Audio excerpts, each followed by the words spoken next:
Good evening, one and all, and welcome to each and every one of you listening and, of course, streaming with us on DBS Radio, national broadcaster. We are streaming live on all of DBS's frequencies, television channels, and, of course, the YouTube channel of DBS Radio, which is DBS Radio on YouTube, and the DBS Radio Facebook page. Listeners, welcome to another wonderful, informative, and exciting program of Standards in the Spotlight, brought to you by the Dominica Bureau of Standards. I am your host. My name is Joseph Fadul. Today is May 20th and it is World Metrology Day. So happy World Metrology Day to each and every one of us at the Bureau of Standards. Yes, you heard me right. It's metrology, not meteorology, but metrology. For some of our listeners, this may sound eerily similar to meteorology, which deals with the weather and, if it's raining or sun. It's not meteorology, but it's metrology.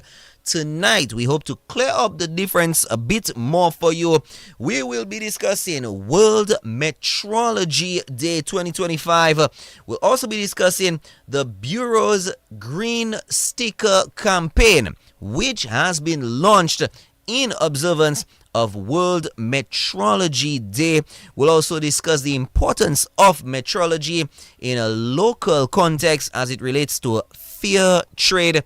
This is what's going to be happening for the next 59 minutes right here on Standards in the Spotlight. Tonight's guests include Mr. Nicole Best, Technical Officer for Metrology at the CARICOM Regional Organization for Standards and Quality, Mr. Jomari Libla, Project Coordinator in the Metrology Unit of the Dominica Bureau of Standards, Mr. Wendell Gregoire, Trade Officer of the Hemispheric Trade in the Ministry of Foreign Affairs, International Business, Trade and Energy, and Mr. Keziah Green, Senior Floor Supervisor at HHV and Company. Good evening to all. Welcome to the program. Thank you very much. And let me welcome all the guests in studio and virtually. Welcome, guys. What's up? First of all, to Jomari, happy World Metrology Day. What's up? What's up, guys? Welcome, everybody. Good evening, I'm Joseph. Thanks again. Today was a very interesting day. We had an open house at our bureau, and I just want to say thanks to all the listeners who tune in periodically to Standards in the Spotlight to learn about what the bureau is doing here in Dominica. Wendell, welcome. Thank you. Good morning. Well, good evening to all listeners and you, Joseph Fadul. I'm here coming from the Ministry of Foreign Affairs, International Trade and Energy. And it's a pleasure to be here. Thank you for inviting me tonight to voice my views. Thank you for accepting the invitation.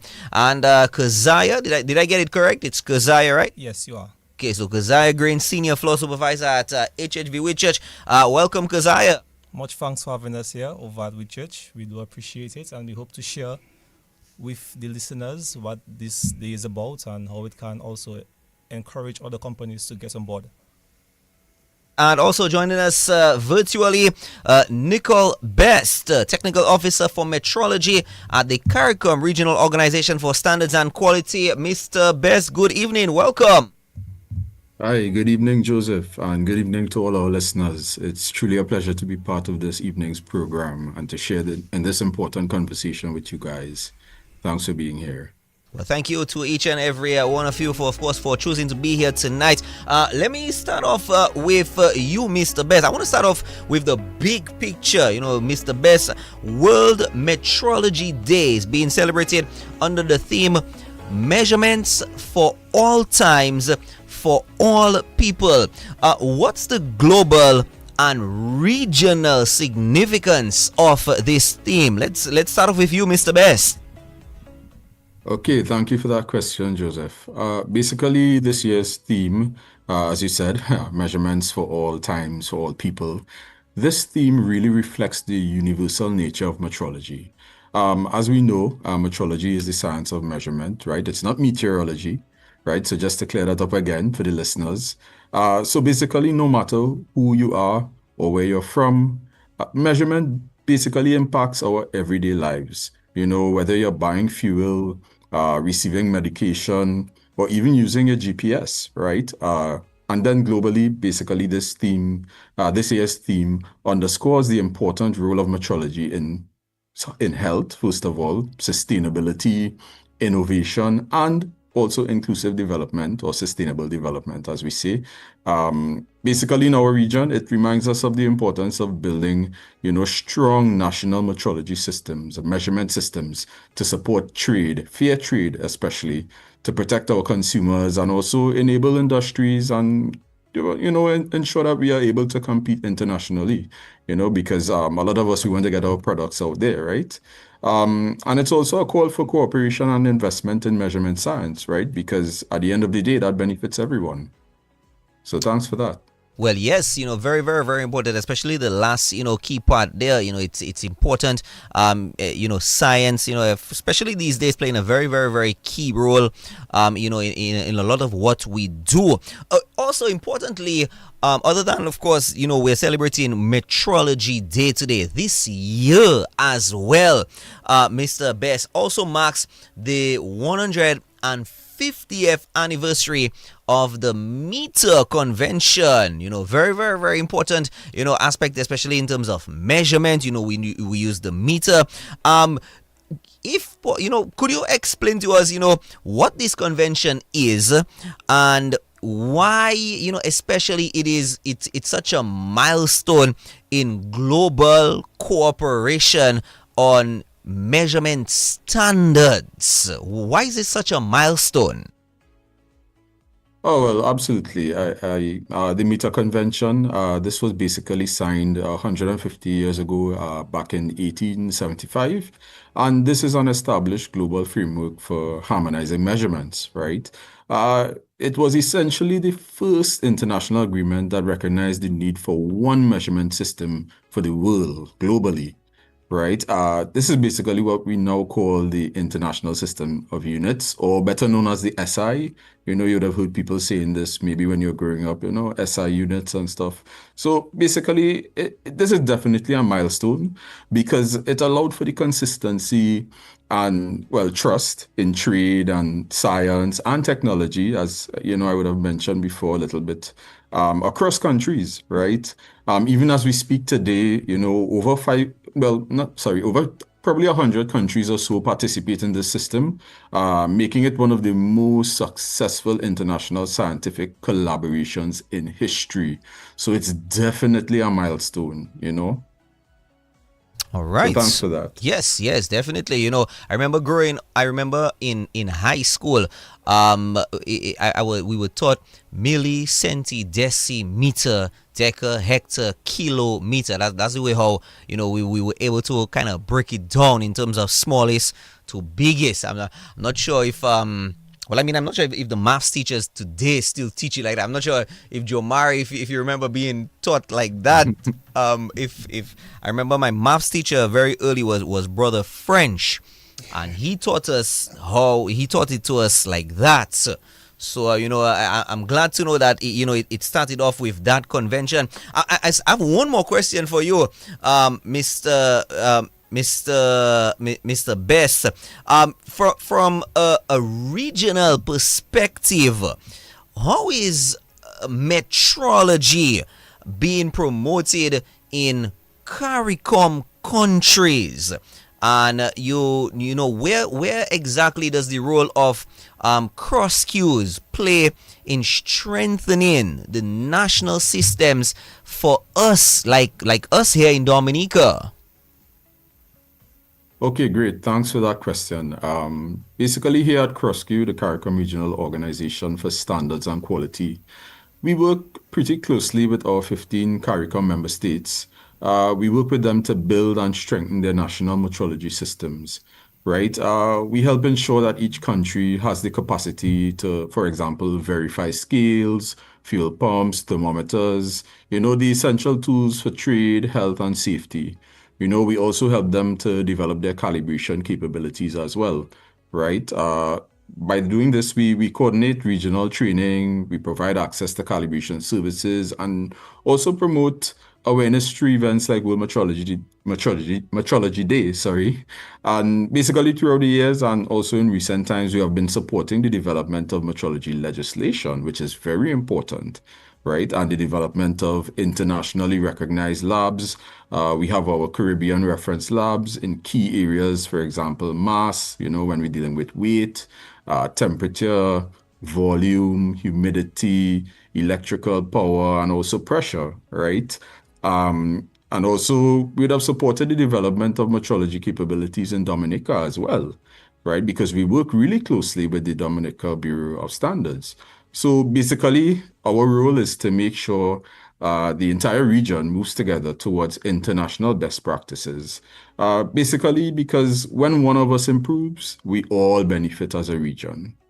So thank you for that question. Yeah, most definitely. I can personally attest to the work of the bureau, not just as the host of their radio show, but actually being a part of the team of the bureau. Sometimes even going out with them and on calibrations at different supermarkets and so on, different areas as well. I can definitely attest to that. So thanks for that. We're gonna take our first stop for this program, but we just want to inform you of one or two things. We just want to inform you the Bureau develops standards through consultations with relevant interest groups. In light of this, the Bureau is inviting the general public to comment on 4 draft standards, including good manufacturing practices for cosmetics, pesticide labeling requirements, cocoa bean quality, and sampling and specifications. Deadline for receipt of comments is July 11th, 2025. Your voice matters. The Dominica Bureau of Standards. You can visit the website dominicastandards.org to review the draft standards and submit your comments. You can also call 235-1592. You can email info@dominicastandards.org for more information. Let's also inform you of this as well. Ever stop to wonder if you're really getting a full gallon of fuel or the exact weight of your purchase of fresh produce? Make sure you're getting what you pay for. Look out for the Bureau's green sticker at fuel pumps or anywhere you come in contact with a scale. The Bureau's green sticker means tested, verified, and certified. And you're getting a gallon for gallon and pound for pound. From city to countryside, the Bureau's green sticker guarantees safe, fair trade wherever you go. Visit www.dominicastandards.org or call 235-1592. If you have a scale which has not been verified, please contact us.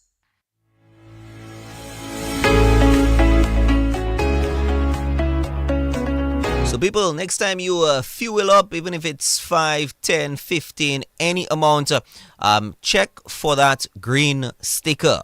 All right, people, don't take my word for it. We're just making sure that you get your money's worth. All right, people. So the Bureau of Standards making sure that everything is properly calibrated.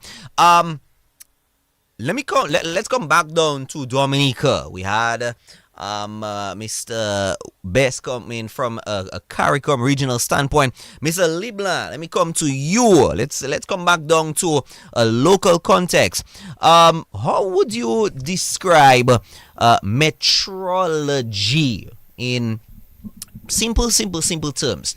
Anybody listening right now, down to probably my 5-year-old nephew. Maybe that might be a little exaggerating, but we can always try.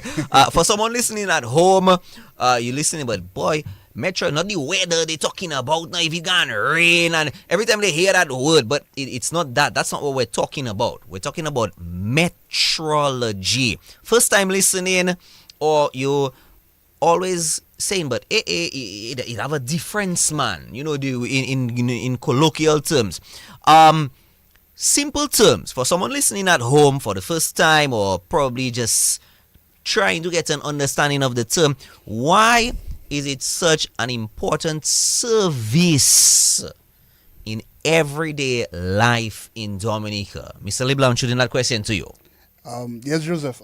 Yeah, and funny to note, I regard metrology as a little brother, basically, of meteorology, which is always in the shadow because as you say, as soon as you ask somebody what is metrology, they tell you the weather, or if it's gonna rain tomorrow and so forth.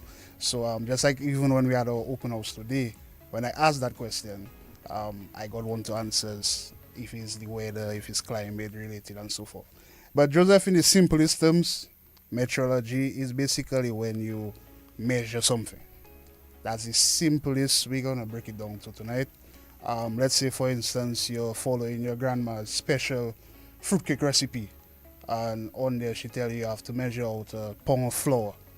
So you come, your bag of flour, untie it, you put it on the scale you have in the kitchen, and then you watch for when that needle approaches the one. So that means you have 1 pound of flour there, and you add that into your mixing bowl, and then you mix with your spoon, and then you get your end result, which is your delicious fruitcake.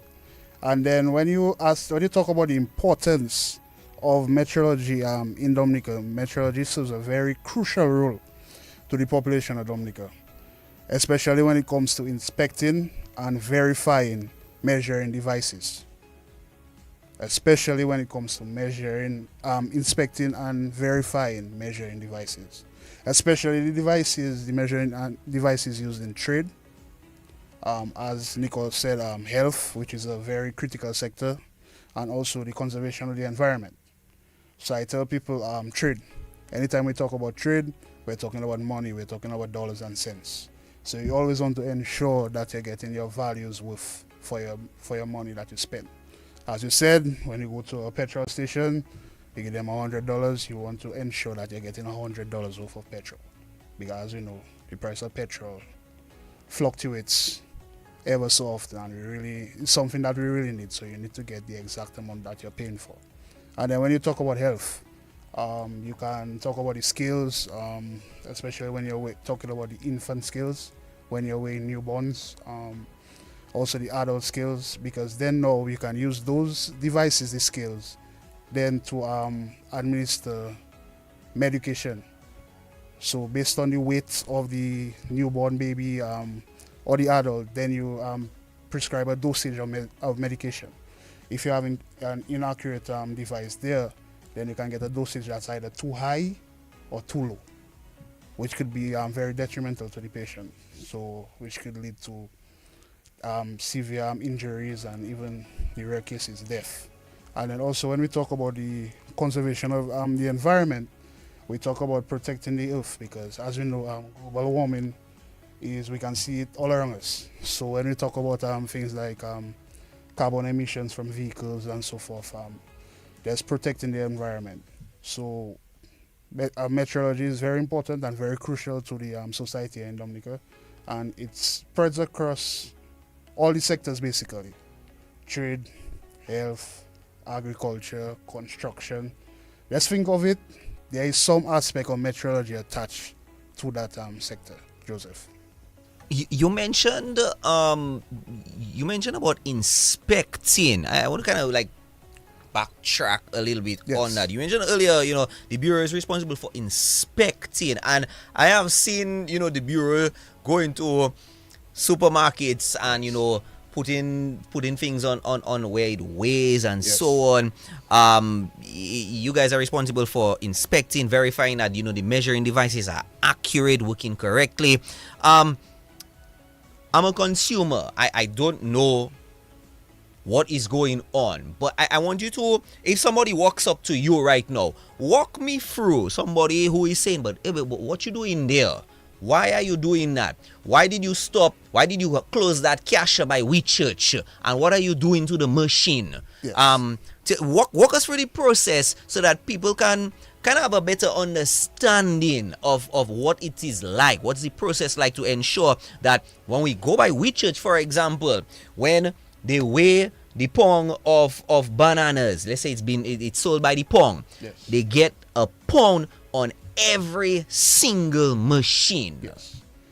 So Joseph, when we talk about verifying a device, I usually like to break it down into 3 steps. So as you said, we do the inspection. So you have that visual inspection of the device. Even before you start testing, you bring out your weights and everything. You inspect the device just to make sure that it looks how it's supposed to look. The display is functioning as it's supposed to display. You have a true level surface when you talk about the weighing devices. And then when let's say you go to the pumps, you look for leaks, you look for corrosion. So that's just your visual aid. That's the first thing you do. When you come to the client's premise, you do a visual inspection. And then now, Joseph, we have the second step, which is testing. So that's where you bring out the hardware. So we bring out our test weights, and then we apply it to the scales, or we have our seraphim test measures, which we bring to the petrol stations to ensure that we're getting testing exactly for a gallon, and then we test exactly for 5 gallons. So once we're done with the testing and we have our results, then we have to make a decision, basically, which is the final step.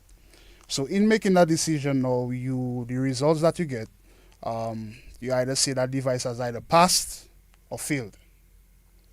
So once the device has passed the necessary requirements, that's where the green sticker comes in. So now the importance of our green sticker, it tells you that that device has been verified and checked by the Bureau for accuracy and certainty. And Joseph, there's a date on there. So besides the green sticker, you might just have to look at it a little more closely. So there's a date punched out on there, and that tells you the validity of the verification. So we verify those devices every semi-annually. So every 6 months we go into the client's premise. So let's say, for instance, we verify a device May. We're in May right now, and it passed. Our green sticker, and we punch out the date 6 months to the future, which will bring us to November. So then we'll come back to the client again, test that device, just to ensure that it's working the way that we left it 6 months prior. Let me ask a question. If a company or a petrol station wants you to come in, what's the process like? Is there a fee? Is there a cost to it? I have a petrol station. I want you guys to come in. I'm here, and I say I want to make sure my gallon is a gallon and my 5 gallons is 5 gallons. Is there a fee to it? What's the process like too? Is there an application? What happens from there? Okay, so Joseph, the first thing the client will do is reach out to our office. So you can reach us on 235-1592. Then you'll get directed to the Metrology unit. So then now we'll take down the particulars of the whatever device that you have. So as you said, if it's a petrol pump, you tell us, okay, you have X amount of nozzles, you have gasoline, and you have diesel product. So then now to verify a fuel dispenser nozzle is $65 per nozzle. So that's for one nozzle. And then now for the weighing device, it's a little different. It's based on their capacity. So how much load that they can take. So there are different ranges. So when they call in, we ask them what's the capacity, and then we'll tell them it falls within that range, so it's X amount of dollars to do the verification. And then once they agree, we schedule a date and time which is most suitable to the client, and then we go in and we do that verification for them. Quickly, are there any penalties for companies, stations who, let's say, I don't want to say fail, but let's say who do not go through the process of making sure that their devices are working properly? If I come to that petrol station, I don't see any sticker, be it green or red. Yes. And are there any penalties? Are there any fines? As a consumer, I want to know that, like how you said, I go that station, or I go to the supermarket, I want to know that, I want to see the green sticker, knowing that a pong is a pong, 5 pong is 5 pongs, a gallon, 5 for 5. What happens if there is some failure along those lines there? Okay, so in that aspect, once there is no sticker, so that's why we bring in awareness to the consumers. So once you don't see a sticker on there, you can then apply the pressure to the client, and then ask them, okay, so why haven't you had your scale verified by the Dominica Bureau of Standards? and then now they can either reach out to us, and then we can get in contact with the client, and then we can go in and do the verification. But as to say like fines and penalties, not so much. But like it's just like a pressure system. So basically, we give the consumers the necessary knowledge, and then now they use that knowledge and they impart it on the different clients around Dominica.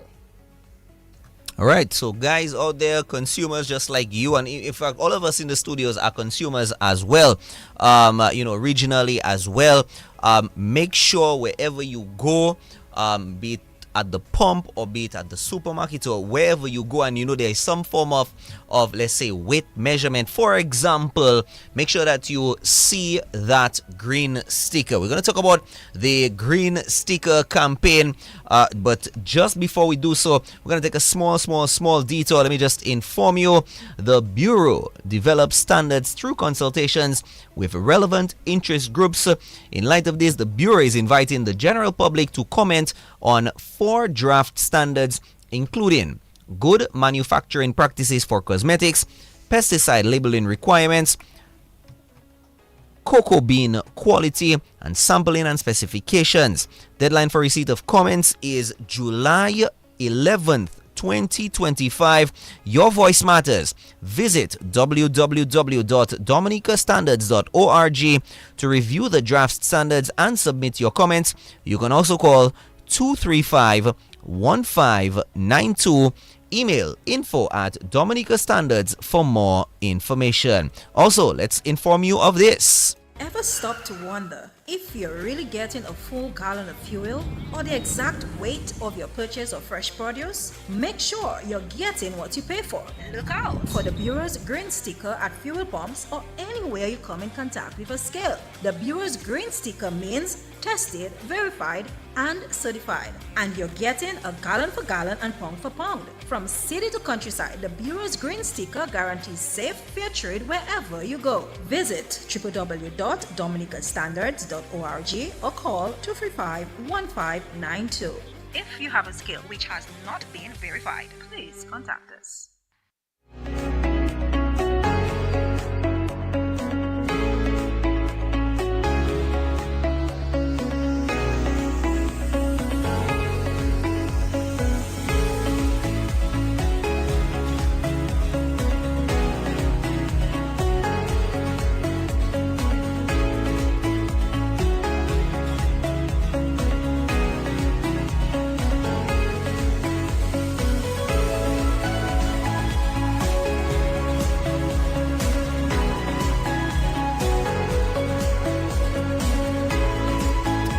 Welcome back to Standards in the Spotlight. We've been speaking about the green sticker campaign, something each and every one of you, including myself, all of us going forward, should look for wherever we go. Every time we go to the filling stations, to your various supermarkets, look for it.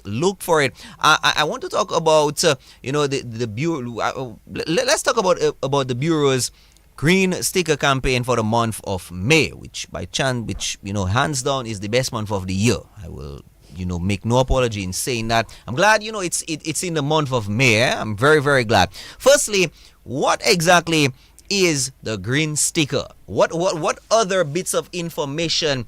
You mentioned about dates, you mentioned about color. So that's 2 things that we know on it. But is there anything else on it? Also, is there any other significance does it have to the colors that it's associated with? So as we discussed previously, Joseph, as we said, green means go. So once you see the green sticker, that means the device has been tested and passed. The green sticker now, it usually has a unique identification code as well, a number on there that tells us the sequence of when these devices were indeed verified. So let's say something goes wrong or something, or a consumer reports and say, I went to so and so establishment and then I saw that the device had a green sticker next to it. The number is XXX, but I find like it was behaving weirdly. So could you guys go in and take a look at it and so forth? So that's why it has that unique code on there. So okay, we know okay, XXX is related to that institution and that device in that room. So then we know exactly where to go. So basically like a coding. Also, it's usually, as I said, it's usually we try our best to put it in plain sight so that the consumers can see it. Especially like when you go to the retail outlets. So we put it as close to, especially like where you see your price, basically what the total is. So when you look at the total, okay, you can see that the green sticker is right there as well. Yeah, and then well, the red, we didn't talk so much about the red sticker, but as you said, the red sticker denotes like a device that actually filled the necessary requirements, or and then some more remedial works has to be done on that device, or it needs to just be replaced altogether.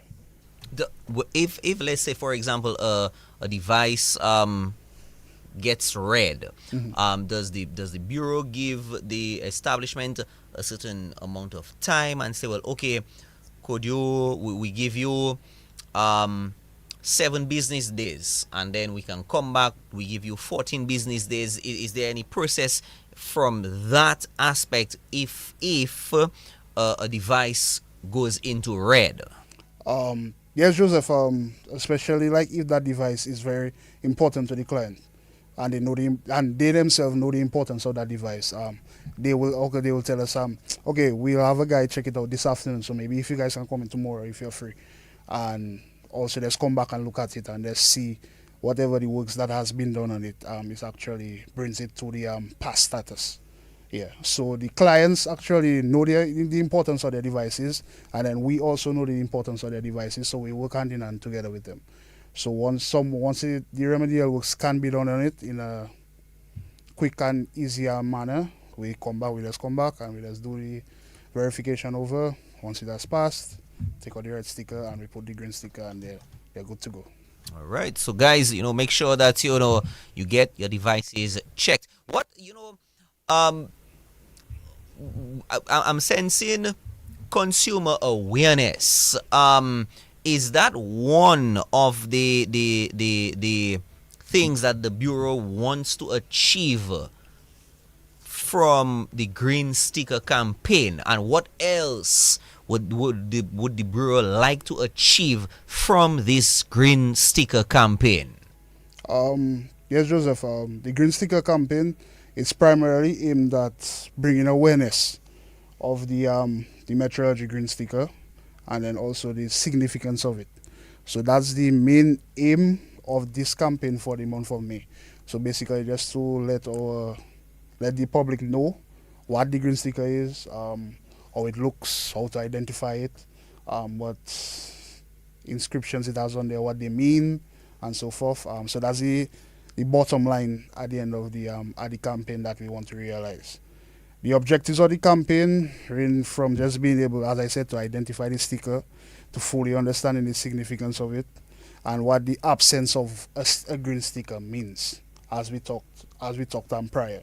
So that device not having a sticker, it could either be a new device or just that the client has not been engaged with the Bureau of Standards prior. And then also we aim to build our client base as well, because as we are putting all the information out there and clients are hearing that and they're checking, they get a little intrigued. Or our skills, I don't think Bureau has ever come in to check in our skills, so we might get calls. We anticipate getting calls like this, and we will appreciate those calls. We will welcome them gladly. Grow our client base, so we'll be able to bring the Metrology even to a wider reach here in Dominica. And then also educating the next generation. So as I said at the beginning of the program today, we had an open house at our building in Stock Farm. A total of 4 schools visited us, 3 high schools, and then students from the Dominica State College. So they received the information wholeheartedly, and it was just a joy imparting the knowledge on the upcoming generation about the importance of metrology, and then also the green sticker. Yeah, great stuff. I saw. Well, I mean, I teach at the SMA I saw my students there. I was wondering, if they were ducking class. At a certain point, I was wondering, but where's my class? I was so now I know they had legitimate excuse for being out. I should give them an assignment to what did you learn, or like you see, like how when you came back from a long vacation, the first composition the teacher will tell you, what did you do over the summer? Precisely. Yes. I want to rope in our friend from the Ministry of Trade, Mr. Wendell Gregoire, Trade Officer, Hemispheric Trade, Ministry of Foreign Affairs, International Business, Trade and Energy. I know we've been kind of a bit heavy on the trade. I know the fuel also, kind of involves energy there. So thanks for being with us tonight, Mr. Gregoire. Once again, welcome. From a consumer protection perspective, tell us, how does metrology affect the rights of you, me, everybody, the average person? How does metrology affect the rights of each and every one of us? Yeah, Joseph, I just want to say I'm on. Yeah, thank you for being here to represent the Ministry of Foreign Affairs, International Business, Trade and Energy. I represent trade, yes, and I'm in a position they call hemispheric trade, though I do a lot of work in what they call consumer affairs. Hence the reason I'm there. In a metrology point of view, a consumer, when he decides to buy a good, is at a certain price to start with. You see the price, and then you see the amount of whatever it is that you're buying, which means the quantity. This is a right for information. If you're going to buy something, you expect to be informed on what exactly you're buying in terms of quantity and also quality. The information on quantity would come either in a unit of measurement, either be pounds or kilograms. So a lot of things you buy on the market, you understand how much you have to pay per pound or per kilogram or whatever unit of measurement that they choose. There are liquids also in liters and so on. And metrology is very important in that because you're going to measure the quantity that you're going to sell to that customer at that price. And it's a right to know exactly how much you're paying for that quantity. With the measure of quality, you may have things like the table of contents on the labeling. The table of contents may have your things like sugar content, water content, and so on. There may be people who have conditions, underlying conditions, how we call it, maybe diabetes or pressure and so on. So they want to understand exactly what they're buying and they're going to consume. And it's very important that we put those measurements on the label to let them know what is safe within their remit of their illness and what is safe for them. So that is one way I'd say where metrology is very, very important in service to the consumers. I'm not sure if the ministry receives, let's say, complaints or issues that, let's say, consumers bring to the ministry. Does the ministry receive any complaints, issues? How is that dealt with when it comes to, let's say, measurement, fairness? I'm not picking on the gas stations. Yeah. All right, I'm really not picking on the gas station. I'm also not picking on our friends from the supermarkets. I know we have a representative from HHV Whitchurch here with us. He'll speak to us. But what kind of complaints, if any, or issues do consumers bring to you all and say, well, that this is happening there? What kind of complaints or issues do people bring to the ministry? Okay, so we do have a desk responsible for taking complaints from consumers. Although, I mean, I've been in the ministry since 2019, and I won't say it's that popular, but the desk does exist. And we always try to make people know that if they have any complaints on the market, they could come with their complaints and see how the ministry could represent them to deal with whatever complaint that they have. In my experience, we had a few complaints over the years.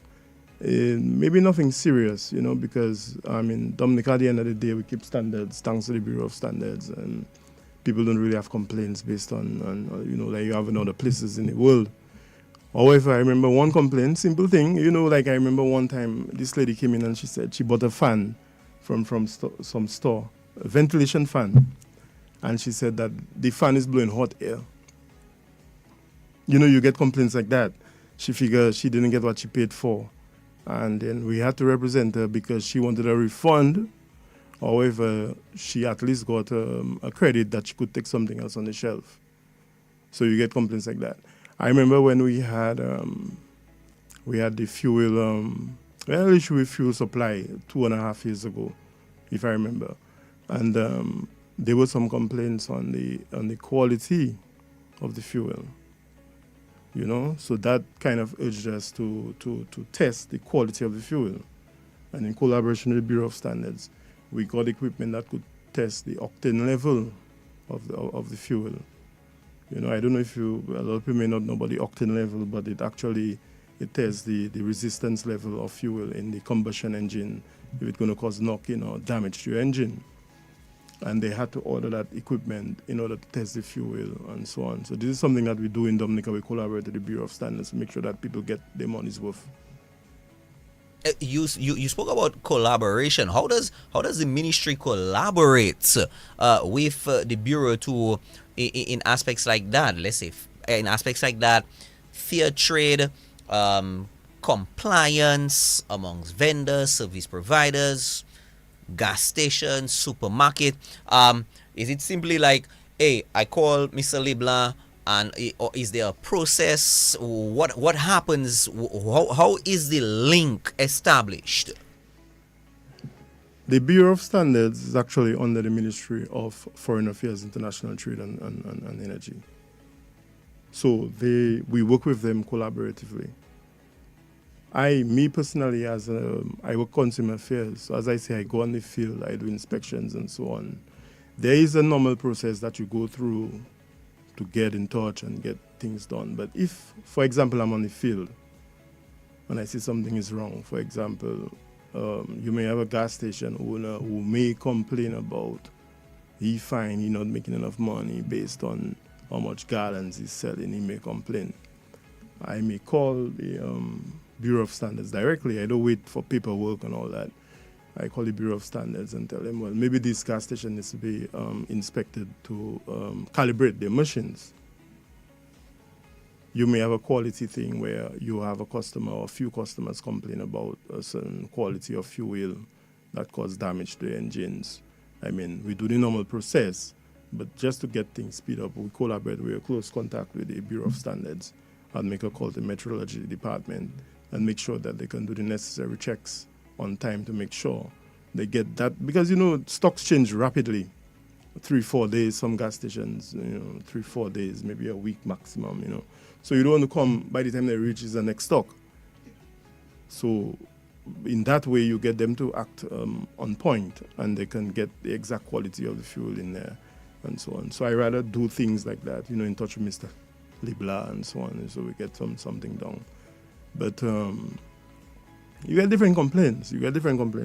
But there's one thing that I want to send out to because I work consumer affairs. That's I do a lot of work consumer affairs, and one thing I recognize with Dominicans is that we tend to complain a lot about prices of goods on the market and so on. We do that. Fair enough, people have a right to complain and so on. But I want them to know that there's a right of a consumer to have a choice. You can choose. And having that right, you can choose to buy at that price or choose not to buy at that price. You see where I'm coming from?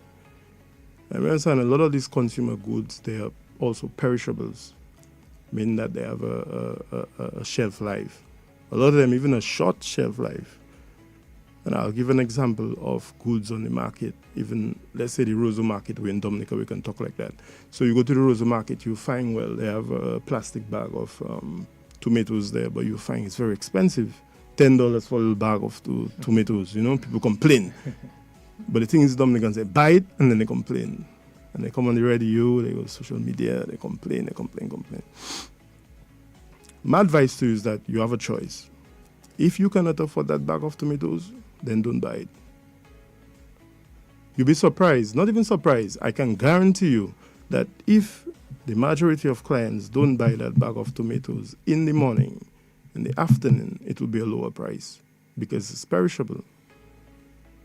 And obviously the vendor or the farmer, whoever he doesn't want to go back home with those perishables because by tomorrow it might not be good. That's true. You see?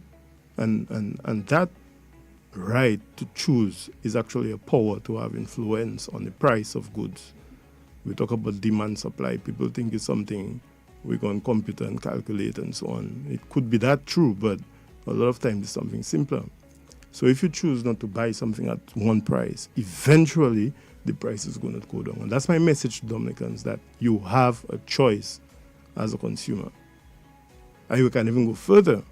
I could use the same tomatoes. This tomato you may choose to buy true. You may slice it. There are seeds in tomatoes, not so. You may choose to take those seeds and collect it and do some backyard farming. And that's an advantage we have in Dominica because That's true. a lot of places in the world, you don't have that advantage. I've been to places where people live in high-rise buildings. They have no choice but to buy things in the supermarket. In Dominica, we have a backyard. And even if you don't have a backyard, to say you don't have soil to go plant things, those simple things, they grow in pots. And you could collect your seeds and then you sow your seeds until they germinate, they grow, and in the next few weeks, you can harvest. That's a privilege that we have in Dominica. So sometimes when I hear Dominicans come and complain about perishables, I say, boy, these people, they don't understand they have a choice. So this is my way of telling you, you have a choice. You could choose to buy it at that price. If you cannot afford it, you choose not to, you find an alternative. Do something about it. And I just gave 2 examples that you could use to make things better for you and your family. Very, very, very good. Very good examples right there. And I think Mr. Green has been. I am actually guilty of going less, a bit less to the produce aisle. Because I actually took Mr. Gregoire's suggestion sometime back, a good while back, and started my own backyard garden. So I have my little tomatoes, my little lettuce, and so on. So I actually go to Whitchurch for like non-perishable stuff. But that's very, very, very good. Yeah, me too. Very, very good suggestions there, and you're very correct. People have a choice. They do have a choice, and we also see it happening a lot. They buy it and then they go on the platforms and say, oh, it's this, it's that, and why? But like you rightfully said, we do have a choice. So the power is in your hands, people. So you know what to do. Mr. Green, I want to rope you in as we are kind of winding down. HHV Whitchurch has worked, and I have actually seen, the Bureau, the Ministry of Trade at Whitchurch. Because there was one specific time I came to Whitchurch and I was going to a specific cashier. She was open, and then I was told, stop, this cashier is closed. I'm like, well, squeeze me and say, no, this cashier is closed. And then, a little, blockade happened, not in a bad way. And then I saw some things happening, and earlier on, Jamari gave us a kind of a breakdown as to what was happening there. Mr. Green, your company, HHV Whitchurch, has worked closely with the Bureau over the years, ensuring compliance. Tell us, how has verifying, making sure that your devices are in top-notch check, properly checked, impacted the efficiency? How has it benefited, if in any way, business at HHV Whitchurch? All right, good evening, everyone. I'd like to start off by saying that verifying our measuring devices has had a positive impact on HHV Whitchurch and Company Limited, right? It ensures that our customers receive accurate quantities like Mr. Wendell said, that you don't want when you pick up an item, let's say for $2.50 a pound, when you cash out, it's like what? You pay for only half pound or so, you know? So we try to ensure that all our skills are always up to date. With that said, it builds trust and supports our commitment to quality service, right? It also helps us stay compliant with the regulations to avoid any potential issues. Mr. Lieber mentioned that there are no severe penalties for probably not being a part of it or getting the red sticker, but in the long run, it costs you your customers. Them finding out that you're dishonest about the service and what they're receiving, you can lose customers, which you lose business in simpler terms. Overall, it improves efficiency and strengthens our reputation in the marketplace. You know, which has been known for produce over the years. We work very closely with the local farmers all around the island.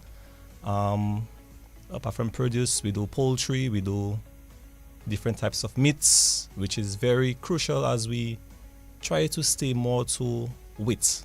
So even our lunches at the deli, you will find that it's in pounds rather than each or so on, right? Our produce, you go to the markets, you may pay $5 for 5 grains of banana. With us, you may pay $1.50 for 5 grains of banana because it's, again, by weight.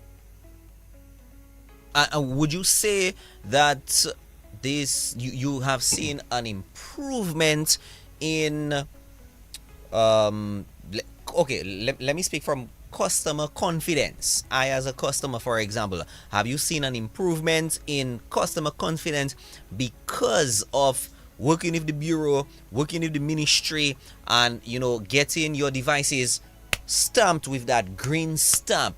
When customers come in and they see that green stamp and you explain it to them, how do they react to that?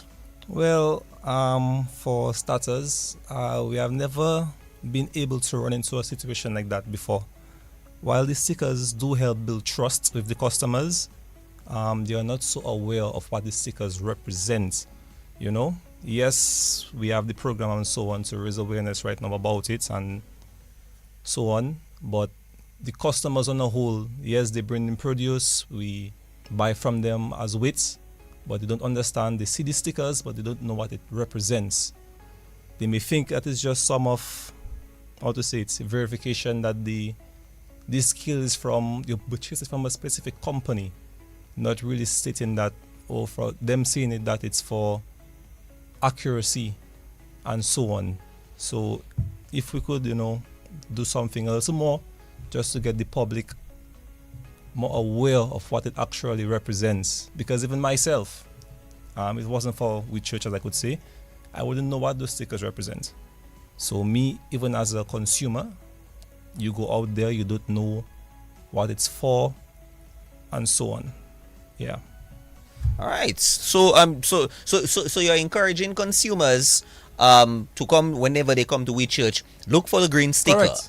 Because look for the green everywhere. stickers. Yeah. All our skills are fully labeled. Whenever the bureau comes in, they do, like they say, twice a year. We also have our guys coming from Trinidad every 3 months to ensure that our skills are accurate and fully calibrated. So yeah. I'm going to ask a question there. Specifically, let's say to the competition of We Church, and it's not anything bad in any way. What would you tell, let's say, other business owners? How would you encourage them to get involved, get in compliance with the metrology standards that we have? Get your green sticker. I'm sure, like how our trade officer told us, we have a choice. I may not want to purchase it at We Church, but I may want to purchase it elsewhere. But I go elsewhere, I don't see any green stickers. So I'm not even sure if it's a pound I get in, or a half pound, or 5 pounds. What would you encourage other business owners to, how would you, let's say, encourage them to get in compliance with what's going on? Well, to begin with, for one, it helps build fairness between you, the business, and the consumers out there, right? It ensures accuracy in all transactions because remember, you're paying for something, you expect to get your money's worth, which builds customers' trust and protects your business in the long run. Similar to what I mentioned earlier on, you don't want to be in a situation where you lose customers over a period because of your, how to say it, you not being able to verify that what you're giving is accurate, right? Compliance also shows that you're serious about quality and professionalism, which really sets you apart in the marketplace. Just by having these green stickers out, it shows that what you're paying for is what you receive. What your trade is, that's what you're getting, right? So guys, get your green stickers. We spoke about the process earlier on. I will play the promo in just a little bit so that you can, get your green stickers. All right. We're quickly winding down. We have 4 guests. I want one message from each and every one of you. We're gonna end with a message to the public, consumers, for everybody. What is one thing, one thing you want the public to remember on today, World Metrology Day? Let's start off with Mr. Best, Technical Officer for Metrology, CARICOM Regional Organization for Standards and Quality. Mr. Best, you're there with us. What's one thing would you tell the Dominican public and the regional public? Well, Joseph, basically one thing to remember today on World Metrology Day, one thing I'd say is that measurement is a part of our everyday lives, right? Often without us even realizing it sometimes, right? We would have mentioned a few things this evening from, fueling your car, buying produce or meat or even fish to make your favorite soup, checking your blood pressure, weighing yourself on a scale, things like topping up your phone credit, cooking a family meal. Basically, metrology is quietly at work, and it basically ensures fairness, accuracy, trust, and all the things that matter in our everyday lives. So that's one thing I would like people to remember, the public to remember today. Thank you for that question. Thank you. Jomari, one thing. Yeah, Joseph, one thing I like to tell the Dominican public, metrology, as Nicole said, metrology is all around us. It's for us. Measurement is for us. So why not get involved in it? Ensure that if you have devices, ensure that these devices are checked and verified by the Dominican Bureau of Standards. As you said, ensure that they also have their green stickers. And once we have our green stickers, we're good to go. We'll have a unified measurement system here in Dominica, which is efficient and which would help our domestic trade, our regional trade, and also our international trade. So that's just one message I want to leave with the listeners tonight. Mr. Gregor, one message.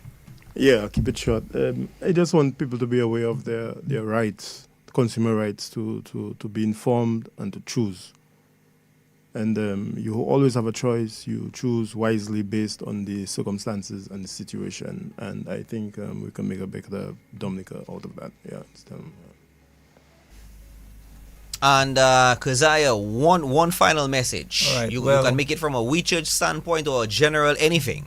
Well, this Metrology Day, let's celebrate the power of precise in retail, right? Because every accurate measurement brings us closer to creating a world of fairness, trust, and exceptional customer experience.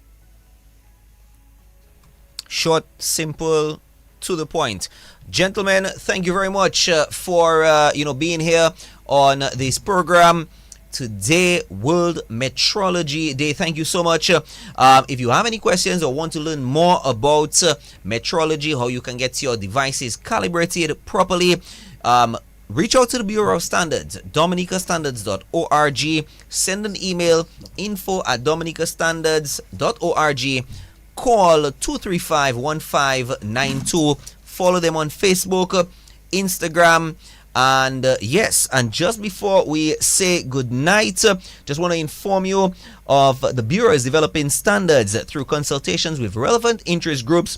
In light of this, the Bureau is inviting the general public to comment on 4 draft standards, including good manufacturing practices for cosmetics, pesticide labeling requirements, cocoa bean quality, and sampling and specifications. Deadline for receipt of comments is July 11th, 2025. Your voice matters. That's a fact. Visit dominicastandards.org to view the draft standards and submit your comments. You can call 235-1592. Email info@dominicastandards.org for more information. We'll be having another program not next Monday, but the week after Monday from now. And we would just want to say thank you to you. That should be on the 2nd of June. We're going to be back here for another informative program. Let's tell you how you can get your green sticker, and we will end. Gentlemen, thank you very much. This has been Standards in the Spotlight. Ever stop to wonder if you're really getting a full gallon of fuel or the exact weight of your purchase of fresh produce? Make sure you're getting what you pay for. Look out for the Bureau's green sticker at fuel pumps or anywhere you come in contact with a scale. The Bureau's green sticker means tested, verified, and certified. And you're getting a gallon for gallon and pound for pound. From city to countryside, the Bureau's green sticker guarantees safe, fair trade wherever you go. Visit www.dominicastandards.org or call 235-1592. If you have a scale which has not been verified, please contact us.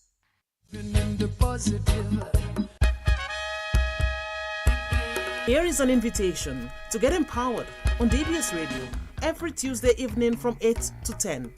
It is a program designed to lift you, helping you to be better, not bitter, helping you to live in the positive, inspiring, uplifting, and impactful.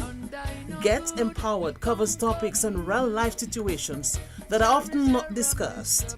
Get Empowered will seek to help you find a reason, not an excuse. Get Empowered provides laughter and encouragement with positive interaction. You can also join the conversation. No subject is too heavy for the team and knowledgeable guests. Relevant, practical, and to the point. That's Get Empowered on the Nation Station every Tuesday evening from 8 to 10. Live in the positive on Get Empowered. Living in the positive.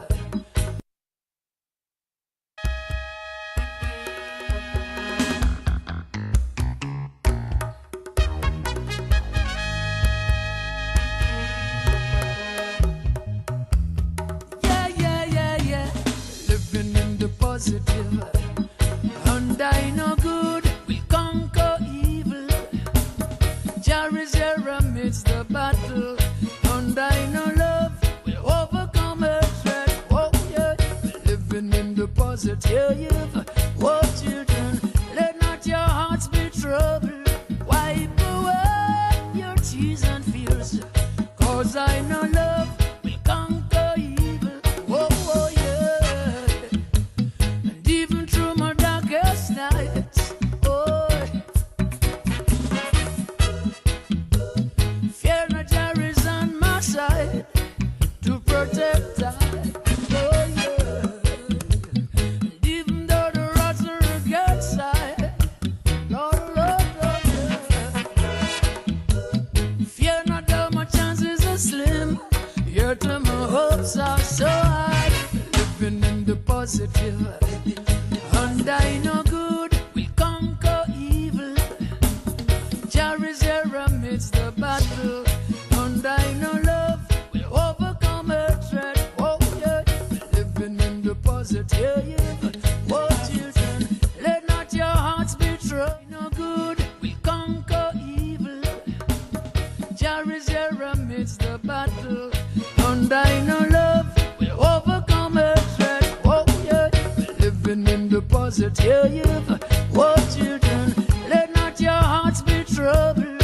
Wipe away your tears and fears, 'cause I know love will conquer evil. Oh, oh yeah.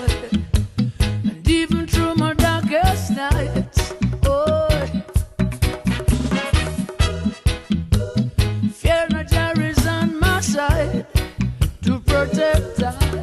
Oh yeah. And even though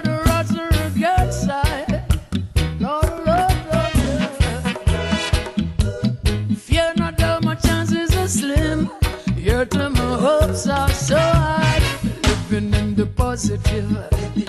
And I know good will conquer evil. Jah is here amidst the battle. And I know love will overcome hatred. Oh yeah, living in the positive. What children, let not your hearts be troubled. Wipe away your tears and fears. Cause I know love will conquer evil. Yeah.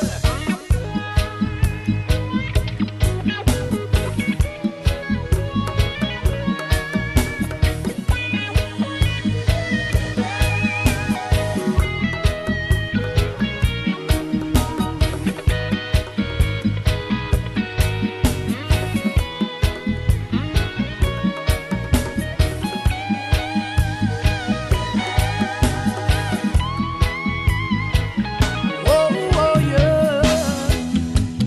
Even when my burden gets heavy, too heavy to carry. Oh, yeah. And sorrows become my best friend. Then no one let me be. Oh, yeah. And even when 10,000 foes set themselves against and fools say that my chances are slim.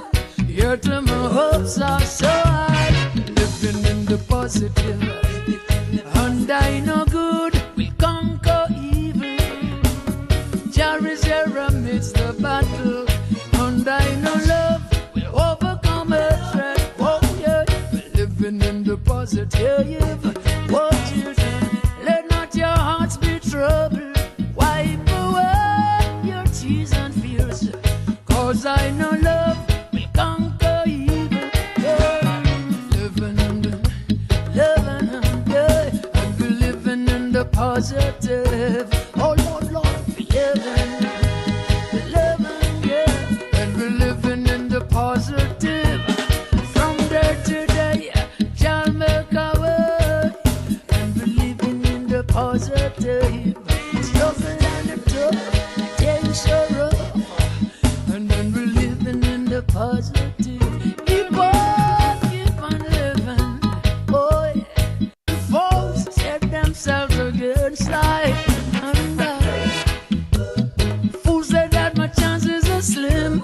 Yet my hopes are so high. Living in the positive, and I know good will conquer evil. Jah is here amidst the battle, and I know love will overcome hatred. Oh yeah, living in the positive. What children, let not your hearts be troubled. Wipe away your tears and fears. Cause I know love will conquer evil. Yeah. Living in yeah, and be living in the positive. Oh Lord, Lord, be living, yeah. And I know good will conquer evil. Jah is here amidst the battle. And I know love will overcome hatred. Oh yeah, living in the positive. Oh children, let not your hearts be troubled. Wipe away your tears and fears. Cause I know love will conquer evil. Yeah. Living, yeah, and be living in the positive. Oh Lord, Lord, be living, yeah, and be living in the positive. From day to day, shall make our way, and be living in the positive. Struggle and the tough, things so rough, and then we're living in the positive. Keep on living. Well, good evening to you, Dominica. Good evening to you. We're living in the positive. 10 minutes after the hour of 8 o'clock. Nasir Fontaine providing us with our theme song, Living in the Positive. The program is Get Empowered. My name is Michael Jacques. Good evening to you from Scotsett to Capuchin, from Cassibus to Salisbury, and everywhere in between. And those of you across the waters in some parts of the world, Good evening to you. Good to have you in company. And we're in for Get Empowered for yet another Tuesday night. It's the 20th day of the month of May, the year 2025. And entered something, 20th day already. Happy to have you in company. I love the smile on your face. Look at that smile. From day to day, Jah make a way, and living in the positive, on Get Empowered rather, we seek to help you get better, not better. We seek to help you find a reason and not an excuse. And at the end of the day, you're better for it, right? Nice. And we're living in the positive, trample down all negativity. A shout out to all the folks within the Kalinago space here on this Nature Isle. A special shout out to the folks out WPC, Warner Pentecostal Church up on the hill. Good evening to Marlene and Foster and Vernell and Marlene, Henry, Marlene Hilton, everybody, the entire household.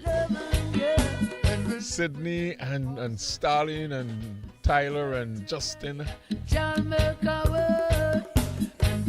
Anastasia, good evening to you. Good evening to Josiane. Up in Sultan, where? Sultan, I think, yeah. And we're living in the positive, trample down all negativity. Good evening to Minavia.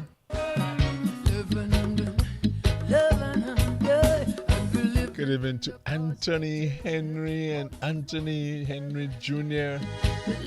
Advanced birthday greetings to Anastasia Regis.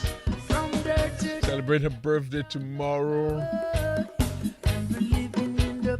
And advanced birthday greetings to Anthony Henry Jr. celebrating on Friday. Keep on living. Living in the positive. Trample down all negative. It's already 12 minutes after the hour of 8 o'clock. Tonight we'll be dealing with part 2 on intimacy in marriage and relationship. So you could ask your partner to come alongside and listen together with you. In a while we will have our song of the week. And immediately for our song of the week we'll get into the vibes, yeah? Quite a bit to uncover tonight. I'm happy that you're tuned in. And we're living in the positive, trample down all negativity.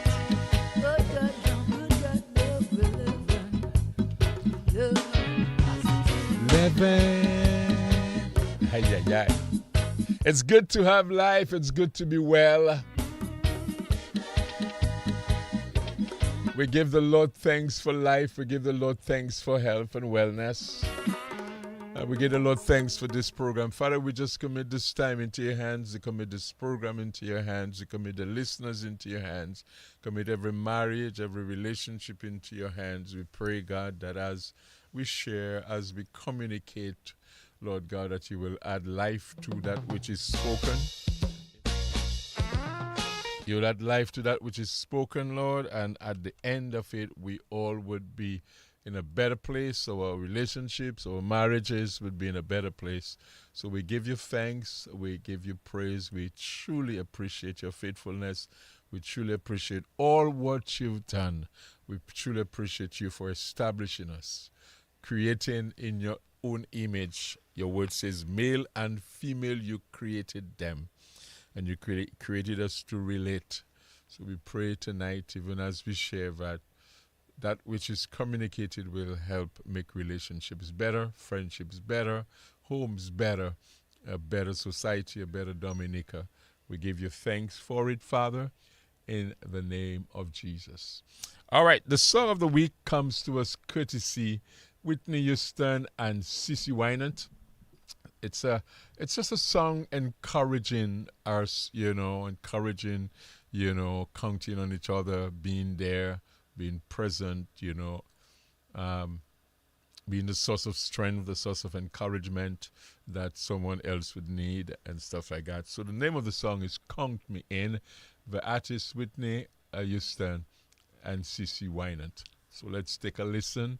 The song Counting Me is the song of the week.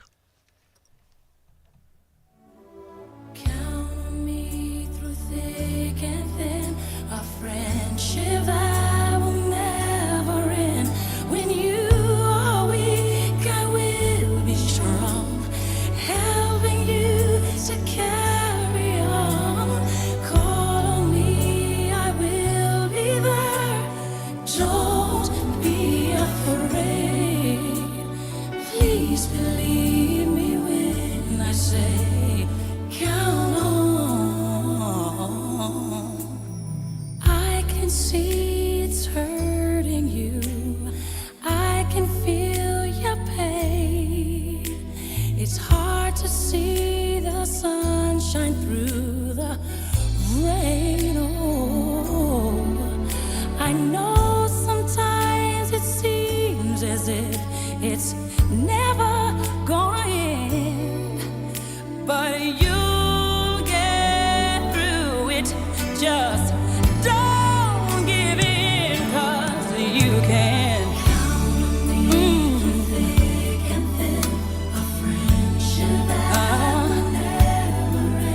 When you are weak, I will be strong, helping you to carry on. Call me, I will be there. Don't be afraid. Please believe me when I say, count on. You can count on me. Oh, yes, you can.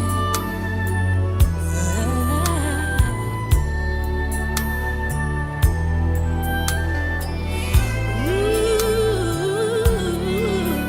I know sometimes it seems as if we're standing on alone, but we'll get through it, 'cause love won't let us fall. I'll be there. Friendship that will never end. You are weak, I'm as strong. Helping you on. Call on me, I will be there. Don't be afraid. Please believe me when I say, count on. There's a place inside of all of us where our faith and love begins. You should reach to find the truth and love. The answer's there within. Oh, that light can make you feel it's much harder than it really is. But we'll get through. We'll get through it. Just don't give in.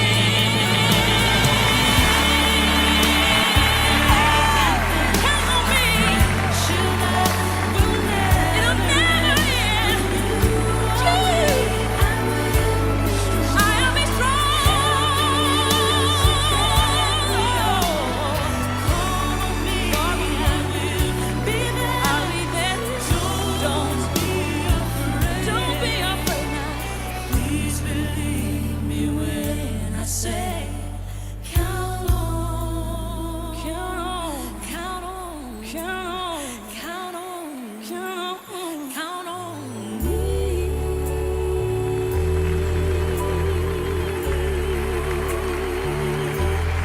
Oh, yes, you can. No, I can. Sure can.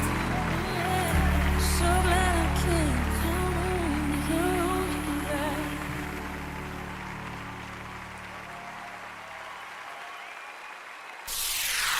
This is your nation station, DBS Radio.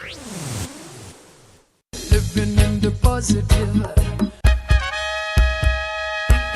Here is an invitation to get empowered on DBS Radio every Tuesday evening from 8 to 10.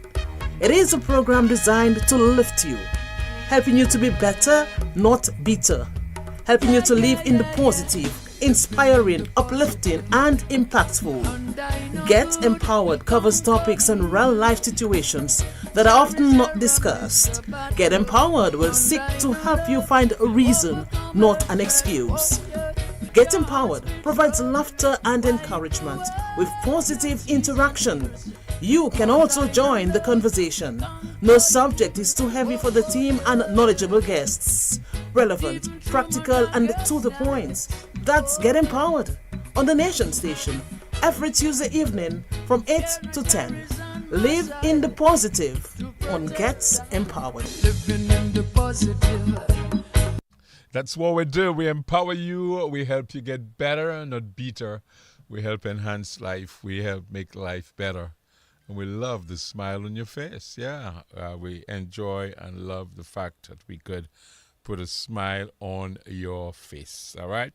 Let me just take a quick time to give a shout out to a few of our overseas listeners who are already tuned in. And good evening to Juliet and Andrew. Good evening to you. Good evening to to Maria Etienne and Godfrey Etienne. Good evening to Rita Richards. And locally, good evening to you, Jane Archibald. Good evening to all of you wonderful people. As we roll along, good evening to Julie and the folks at Julie, Lizzie. Good evening to Teresa James. Good evening to all of you lovely people out there. I just won't have the time to give all the shout out right now because we've got quite a bit to cover. We'll do some of the shout out afterwards, but I just want to acknowledge those of you who have already let me know the early bird catch the worm. Yeah, they say that. So those of you have already, just connected, and let me know that you are already tuned in. Pleasure. All right, so tonight we want to continue with our conversation, and we call it a conversation, even if it's sometimes it's just I there. I'm happy that you're there, and and you are connected with your significant other.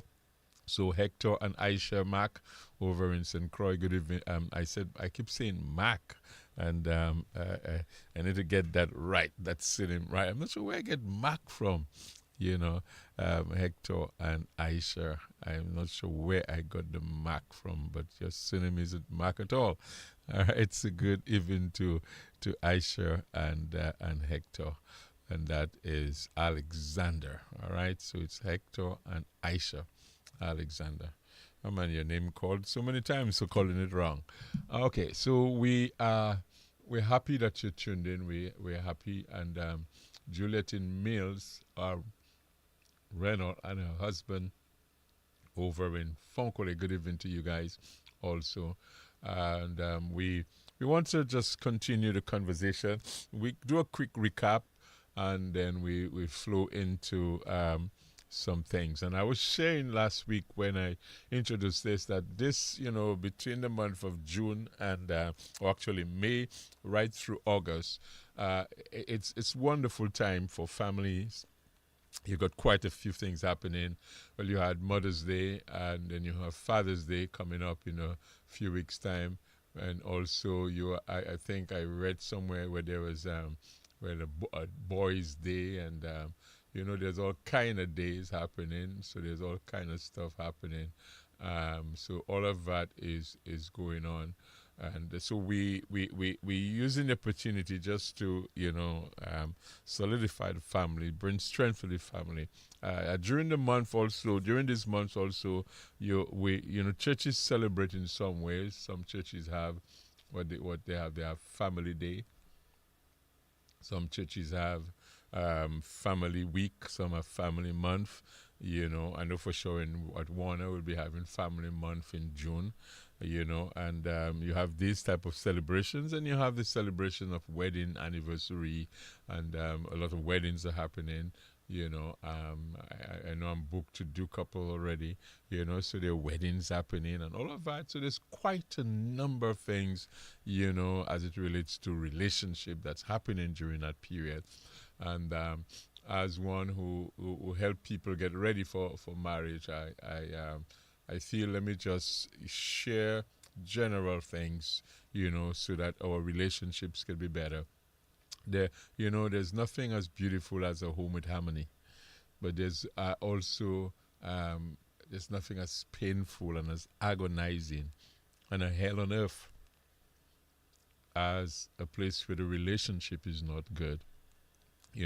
So we want to talk to us about that tonight.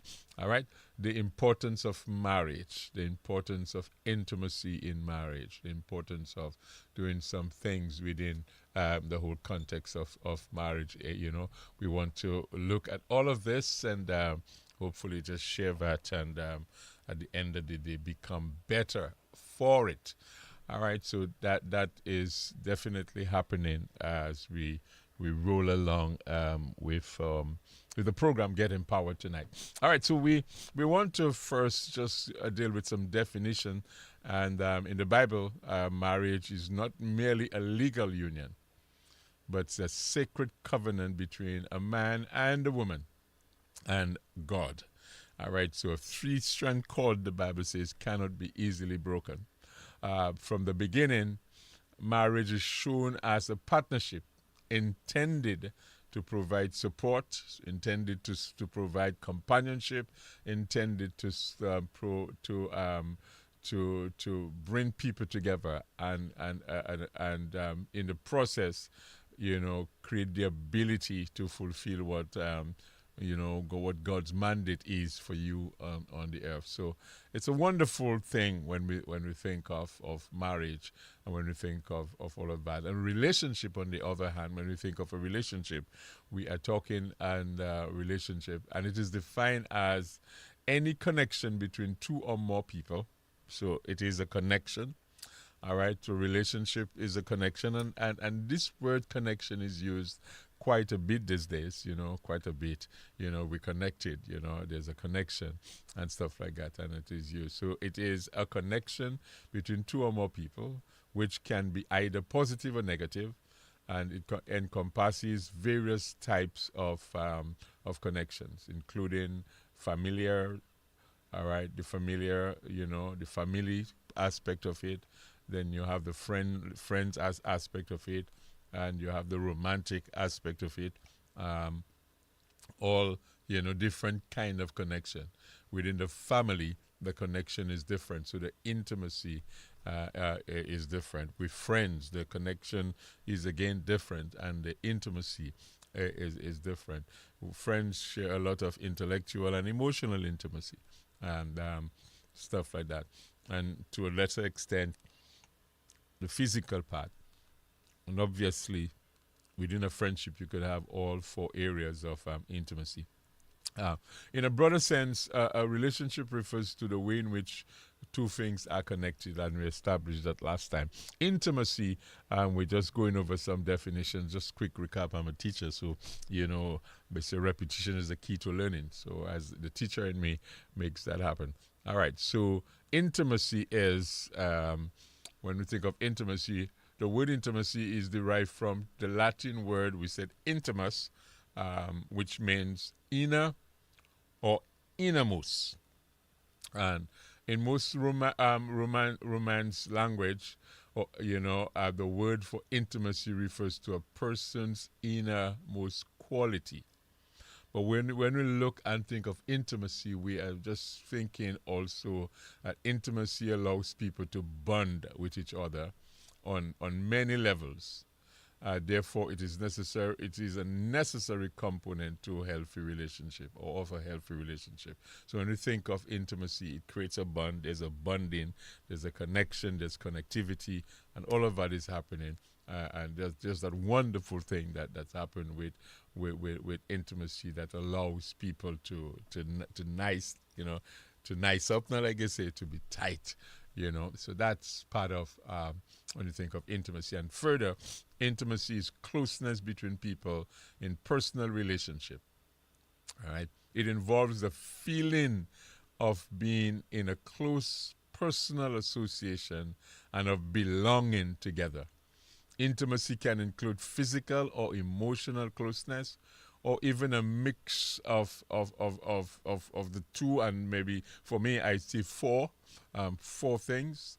It is a familiar and very close, effective connection with another as a result of a bond that is formed through knowledge and experience of the other. So when you think of it, important to understand it's a bond that is formed, and that bond is formed through all of the connections, all of the closeness, all of what you have happening. I shared with you last time that one of the simplest definition of intimacy that I've heard is this. This is intimacy is into you I see. All right. Into you I see. It's vulnerability, it's openness, it's nakedness. It's being naked. And like in the Bible it said Adam and Eve, they were naked and not ashamed. And there's a point where with intimacy you could sit with somebody and be naked and not ashamed. And I'm not talking about naked without clothes in that sense, because there are various ways you could be naked. You could be naked with your clothes on. You could be naked by just allowing somebody to see so much into you, but based on what you share, how you share. You share with emotion, you share with passion, you share, with you just become vulnerable. You share with no veil, with no mask. You just open up yourself and you just pour your heart and pour your soul into somebody. And I'm not sure, I have walked away from conversation where I felt, boy, I just made myself so bare, so naked.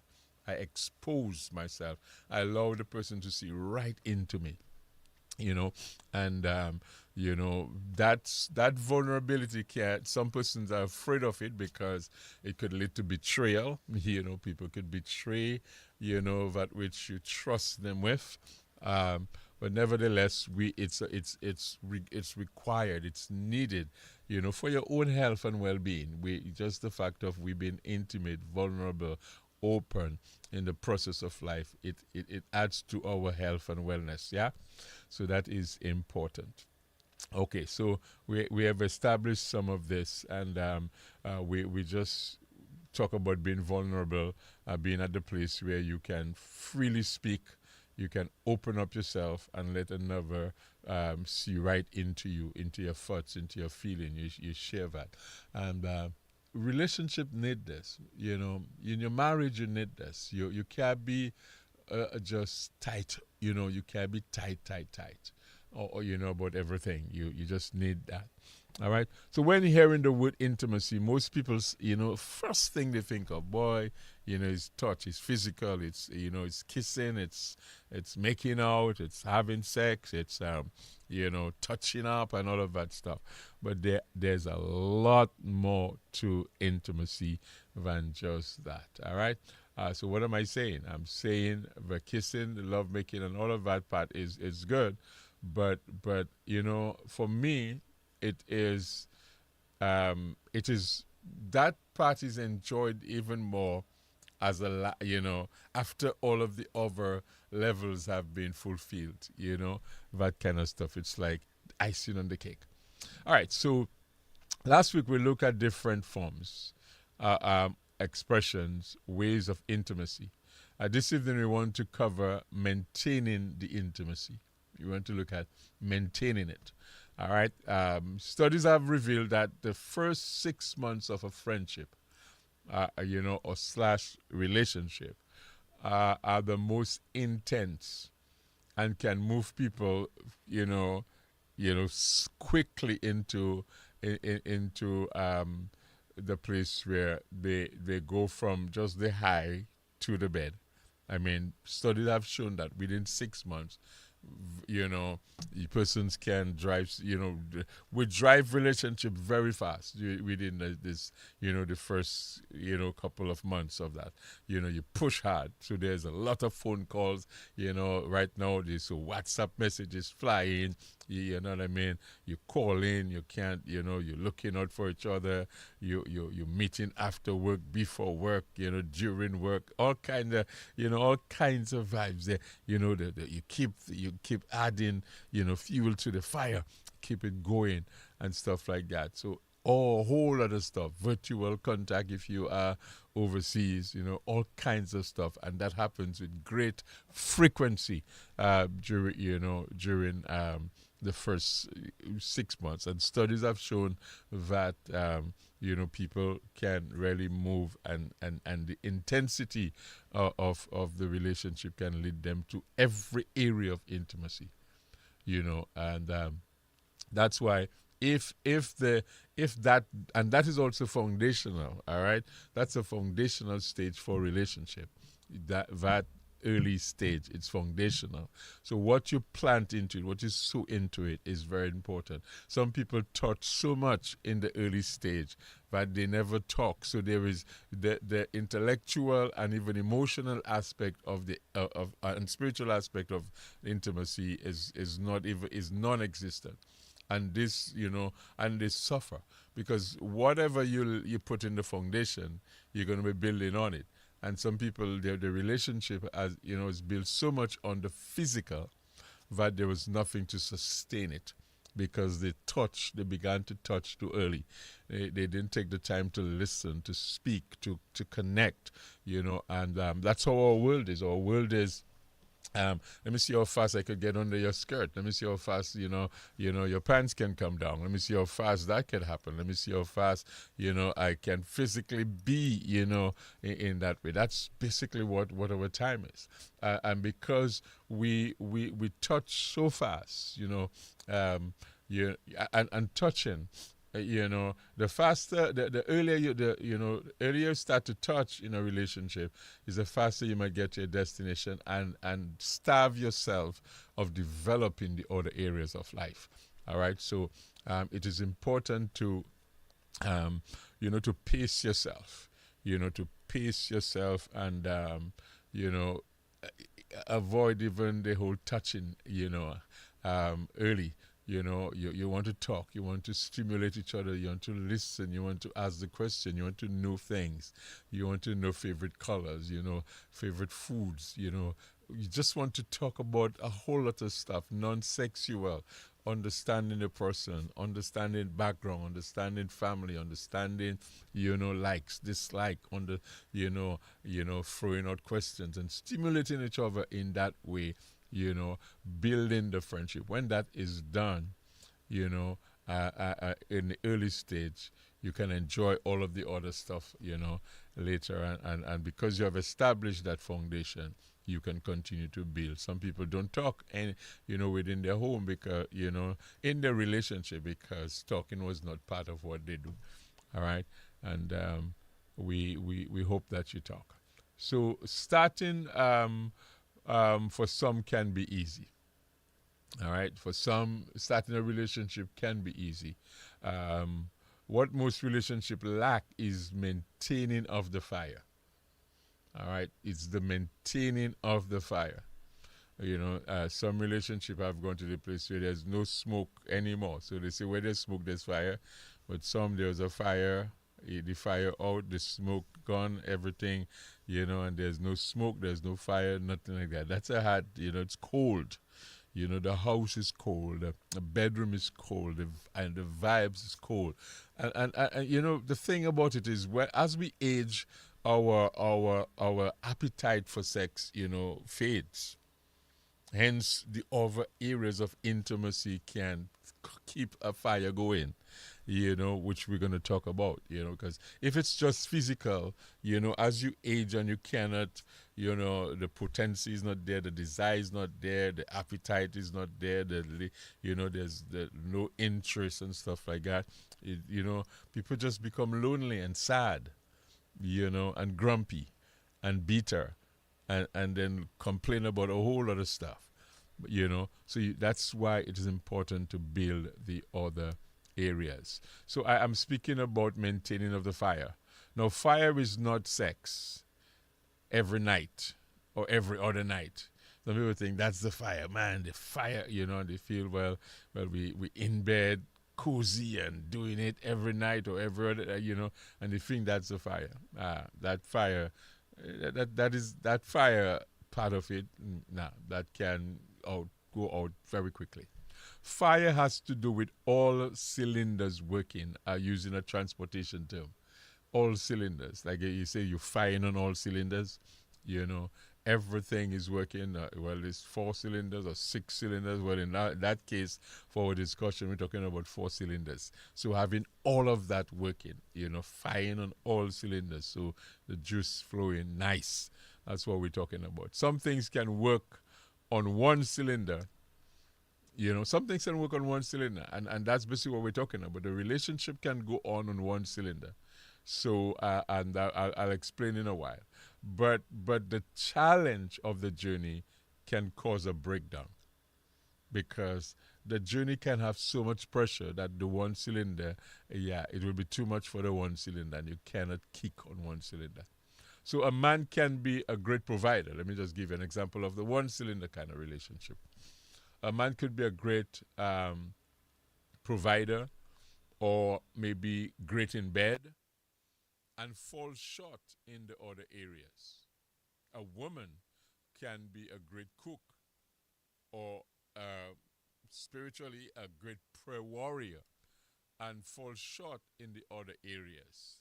All right? And with this one cylinder, be it a provider, or be it a great lover, be it a great cook, or be it a great prayer person, with that one cylinder, she may have, you may take the relationship certain places.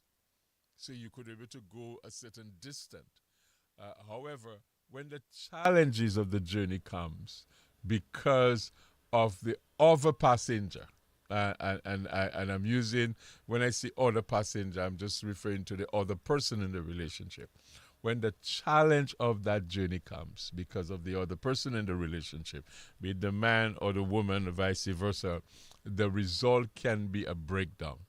Because one cylinder kind of thing, sometimes it could be selfish.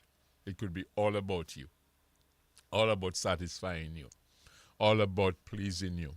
Or in some ways, that relationship is just one dimension. It's just one thing with, I do that and I do that, and, just do that. And the other areas are starved. And the needs of the other person is starved, or even your own needs are starved because of the one, cylinder kind of vibes, and the one area of intimacy, or one area of operation within your marriage, on your relationship. You can find yourself into a whole lot of trouble in that respect. All right, so it is important for you to understand that aspect of it. All right, so where there is, when we talk about the one thing happening, so that man maybe being a great provider but lacking in the other area, or a great person in bed but lacking in the other area, the woman being a great cook and lacking in the other area, or a great prayer person but lacking in the other area, that can cause in some ways early retirement.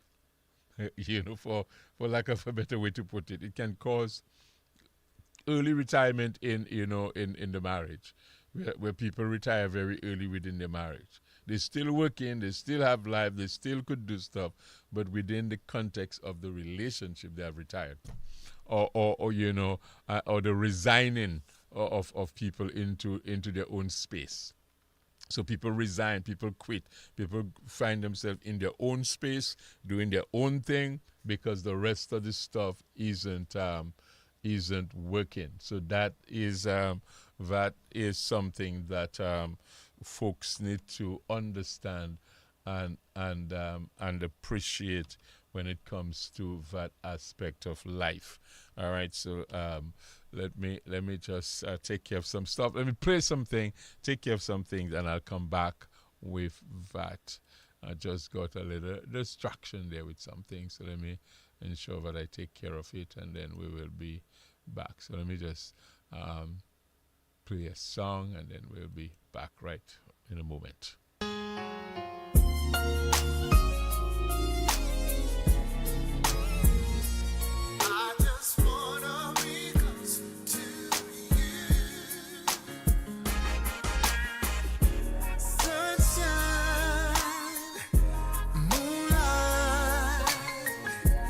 These lights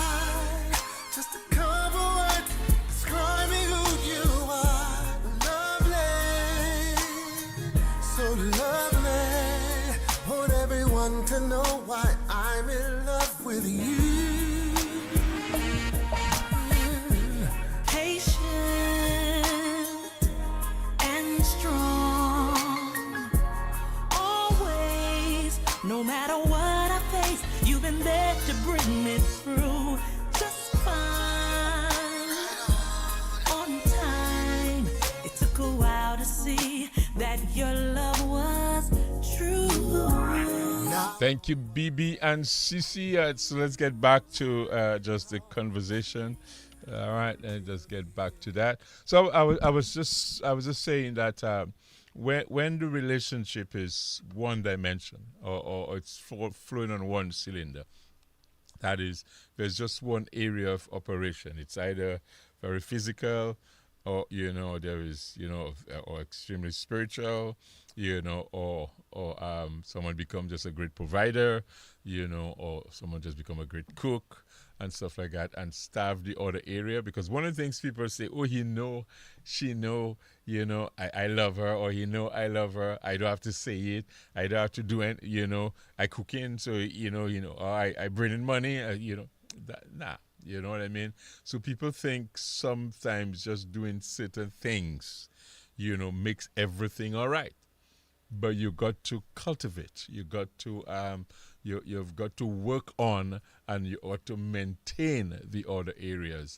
Else you're going to have, like I say, you're going to have early retirement. People are going to quit on you. People, you're disinterested on the bed thing, disinterested in this, disinterested in sitting down and talking. I come home, I go straight to my gadget. People become disinterested in a whole lot of stuff because it is so one dimension, and the other areas are not developed. So there's that's what I mean by early retirement, or people just resign and people walk out, people go about their business, and stuff like that. So you have this type of things, and then you people would hear something like we are not compatible, or there are irreconcilable differences, and people say all of that because they have not taken the time to develop the other areas within the marriage and with the relationship. Or you have places within the place, they are in their own space within this place they call home, or they become roommates or business partners. And you have that where persons because they didn't develop, the other areas have not been developed in the relationship. What happens is persons become roommates. So you have married people who are roommates. And then some of them are not even roommates living in the same room. They are now housemates. So they are under the same roof, but they occupy different rooms. And so for some people, there are different reasons for that. But, from what, the studies show and what I've learned and what I've heard, some of it is because other areas of the marriage isn't working. We're not developed. We're not given attention. So it's starved. It died. What you feed will grow. What you starve will die. So person becomes so career driven. Person becomes so much into their business. Person becomes so much into their work. They didn't take all the time to do that. Or after work, they hang out so much with friends that they didn't check their partner at home. And when they come home, they're tired or they're drunk. So a lot of things causes people to retire into stuff. So people become roommate. No touching, no intimacy, no conversation, or they become business partners. We have this house, we have to pay the loan, we have to pay the bills, we have to do that. So in that sense, we are business partners. We meet the commitments, we do what we have to do, but that's about it. There's no connection because the areas that needed to be maintained and developed were not. All right. So houses are places that hides us and isolates us. They are also places of misery and loneliness. Yeah, people there are a lot of miserable people and lonely people in their own house. They took the time to build this house. They build it together, and It is not a home anymore in that sense. There's no coziness, there's no niceness. People retire in their own space within that place called their house. And, there's loneliness, there's misery, there's nothing like that. All right, so there are places where the one-cylinder relationship has met with life challenges and there isn't enough to go on. So that's what happens when people become business partners, roommate, or they isolate or they hide or they're in a house and they're lonely and they're miserable and all of that. There's no fun at home. All right, all the fun is a thing, and some people stay out as long as they can because there's no fun at home. It is one dimension, it's one cylinder, and it has met with the challenge of life and it has crashed. It has crashed. We see a lot of derelict vehicles. Some of them, they were not maintained. Some people have vehicles and, the way they drive it, the way they move it, the way they deal with it, it crash fast. Servicing your vehicle, maintaining it, checking it out is important for its longevity. The same thing with a relationship and the same thing with marriage. You've got to service it. You got to maintain it. You got to do things. You got to check it out. You got to bring it. You got to check the oil level. You got to check the temperature. Check the temperature game. How is it going? You've got to do the things that's necessary, else it's gonna crash and it becomes derelict. It becomes packed on the side. And even if you appear to be functioning, it's just there for all the other things that it attracts. So take the time to do that. So we're going to look at, how we nurture it, how we do some stuff. Before I play the next song, I'll say this to you, that nature does not like emptiness. Nature does not like a vacuum or emptiness. Something will fill it. Something will feel it. And the thing about it is, when people suffer in their space or, within their relationship that has become one-dimensional, something, people sometimes gravitate to another person or the people, things like that, and things, where the attention, where the fact that you're beautifully said to them. Some men have some beautiful women, a beautiful wife rather, a beautiful woman in their life, and they don't affirm, but somebody else sees her and affirms her, and then, it happens. I remember many years ago, I was young. I was a young preacher, and I was in a particular village. And this, I went to share the gospel with this man. And when I went to the house, this beautiful woman greeted me. Beautiful woman. And the guy, in our conversation, what he was sharing with me is, I'm not going to do certain things for her because I don't want another person to see her. And I'm like, that is such a dotish thing, Mr. saying there. I'm just, because he wasn't prepared to add a value to her by enhancing her life, making her do her hair, helping her with that, wear a piece of jewelry, and he could, some things could be afforded. But his mindset was, if I do certain things to her, she's gonna, it's gonna enhance all of the beauty that she has. Somebody else gonna see her, and I'm not gonna. I just look at the joker and I said, sorry for saying that, people. I just looked at him and I said, you're gonna lose her. Somebody else might take her, will get her. Because if you're mistreating her or you're not appreciating the worth and the value of this person you have there, and you're not married to her, somebody might just snatch her from your life. And I had to tell the dude that, you know what I mean? Because some persons don't appreciate and add value, to the person they have. And a man can add value to his woman, and a woman can add value to a man. When you read Proverbs 21, one of the things it says about the woman added value to her man so that he was known in the gates. And the gates was like the meeting place. the meeting place, you know, and because she added value to him, he was known there. So, and then you look at all the other things about her. She wasn't one dimension. She was not one cylinder kind of person within her intimacy, you know. And some, especially within the church. Let me just talk to Christians now. Some, especially within the church, a lot of Christians, a lot of sisters think, you know, if they're praying and just praying and just praying and just praying and just praying and just praying and just praying and just praying, you know, that's gonna make their relationship work. No. You got to sometimes open your eyes and love on the person. You got to sometimes reach out and hug the person. You got to sometimes, well, let me not say that yet, because that's some of that is coming up.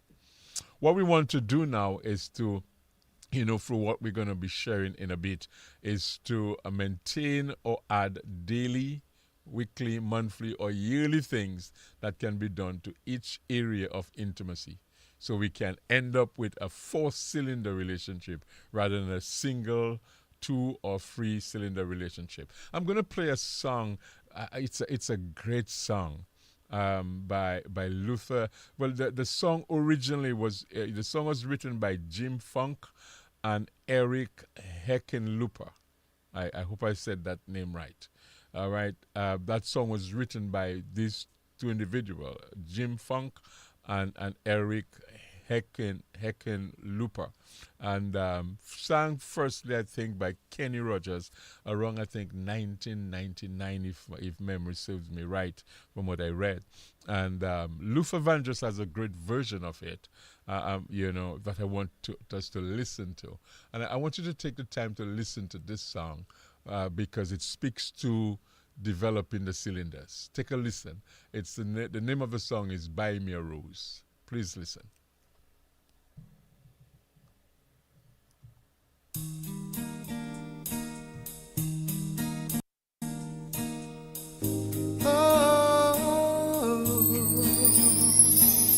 He works hard to give her all he thinks she wants, but it tears her apart, 'cause nothing's for her heart.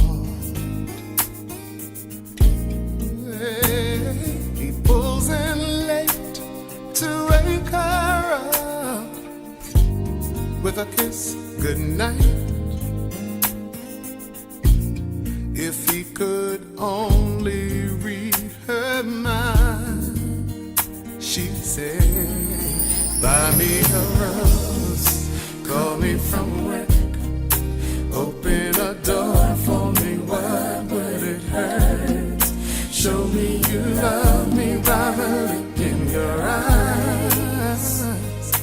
These are the little things I need the most in my life.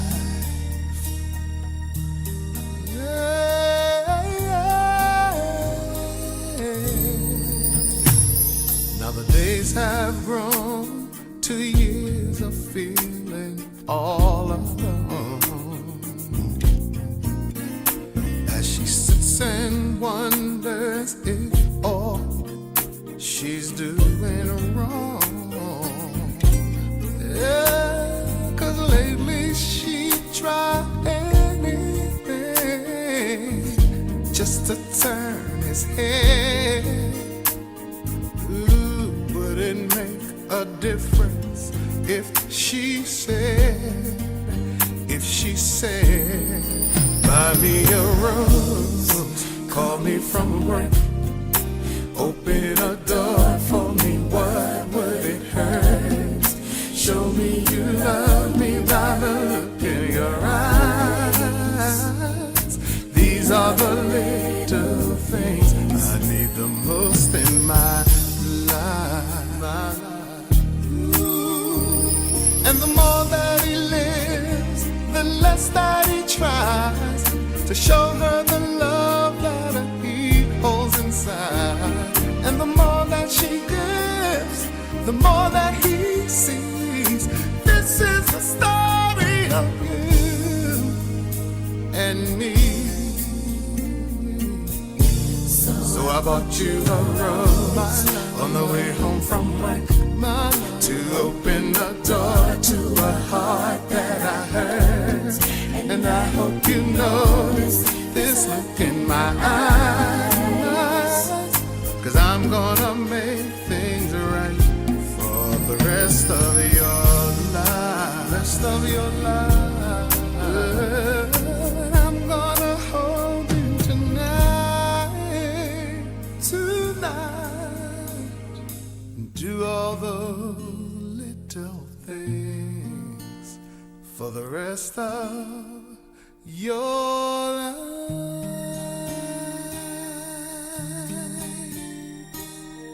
Of your life.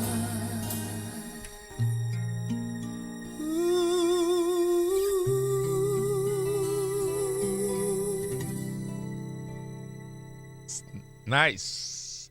I love this. Buy me a rose. Yeah, the song is Buy Me a Rose. Yeah.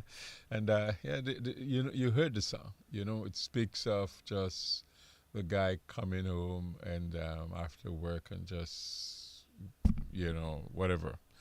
And for her, she's like, man, there's so many other things we need to do. Don't let it be a one-cylinder kind of relationship.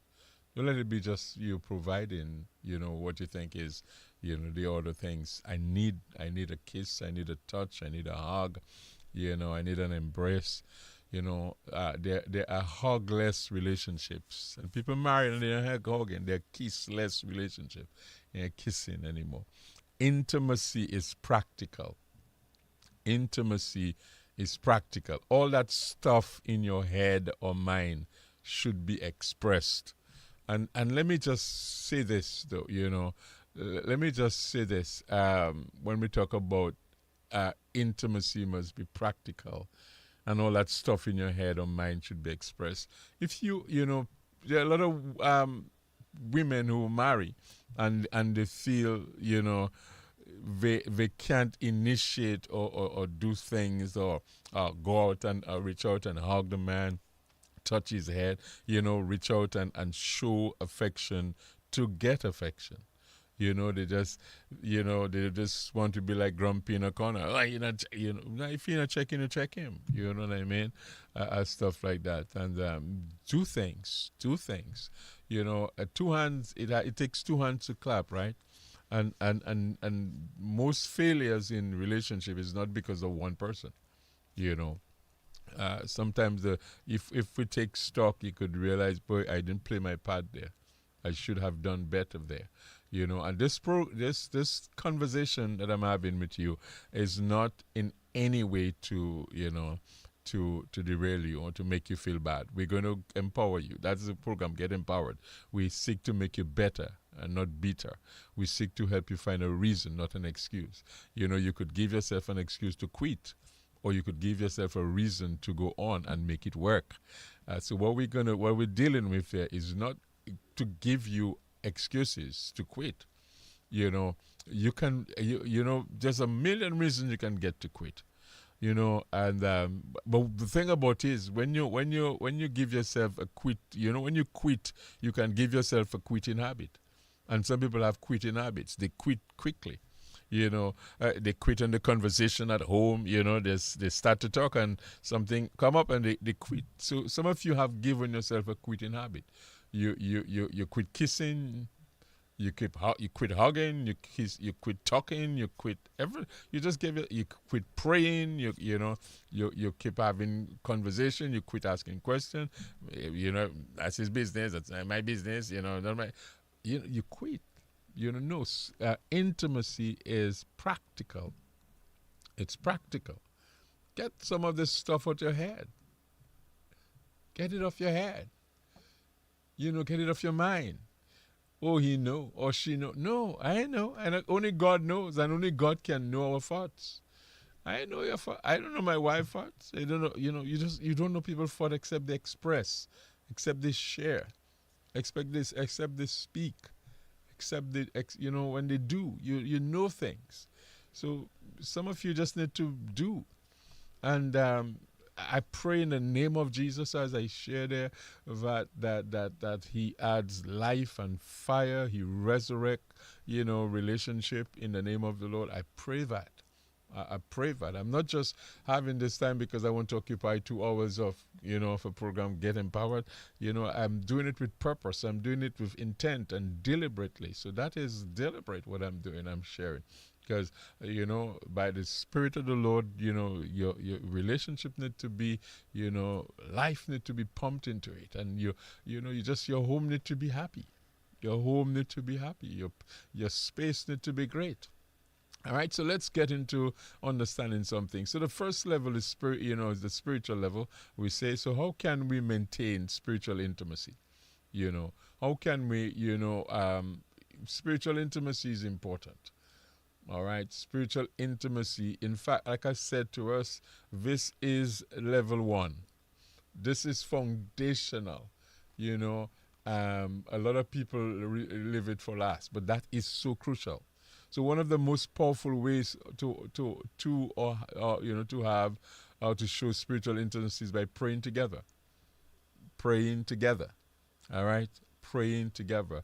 Doing and it's not about just do's and don'ts, and doing it and do it as often as your schedule would permit. You don't have to make it every day, but do it. Make it once a week, twice a week, or once every other week. But find the time to pray together. All right, don't just leave it to chance. Be deliberate about it. Plan for it. Now, the man may not want to do it. Most men supposed to lead that part. The man should be the spiritual leader in the house.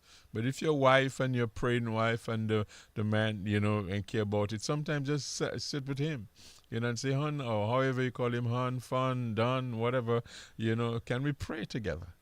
I just feel we need to pray about something. I just need to pray about something.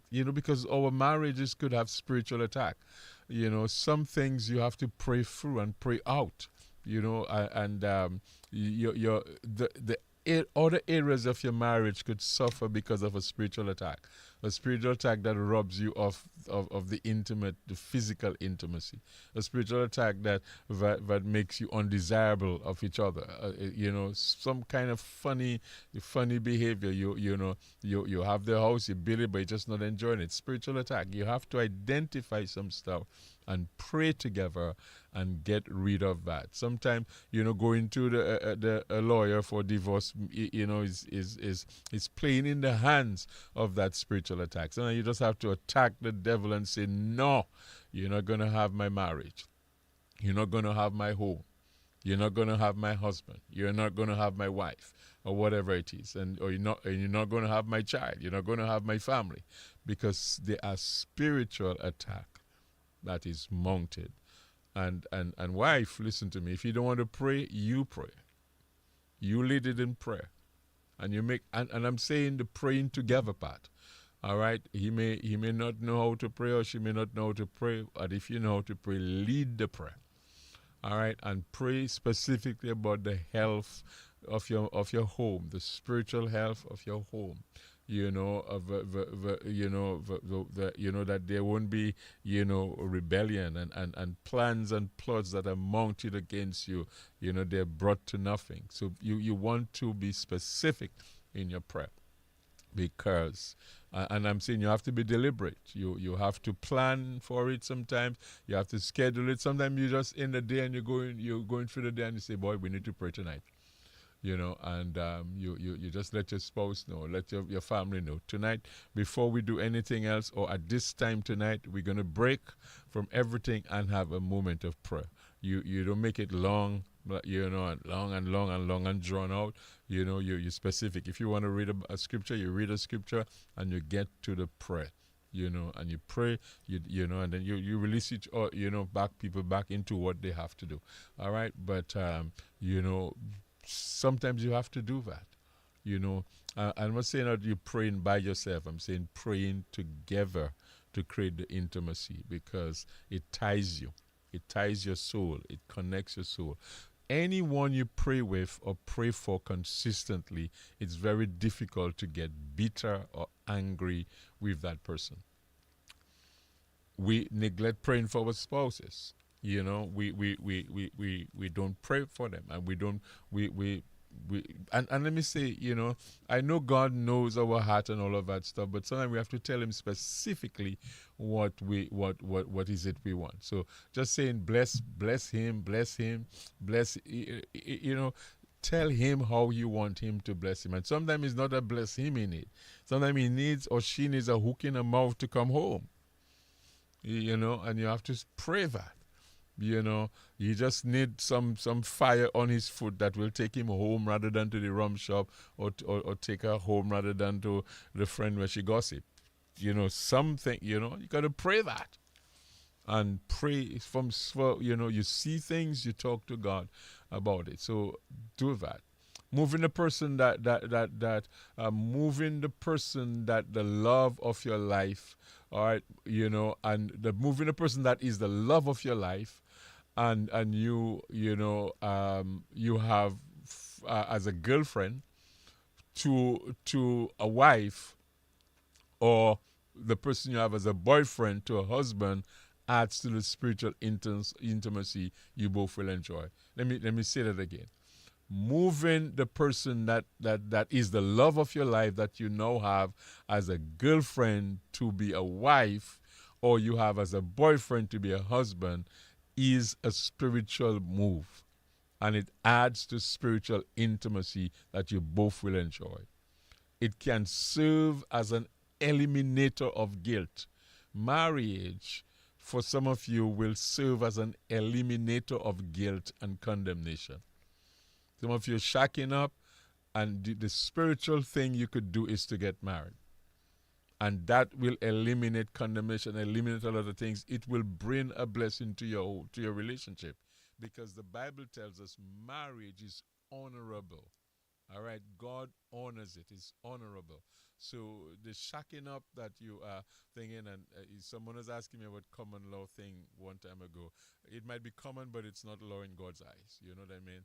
And some folks have to just move from that, just that kind of state of just being there. You know, you've built a house together, you've done a lot. You don't have to do a whole lot to be married. You don't have to do a whole lot to be married or to get married. All right, so do that, and it's a spiritual thing. All right, it will bring peace of mind. All right, some women need the peace of mind to know, man, that thing is settled. You know, I'm a wife.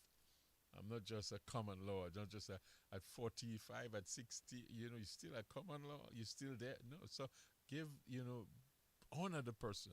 Bring that person to a place of peace of mind. All right. It creates security, it takes away uncertainty and family interference if one should die, wife or husband, someone die, takes away, all this stuff, because, based on how this setup is, the wife can now live her life. But there are people who have worked together with a man or worked together with a woman, and then one party die, and then you have all kinds of interferences on outside. The spiritual thing of marriage helps. All right. Spiritual intimacy helps with faithfulness. It helps with commitment. It helps with the covenant.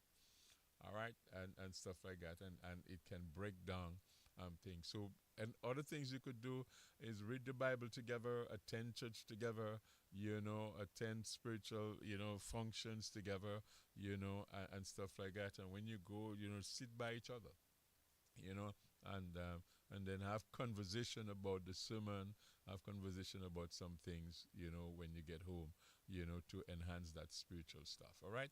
Good? All right. Wonderful. Wonderful. Wonderful. We rolling all right? All right. Cool. Oh, nice. All right. So let me just give you a little bit of close to me, close to you, and then we'll come to number 2. Good to know you're mine, and all I want to say. Just before we continue the song, if you want to call, you're free to call. All right, I've mentioned that, but you're free to call if you want to ask a question, make a contribution. The number is 1-800-327, 1-800-327, or 448-3281, 448-3281, or 448-3279. Or if you're out of Dominica, it's 1-305-432-9744. I'm getting your comments on WhatsApp, but if you want to call anybody, feel free to call, and we'll entertain that. For the world to see, now no one can undo, 'cause I belong to you until the end of time. Good to know you, and all I wanna say to you till my dying day, I just wanna be close to you. Come on, Cece, follow me. You say.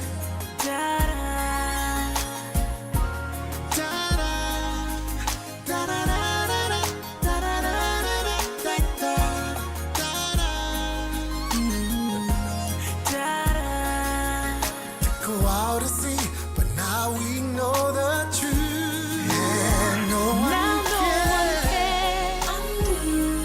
They can't do to you until we belong to the end. Good to know that you're. Time going by quickly. Thank you, BB and CC Wynant. I just want to be close to you. Yeah. You know what I mean? That's a nice song, nice vibes. You guys play love songs too, you know what I mean? At your house, you know. You play songs that, you know, that you can maybe dance on or smile on each other on, or just, you got to do that, right? Play some songs, you know what I mean? Play the good gospel songs, but sometimes drop a little love song, a little stuff that spice up the, you know, the vibes at home, you know what I mean? Do that. Turn the lights down. You know, that kind of stuff. Anyway, let's move on. Good evening to you, Alcasan. Alcasan, tell me about, boy, you must laugh, man. Good evening to Alcasan. Chicago, good evening to you guys. All right, so let's look now at intellectual intimacy, all right? How we can maintain intellectual intimacy, all right? So we've looked at spiritual intimacy, what we could do. How can we maintain intellectual intimacy? And what we mean by intellectual intimacy, this type intellectual intimacy, we're looking at the soul now, connecting on the second highest level of our being, your soul, and becoming, you know that kind of stuff, because your soul becomes a trigger. What's happening with your soul becomes a trigger to the physical intimacy. It's our soul that excites us to have, to do physical things, you know, to kiss, to want to make love and have sex, and all. It's our soul that drives us to that. So if that area is starved, you understand? You know, some people have actually no desire, the body there, but not, because the soul, the vibes in the mind, you know, there's no vibes in the mind. And it's in the intellectual intimacy that we stimulate vibes that happens to, you know, to want us to go to bed, the kind of conversation you're having. So it involves being able to converse, being able to share ideas, opinion, and you don't have to be, you and your partner don't have to be talking sex to end up having sex, you know. You just have to have a nice conversation where you sit and, you know, you just sitting talking about some stuff, and as you touch, you touch, and you're just there chilling and stuff like that, and oops, oh no, things get spicy and all of that stuff, because you're stimulating the mind. And one of the greatest organ in the act of sex is the mind. How the mind goes, so, you know, it's not the penis or the vagina, you know, it's the mind.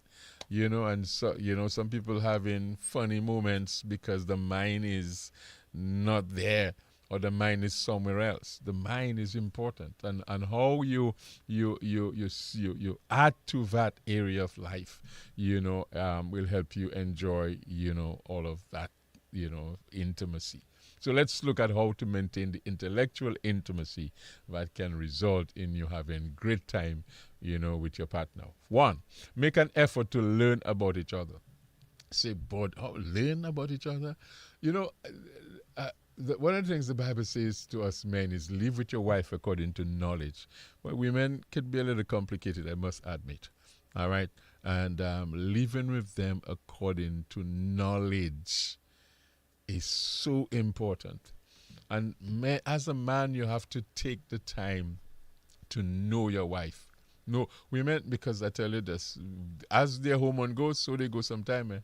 and they could be interesting. Women are just interesting. They're lovely work, beautifully made by God. I tell you this, they're just to be admired. But you have to learn them. You have to understand your wife. You have to understand your woman. You have to learn them. And the same way, ladies, you have to understand your man. So make an effort to learn about each other.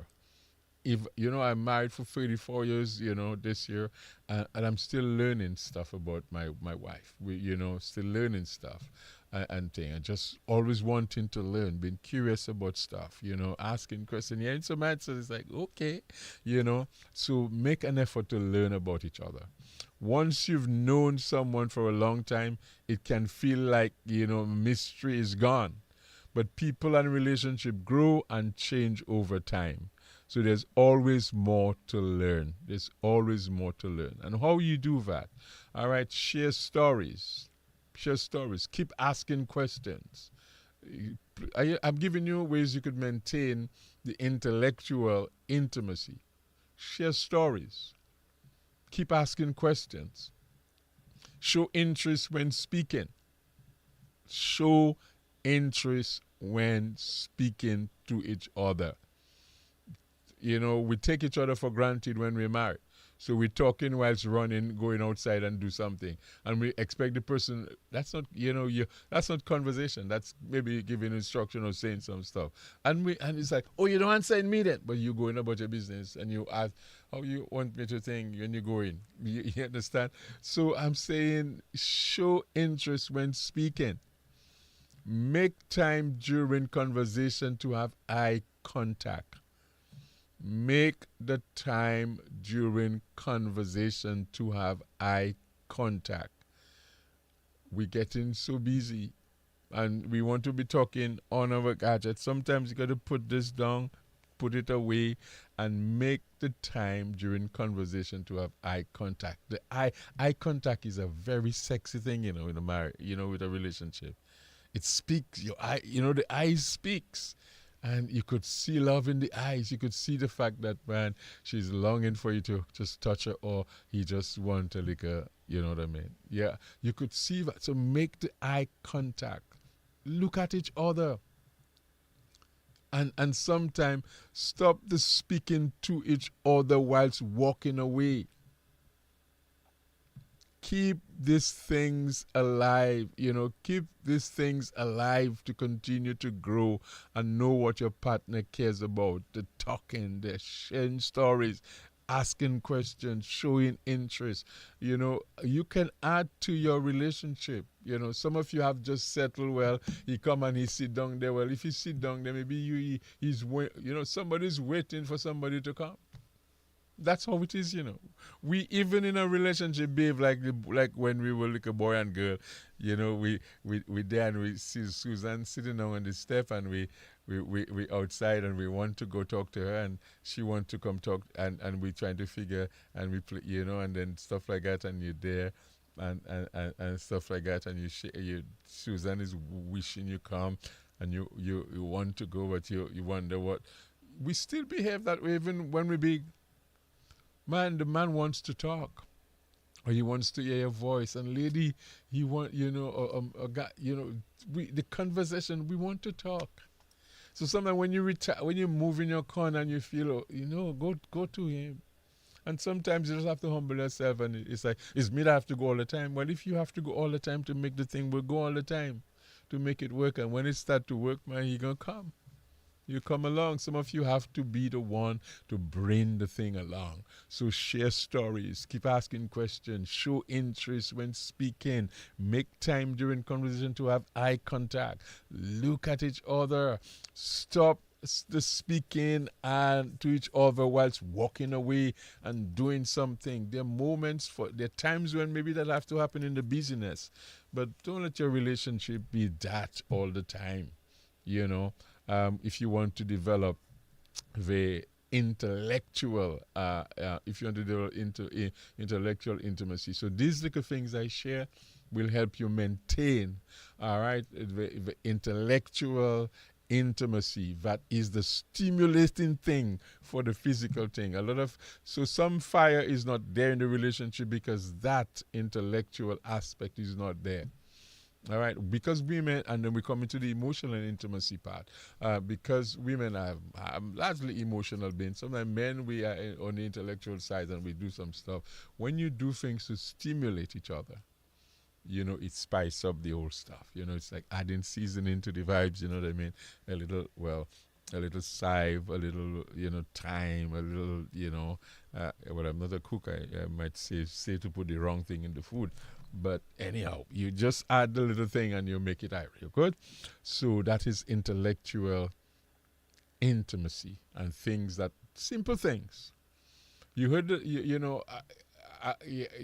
me go back to that song. I'll just let you hear a little line about in it. All right, let me just let you hear a little line in it.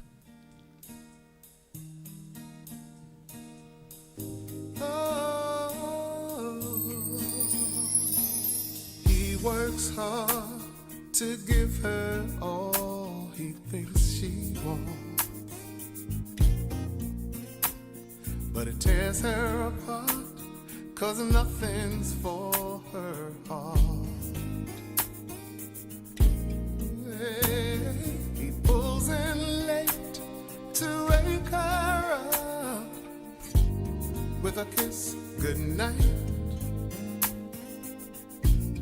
If he could only read her mind, she'd say, buy me a rose, call me from work, open a door for me, why would it hurt? Show me you love me by the look in your eyes. These are the little things I need the most in my life. All right, you see, it says these are the little things. You know what I mean? Sometimes you think it's big thing, just the little thing. One person is saying to me, good night. And they're saying, I love to hug. A kiss on the forehead, kiss on my shoulder, lay in bed and have a nice conversation. Love that. All right, that's this odd little thing. You understand? And stuff like that. Let me say good evening to one of the couple from WPC. Good evening to the Hiltons, Vince Roy and Marilyn. Good evening to you guys, and I hope you all are doing well. And little Jody. Well, I guess maybe Jody's in bed, but good to have you connecting. And thanks for letting me know that you are tuned in. All right, so we buy a rose, we do a thing, we look in the eye, we do that kind of stuff. The little things, Songs of Solomon, which is a love story. It says, take heed of the little foxes, for it's the little foxes that spoil the vine. The little things we neglect can cause the thing to crash. The little things we do can cause the thing to grow.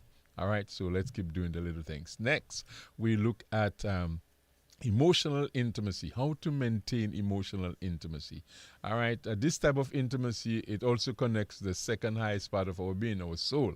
All right, emotional intimacy can be one of the most critical factors of a relationship because it takes you to the place where you are able to share your deepest, most personal feelings with another person about yourself and how you feel about them. So it makes you vulnerable, so you want to say I love you, but you're afraid if I say I love you, you know how the person is going to behave.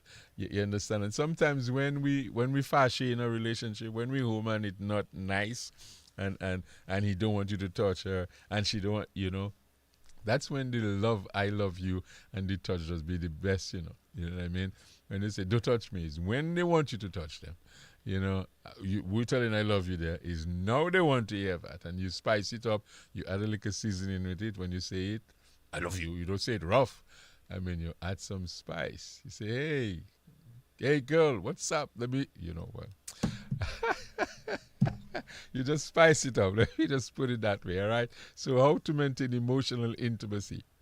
Number one, the one thing I want to do, make it a point to show your appreciation. Make it a point, make it happen. Show appreciation. Show appreciation.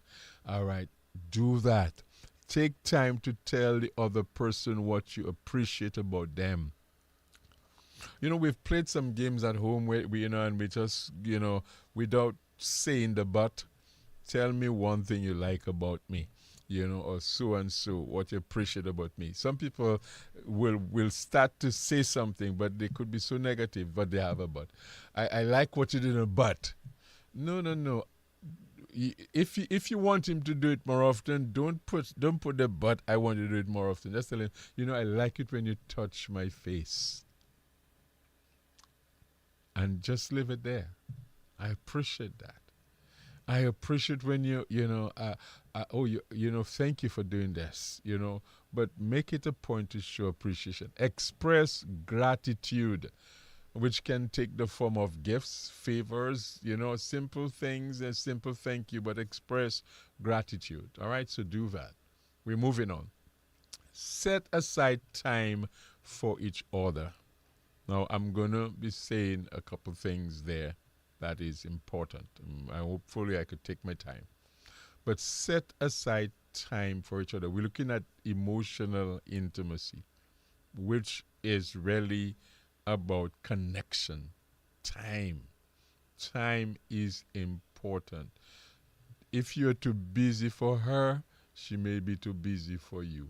If you're too busy for him, he may be too busy for you. Pause. Make the time. Set it aside. All of our schedules are tight.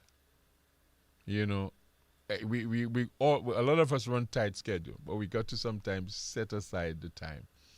Set aside the time when you say, boy, I'm not stopping by these fellas today. Going straight home. And I'm gonna take her to the beach. I'm gonna do this, I'm gonna do that. Set aside time. Plan something, and some of you feel it has to be with other people. No, just the two of you. All right, just the two of you, okay? And just set aside the time. So make it a priority. Make time thing a priority. Ask your partner to come with you to the supermarket, for example. Just some little errands you're running. You're going down the road, and you're going to take a drive. Just you want to come along with me now? Can you, Gibbs, let's go to the last now. Come with me now, let's check that out. That kind of stuff. Some people they just look at home and they feel like a trophy. And the trophy, they just home like a trophy. No. Take them out, show them out. You know what I mean? There's some guys that you just never see that person with their wife, never seen that person with their partner in public, just hardly see them. Most time they're by themselves, that kind of stuff, and you wonder where's the other person. And stuff like that. But take them out. Take the time to go. If the supermarket, the store, you walk in town to get something, park the car, and even just walk. All right, we're finishing that, so let's go over there and see what there is, even if you don't want nothing there. But just the fact of having the time together. And if and if you feel a little itchy, hold hands, you know what I mean, that kind of thing, and do that. But set aside the time, all right? Or you're going on a project, take person, or just for a ride, just for a ride, do that. And sometimes take a detour. Sometimes just take a detour. Don't just go straight home. Don't always drive. Don't just go straight home. So you're coming from work or you're coming from church or whatever. Just you usually go that street, down street, back home. It's predictable. Just take a detour and slow down. Slow down and observe your mirrors. If you see somebody catch up with you fast, they're quicker than you. Let them pass. Let them. Don't impede their moving. Don't slow them down. Once it's a safe way, just let them pass and just continue, on your detour with your significant other. All right, don't rush. All right, don't rush. Take the time. All right, so let's move on. Plan date nights. Plan date nights. You know what I mean? Where you just plan the vibes. Just plan the vibes. Go to the beach. Just the two of you. Go to the beach. Plan going alone sometimes, the children or the child. Do that. Plan and have free up moments where it's just two of you. Free up moment. We're looking at little ways you can maintain the emotional intimacy. ways you could do that. And then finally on that one, just simple things. Have unplugged moments. Have unplugged moment. What do I mean by that? All right, spend time with each other without the the electronics and the gadgets. And put the phone down. Even if it's for half an hour. Chill out in the veranda, in the back porch, in something. Just put the phone down. Some folks have some amazing verandas and amazing house and amazing things, and they don't sit and enjoy it. They don't sit and enjoy that which they build to enjoy. They don't enjoy it. And I'm saying, spend time together without the electronics and without the gadgets, and enjoy what you've built. Enjoy what you've built. I was listening to our bishop on Sunday night, and the guy, he said something that I was like, wow, when you think about it.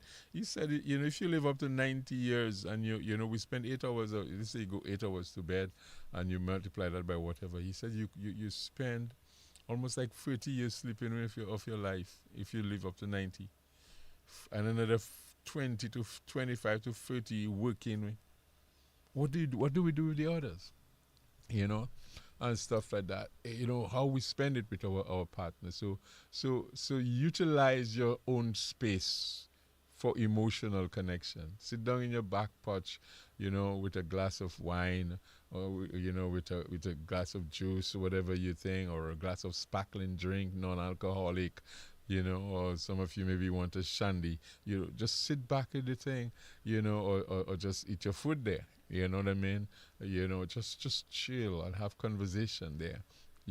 Talk about the good old days, or just talk about nothing, or talk about the boat that passed in, or the plane that passed, or the butterfly that fly, or just the birds that are wrong. Just have conversation. Just you know what I mean? Observe some things as you sit there and just have conversation. It helps plug you up. Unplug you from some things and plug you in some things. All right? Nice. All right. So we when we come back, we will do the final one, and I tell you this, it has some spicy part to that one. All right. Well, let's let me see what I could play. Let me see what anybody. Yeah, let me just try this one. I just want to play a love song. My love, there's only you in my life, the only thing that's right. My first love, Yeah, your every breath that I take, your every step I make. And I want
Can you imagine you just chilling and playing that in the background? Going, my endless love. Nice. There's so much we could add so much to our relationship. There's a lot we could add. Just the simple things. You know what I mean? Just playing the music in the background while you're chilling, you know what I mean? And just love. One person was asking me because, one day I had to not defend the position, but DBS it's basically what one would consider a secular radio station. So most of the music that's played here is secular in that sense. In these days we play a lot of gospel. I remember one Sunday afternoon I was just chilling and playing some good love songs, and this guy called me and just wanted to slam me, man, as a preacher. And I was like, I was happy that he did that because I really wanted some time to explain some things.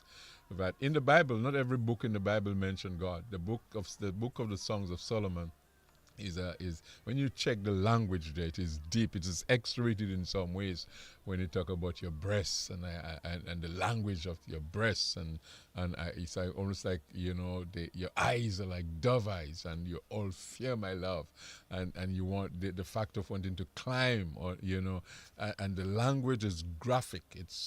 But it's an expression of a man and his woman. Some persons, will spiritualize it a great deal, and I guess it has that part, the Christ and the church. But it is very sensual and very romantic in the language. And I take this to mean that if without the word God in it at all, in that sense, or God or anything that directly refers to him, it's almost like the romance secular, if I should put it, book in the Bible where God wanted us to understand that there is the soul part of you that you cannot ignore in relationship. That's why I say you cannot be a woman that's married and just feel all you want to do is be in the prayer room and pray. Let's make love now, baby. Hey, baby, can we? Oh, you don't say I'm praying then. Okay. Praying. That's why in Corinthians he says you have to sometimes take the break. And if you're going to fast, you can't just go and fast for 5 days and the man don't know. If you plan to fast for 5 days and you tell him and he say, not at that time. No, maybe another time, but not that time. You have to, just put the fast on pause and attend to the man. You understand? A lot of Christians have lost their, the spice in their relationship because they've made it too churchy. They've just made it too churchy and stuff like that. And they have not added the other things. There's no balance. You got to balance the thing. You got to balance some things out. I won't as a pastor, smite my, just rebuke a member if you say, well, especially if the person has a husband that's not a church-going person. Well, I had to spend time with him tonight because he wanted me to spend some time with him tonight. And, or some of you say, me, I have to go to church. And you feel you have to go to church every time the door is open and the man is there waiting for you and wanting you. And when you come home, he's tired, he's sleeping, or whatever it is. No, sometimes, take a break, and stuff like that, and attend to the person, and adding the intellectual and the emotional, aspect of that intimacy and just spicing it up. You got to do that, all right? You got to do this, all right? So Lufa sang and along with, what's his name, My Endless Love. All right, so let's move on. Good evening to my cause over in St. Martin and my cause over in Bowers Glen. Good evening to you, Annie. Thanks for the thought. Some of you have been dropping some good lines. All right, some of you have been, have been dropping some good lines and very, you tell me of you're learning and you're interested and I'm happy that you are getting some stuff. So let's go to physical intimacy. That's the part we all like, right? We just like that. We like the kissing. We like, one person, we just, the physical part. But the physical part is like icing on the cake. It becomes enjoyable. It comes better when you have done the other things. You don't want to be single cylinder. You want to be a four cylinder. When all cylinders are kicking, a four cylinder relationship. Man, when the spiritual thing is there, the intellectual is there, the emotional is there, man, the physical, you know what I mean? It kicks in very good. So you want to just look at that. So let's look at the physical intimacy. Physical intimacy could be any form of touch. All right, we begin with the touch. Remember what I said to us. If you touch too early, you may not have developed anything else. But touching is important. Okay? That's why the Bible says it's good for a man not to touch a woman. If you want to touch, you've got to do certain things. All right? So physical intimacy could be any form of touch. Touch on the shoulder, and we heard somebody mention they even like to be kissed on the shoulder. I wasn't aware that was so romantic for that particular person, but the person say kiss on the shoulder. All right, so that's kind of an interesting one. But kiss on the shoulder, or touch on the shoulder, a hug. Hugging is a fun thing. Hugging is fun, or holding hands. All right, sex is considered the ultimate expression in physical intimacy.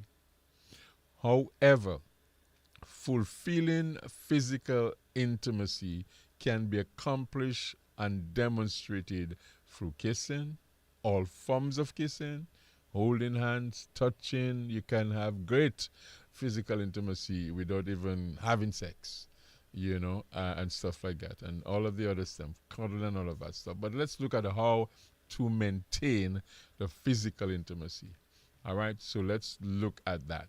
All right, because that's like a spice that some relationship have lost.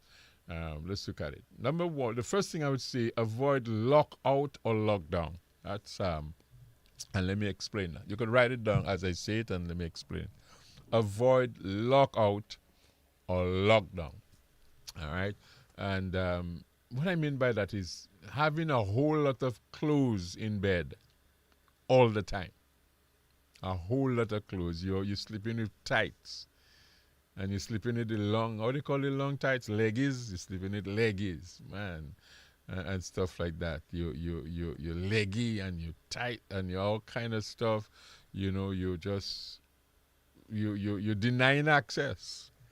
You know what I mean? You want to develop the physical intimacy, but you could have some clothes on, but let access be granted. If there's a touch that the person could touch skin, and not just a whole lot of, from head to toe. I was gonna call a particular thing. You're not that. All right, you're not that. And I believe even these people that wear a whole lot of clothing, when they in bed they free up. But avoid lockout, avoid lockdown. All right, avoid having all of this clothing. Avoid, that kind of stuff. If some of the weather is chilly, you want to do something, but you could be under the comforter if it's chilly with where there's not a whole lot of work. Some people have to work too hard to get access. Avoid it if you're gonna, when you want to maintain physical intimacy. Check your hygiene. That's important. Check your hygiene. Bathe. Let smell well, smell good. Smell good. Like I want to say, don't smell like book cobwebs or something like that. Smell good. Spice up. You know what I mean? You take a shower, add a little cologne, add a little perfume, a little roll on. Do some stuff. Smell. Work on your hygiene.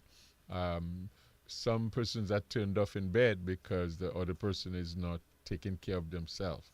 They're not groomed properly. It's my wife, but groom, you know what I mean? She's going to look at you. You're going to look at stuff, groom, check your hygiene. Take care of yourself, your breath, clean yourself up, be clean and ready. You understand? It's not just because you think, no, it's important to, to wash yourself, to bathe properly, to be clean. for that whole process of physical love making, so do that. Dress and undress in front of each other. All right. Dress, dress and undress in front of each other, naked and not ashamed. And leave room for some quick romance in the process. All right. You leave room for some quick romance in the process. So dress and undress in front of each other and leave room for some quick romance in the process. Touching and even, a quickie or something. Just leave room for some little spice in the, in the dress and undress kind of moment, you know what I mean? And stuff like that. And just leave a little room. All right, we're moving on. Touch frequently. Touch frequently. Okay? Touch frequently. And we talk about non-sexual touches. You want to touch frequently, and we're talking about non-sexual touches. Have that happening. Hug each other in private. Some even people they hug in public, but they don't hug in private. We're talking about, and let the hug be prolonged. I'm talking not just a hug in your own space. Hug even if it's just you and two of you in the house. Hug it tight and stay in each other's arm for a little while. Don't rush the hug. All right, a lot of married people don't hug at their home. They don't hug in private. But do that. Hug. All right, in private, in your home. And let the hug be long hugs. I'm repeating it. All right. And then look into each other's eyes. Look into each other's eyes as you hug. And look there, and drop a kiss if the mood allows it. We're looking at how to maintain physical intimacy. Look into each other's eyes. Hey, oh wow. That's why Solomon was saying for songs, you all fear my love, your eyes. Oh, your eyes, they're like dove's eyes.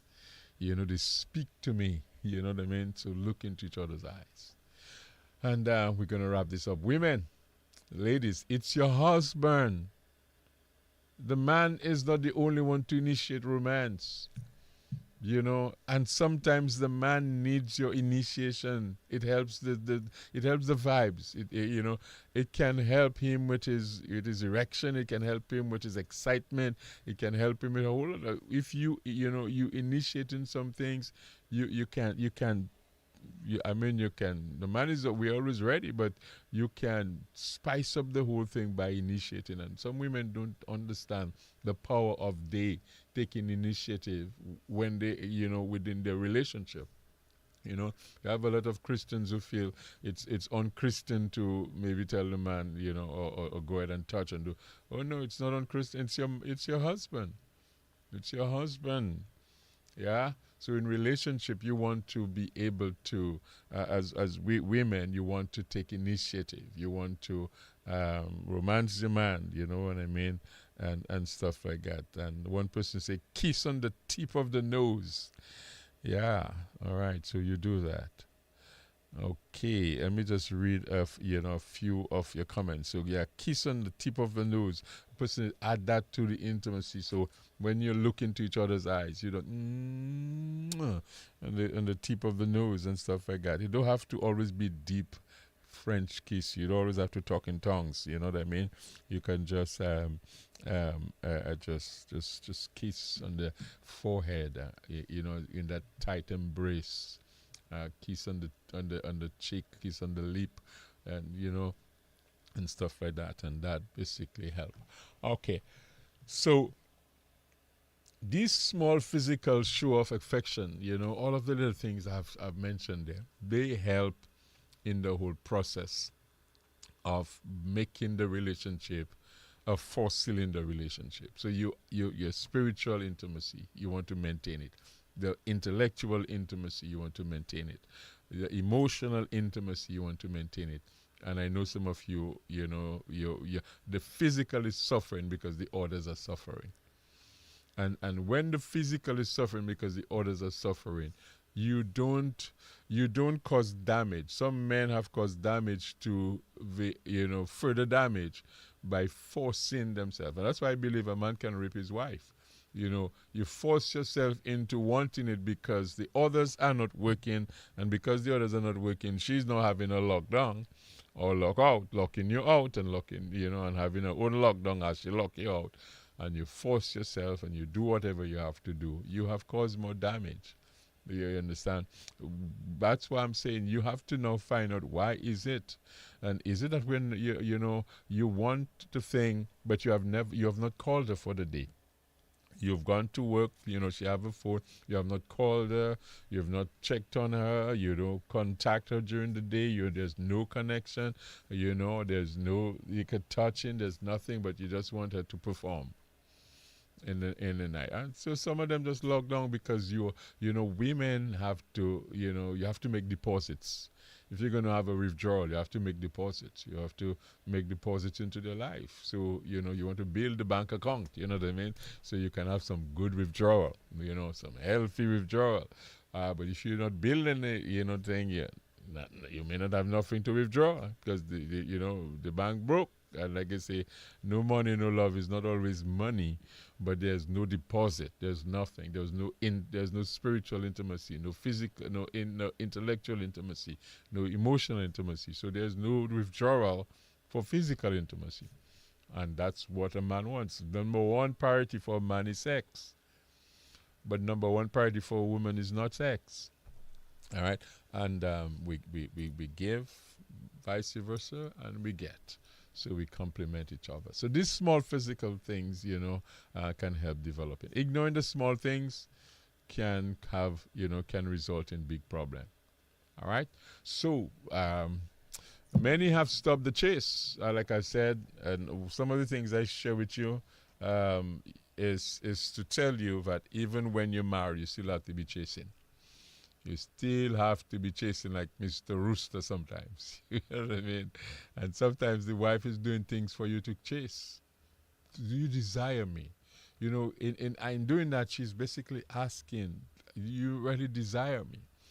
And you show that you desire your wife or your woman when you are prepared to chase.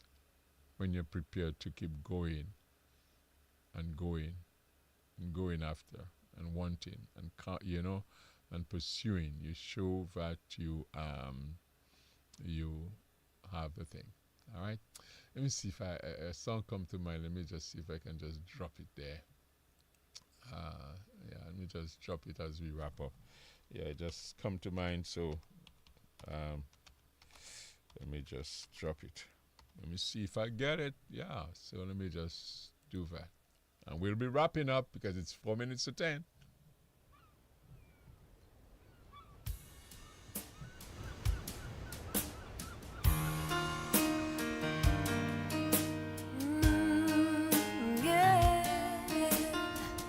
Looks like we made it. Look how far we've come, my baby. We might have took the long way. We knew we'd get there someday. They said, I bet they'll never make it, but just look at us holding on. We're still together, still going strong. You're still the one I run to, the one that I belong to. You're still the one I want for life. You're still the one that I love, the only one I dream of. You're still the one I kiss goodnight. Ain't nothing better. We beat the odds together. I'm glad we didn't listen. Look at what we would be missing. They said, I bet they'll never make it, but just look at us holding on.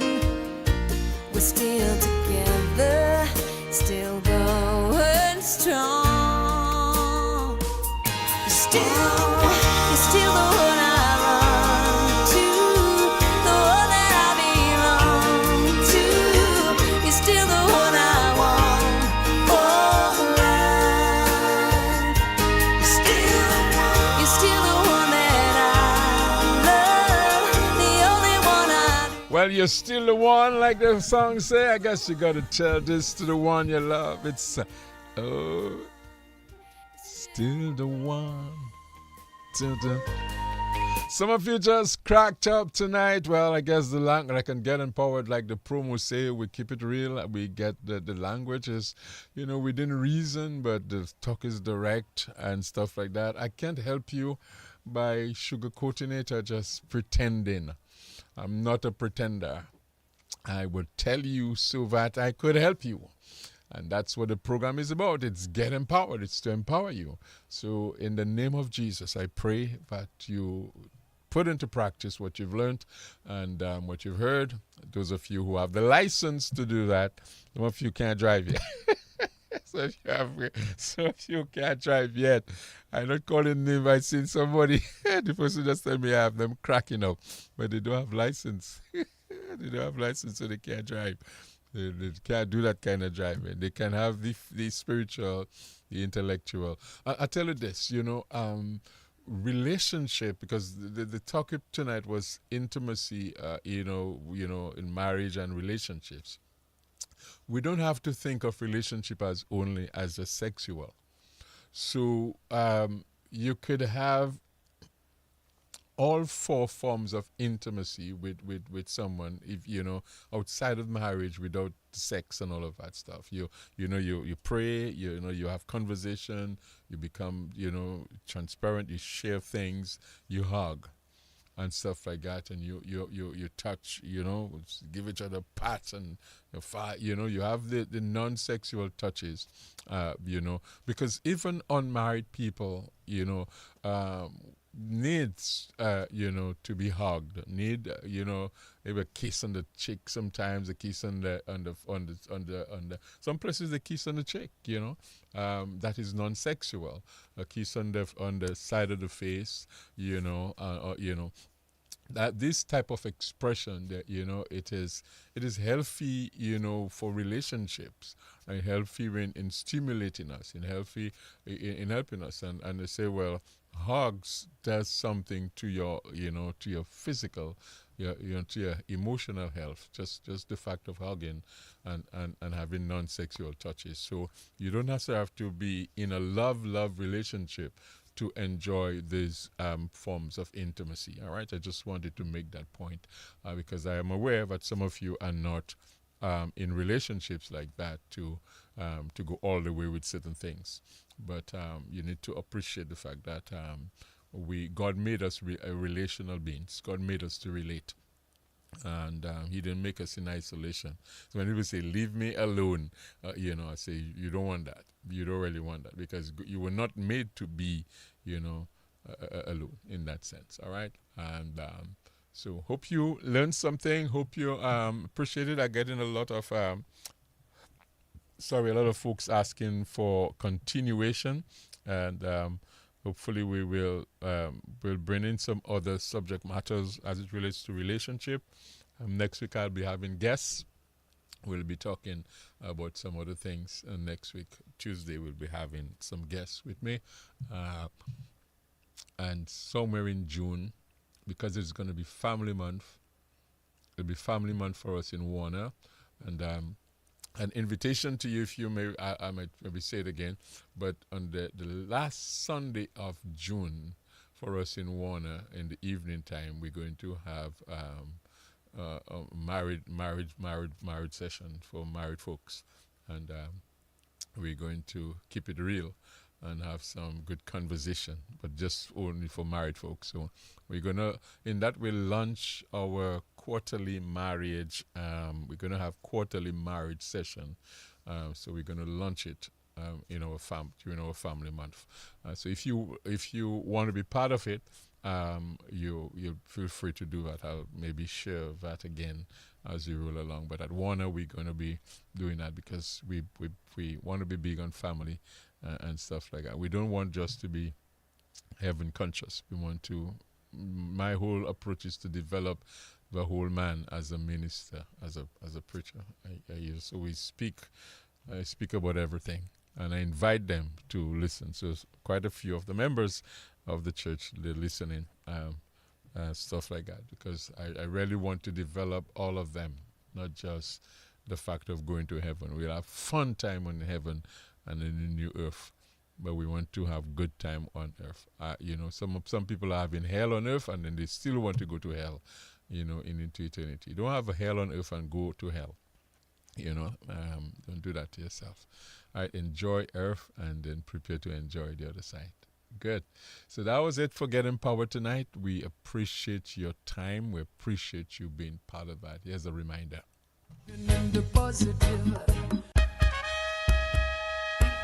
Here is an invitation to get empowered on DBS Radio every Tuesday evening from 8 to 10.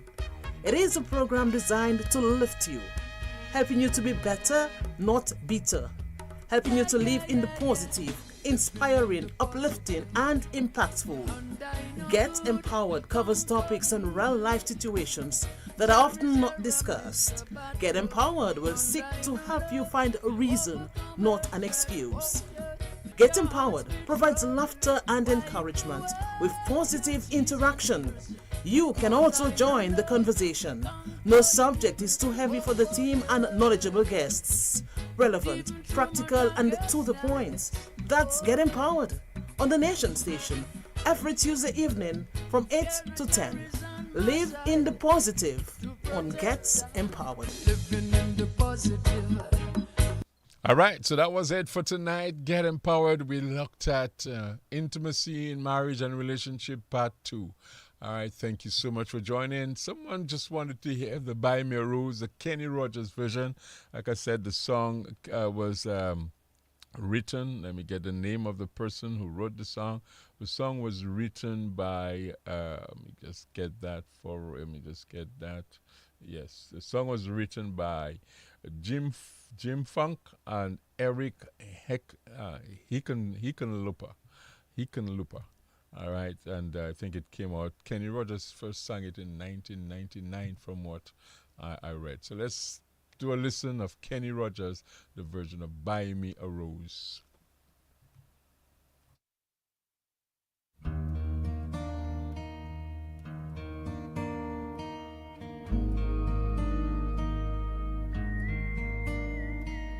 He works hard to give her all he thinks she wants. A 3-car garage, her own credit cards. He pulls in late to wake her up with a kiss goodnight.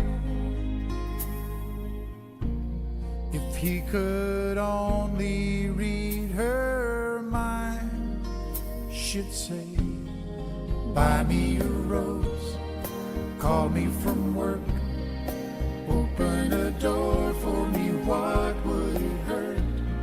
Show me you. A shout out to all of you couples out there, wishing you well. Also want to take a time to give a shout out to the police officers, the prison officers, the fire officers, the doctors, the nurses, all of you on the night shift, the security guards, and all of you on the night shift, those of you who might be at a supermarket or 7-Eleven or some business place. Good to have you locked into the Nation Station. Her own credit cards. I'm going to open it up for you if you want to hear a love song or some kind of song between now and 25 past 10. Just drop me a message and let me know you want it. 276-5656. Let me know the song you want to hear. And once it's in reason, I'll play it for you, yeah? Buy me a rose. Call me from work. Call me from work. Open the door. Open the door. For me, one, it hurt. Show me you love me by the look in your eyes. These are the little things I need most in my life.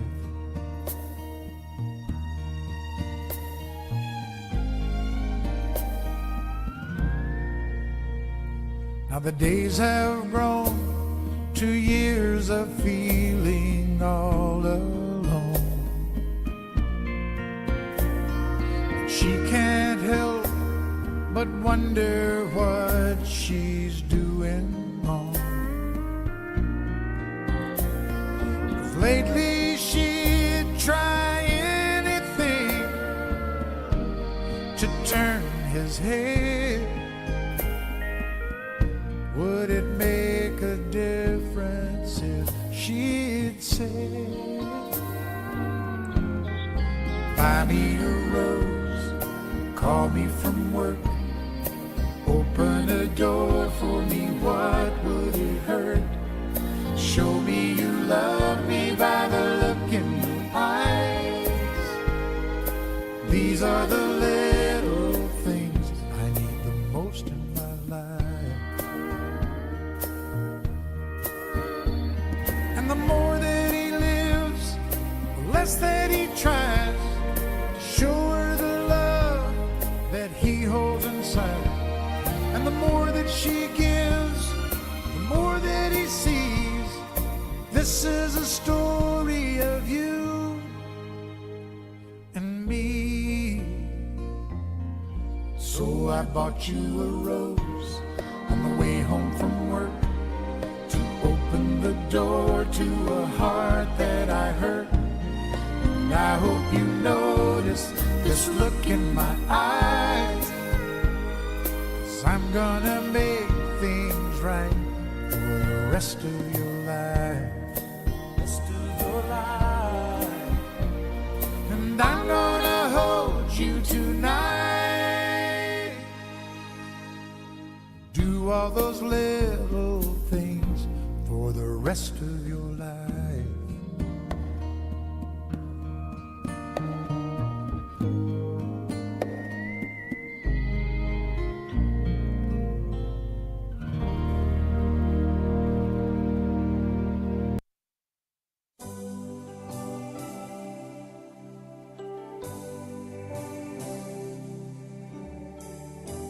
I can't help smiling when I look at you. To keep from going crazy is all I can do. I'm so defenseless with you so close. The walls have crumbled from my body and soul. Write your name across my heart. I want the world to know that I am yours forever.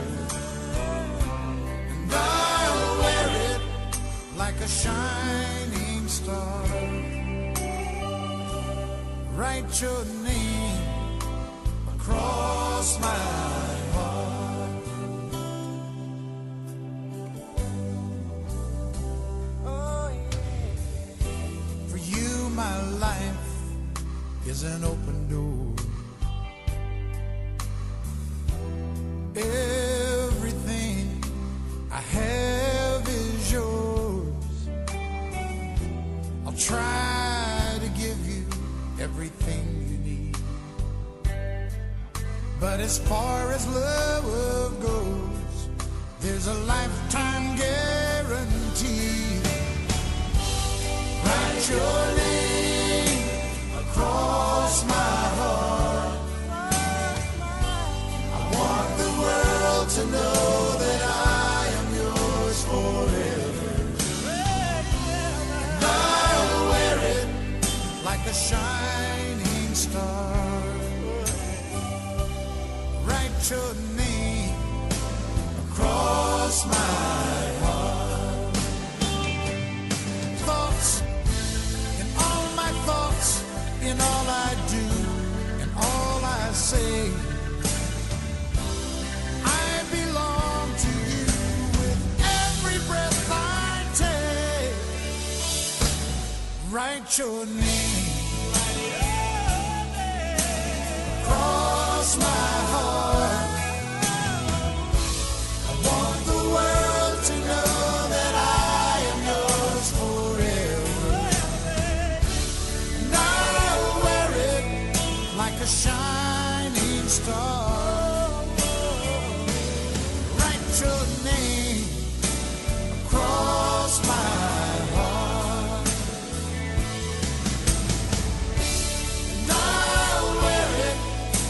shining star. Write your name across my heart.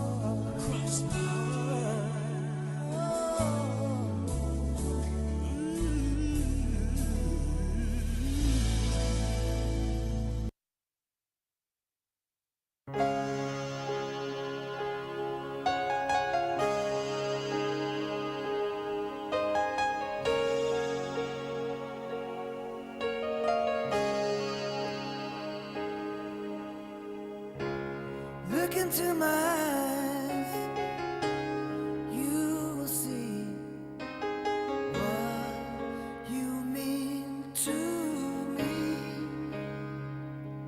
Such a heart, such a soul.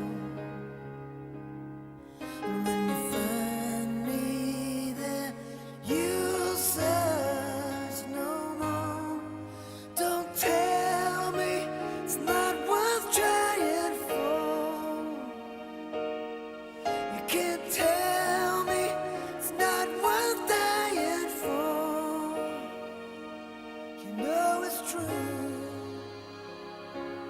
Everything I do it for you.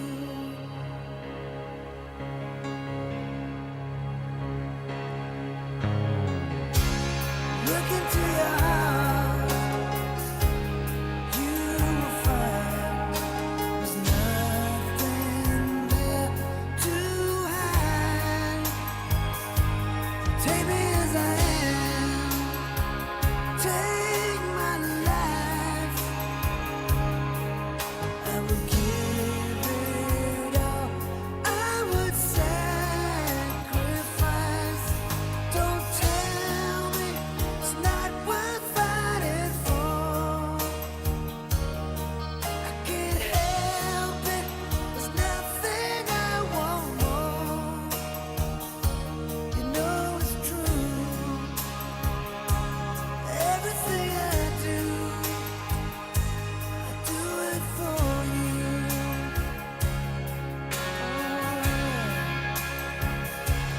There's no love like your love, and no other could give more love.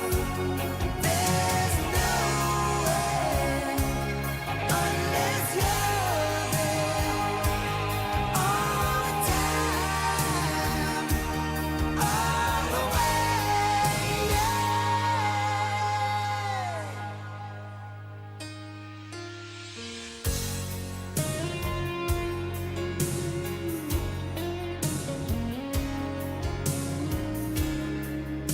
To your heart,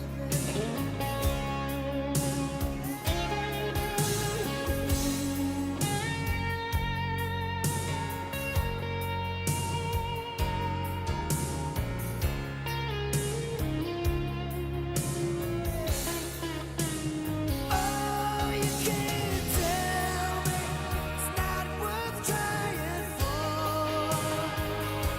I can't help it, there's nothing I want more. Yeah, I would fight for you, I lie for you, walk the wild for you. Yeah, I'd die for you. You know it's true.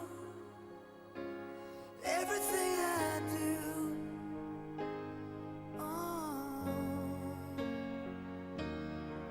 do it for you. Wonderful song, good song. I'm not sure what this one is gonna sound like. All right, let him finish. Oh, we got some more to go. Brian Adams, yeah. Everything I do, walk the wild. We will see it through.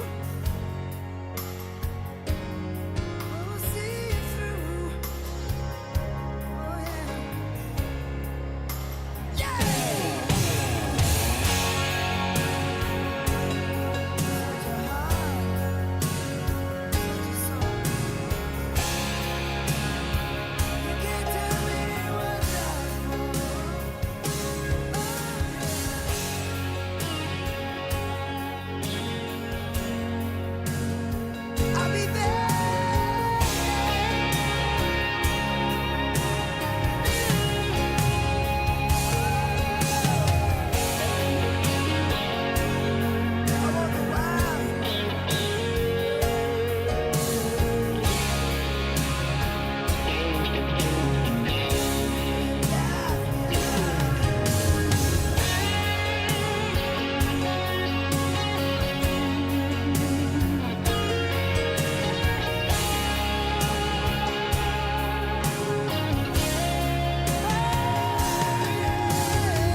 All right, 24 minutes, no, 22 minutes after the hour of 10 o'clock.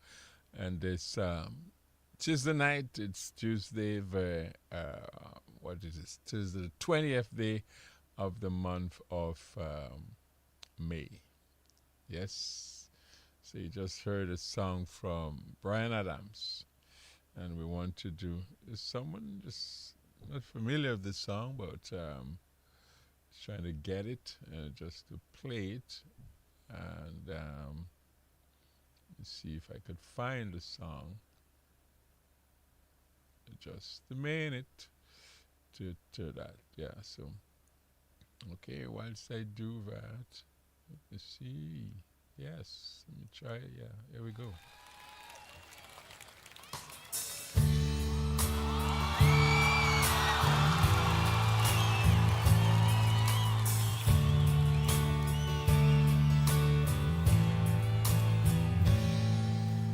Sorry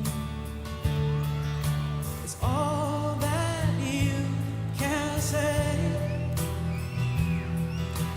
Years gone by and still words don't come easily. Like sorry, like sorry.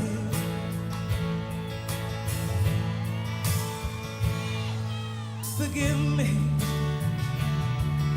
It's all that you can say. Years gone by and still words don't come easily. Like forgive me, forgive me. But you can say, baby, baby, can I hold you tonight? Maybe if I told you the right words, at the right time, you'd be mine.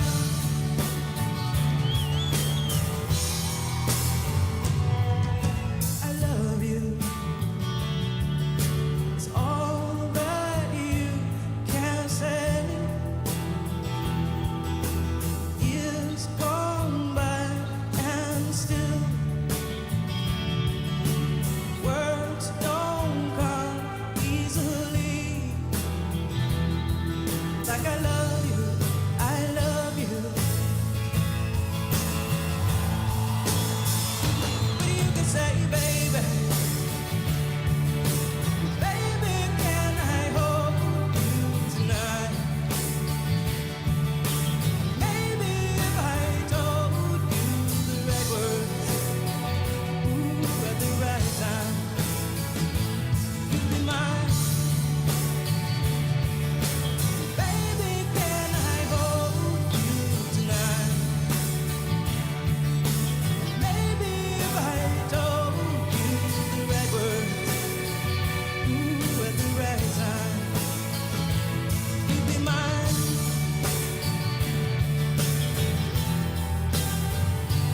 You'd be mine.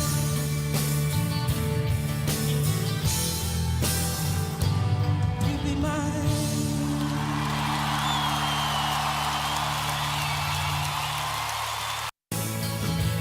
You'd be mine.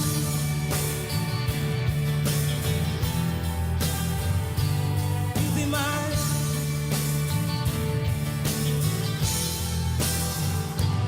You'd be mine.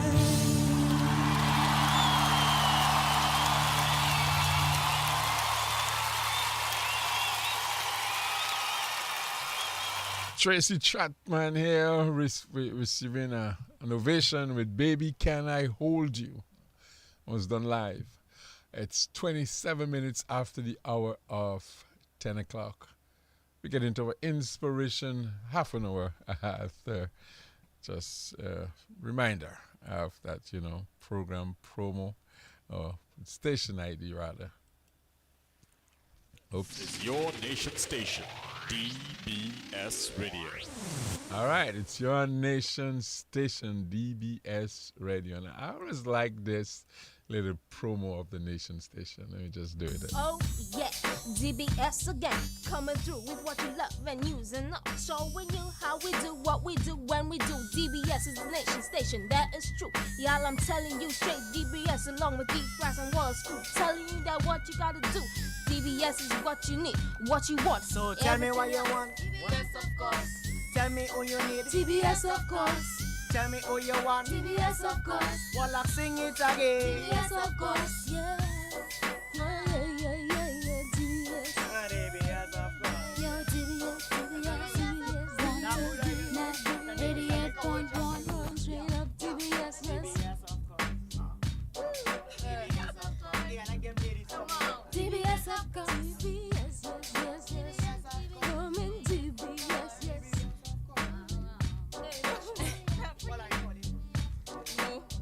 No.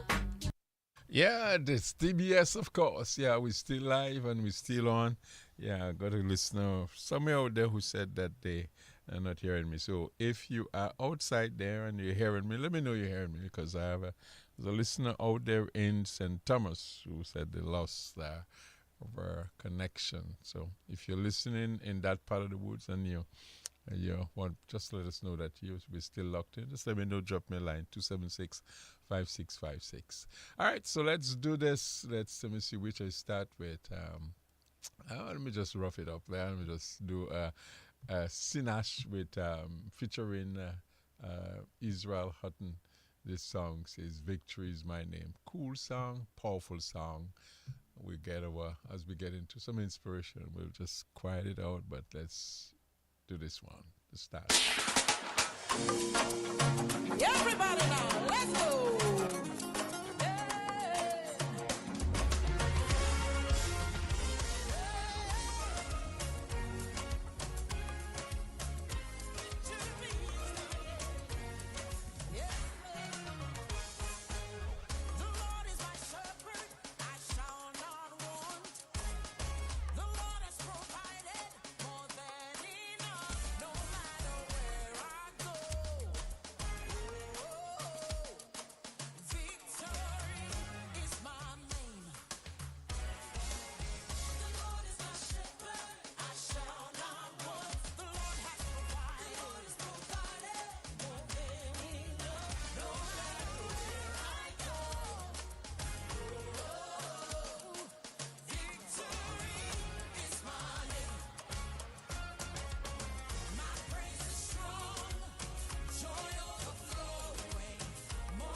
Victory is my name.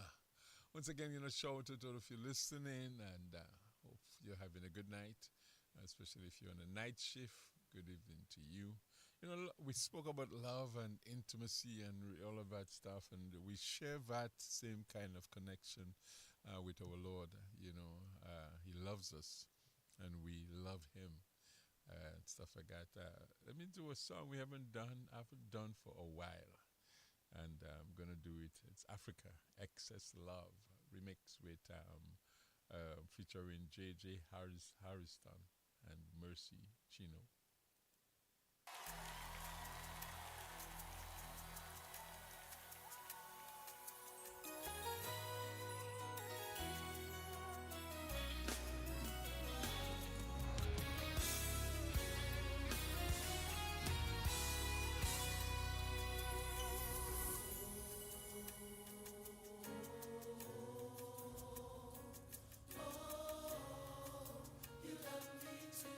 You love me too much. Oh.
Jesus, you love me too much. Oh, you love me.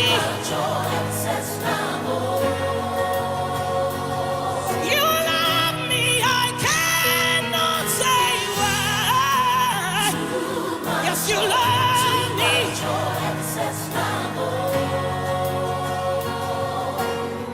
Jesus, you love me too much. Oh.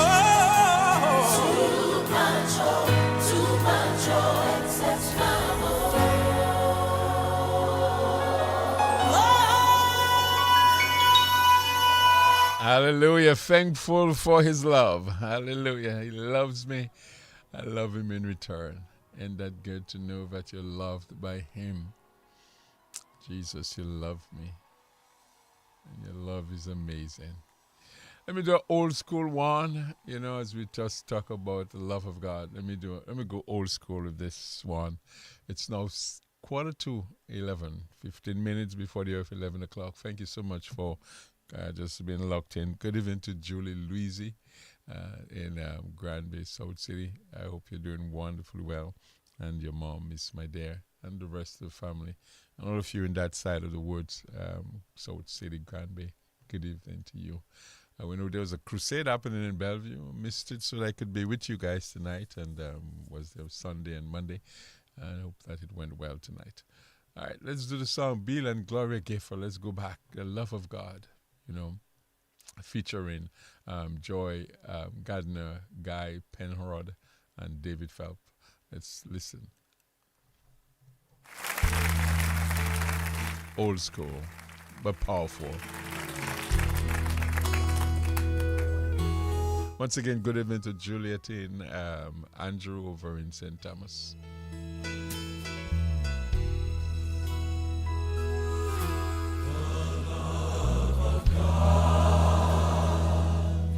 Is greater far than tongue or pen can ever tell. It goes beyond the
The wonder of his love, the beauty of his grace, so sweet. Oh, the love of God. The love of God. Wonderful, wonderful, wonderful. Yeah, it's just an amazing love. It's a great love. It's a glorious love. And we thank God for loving us. Here's another song, and we got about 10 minutes. I want to try to do 2 songs in that time. Yeah, he's a good father. Good evening to Sandrine, Francis over in the Kalinago space, and all of you lovely people in that part of the woods. Chris Tomlin with Good Father. I've heard 1,000 stories of what Yes.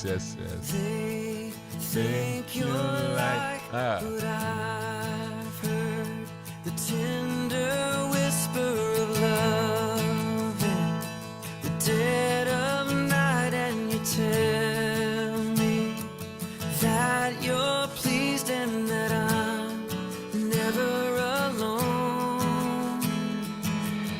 You're a good father. It's who you are. It's who you are. It's who you are. And I'm loved by you. It's who I am. It's who I am. It's who I am. Oh, and I've seen many searching for answers far and wide, but I know we're all searching for answers. Only you provide, 'cause you know just what we need before we say a word. You're a good father. It's who you are. It's who you are. It's who you are. And I'm loved by you. It's who I am. It's who I am. It's who I am. Because you are perfect in all of your ways. You are perfect in all of your ways. You are perfect in all of your ways to us.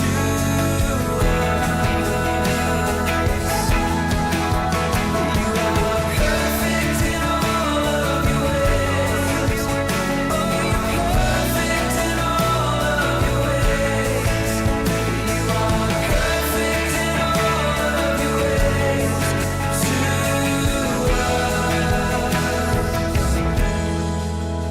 Oh, it's love so undeniable. I can hardly speak. Peace so unexplainable. I can hardly think as you call me. Deeper still as you call me. Deeper still as you call me. Deeper still into love. Love, love. You're a good father. It's who you are. It's who you are. It's who you are. And I'm loved by you. It's who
He's a good, good Father. And as we wrap up tonight, just know that He's perfect in all of His ways.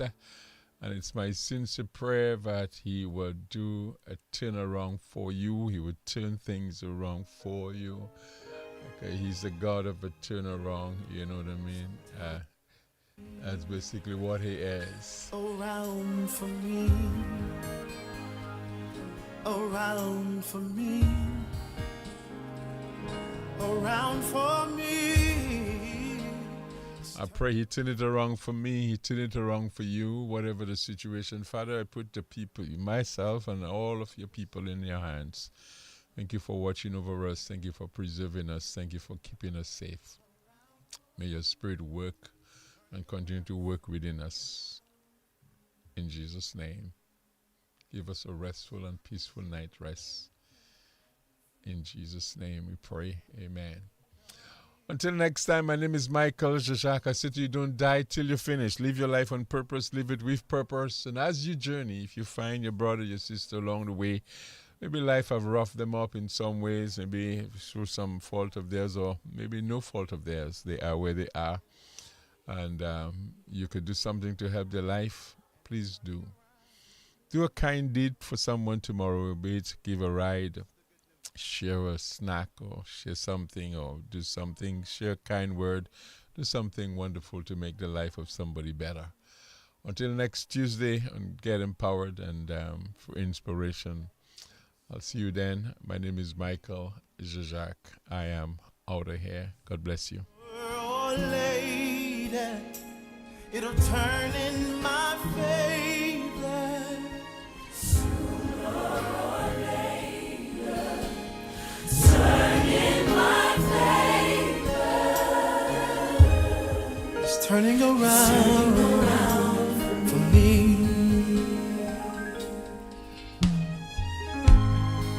It won't always be like this.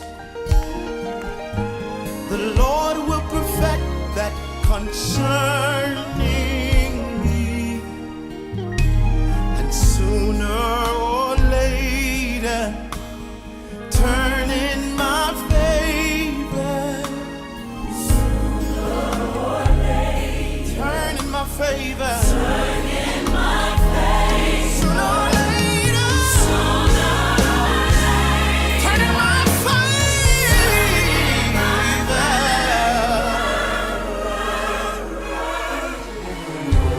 It's turning around for me. It's turning around for me. It's turning around for me. You believe that? Just lift your hands to the atmosphere and claim your season of turnaround. Hallelujah. Now let's say this together. Come on. Around for me. Around for me. Around for me. Around for me. Around for me. Around for me. It's turning around for me. It's turning around for me. I can see around for me. I can feel it happening. Around for me. Around for me. Around for me. It's turning around, yes.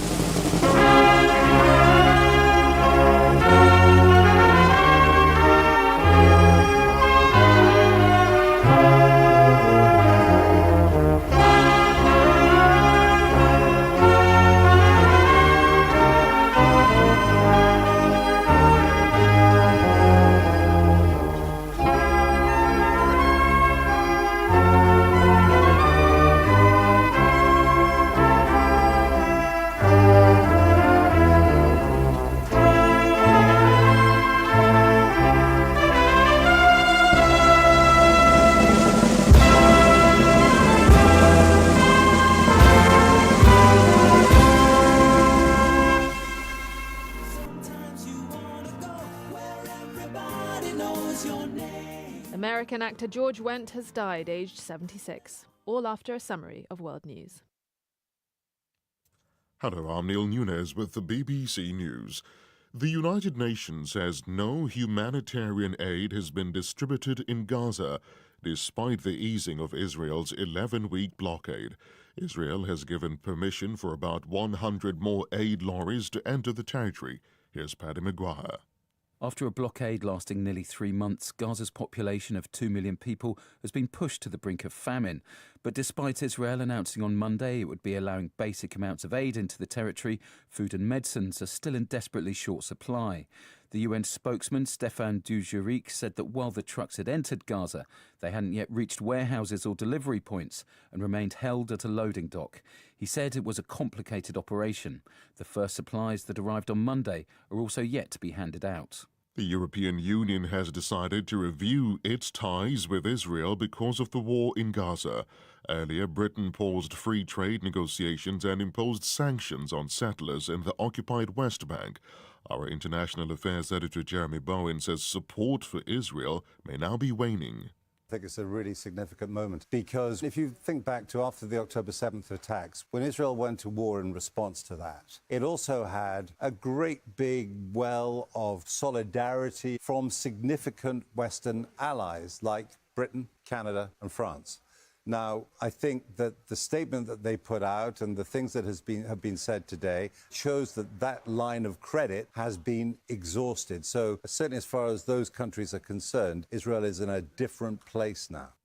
Israel has condemned the EU's decision. President Trump has set out plans for a futuristic missile defense system that'll shield the entire United States. He said the $175 billion project could be operational before he leaves office in 2029. Here's our North America correspondent Peter Bose. Apparently inspired by Israel's Iron Dome, a system designed for short-range threats, Donald Trump's vision is far more ambitious. He said it would consist of next-generation technologies, including space-based sensors and interceptors, to defend the entire US against aerial attacks from the other side of the world or those launched from space. Some experts have questioned the technical feasibility of such a system, while others have cast doubt on the likely cost. The development stage would require an investment of $25 billion. The project faces political scrutiny and funding uncertainty. A U.S. federal judge has warned the Trump administration could be held in criminal contempt for deporting a group of migrants to South Sudan. Judge Brian Murphy said the removal of about a dozen foreign nationals could be in violation of a previous court order. World news from the BBC. Japan's agriculture minister has quit after joking that he doesn't have to buy rice because his supporters send him so much of it as a gift. Taku Eto's comments caused anger because many consumers have been facing soaring prices. More from Jean McKenzie. At first, Mr. Eto dug in his heels, refusing to even apologise for his comments. This further angered Japanese consumers, who've seen rice prices double in the past year. This eventually left him with little choice but to step down. This is an unwelcome episode for Japan's Prime Minister, Ishiba, whose approval ratings have reached a record low. Voters blame his government for failing to bring down rice prices. And when they head to the polls in July, this could be the issue which brings an end to Mr. Ishiba's leadership. England will be the world's first country to start vaccinating people against the sexually transmitted infection gonorrhea. The focus will mainly be on gay and bisexual men with a history of multiple sexual partners or an STI. Health officials hope the jab will reverse soaring gonorrhea infections. An international report says nearly 500 million teenagers worldwide will be overweight or obese by the end of the decade.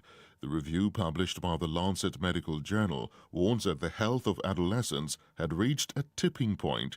It says weight gain and mental health problems are becoming more of the main dangers facing teenagers rather than alcohol or tobacco. The Indian lawyer and activist Banu Mushtaq has become the first author writing in the Kannada language to win the International Booker Prize for translated fiction. Her short story collection, Heartlamp, portrays the daily lives of women and girls in Muslim communities in southern India. Her translator Deepa Bashti will share the prize of nearly $70,000. You're listening to The Newsroom from the BBC World Service with me, Julia McFarlane. After an 11-week blockade of Gaza, Israel has bowed to mounting international pressure and allowed around 100 aid trucks to enter the territory on Tuesday. But a UN spokesperson, Stefan Dujarric, has said that although trucks had crossed the border, they hadn't yet reached their destination points. The priority is massive amounts of flour, of food, of cooking oil, and obviously nutrition supplies are critical. But as I understood it, we have not been able to secure the arrival of those supplies into our warehouses and delivery points. It is being held in a loading dock. Even when the aid does get there, it won't be nearly enough to save the lives of thousands of Palestinians who aid agencies say are now starving. The UN also fears more than 14,000 babies will die if supplies don't reach them within 48 hours. Meanwhile, Israel's allies have been ramping up the pressure on Benjamin Netanyahu's government to end the military offensive in Gaza.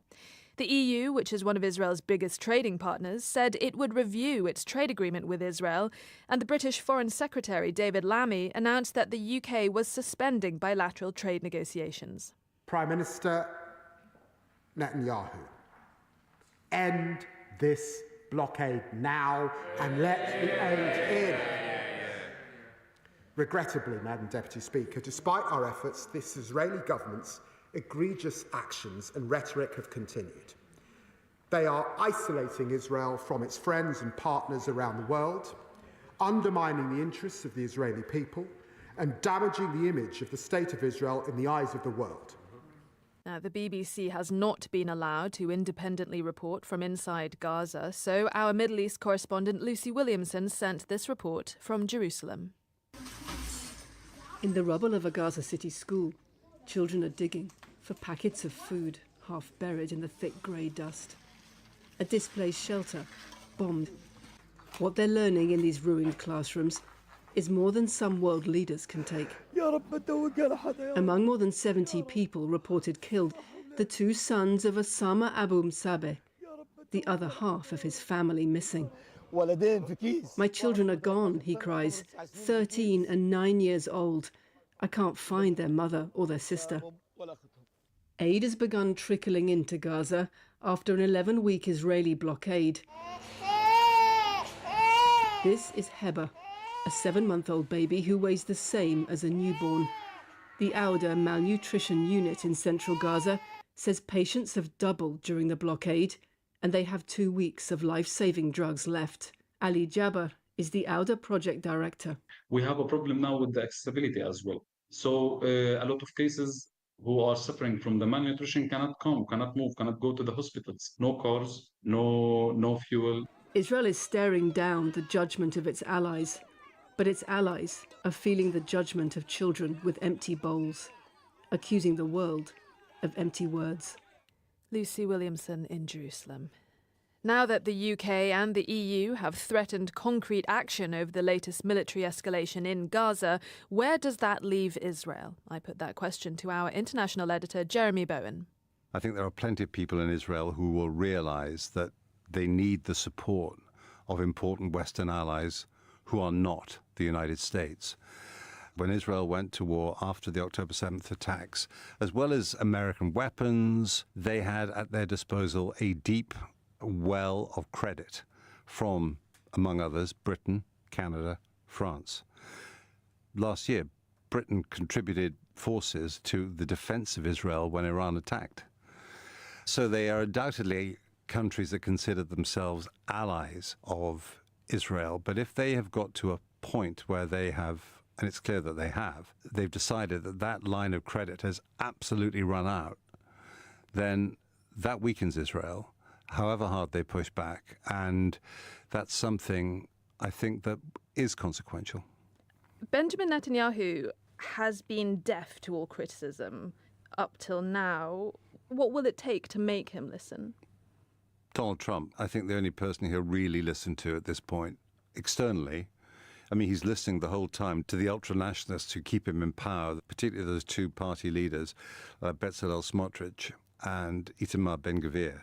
He listens to them a lot. But I think externally, the voice that matters is Donald Trump's. And at the moment, Donald Trump's got other things on his plate, but he has expressed his disapproval of starvation in Gaza, and that's something, along with other pressure from American politicians, that they can't ignore. The humanitarian condition in Gaza is now getting to the point where we're seeing in the headlines claims like, 14,000 children may die in the next 48 hours. Gaza's on the brink of famine. What's the reaction inside the country from Israelis? Really, since the war started, Israelis have not seen these scenes of terrible destruction and death inside Gaza. Their TV stations tend not to show it. Their coverage features victims of the 7th of October, the continuing trauma, the difficulties of people in border communities, the bravery of troops, the evils of Hamas. It's those sorts of themes that are on their media, and the prevailing attitude has been from Israelis, we didn't start this. You could just give the hostages back and it all will end. If we didn't do this, you will come and try and kill us again. And I think a sense as well, among quite a lot of people, I've heard this from Israelis and from soldiers, of a collective responsibility inside Gaza for what happened on 7th of October. The huge obstruction in the ceasefire talks in Doha is that Hamas have pretty much said that they are prepared to give up the hostages as long as Israel, in return, guaranteed by America, says, right, we are getting out and we're not coming back into Gaza. Israel says, give back the hostages, demilitarize Hamas, exile its remaining surviving leadership, and we still want the right to come back in. That is the massive gulf between the two sides, which is why I'm pretty pessimistic about them getting a ceasefire agreement. BBC's international editor Jeremy Bowen. The United States has announced plans to construct a state-of-the-art missile defense system that would provide protection for critical infrastructure across the country. Speaking at a press conference in Washington, President Trump said the Golden Dome program would be able to intercept even the fastest long-range ballistic missiles. This design for the Golden Dome will integrate with our existing defense capabilities and should be fully operational before the end of my term. Once fully constructed, the Golden Dome will be capable of intercepting missiles even if they are launched from other sides of the world and even if they are launched from space. This so-called American Golden Dome has been likened by military analysts to Israel's Iron Dome, which has provided significant, although not total, missile protection from incoming ordnance of different types from Lebanon, Gaza, Yemen and Iran. Now, Mr. Trump predicted that the defensive shield would be fully operational within 3 years, although critics are sceptical. Our US correspondent Peter Bowes told me who these enemies are on the other side of the world that the president believes might attack. The president has in mind America's adversaries, which may not be poised or indeed capable of launching an attack right now, but conceivably could in the future. So China, Russia, North Korea and Iran, nations that are in possession of advanced missile technologies that could potentially threaten US territory. This is a long-term vision that the president has. And given the rapidly evolving nature of missile technology, he feels that the country should be better prepared. He also said the plan would make good on Ronald Reagan's Star Wars project in the 1980s to protect America from incoming nuclear missiles. Now, President Trump in his announcement said that it would be 100% successful, have a 100% success rate. I mean, it can't really be that effective, surely. Well, we're in uncharted territory to some extent, so it's difficult to say how effective it would be. The president is painting an ambitious picture. Of course, it isn't an actual dome. It's a matrix of systems designed to shield the country from an attack. Next-generation technologies, as the president puts it, including space-based sensors and interceptors to defend the entire US. Of course, a vast country against aerial attacks from, as he put it, the other side of the world, as we've just been saying, or those launched from space. Now, military experts do support the idea that space-launched attacks potentially are what nations need to prepare for in the future. So the goals are not far-fetched. The question is Mr. Trump's vision overly ambitious. And one point that I keep hearing being repeated is that Israel's Iron Dome is a defence system that is designed for short-range threats, whereas Mr. Trump's vision is more ambitious given the size of this country. Another criticism is that the pure logistics and technical feats involved in getting the hardware into place, especially in space, in the time frame that Donald Trump has suggested, about 3.5 years, is unrealistic. And to build a system like this, some say, would take decades. Despite his majority, President Trump is still struggling to get his big budget bill through Congress. This project would add to that deficit. So how is he going to do it? Well, the development stage alone in this would require an investment of $25 billion, which is still, as you imply, to be agreed by Congress, with a final price tag, according to the president, of $175 billion. Now, Republican leaders in the House and the Senate Armed Services Committees have introduced legislation to allocate that $25 billion. It's part of a broader spending package. But remember, it is the Republicans who wield power at the moment in Congress, so it is quite likely that the president will get this. The bigger question will be further down the road as the costs begin to mount up and potentially the balance of power shifts in Congress. Officials in the Congressional Budget Office have suggested it would require an investment of more than $500 billion. Peter Bowes. You're listening to the newsroom from the BBC World Service. 2 aides of Mexico City's mayor, Clara Brugada, have been killed as they drove into work in the morning rush hour on Tuesday. A witness said the shooter escaped the scene on a motorbike. The killings have shocked many and once again highlighted the challenging security situation in Mexico.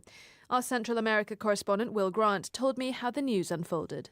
The president, Claudia Sheinbaum, was giving her daily press conference and her security secretary came over to her with his mobile phone and we could see that he was pointing out something that happened, and very soon after that she delivered the news that the mayor of Mexico City, a woman from her same party who's called Clara Brugada, had had 2 members of her closest inner circle killed in what was being called by the government a direct attack. That was her personal secretary, Ximena Guzman, and an advisor to the mayor called Jose Munoz. Of course, a lot of journalists in the room knew these people, had been interacting with them for many, many years, and you could really sense there was genuine shock. The president herself promised federal resources towards finding the perpetrators. The motive isn't known, but the killings itself have been seen on security camera footage, and it does look like a targeted assassination. Well, the latest figures we have from 2023 indicate that there were 42,000 homicides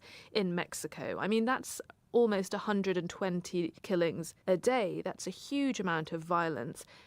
The public security policies of Claudia Sheinbaum have been something of an extension, really, of Andrés Manuel López Obrador's, her predecessors. He wasn't keen to sort of take the cartels on individually in certain areas and was criticised for that. He came up with this famous quote that was often used against him of hugs, not bullets. The argument from the supporters of Andrés Manuel López Obrador is that figures are improving on those homicide rates that you mentioned, that while they have been very bad, they stabilised during his 6 years in power and began to drop as he left power. She would hope to continue that drop. But as you said at the beginning, this is early days in her 6-year term. Mexico continues to suffer whole swathes of the country that is on a sort of almost war footing when it comes to the drug cartels. And the difficult thing is that previous areas that used to be quiet, like the state of Chiapas or the state of Guanajuato, are becoming very violent. So it's always a sort of organically changing map of violence in Mexico, and a very, very difficult situation to get under control. Will Grant. Now, staying in Latin America, let's go to Colombia, where being a trade union official isn't just a challenge, but actually life-threatening. Thousands of union members there have been attacked in recent years. But why is this happening, and what drives people to still sign up for trade union membership, given the incredible risk to their personal safety? This special report is from Gideon Long. Welcome to the southwest of Colombia and to the Cauca Valley. The Cauca is one of the 2 great rivers that cuts through this country, and the Cauca Valley is home to Colombia's sugar industry. and we're driving through the sugarcane fields now. Everywhere you look, there are these tall, vibrant green shoots in neat rows covering field after field. And I'm on my way to Cali, the regional capital and Colombia's third largest city, to meet some of the people who work in this industry. In a hotel in Cali, I meet three of these workers, all members of Sintrainagro, Colombia's biggest agricultural trade union, and all presidents of their local union branches in the Cauca Valley. They are Zenon Escobar, Juan Carlos Flores, and first of all, Jesus Cometa. A mí me hicieron un atentado el 12 de julio del año que se terminó. Jesus tells me someone tried to kill him on the 12th of July last year. He was in a car and gunmen opened fire on him. Jesus escaped uninjured, but he says one of his bodyguards, and he travels with bodyguards all the time, was hit in the chest with a bullet, and they still haven't been able to extract the bullet from his chest. Mensajes por teléfono, comunicación por WhatsApp. He also says he's received a lot of threats, telephone threats or via WhatsApp messages, or little posters that are stuck up on walls near where he lives. I imagine this must be difficult for your family as well.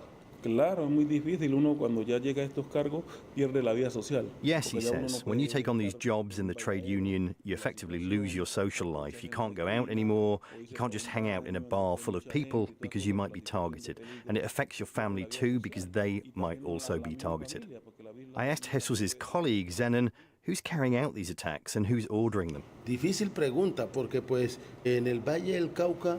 Zenon says it's a difficult question because in the Cauca Valley there are so many different armed groups, you never really know who's behind these attacks, who's carrying them out, who's ordering them as well.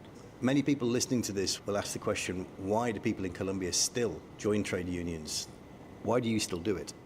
Ahora años atrás, los trabajadores estamos marginados en este sector. He says that if you go back a few years, the workers in this sector were marginalised, they were poorly paid and they worked long hours. He says they then organised, they went on strike and they managed to win concessions and improve things. La verdad, el temor está.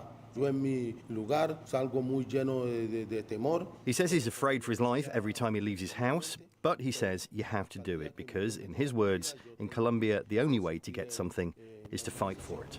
And Juan Carlos, what's your experience been? El compañero mío, que fue el presidente antes de mí, fue asesinado. He says his predecessor as president of his local branch of the union was assassinated.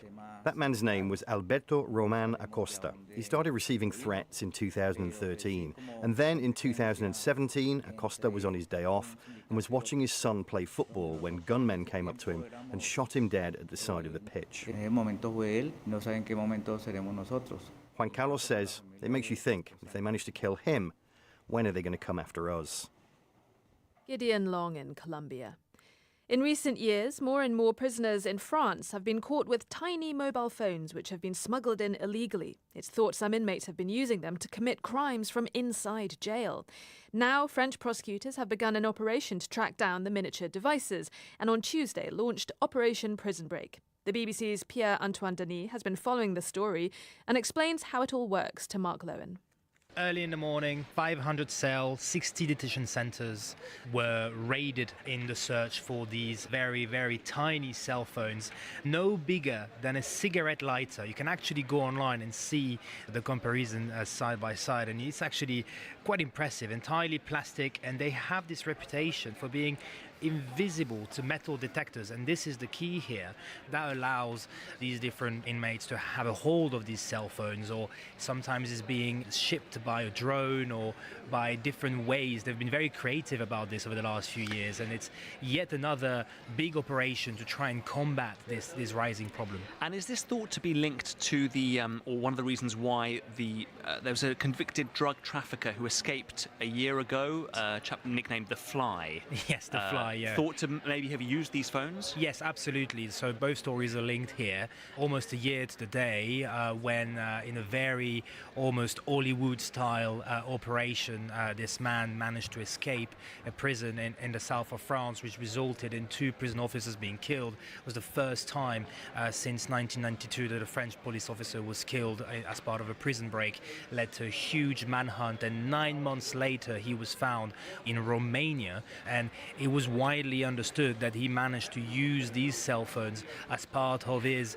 breakout and as part of his ways to basically be in touch with the outside world. Pierre-Antoine Denis speaking to Mark Lowen. England is to become the first country in the world to vaccinate people against the sexually transmitted infection gonorrhea. The programme will focus mainly on gay and bisexual men with a history of multiple sexual partners or a sexually transmitted infection.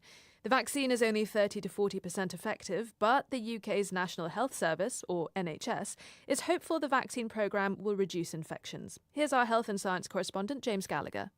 This vaccine wasn't designed for gonorrhea. It's the meningitis B vaccine currently given to babies.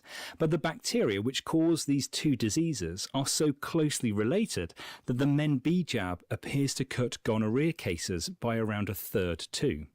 It's hoped the jab will help dent the record numbers of people catching gonorrhea in England.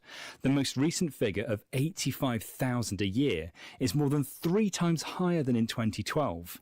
There's also concern that the infection is getting harder to treat as it evolves resistance to antibiotics. If the vaccine proves popular in at-risk groups, then it's estimated it could prevent more than 100,000 cases and save the NHS nearly £8 million in the next decade. James Gallagher. The actor George Wendt, who starred as Norm Peterson in the long-running US comedy series Cheers, has died at the age of 76. He was known in the show for his one-liners as he entered the bar. Hey, Norm! Hey, beer with you? How's life treating you, Norm? I just ran over its dog. George Wendt was a regular on Cheers, including the final episode in 1993. His performances earned him 6 consecutive Emmy nominations. Our US reporter Reagan Morris looks back at a rich life.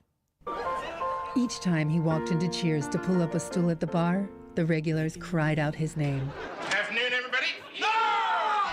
The portly and self-deprecating Norm Peterson was a fixture of nearly every episode of the sitcom over 11 seasons, delivering deadpan one-liners each time he ordered a beer.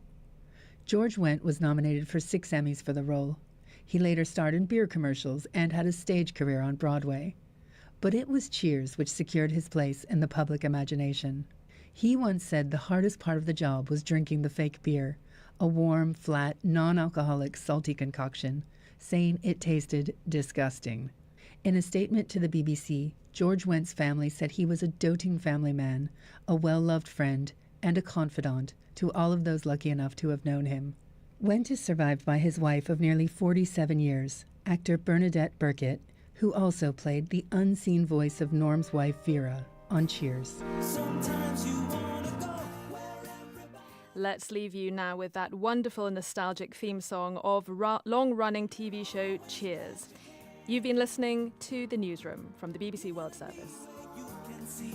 Troubles are all the same. You want to be where everybody knows your name. This is the BBC World Service, where Debula Kimoli is investigating late-night social media in Kenya. It's after midnight in Nairobi, the capital city, and I'm watching live streams on TikTok. The platform is massive with young Kenyans. During the daytime, it's more like very light and friendly, and then when it gets to like 11 p.m., the wolves come out. A place where you wouldn't want your kid to end up, you know? In one video, young women are taking turns to dance, sometimes suggestively. A man is telling them what to do and encouraging those watching online to send virtual gifts, which can be exchanged for money. But there's a much, much darker side to this late-night world. A world exploited by digital pimps. I Investigates, Thursday at 8:30 and 19 GMT, or search the documentary online or wherever you get your BBC podcasts. I'm Suzanne Wilton, and I've been investigating the man at the heart of the world's largest ever gold fraud. This time, a former CIA operative who followed Michael de Guzman shortly before he disappeared discloses surprising new information. Join me in the $6 billion gold scam after the news.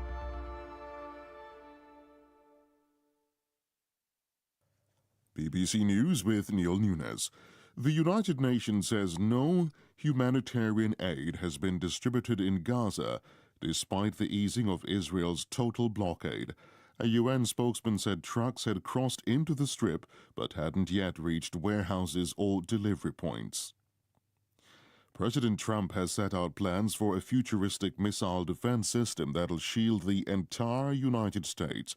Mr. Trump said the Golden Dome would cost $175 billion. A U.S. federal judge has warned that the Trump administration could be held in criminal contempt for deporting migrants to South Sudan. Judge Brian Murphy said the removal of about a dozen foreign nationals could be in violation of a previous court order. Japan's agriculture minister has quit after joking that he never needed to buy rice because he received so much for free from supporters. Taku Eto's comments caused anger as prices continue to soar. The United Nations says the Dominican Republic deported nearly 1,000 pregnant or breastfeeding women to neighboring Haiti last month. The UN said the practice violated international standards. An international report says nearly 500 million teenagers worldwide will be overweight or obese by the end of the decade. It says weight gain and mental health problems are becoming the main risks facing teenagers. England will be the world's first country to start vaccinating people against the sexually transmitted infection gonorrhea. It's the same jab currently given to babies for meningitis B. The two diseases are caused by similar bacteria. And the American actor George Wendt, best known for playing Norm in the sitcom Cheers, has died. He was 76. BBC World News. First, a warning. This episode contains difficult subject matter, including references to suicide and death. From the BBC World Service and CBC, this is the $6 billion gold scam. I'm Suzanne Wilton, and this is a story about the lengths people will go to in pursuit of getting rich. Last time, we heard a forensics expert question if Michael de Guzman, the geologist from Briex, had really taken his own life. Could it have been murder? Or an altogether different scenario? Simon Sembiring was scrolling through his social media messages when an invitation to connect stopped him in his tracks. This guy contact me in LinkedIn. Guzman invite me. What? I'm not Show me. That. Yeah. Show me. That's why. Somebody named de Guzman yeah. invited you to connect on LinkedIn. Can you, yes, I mean, I'll try to find out. Yeah. Sembiring had been Director General of the Indonesian Mining Department, a high-profile position. During Briex, he was involved in the negotiation of licenses with foreign mining companies. He'd been in several Briex meetings with de Guzman. That was the one. Can we click on it? Can I click? Yeah, okay. Sembiring showed me the invite that had dropped into his inbox from a geologist based in Malaysia called Michael Antonio de Guzman. Michael de Guzman, technical analyst in Malaysia. Michael de Guzman's face was distinctive. He had a strong, protruding lower jaw coupled with a wide chin, unmistakable features. Okay, where's the original one? Simon Sembiring pulls out an old photo of de Guzman to compare to the profile photo on LinkedIn. This one. Yeah. See? Do you think they look similar? I think this is plastic surgery. He looks young, the Guzman older, but you cannot lie about this. You cannot change your Chin. chin. It says Mike is a geologist skilled Yeah, in geological geologist. exploration, The same thing. field work such as mapping, sampling, drilling, and core logging. Have been involved in several exploration projects. Did you connect? Did you accept? No, not yet. But what I'm saying is, looks like spy. Who is this guy? After speaking with Simon Sembiring, I wasted no time messaging the profile he'd shown me. Could this be the Michael de Guzman?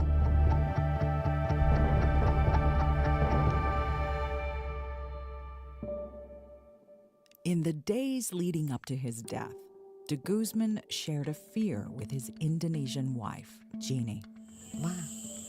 He was saying, "Ma, why do I feel like I'm being followed by someone?" Around this time, de Guzman apparently rang his mother and said, "Pray for me, Mama. They want to kill me." It turns out, de Guzman wasn't being paranoid. He was being watched, but not for the reasons he had feared. I was asked if I could put together a surveillance program on de Guzman because de Guzman and his 3 Philippine colleagues, they flew to Toronto for that prospectors convention. This is Richard Jacobson, a hugely experienced private detective. He was put in charge of watching de Guzman's every move. Jacobson was working for Freeport. They wanted to make sure de Guzman went straight back to Busang after the convention in Toronto. As an ex-CIA operative, one thing Jacobson knew how to do was set up a surveillance operation. My government work, I've seen coups and evacuations, but I've never seen something as intriguing as this. This is the first time Richard has shared the details of the operation. The surveillance followed a really crucial period of time, those last days before de Guzman's fall from the helicopter. As we know, while John Felderhoff was receiving the Prospector of the Year award at the annual Prospectors and Developers Association convention in Toronto, de Guzman and his Filipino team were being ordered to fly back to Busang. Through my contacts, we were able to put a couple people on the flight from Vancouver to Hong Kong and monitor what was going on. And there were some arguments on the flight. The Filipino geologists who accompanied de Guzman were Cesar Puspos, Jerry Allo, and one other Filipino geologist. The couple people we had in business class that were working with us, they couldn't monitor all the conversations and that, but one of the arguments that we did hear them having was the fact that de Guzman had convertible shares. In other words, he could sell them the minute he landed in Hong Kong. But the other Filipinos didn't have convertible shares. They had to work so long for the company before they could convert their shares. 3, 4 Filipinos said, we might be going to jail, and we can't convert our shares in that. So I think they knew at that point it was up. By the time they got to Hong Kong, they decided it wasn't worth it for them to go back to Jakarta and face whatever the fate they would have to face there. They booked their flights right back to Manila. They didn't go back to Jakarta with de Guzman. He went back by himself. We know de Guzman did not travel directly from Hong Kong to Jakarta. Instead, he traveled to Singapore, where he stopped off for a medical checkup. We had surveillance on him, and quite frankly, we should have kept it on him a little bit longer. We surveilled him to the Melia Hotel, where he stayed that night, back to the airport, and we saw him get on the plane to Balikpapan, and we didn't surveil him anymore after that. If only they'd kept eyes on de Guzman. Maybe then there wouldn't be this great mystery around what happened next. I felt that my job was finished and that we had done all the work all the way from Toronto back to Jakarta. So I took a weekend off and I went to Lombok for the weekend. And then I get this call saying return to Jakarta immediately. And that's when I found out for the first time that he had disappeared from the helicopter. What was your reaction? I mean, I was stunned. I was shocked. At that point, when I got on the airplane to go back to Jakarta, they didn't tell me why. When did you find out? When I landed, my boss at Freeport explained to me what happened. Then he asked me to put together a program to interrogate the crew chief of the helicopter and the pilot, which was very interesting because the pilot that day was not the normal pilot, was a Indonesian Air Force pilot, which is very unusual. The normal pilot claimed he was sick that day, and so why would you have an Indonesian Air Force pilot? And the flight normally goes straight from Balikpapan to the mine site. It stopped in Samarinda, and I've read stories that it dropped a colleague of his off in Samarinda. You'll remember that this colleague was Rudy Vega, the man who had told investigators that it was his opinion that de Guzman had tried to take his own life the night before the flight. Just like the other Filipino geologists, Vega had shares in Briex, but not ones he could cash in quickly. If he'd been involved in the salting of the samples, he must have known that the whole scam would have been revealed as soon as de Guzman got to his meeting at Busing. As one of the last people to see de Guzman before he seemingly fell from the helicopter, could Vega have had some knowledge of what was about to happen?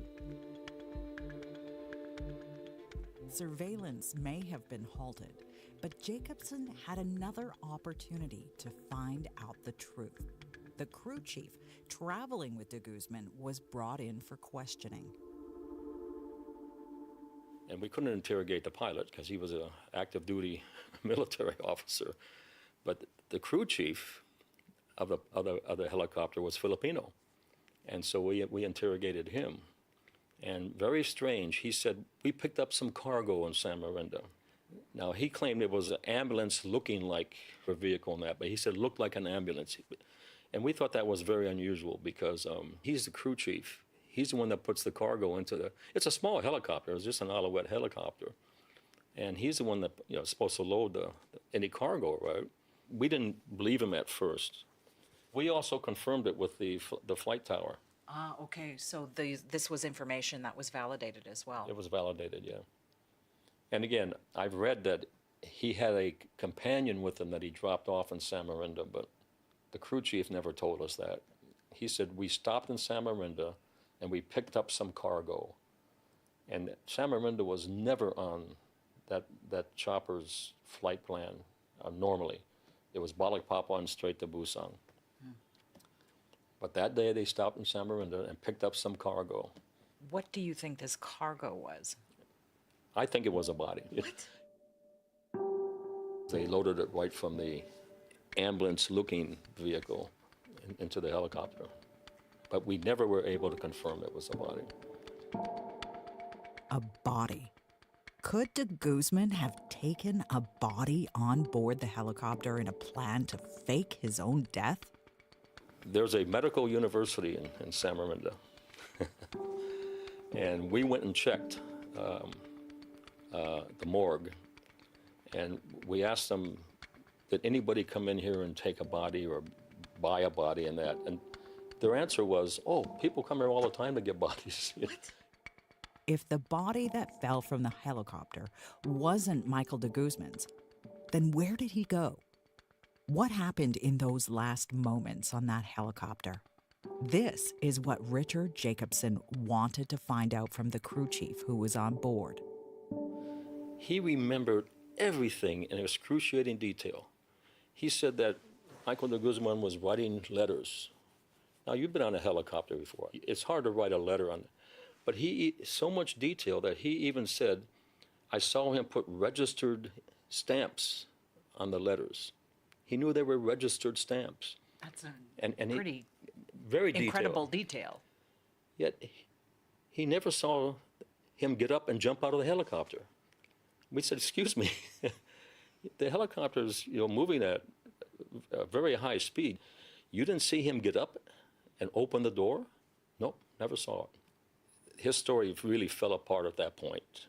I'm not sure he ever got on that helicopter. From the BBC World Service and CBC, this is the $6 billion gold scam.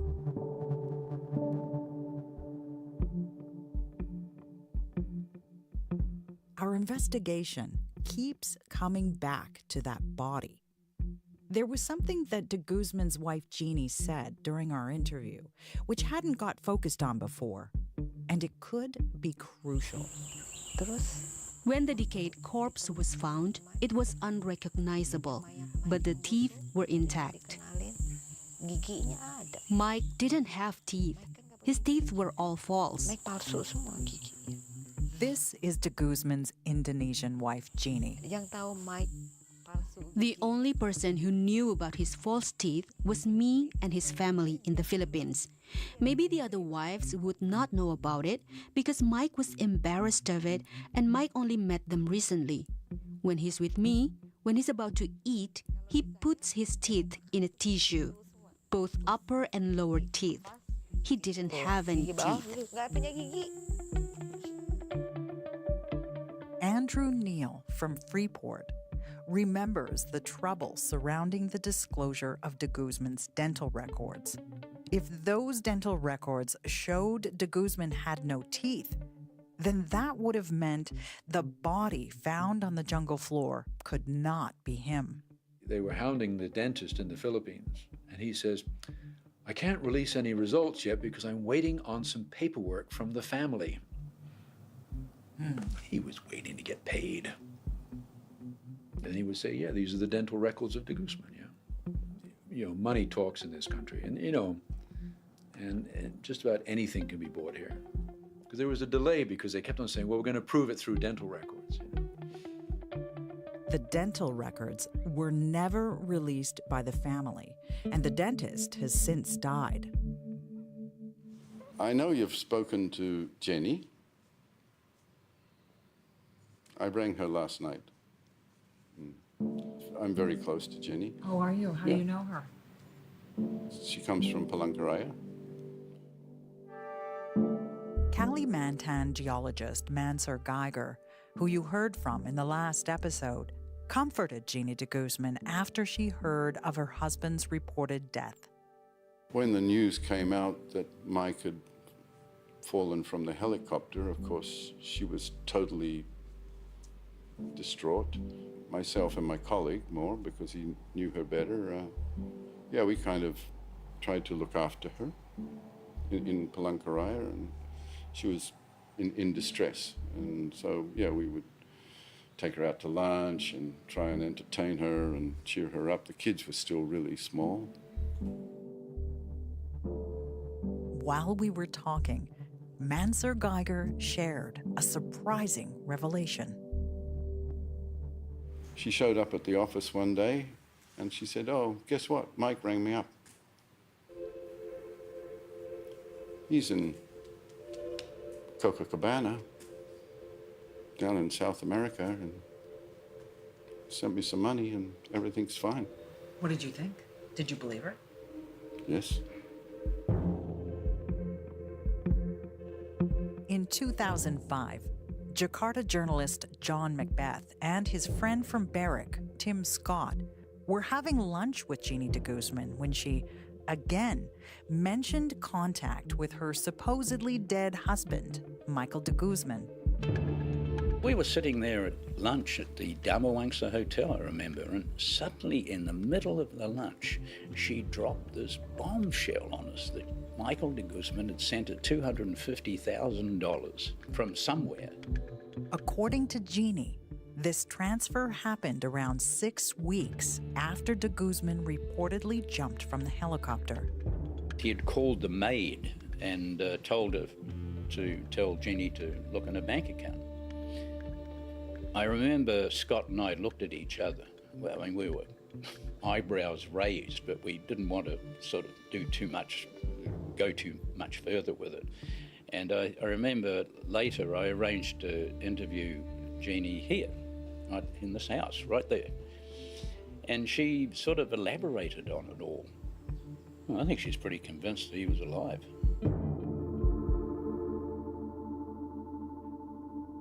She said the maid knew his voice, knew Michael's voice.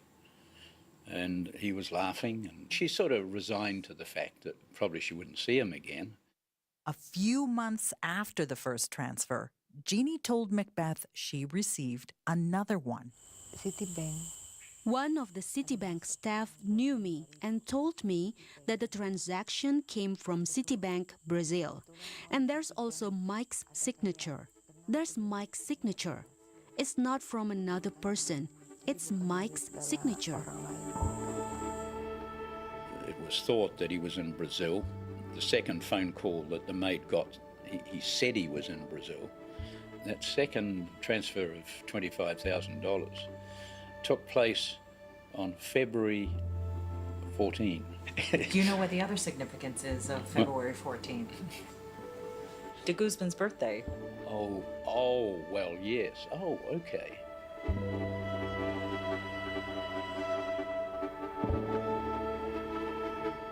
We asked Jeannie for proof of these alleged money transfers, but she never provided any. If de Guzman did make it to Brazil 6 weeks after he reportedly jumped, where was he holed up prior to landing in South America? Businessman Warren Irwin thinks he knows. I have a buddy of mine who was having lunch in the Philippines about a week or two after Mike de Guzman allegedly fell from the helicopter. He was having lunch with a bunch of geologists, and this Filipino guy comes in and is leaving, and they all stood up, gave him a standing ovation, clapped his hands. Guy looked at them, smiled, went on his way. My buddy goes, "Who's that?" He goes, "Well, that was Mike de Guzman." Oh, all these geos just gave him a standing ovation for the scam he pulled off, faking his death, the whole thing. And he left the restaurant. You don't think he would have surfaced by now? He has. A friend of mine knows a guy who's had lunch with him within the last few years. Mike has had plastic surgery, and that my buddy states this is 100% legit. And my other close friend saw him over lunch. This recently happened, I think probably 5 years ago. This other story happened. Clearly you believe he's alive. Of course he is. He's alive. Like, come on. So how do you think he managed to pull that off? Tossed a dead body out. If you'd faked your own death, would you really be dining at a hotel restaurant so soon after? I contacted the guy who Warren Irwin says saw de Guzman to check out his story. He related the same sequence of events, saying it was unmistakably de Guzman, even down to the way he parted his hair. As I was wrapping up my interview with Mansur Geiger, the man who, in his own words, is very close to Jeannie, de Guzman's wife, he caught a hold of my arm and whispered, "You do know that de Guzman is still alive, don't you? He's in the Cayman Islands." Mansur refused to confirm how he knew this. But Andrew Neal, the metallurgist from Freeport, had also heard Geiger's claim. All I can do is repeat what he told me. Was that for a while he was in Copacabana and now he's in the Cayman Islands. Could he really be in the Cayman Islands? Remember that LinkedIn profile Simon Simbiring showed me at the start of the episode? The one he thought was Michael de Guzman? A day after I sent a message, a reply pinged into my inbox.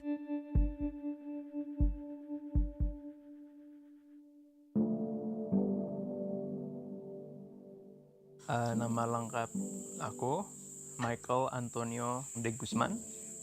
But this was not the Michael de Guzman, as Simbiring had thought, and I had hoped, but the son he had with Jeannie, who was affectionately called Big Boy, and he wasn't based in the Cayman Islands. As Mike went missing, I got entrusted with another Mike.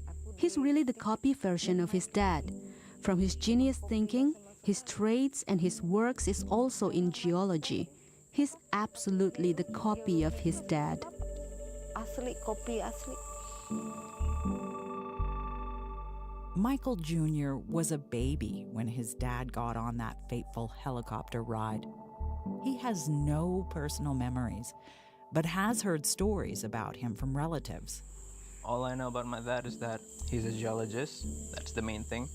I've played around with his reports, basically whatever he left behind at our house back in Jakarta. And I know he's responsible for some of the major mines that is currently producing in Indonesia for the past 20 years. Other than that, I know he's a really good family man. And then based on the stories and I guess judging my own personal traits, I know he's someone that doesn't lie. And then he keeps to himself. It's not violent, but he's harsh. Like he's very direct, he's straightforward. Then I guess pretty much that's all I know. If I can't speak to Michael de Guzman, then perhaps the other person who could have unlocked this whole thing was the man he spent his final days with. On de Guzman's last night, he and Briec's metallurgist Rudy Vega discussed how they were going to present their lab results at the crunch meeting in Busang. I would love to know what they came up with. Vega was meant to be on that helicopter ride to Busang, but instead he waved the flight off. Why didn't he go with de Guzman to the showdown with Freeport? Did he have a role in any of this? I asked Michael de Guzman Jr. if he'd ever heard from any of his dad's colleagues. I actually did back when I was in grade 4 or third grade and fourth grade. We were still in Palanca. I received a phone call through my cell phone. It was just recently registered, but I remember it was way too early in the morning, around like 4 or 3 a.m. I received the call. It's just the sound of an old man. And he just said like, I'm really sorry for what I've done to your family. And then when I asked who this was, I'd heard the name Rudy Vega. But what had Rudy Vega done to de Guzman's family?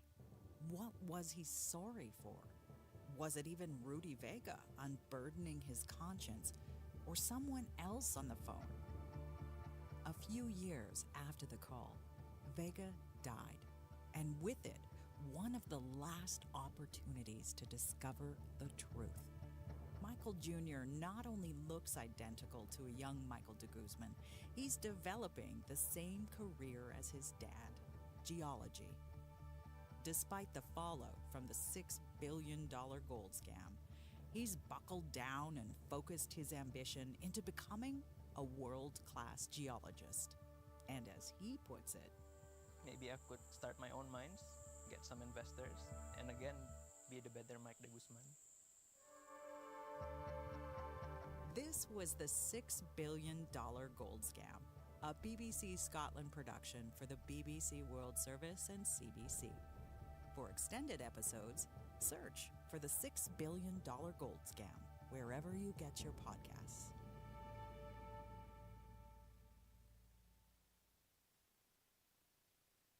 This is the BBC World Service, exploring what makes us nostalgic. I think we're remembering an emotional state or emotional experience, time of childhood or youth, times of relative ease. But I think it's more than just for a feeling. It's for mostly our relationships with other people. The Forum, What Makes Us Nostalgic, Saturday at 11 GMT.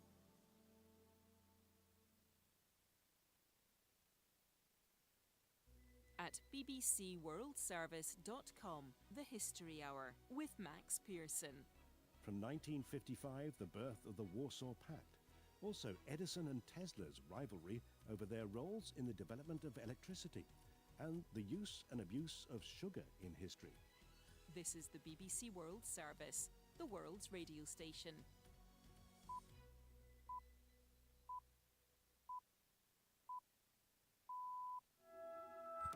Hello and welcome to Newsday on the BBC World Service with Catherine Bieruhanga and James Copnell. Great to have you with us. The United Nations says no aid has been distributed in Gaza, despite lorries starting to cross into the strip after an 11-week Israeli blockade. We'll speak to a World Food Programme representative and hear from a man in Gaza's Jabalia camp. When missiles strike, I feel like I'm frozen. I feel like I can't feel my legs. US Secretary of State Marco Rubio says he expects Russia to present ceasefire terms to Ukraine within days. We'll speak to a former Russian official who still advises the Putin administration on foreign policy. And President Trump has announced plans to build a missile defense system that will shield the entire United States. We'll speak to a former US admiral for more about the so-called Golden Dome. But first, the latest world news. Hello, I'm Neil Nunes with the BBC News.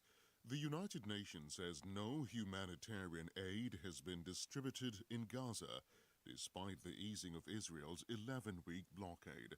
Israel has given permission for about 100 more aid lorries to enter the territory, but the UN said no aid had reached its warehouses. From Jerusalem, here's Yolande Nell. The aid that's entered Gaza includes flour for bakeries, food for community kitchens and vital medicines, as well as desperately needed baby formula. But while dozens of lorry loads of supplies have cleared Israeli security checks, so far they've only been transported to the Palestinian side of the main crossing point.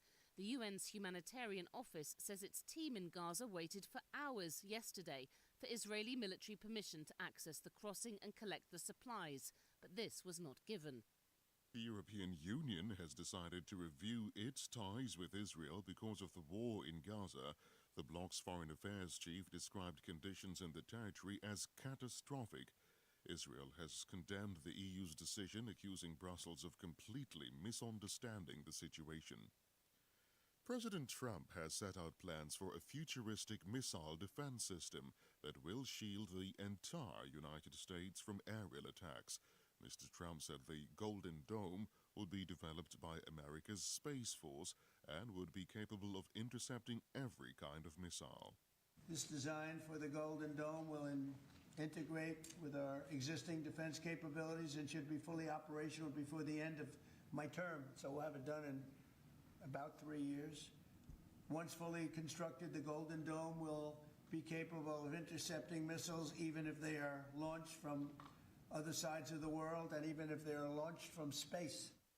A U.S. federal judge has warned the Trump administration could be held in criminal contempt for deporting a group of migrants to South Sudan. Judge Brian Murphy said the removal of about a dozen foreign nationals could be in violation of a previous court order. Japan's agriculture minister has resigned after he made a joke that he never had to buy rice at a time when consumers are struggling to pay for the staple grain. In a speech on Sunday, Taku Eto said he received so much rice as gifts from supporters that he had enough to sell. He has now announced at a news conference that he's stepping down. Personally, I would like to apologise again for making an inappropriate comment as the minister in charge, while the Japanese people are struggling with rice prices. I believe it was nothing but an inappropriate comment, which was due to my lack of understanding of people's feelings. This is the latest world news from the BBC. New figures show tropical forests were lost at record levels last year. The World Resources Institute says deforestation almost doubled as many regions across the world struggled to control outbreaks of fire. The researchers say the equivalent of 18 football pitches were lost every minute. Burning forests release the greenhouse gas carbon dioxide. England will be the world's first country to start vaccinating people against the sexually transmitted infection gonorrhea. The focus will mainly be on gay and bisexual men. More from our science correspondent James Gallagher. This vaccine wasn't designed for gonorrhea. It's the meningitis B vaccine currently given to babies. But the bacteria which cause these two diseases are so closely related that the Men-B jab appears to cut gonorrhea cases by around a third too.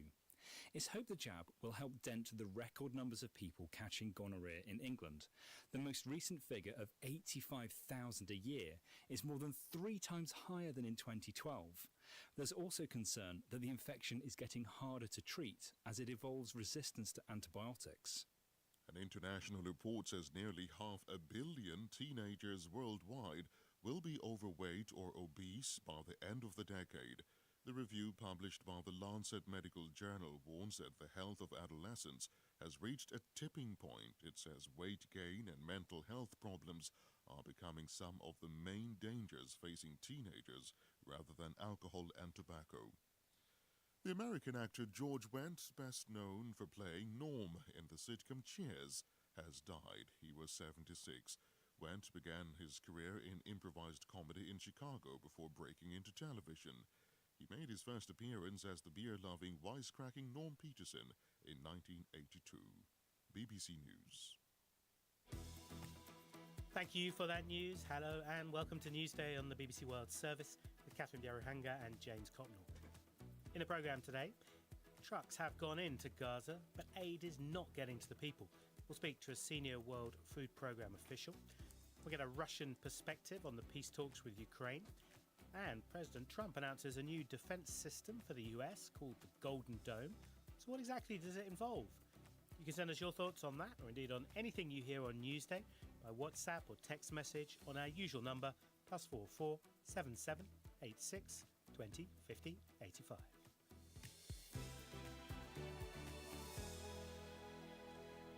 Let's begin in Gaza, where the UN says no aid has been distributed in the territory despite aid lorries starting to cross the border after an 11-week blockade.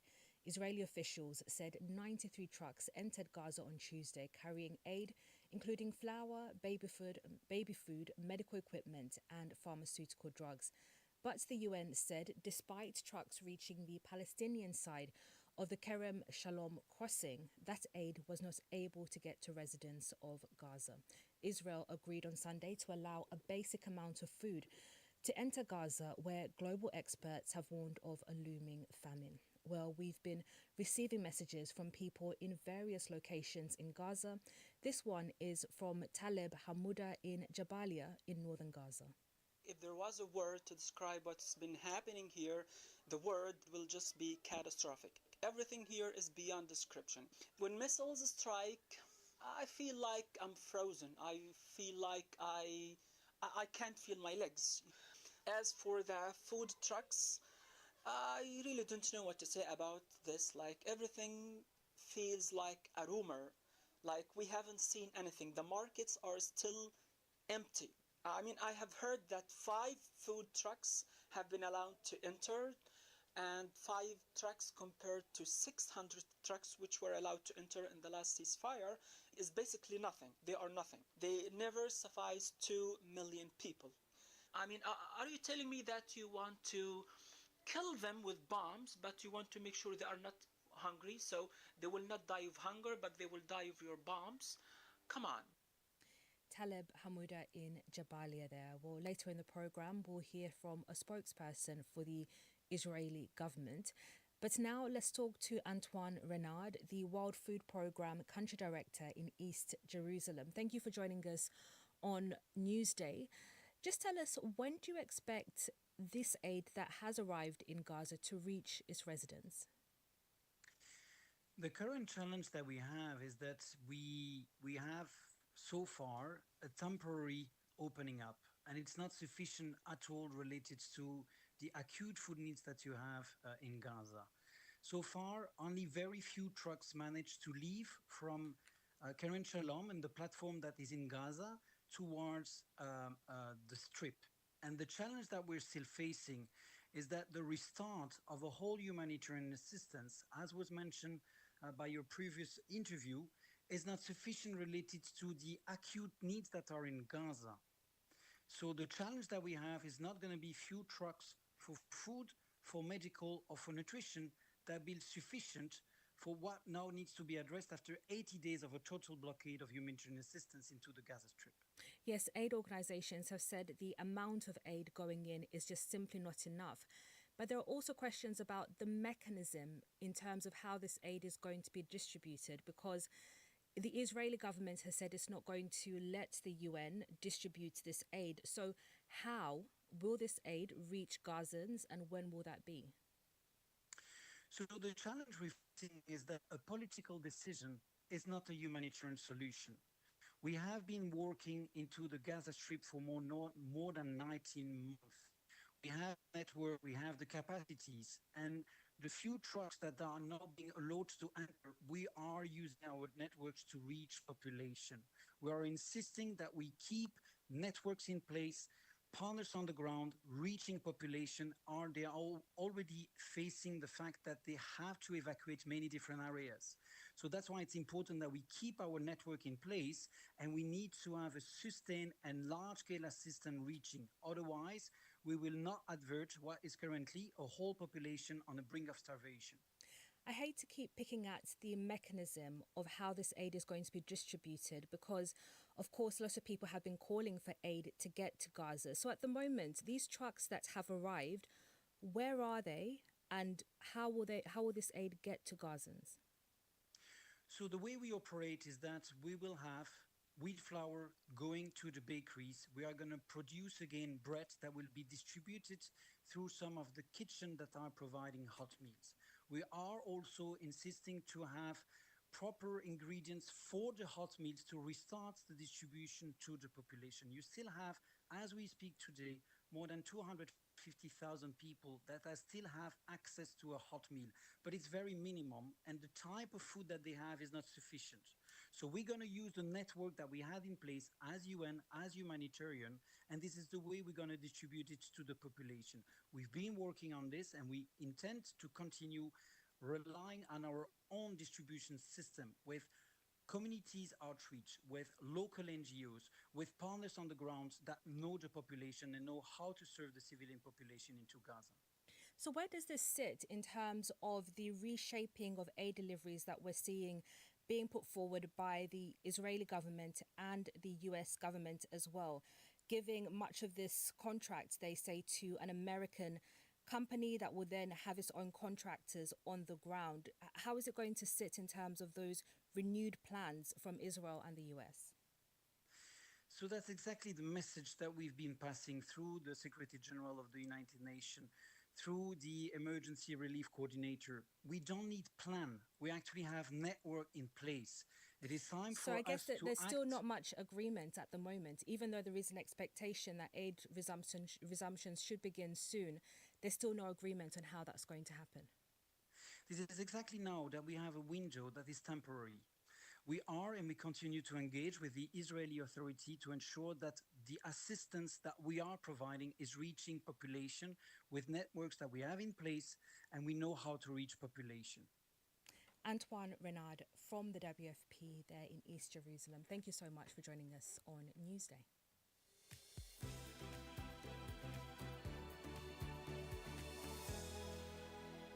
Ukraine's President Volodymyr Zelensky has accused Russia of trying to buy time to continue its invasion of his country, a day after Donald Trump said progress towards a ceasefire had been made in a call with Russia's leader Vladimir Putin. Following separate calls with Mr. Zelensky and Mr. Putin on Monday, Mr. Trump said truce talks between Russia and Ukraine would start immediately. Mr. Putin said he was ready to work on a memorandum on a possible future peace agreement, but did not address calls for a 30-day pause in fighting. Well, last night, the US Secretary of State Marco Rubio said he expects Russia to present an outline for a ceasefire with Ukraine within days, and that would show if the Kremlin is serious about peace. We can discuss this with Andrei Fedorov, former Deputy Foreign Minister of Russia, who still advises the Putin administration on foreign policy and joins us from Moscow. Welcome to the programme. Can I get a response then to what Marco Rubio is saying? Is Russia going to come up with its vision of what a ceasefire could look like within the next few days? Yes, Russia is working on its own vision of the ceasefire, but I would like to say quite frankly that this vision is in 99% in contradiction with Ukrainian view. That's why the presentation of the Russian vision could create additional problems, as well as the same if it will be done from Ukrainian side, because Ukrainian approach towards such kind of paper is more or less the same, maximum demands. That sounds like no progress at all is being made then. It's not a progress, it's very, very small step forward, which is very fragile. Okay. When you say you anticipate problems could arise, what sort of thing are you thinking about? First of all, the problems on ceasefire, because ceasefire along the front line, current front line, is not suitable for Russia because it creates a lot of problems. And that's why Russia will demand on withdrawal of Ukrainian troops from Zaporozhye, Kherson region, and will say that if this will not be done, the military operation will continue and might be even enlarged. You can see why Ukraine wouldn't want to withdraw from the front line of an active conflict, though, surely? Yeah, the problem is that for Ukraine, freeze along the current front line can be very suitable because it gives a chance to keep the territories which are still under Ukrainian control as part of Ukraine. So the problem is that if there will be no ceasefire agreement, the war will continue and will be quite damaging for both sides. In that context, as you say, damaging for both sides, many Ukrainian lives being lost, but also many Russian lives being lost, damage to the economies of both countries. We've seen further European and UK sanctions on Russia in the last few hours as frustrations grow with a lack of a ceasefire. Why isn't Russia, because I'm talking to you, prepared to make more concessions to its ideal view? First of all, because Russia sees itself in a favorable position with a slow but constant move along the front line, some offensive operations, possibility to be ready for big summer offensive operation if the talks will fail. So, and as well as it was more or less correctly mentioned by many comments, Russia is now buying time. Okay, that's interesting. Why? Why? Because the problem is that in Russian strategy, it will be very favorable if there will be a new crisis in talks and Ukraine can be blamed. Also, many in Russia at the top level thinks that Trump will press in the future much more on Ukraine than on Russia, and it gives Russia certain kind of flexibility. Isn't there a danger that Mr. Trump, who is, after all, known for his unpredictability, swings the other way, that he feels that Russia simply isn't taking this peace process seriously enough, and he puts full US pressure to bear on Moscow instead? No, I think that Trump will try to play the game till the very end, because according to unofficial rumors, U.S. administration is still thinking about a possible meeting between Trump and Putin around 15th, 16th of June. It's very important for Putin because on 18th of June starts in St. Petersburg big economic forum, the main economic event in Russia, where Putin is planning to make a very serious political and economic speech. And for Trump, it's important because then coming NATO summit. So let's see how this will go. But the problem, of course, that Trump has much less time for waiting than Putin. All right. Andrei Fedorov, thank you very much indeed. Very interesting in your perspective. Former Deputy Foreign Minister of Russia, who still advises the Putin administration on foreign policy. And now let's get the latest sports news. Isaac Fannin is here with us. Hey there. Yeah, Manchester City bounced back from their FA Cup final defeat with a 3-1 win over Bournemouth in the Premier League that saw them close in on a Champions League qualification spot. Emotions were pretty high at the Etihad as one of the Premier League's great players, Kevin De Bruyne, played his final game at home. It was announced that a statue is going to be built outside of the Etihad to honour a man who, as City fans said in a mural on Saturday, had won it all with the club after 10 years, 16 winner medals from Premier Leagues to a Champions League. We also saw the return of a reigning Ballon d'Or winner as Rodri as he came off the bench, ending an 8-month spell on the sidelines with a knee injury. A little bit later on in the programme, we're going to be hearing from former Spurs defender Sebastian Bassong as the club prepare to try to end a dry spell on the trophy front. They play Manchester United on Wednesday in the final of the Europa League. Isaac, thank you. From sports to business now, and Japan's agricultural minister has resigned over a joke he made about rice at a time when rice prices in Japan are soaring and many people are struggling to afford it. Our business presenter Suranjana Tawari has more for us now. And Suranjana, this is not good news for Japan's Prime Minister. Tell us why. Yeah, this poses a fresh challenge to Prime Minister Shigeru Ishiba. And what happened was Taku Ito, who is Japan's farm minister or agriculture minister, over the weekend, apparently comments emerged that he had made at a political fundraising party that he had never had to buy rice because of gifts from his supporters. Now, that comment led to a frenzy of criticism from voters already angry about the historically high price of rice in Japan at the moment. That was partly caused by a poor harvest, but also more demand from a boom in tourism. And yes, the Prime Minister has shaky grip on power ahead of key upper house elections in July. One poll showed support for Ishiba at a record low 27.4%, with nearly 9 out of 10 voters dissatisfied with the government's response to soaring rice prices. Yes, and just explain to us how bad the general economic situation is in Japan at the moment. Yeah, Japan is a bit unusual in the world. It is affected by what's going on in the global economy. So obviously tariffs and low demand are having an impact. The yen is also a problem. You know, Japan has really flourished under a strong yen, but it's a bit weaker at the moment. Data on Monday showed retail prices rising up until mid-May, that data is for, and that's after they actually fell for the first time in 18 weeks. So inflation has become a problem in Japan as opposed to deflation historically. But rice is such a main staple in the diet, and so the doubling of rice prices from a year ago has really become a big concern for Japanese voters.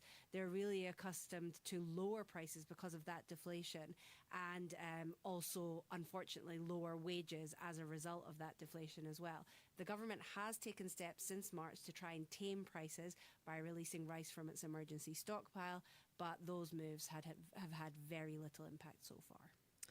Suranjana, thank you. That's our business presenter, Suranjana Tawari in Singapore there.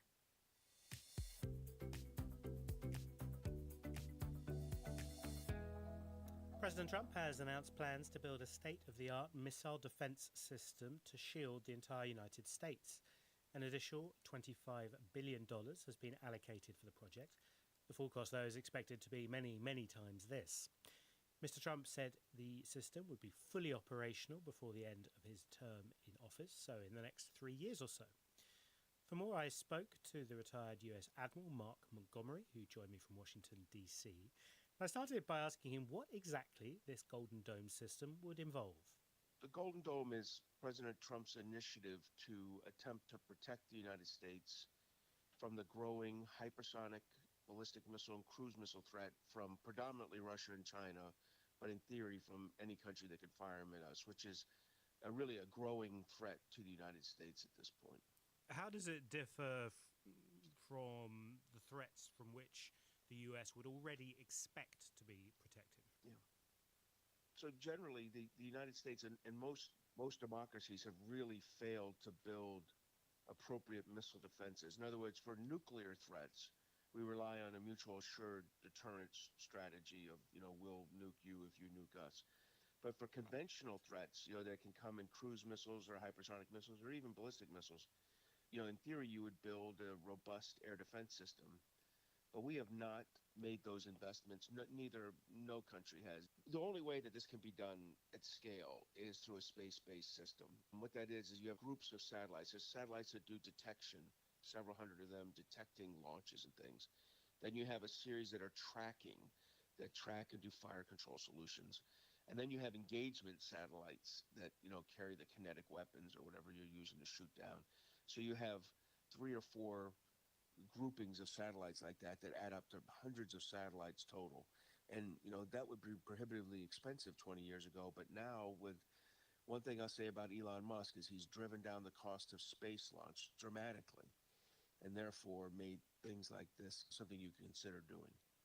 Do you have any sense how much? I think $25 billion has been allocated so far. One estimate of the Congressional Budget Office suggests that it could be well over $500 billion over the next 20 years for just the space component of this all.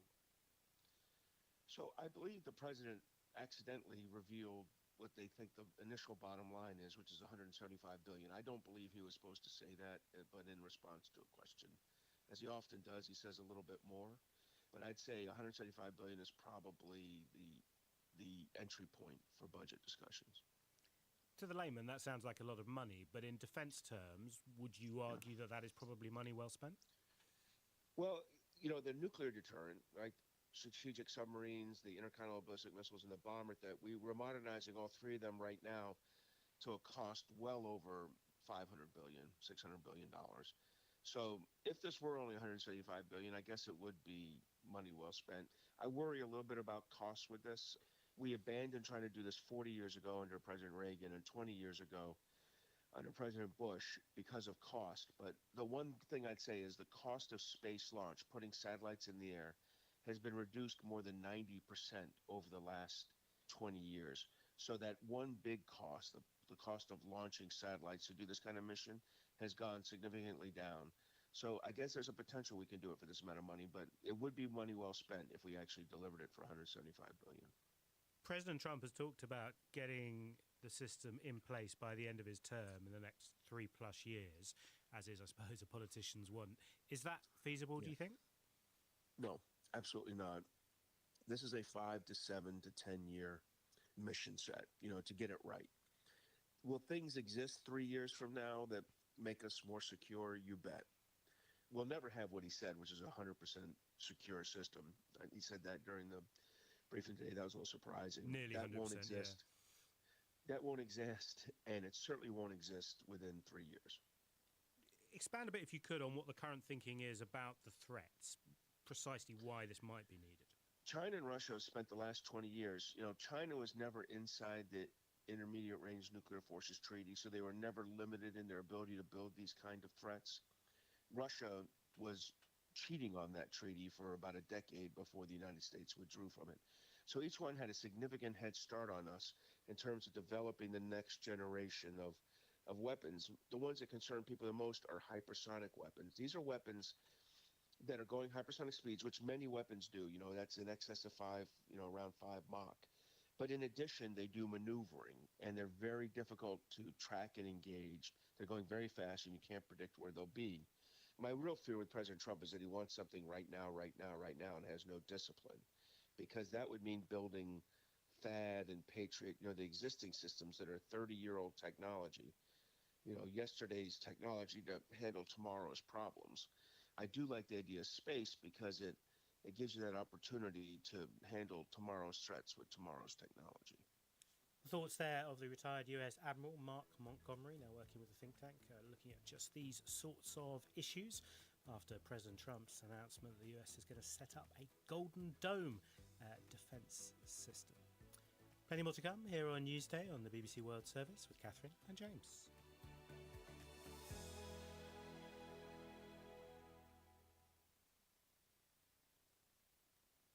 This is the BBC World Service, where the documentary podcast opens a window into our world. This may sound a little far out, but in a backyard in Denmark, we're talking about UFOs. This is where you saw it.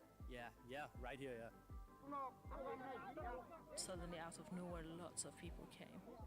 We found ourselves trapped in a horrifying nightmare. When I first got shot, my brain didn't think I got shot. When your dad asked you who did this, why was your first response, "It doesn't matter"? I had an attitude of forgiveness the moment it happened. Across China, protests spread like wildfire. He decided to take part. The next morning, 2 men arrive in a black car. He was forced to get in. They sent me to the mental hospital, and the doctors told me that I have very serious mental disease. The documentary podcast from the BBC World Service. To listen, search The Documentary online or wherever you get your BBC podcasts. Hello, welcome to Newsday from the BBC World Service with Catherine Bjerahanga and James Copnell. South Africa's President Cyril Ramaphosa is in the US to mend ties with Donald Trump. We'll hear more from Mr. Ramaphosa's spokesperson and examine a possible concession for Elon Musk. And we'll meet a 12-year-old Nigerian girl displaced by conflict who's now on a slew of chess tournaments in the US. First, though, the news. BBC News with Neil Nunes. 2 days after aid began entering Gaza, the United Nations says no new supplies have reached local people. About 100 lorries have crossed into the territory since Israel eased its blockade, but the UN says its team in Gaza has not been given Israeli permission to collect the supplies. New figures show the Earth's tropical forests were lost at record levels last year. The World Resources Institute says deforestation almost doubled. President Trump has set out plans for a futuristic missile defense system that'll shield the entire United States. Mr. Trump said the Golden Dome would cost $175 billion. A U.S. federal judge has warned that the Trump administration could be held in criminal contempt for deporting migrants to South Sudan. Judge Brian Murphy said the removal of about a dozen foreign nationals could be in violation of a previous court order. Japan's agriculture minister has quit after joking he never needed to buy rice because he received so much for free from supporters. Taku Eto's comment caused anger as rice becomes more expensive. The United Nations says the Dominican Republic deported nearly 1,000 pregnant or breastfeeding women to neighboring Haiti last month. The UN said the practice violated international standards. An international report says nearly 500 million teenagers worldwide will be overweight or obese by the end of the decade. It says weight gain and mental health problems are becoming the main risks facing teenagers. The world's first vaccine for the sexually transmitted infection gonorrhea is being introduced in England. It's the same jab currently given to babies for meningitis B. The two diseases are caused by similar bacteria. Thank you very much indeed for that update. Hello, welcome to Newsday on the BBC World Service with Catherine and James. President Trump says South Africa is carrying out a genocide against Afrikaners. Now, South Africa's President Cyril Ramaphosa is in Washington to set the record straight. We'll hear from Mr. Ramaphosa's spokesperson and discuss the economic aspects of the crisis in the US-South Africa relationship too.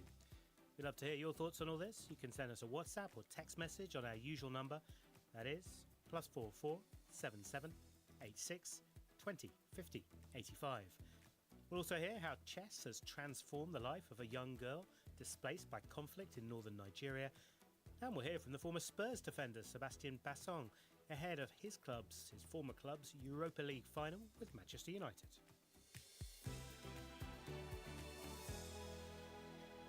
Let's begin with those tensions between South Africa and the United States. South Africa's President Cyril Ramaphosa is in Washington, D.C. for a highly anticipated meeting with President Donald Trump. The US leader has said South Africa is carrying out what he called a genocide against white Afrikaners, a claim that has been repeatedly discredited. Also up for discussion during President Ramaphosa's visit is Elon Musk's Starlink internet service. The billionaire aligned to President Trump has previously claimed Starlink was barred from operating in South Africa. For more, I've been speaking to Vincent Magwenya, the official spokesperson for President Ramaphosa, who's with the delegation in Washington. Over the last couple of months, we have witnessed an unfortunate experience of increasingly strained diplomatic relations between South Africa and the US.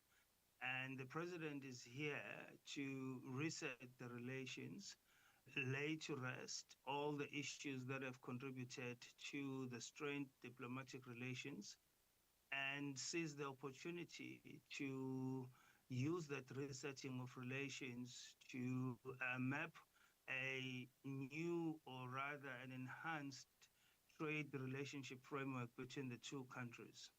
How likely is it that you can reset these strange relations, as you call them? Because Mr. Trump has been quoted as saying that your government is doing terrible things. This is related to your land reform policy, which he says discriminates against white Afrikaners. Are you likely to change his mind? we are confident that these issues will be ironed out. The reality is that the current dominant narrative coming out of the United States over these alleged so-called persecutions of white Afrikaners in South Africa, it's a narrative that's not going to be sustainable or sustained for a longer period than it has run. And at some point, there will be a realization that there's no tangible evidence that can be put forward to sustain these assertions. And therefore, that narrative will, over time, die its natural death because it's not true. The US does have sophisticated mechanisms within their institutional framework, diplomatically and politically, to establish if these claims had some veracity.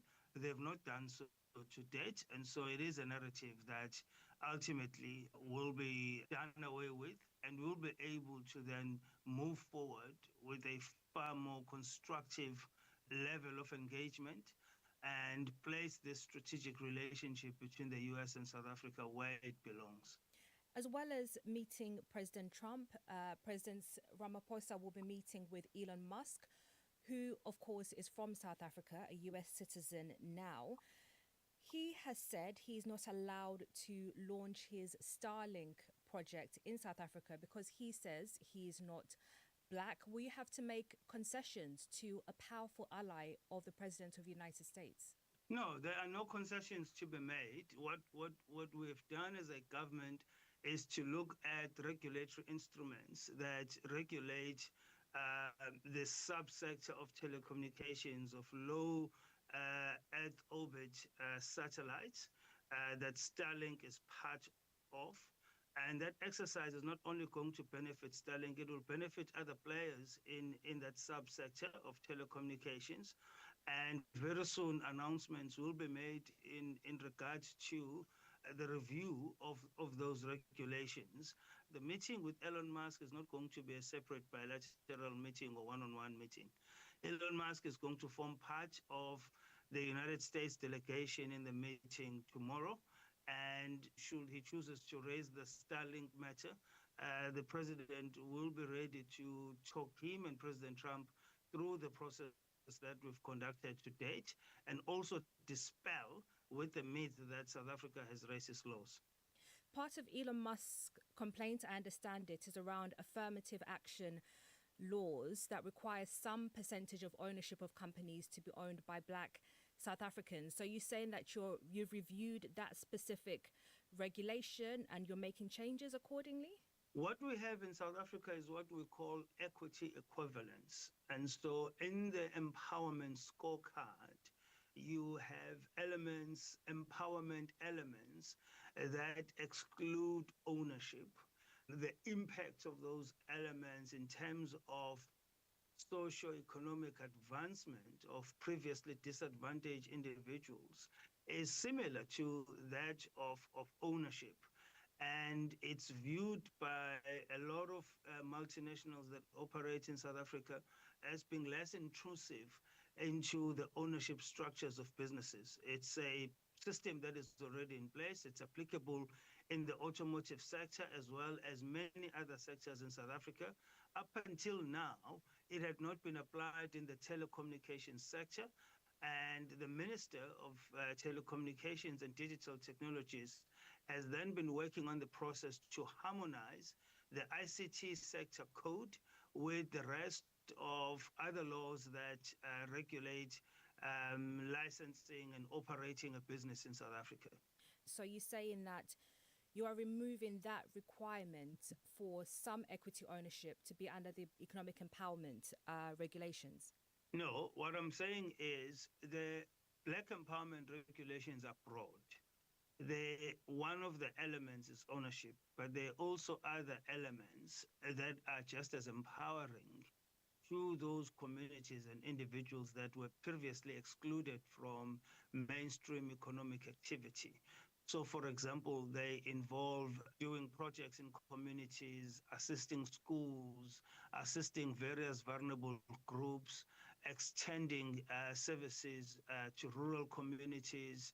It's various empowering sort of elements that are part of the broader empowerment scorecard. And so you don't necessarily always have to have ownership dilution in order to fulfill the empowerment requirement. And so in this regard, this act that governs licensing rather of telecommunication service providers did not have the equity equivalence component to it.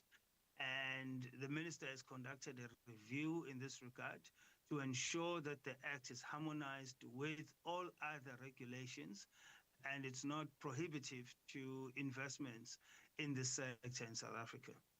So, with these changes, it would be much easier for Elon Musk to launch his Starlink project in South Africa. The accusation would be that the South African government has caved to pressure from Elon Musk. No, that accusation would be wrong because the revision of regulations will not only apply to Starlink, but it will apply to other role players in that sector. So that's number one. Number two, this process has been underway for quite some time, and it just so happens now that in the past year, we've had engagements with Starlink over these regulations based on their interest to launch in South Africa. And so this is not a concession specifically for Starlink or the South African government caving in to Elon Musk. Remember, we have a very robust constitutional framework in South Africa. All our laws flow from that constitutional framework.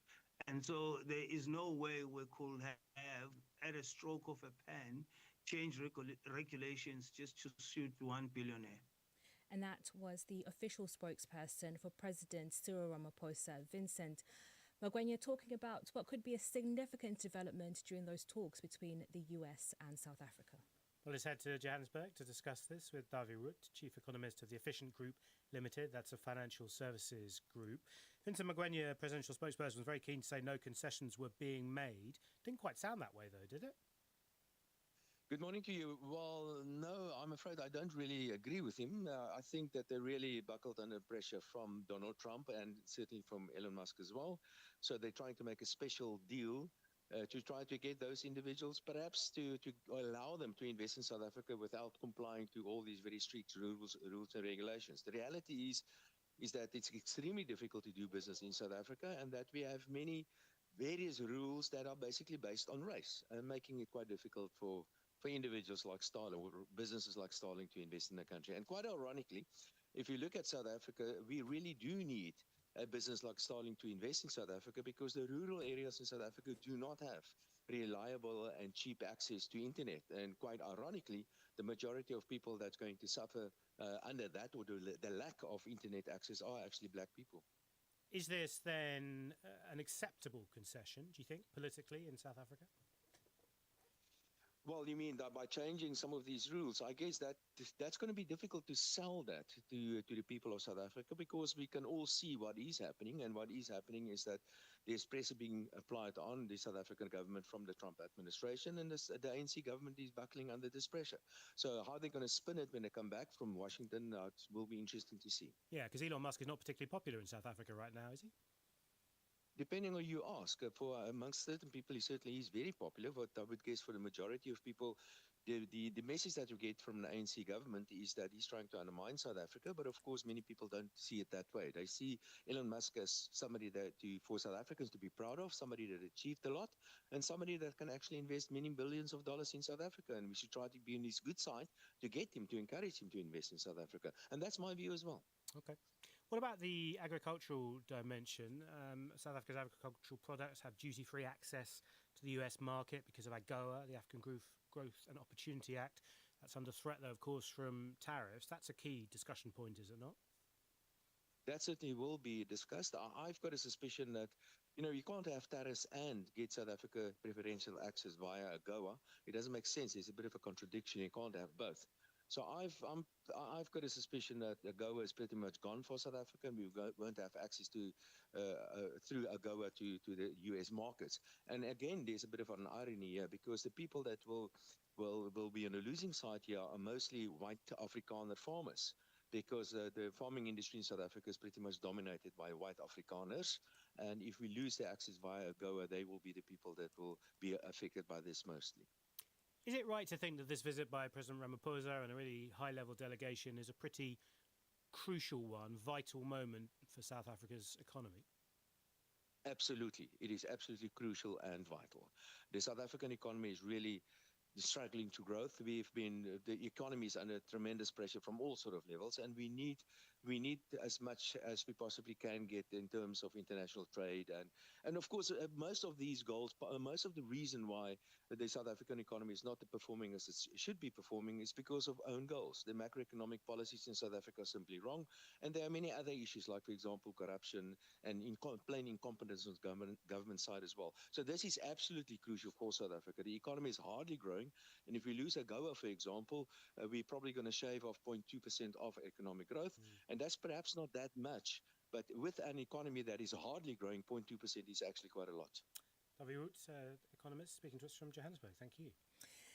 Isaac Fannin is back here with us with the latest sports news and looking ahead to the Europa League final. Yes, Manchester United take on Tottenham Hotspur in Spain in an all-English encounter. Both teams have had a pretty dismal season.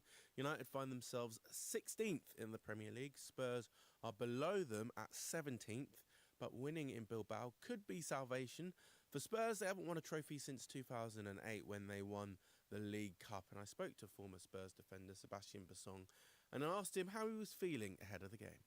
As a former Spurs player, I'm very excited about Spurs playing a final because you're on the verge to possibly get a trophy, and everybody knows what it means to the club, to the fans, to the whole Spurs community. So yeah, I'm very excited. When you were at Spurs, was that kind of talk about them not having won a trophy for a long time, was that something that played on the players' mind?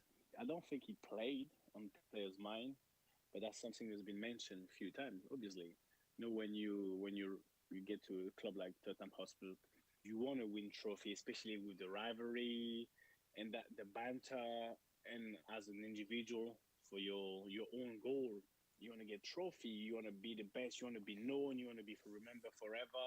So all them kind of things, I wouldn't say they play a big part, but you hear about them.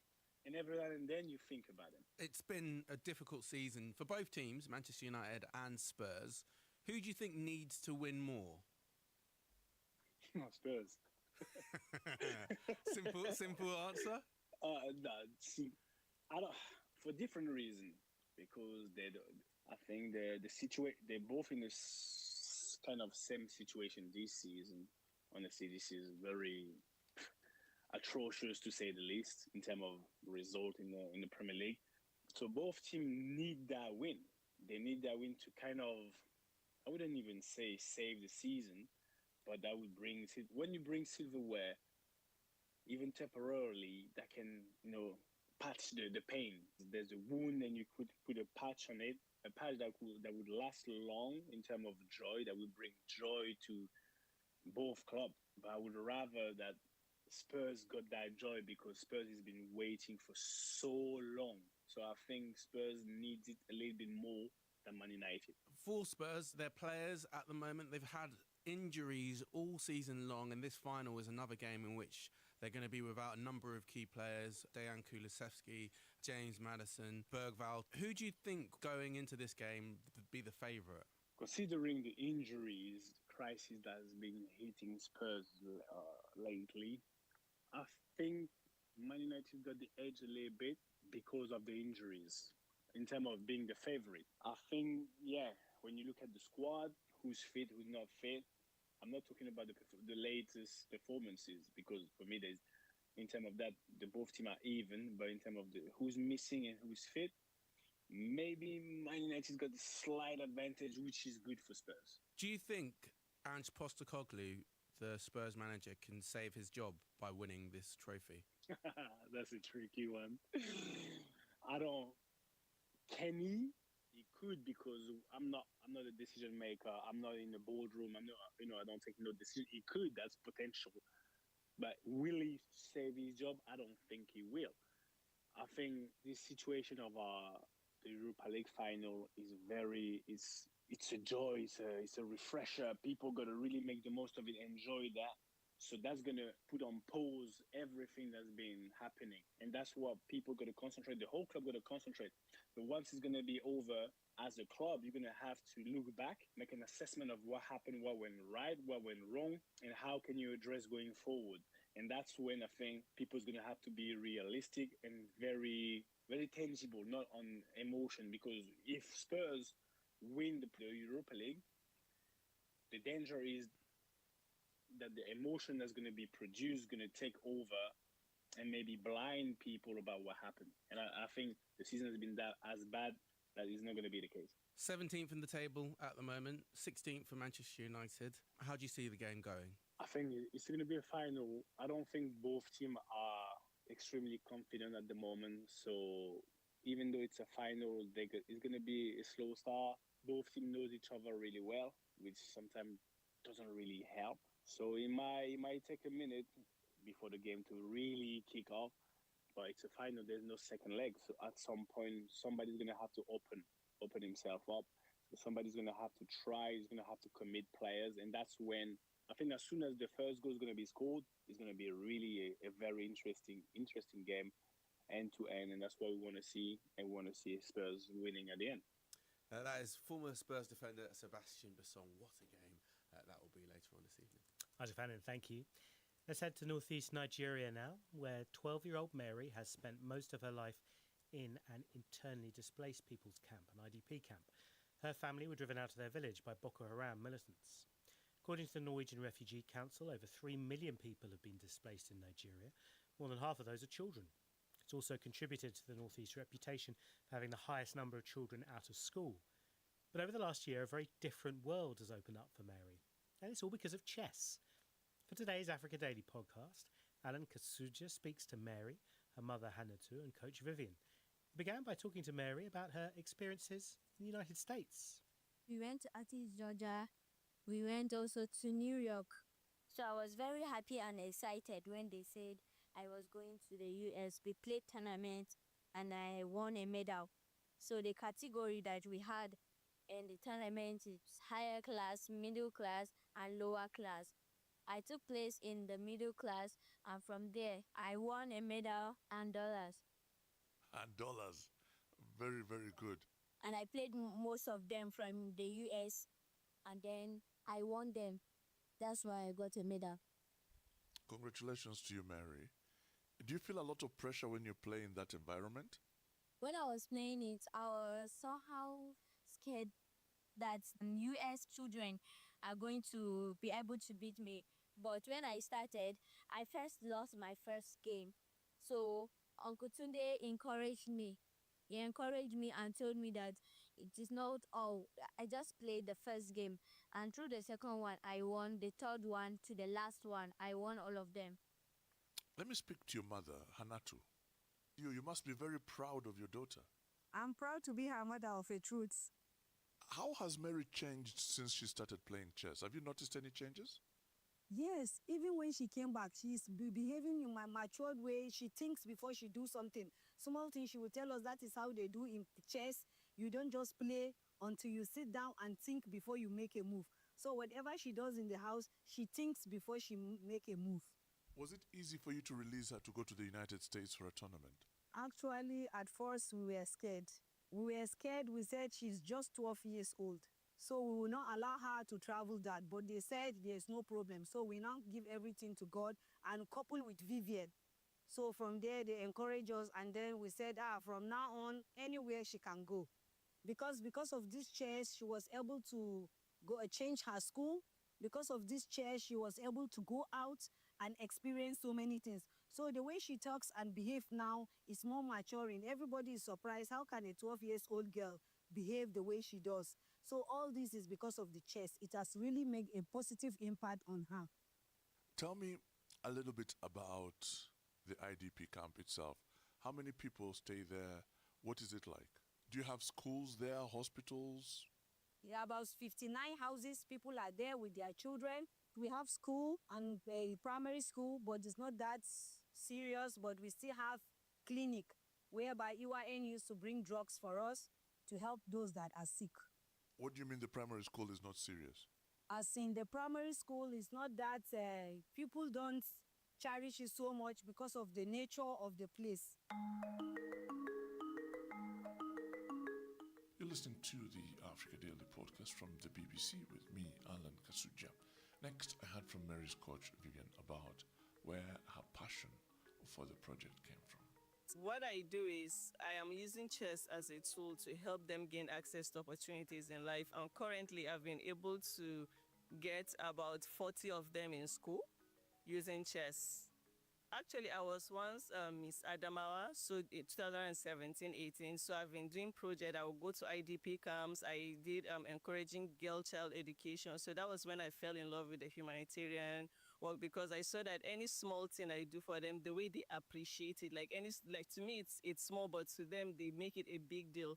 So I now said this is something that I would love to continue for a long run.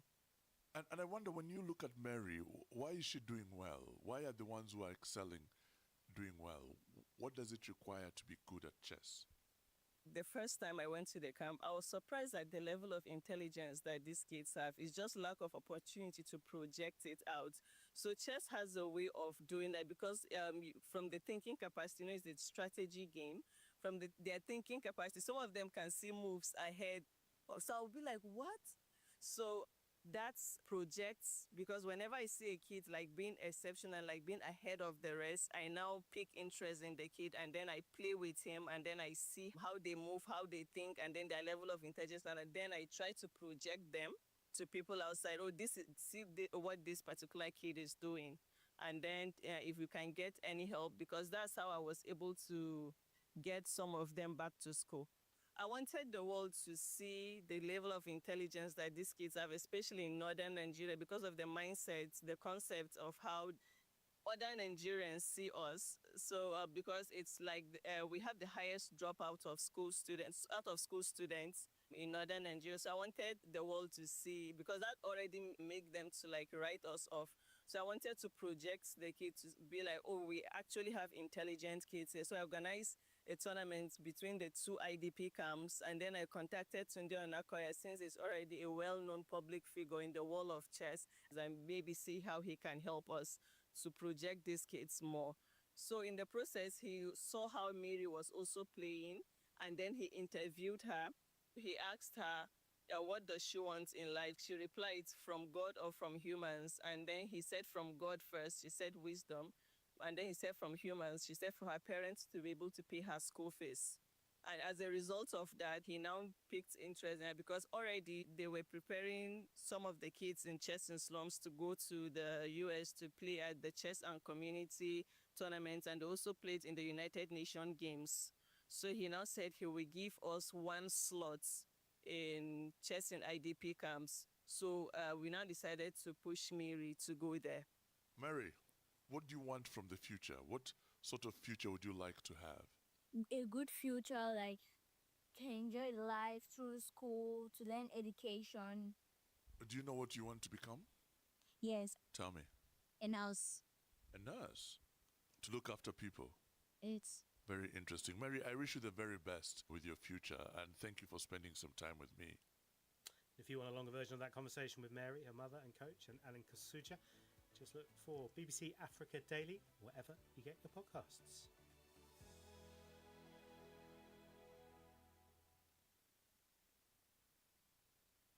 This is the BBC World Service, investigating late-night social media in Kenya. TikTok's live streams are hugely popular. During the daytime, it's more like very light and friendly. But things can change after dark. When it gets to like 11 p.m., the wolves come out. I Investigates, Thursday at 8:30 and 19 GMT, or search the documentary online or wherever you get your BBC podcasts. At bbcworldservice.com, The Conversation. Two women who went against the grain in their respective countries to become pro wrestlers. Zaya Zhao from China and Divya Ali from India share their thoughts on being a woman in the industry, intergender wrestling, and the move towards more progressive storylines for women. This is the BBC World Service, the world's radio station.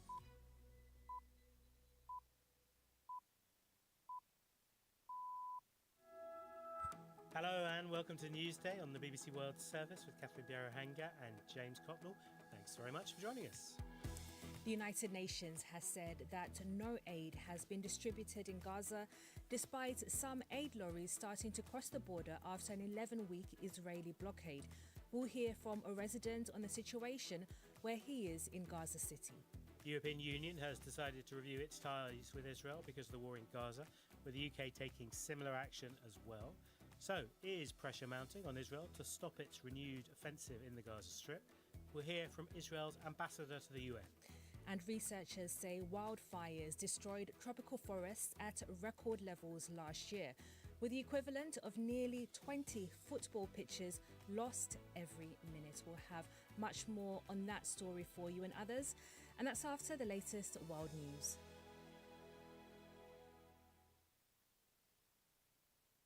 Hello, I'm Neil Nunes with the BBC News. The United Nations says no humanitarian aid has been distributed in Gaza, despite the easing of Israel's 11-week blockade. Israel has given permission for about 100 more aid lorries to enter the territory. The UN said trucks had crossed into Gaza, but hadn't yet reached warehouses or delivery points. Yolande Nell has more from Jerusalem. The UN's humanitarian office says its team in Gaza waited for hours yesterday for Israeli military permission to access the crossing and collect the supplies, but this was not given.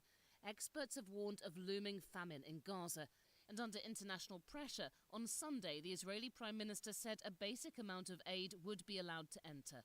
Israel's closest allies are calling for a dramatic increase in supplies going in. The US Secretary of State, Marco Rubio, acknowledged the aid sent so far was not in sufficient amounts.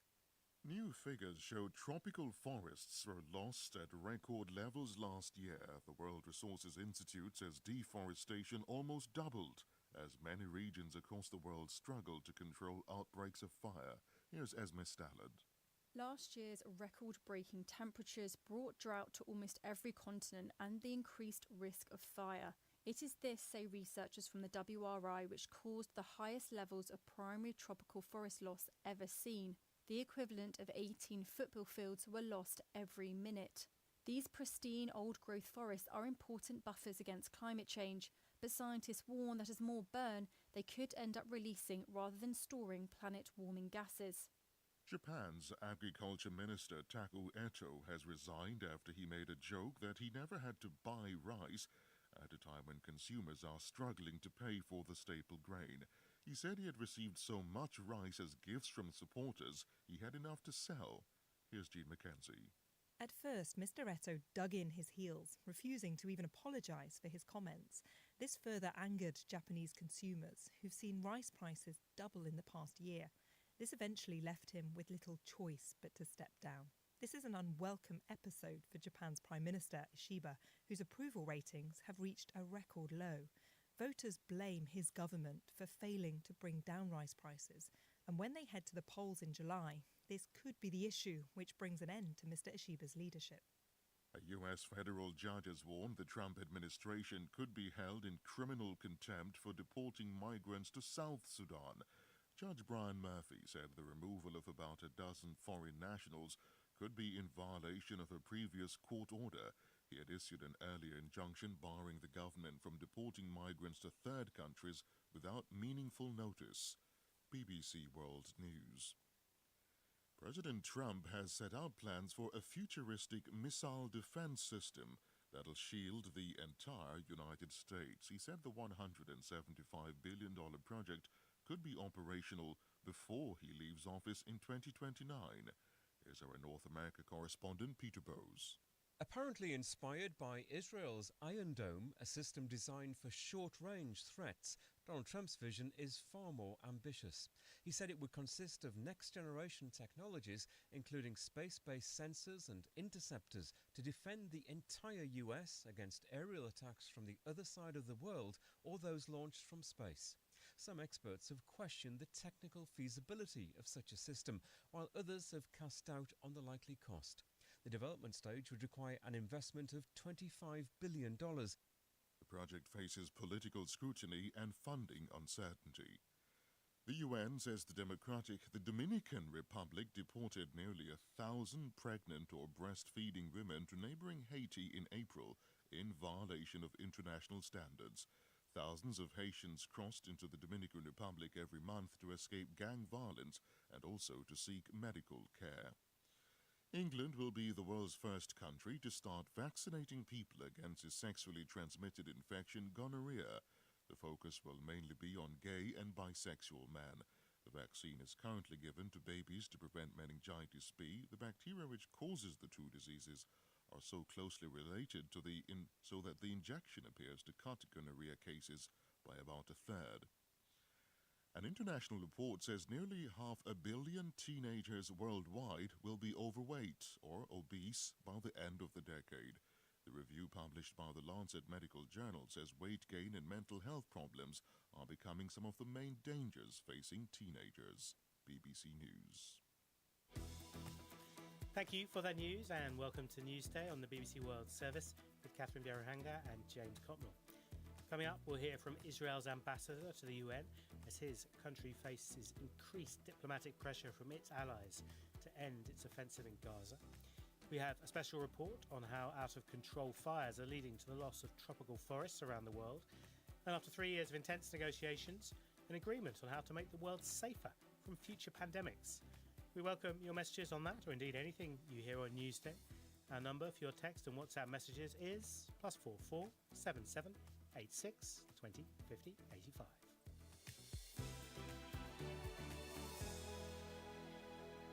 Our top story today, the UN says no aid has yet been distributed in Gaza, despite aid lorries starting to cross the border after an 11-week blockade. Israeli officials said 93 trucks entered Gaza on Tuesday, carrying aid including flour, baby food, medical equipment and pharmaceutical drugs. But the UN said despite the trucks reaching the Palestinian side of the Kerem Shalom crossing, the aid had not been distributed to residents. Israel agreed on Sunday to allow a basic amount of food to enter Gaza, where global experts have warned of a looming famine. Well, we've been receiving messages from people in various locations in Gaza. The following is a message sent to us by Amjad Shawa, who lives in Gaza City. I'm based in Gaza City. I was very lucky that my home is still there and I could stay here. But the neighborhood almost destroyed. But the worst is not only these mountains of rubbles because of the destruction and what is behind these rubbles, where his beloved ones died and killed under this rubble and no one could manage to get them out. This is the worst humanitarian catastrophe. All the hospitals are out of service. Just partially, there is some clinics here and there, which is overwhelmed by patients and injured people. Every day we have this intensive airstrikes, night by day. In our nights, we cannot sleep because our homes are shaken. There is no windows in our home.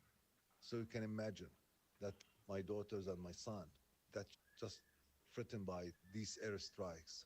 And the worst that the Israelis are expanding their military operation in Gaza. So we are living in neighborhoods which became dumps for solid waste. There is 600,000 tons of solid waste in the neighborhoods and sites. I'm scared about the coming days if aid will not enter. Already famine, starvation, malnutrition between the children, which became very severe. Also injured people who has no medication. And what will scare us more is displacement orders will happen, that we will be displaced all from Gaza north to the south. I born here in Gaza. I don't know, I wasn't wish that my children to grow up here. This is where we belong to. I'm staying with my wife, 2 daughters and 1 son, and my mother is living with us. We are struggling to get food. Sometimes we are managed to get some rice. The aid supplies run out. So I'm curious about my family, but I'm also curious about others who are staying here in Gaza, who are suffering as us, as everyone here. I'm curious about the children who are traumatized, malnutrition. They lost part of their beloved ones. They lost their education, life opportunity as other children all over the world.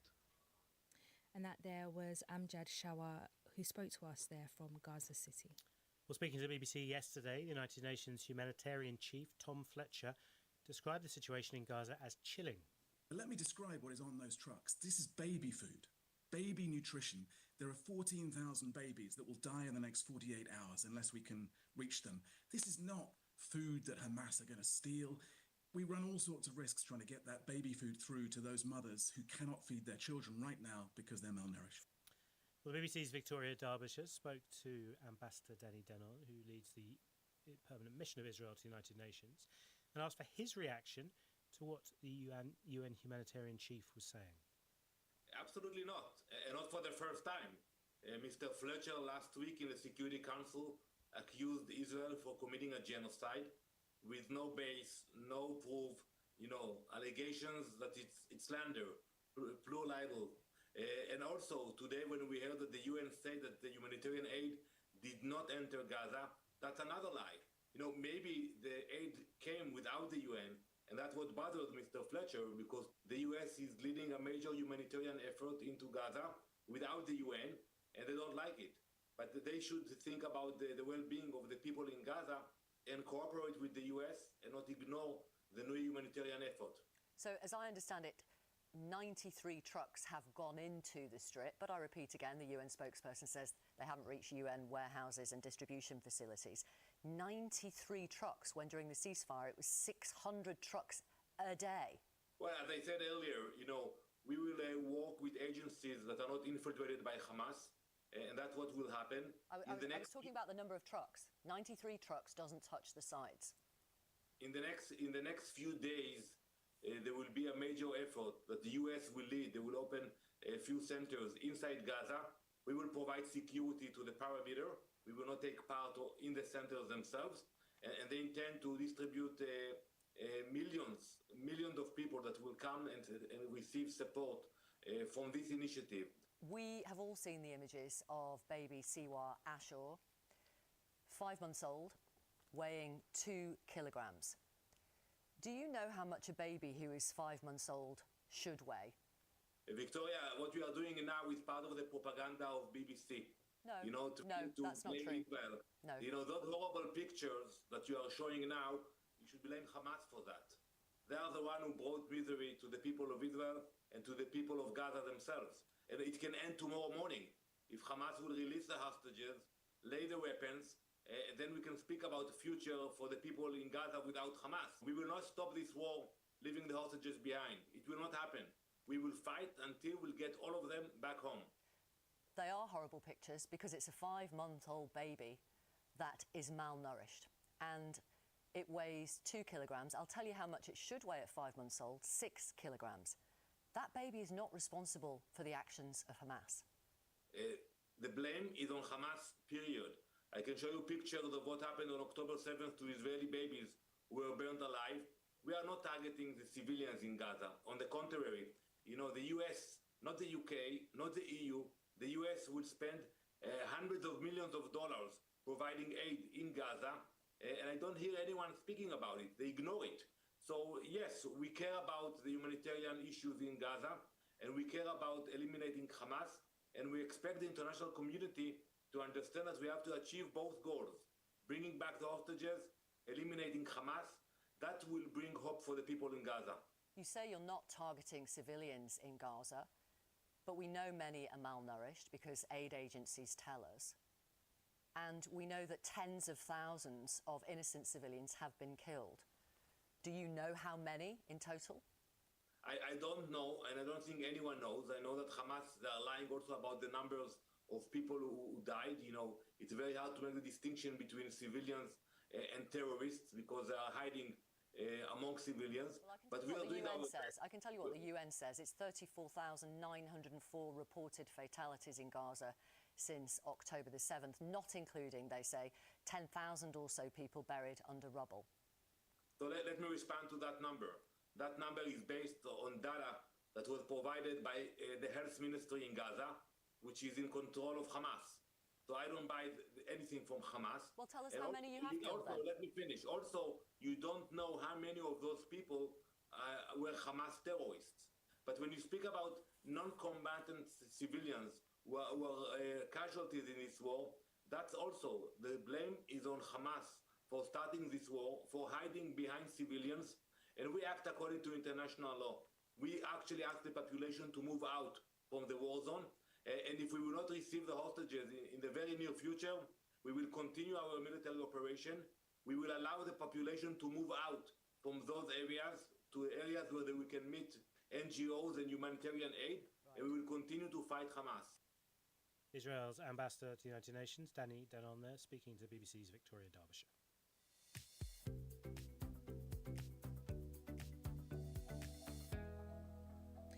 Now, tropical forests were lost at record levels last year. That's according to the latest data released today by the World Resources Institute, the WRI.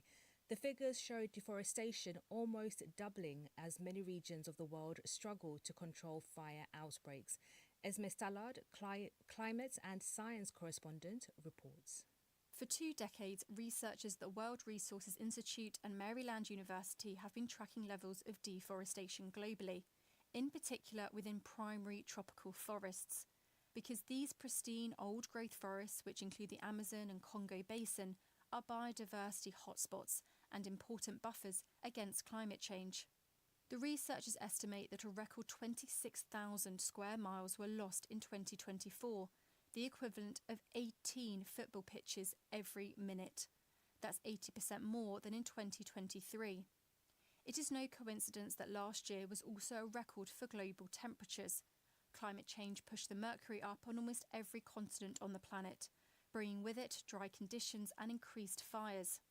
It was this that drove the deforestation, explains Rod Taylor, Global Director of the Forest Programme at WRI. The underlying cause of a lot of this is climate change, which is ultimately fueled by human activities. But it's not just now human activity that physically destroys forests. Fires that might have snuffed out fairly quickly are now spreading further and further. Countries in Southeast Asia, however, bucked the global trend. The area of primary forest loss in Indonesia fell by 11% versus 2023, despite drought conditions. This has been the result, said Gabriel Abete, head of climate change mitigation at the United Nations Forest Programme UN-RED, of a concerted effort over a decade by the government to enforce no-burn laws and other protective policies. Indonesia has had a very significant success in bringing down deforestation levels because of the ban on new concessions, for example, palm oil concessions.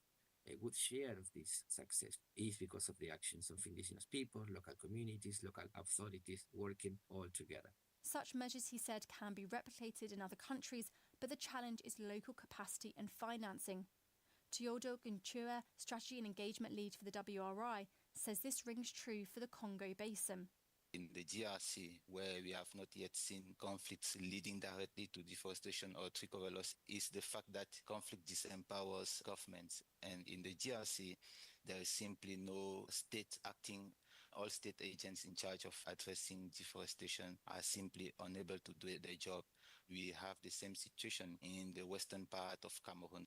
The new global record raises further questions about the resilience of tropical forests to help combat climate change. Their woody trunks store hundreds of billions of tons of the planet-warming gas carbon dioxide. But the burning of these forests emits the gas, adding to, rather than limiting, climate change. Many researchers are concerned some forests, such as parts of the Amazon, may be approaching a tipping point, beyond which they could fall into irreversible decline. Both the UN and the WRI point out that any significant reversal of the figures is challenging, as there is currently no strong economic model for forest protection. They have said that communities need to be compensated if they are being asked to limit their agricultural activities. The issue is likely to be firmly on the agenda at this year's UN Climate Summit, which is being held in the largest tropical forest of them all, the Amazon. Esme Stallard with that report there. 20 minutes past the hour. Here's Isaac with the sports. Yeah, Manchester City moved a step closer to Champions League football with a 3-1 win over Bournemouth, which moves them up to third in the table with one game left. Kevin De Bruyne playing his final match for City at the Etihad, having joined the club in 2015. The Belgians played 283 Premier League matches. He's provided 119 assists, which is second all-time. One of the Premier League great players, an extraordinary career. He said goodbye to the City fans and later on Wednesday we're going to see an all-English Europa League final featuring Manchester United and Tottenham Hotspur. A huge game for both clubs, a spot in the Champions League for the winner of that match. And in basketball, the Oklahoma City Thunder routed the Minnesota Timberwolves in Game 1 of the NBA Western Conference Finals, 114-88. Shai Gilgeous-Alexander top scoring with 31 points for the Thunder. More from me a little bit later on. Isaac Fanning, thank you. We've had a message in from our Paddy Bob Jordan in Uganda who said, "We've had the worst Premier League season I've witnessed, but the Red Devils, Manchester United, are definitely going to limp and stagger their way to the Europa League trophy later today. I can bet an arm on that, confident."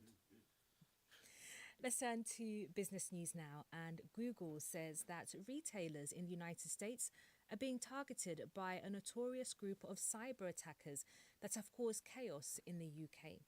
Our business presenter, Suranjana Tiwari, is here with more details for us. So this attack has paralysed some of the UK's most well-known brands. What's the latest?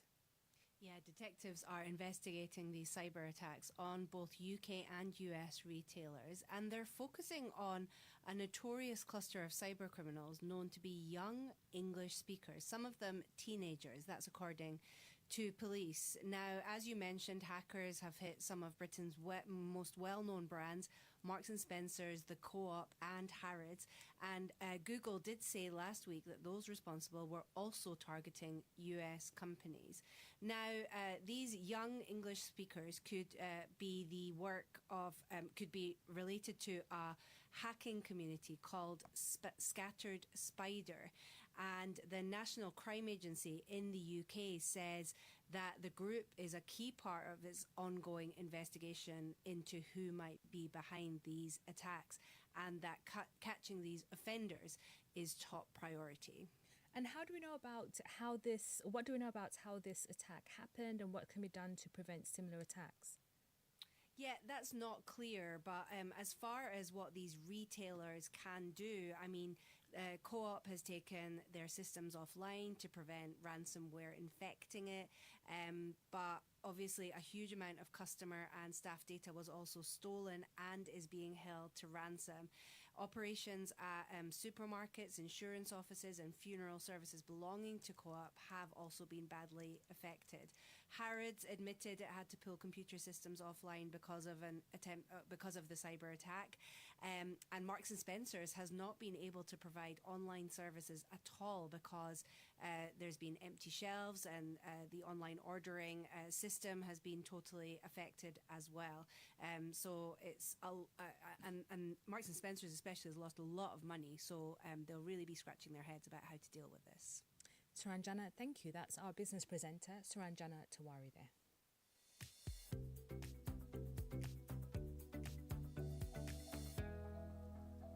The World Health Organization has adopted a major agreement on how to handle future pandemics after more than 3 years of talks. The agreement, sparked by the global fallout from COVID-19, could take up to 2 years to come into force. Officials say the agreement was driven by the goal of making the world safer from and more equitable in its response to future pandemics. So let's head to the WHO headquarters in Geneva and speak to Precious Matsoso, the co-chair of the Intergovernmental Negotiating Body for the development of this pandemic agreement. Welcome to the programme. Tell us a little bit more about the agreement then. What's in it? Well, firstly, thank you for inviting me. What is in the agreement is provisions that allow for better prevention measures. It puts in place One Health provisions precisely because there is a link between animal health, human health, as well as the environment. So for that reason, countries have to ensure that they prevent the disaster from happening in the first instance.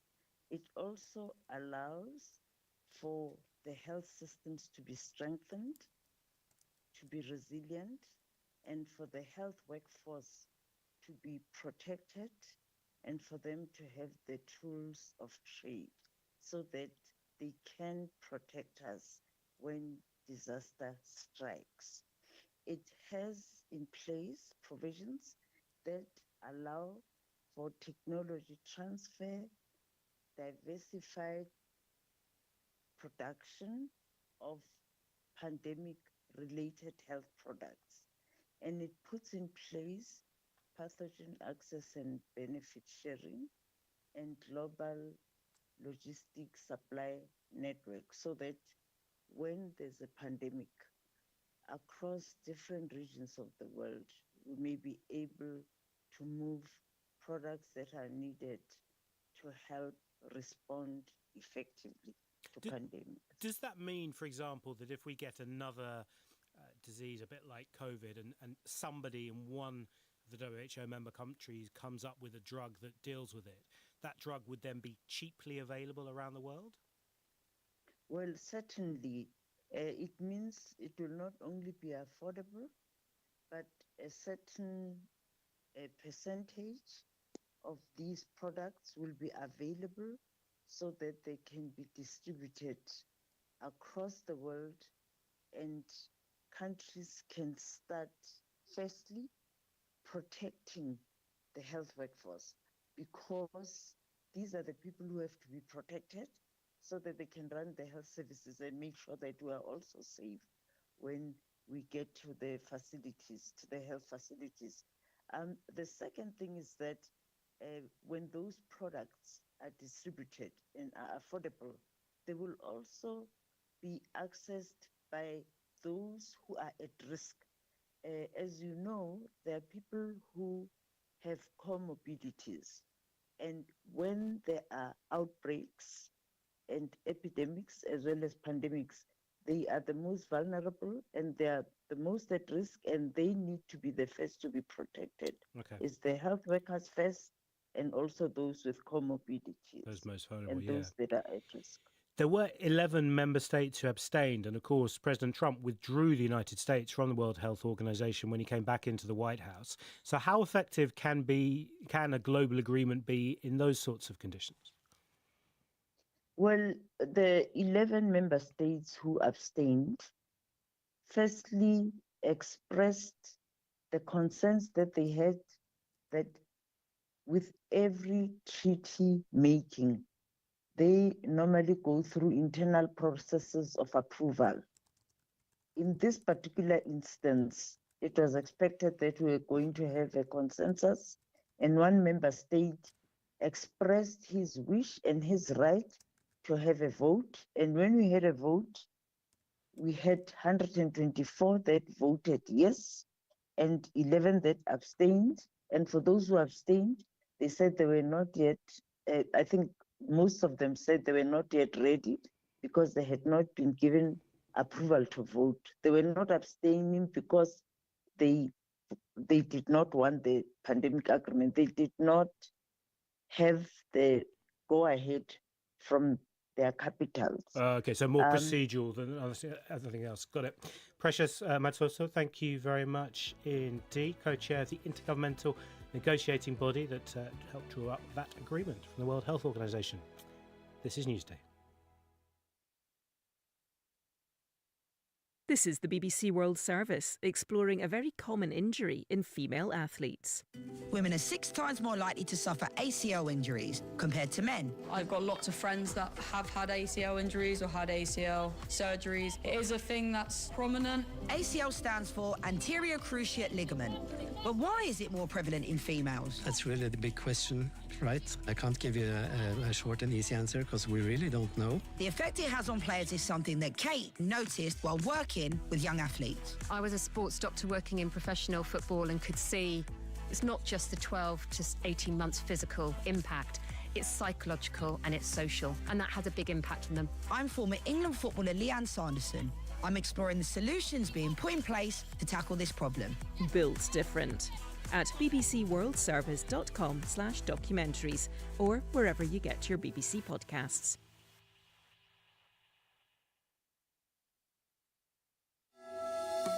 Hello, welcome to Newsday from the BBC World Service with Catherine Byaruhanga and James Cotnell.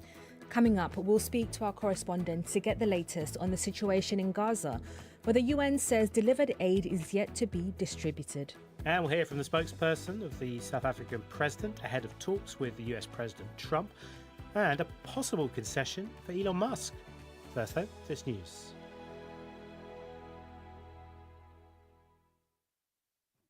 BBC News with Neil Nunes. The United Nations says dozens of aid trucks have entered Gaza over the past 2 days, but its team have been left waiting for permission from Israel to collect the supplies.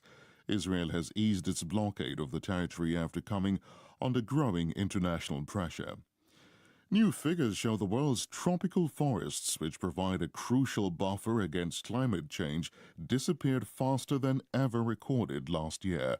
Fires were the leading cause of deforestation. The head of the technology giant NVIDIA has said U.S. export controls on artificial intelligence chips to China have failed. Jensen Huang said the restriction had cost American companies billions of dollars in lost sales. A U.S. federal judge has warned the Trump administration could be held in criminal contempt for deporting migrants to South Sudan. Judge Brian Murphy said the removal of about a dozen foreign nationals could be in violation of a previous court order. Japan's agriculture minister has quit after joking he never needed to buy rice because he received so much for free from supporters. Tako Eto's comments caused anger as rice becomes more expensive. The UN says the Dominican Republic deported nearly 1,000 pregnant or breastfeeding women to neighboring Haiti last month. The UN said the practice violated international standards. An international report says nearly 500 million teenagers worldwide will be overweight or obese by the end of the decade. It says weight gain and mental health problems are becoming the main risks facing teenagers. The world's first vaccine for the sexually transmitted infection gonorrhea is being introduced in England. It's the same jab currently given to babies for meningitis B. The two diseases are caused by similar bacteria. Thank you very much indeed for that update. Hello, welcome to Newsday on the BBC World Service with Catherine Byaruhanga and James Cotnell. Coming up, we are going to hear about President Ramaphosa, the South African leader's visit to the United States. Big things on prospect there because of the tensions between the two countries. We have analysis from our Gaza correspondent Rushdie Abu Alouf on the challenges of getting aid into the Gaza Strip. And yesterday we heard from the prominent Kenya politician Martha Karua, who was barred from entering Tanzania. Today we're going to speak to Njeri Mwangi, the wife of the Kenyan campaigner Boniface Mwangi, who's believed to be detained by police in Tanzania. You can send us your thoughts on anything you hear on Newsday on our usual number. It works for WhatsApp and text messages. It is +44 77 86 20 50 85.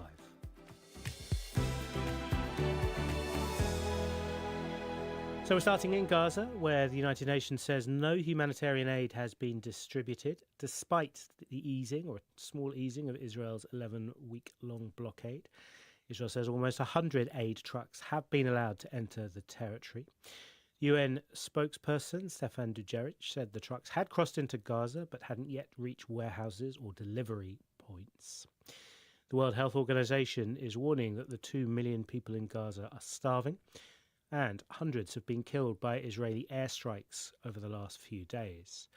So let's speak to our Gaza correspondent, Rushdie Abu Alouf. Rushdie, welcome back to the programme. So just explain this to me, if you can. Aid trucks have gone into Gaza, but no one is getting that aid. Why?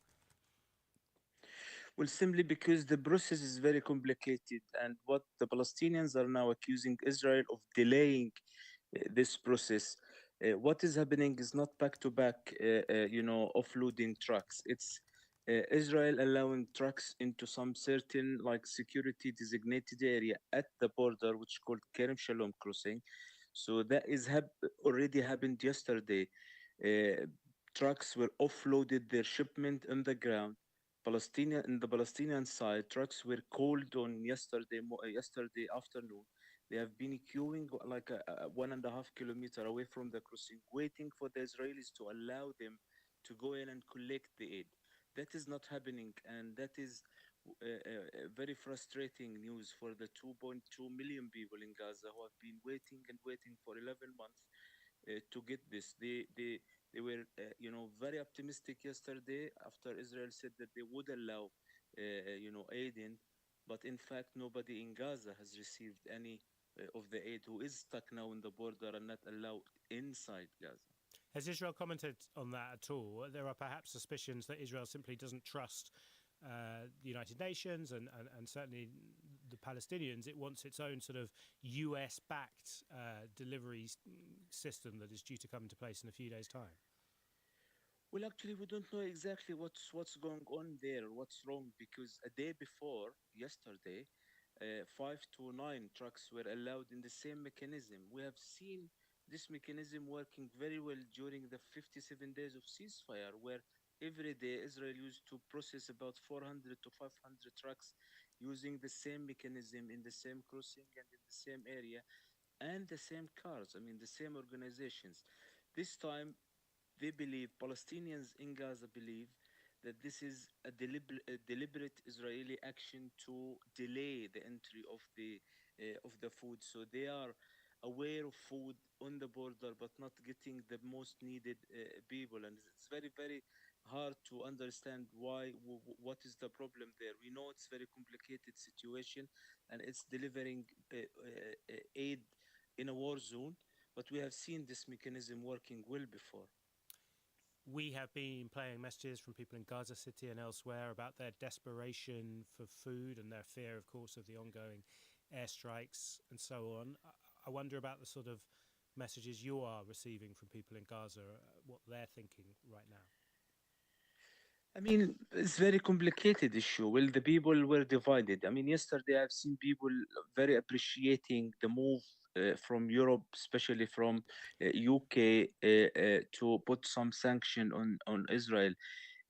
Some of them they appreciate this more, asking for more. They said after almost 2 years of war, this is not enough. We need more action from the international community to push Israel to end this starvation in Gaza. This time is the entire population that is starving. 2.2 million people are not getting food, medicine, fuel, or medical services for the last like 11 weeks, and suddenly there is something moving, very positive issue is moving, but they haven't got in their hand any food or any medicine. Hospitals are struggling to deal with the number of injured people that they receive every day.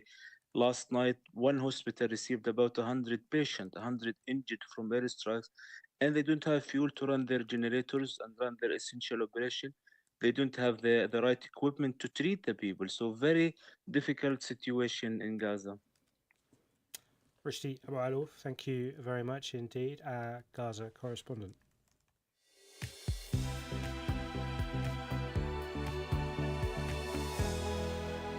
South Africa's President Cyril Ramaphosa is in the US capital for a highly anticipated meeting with President Donald Trump.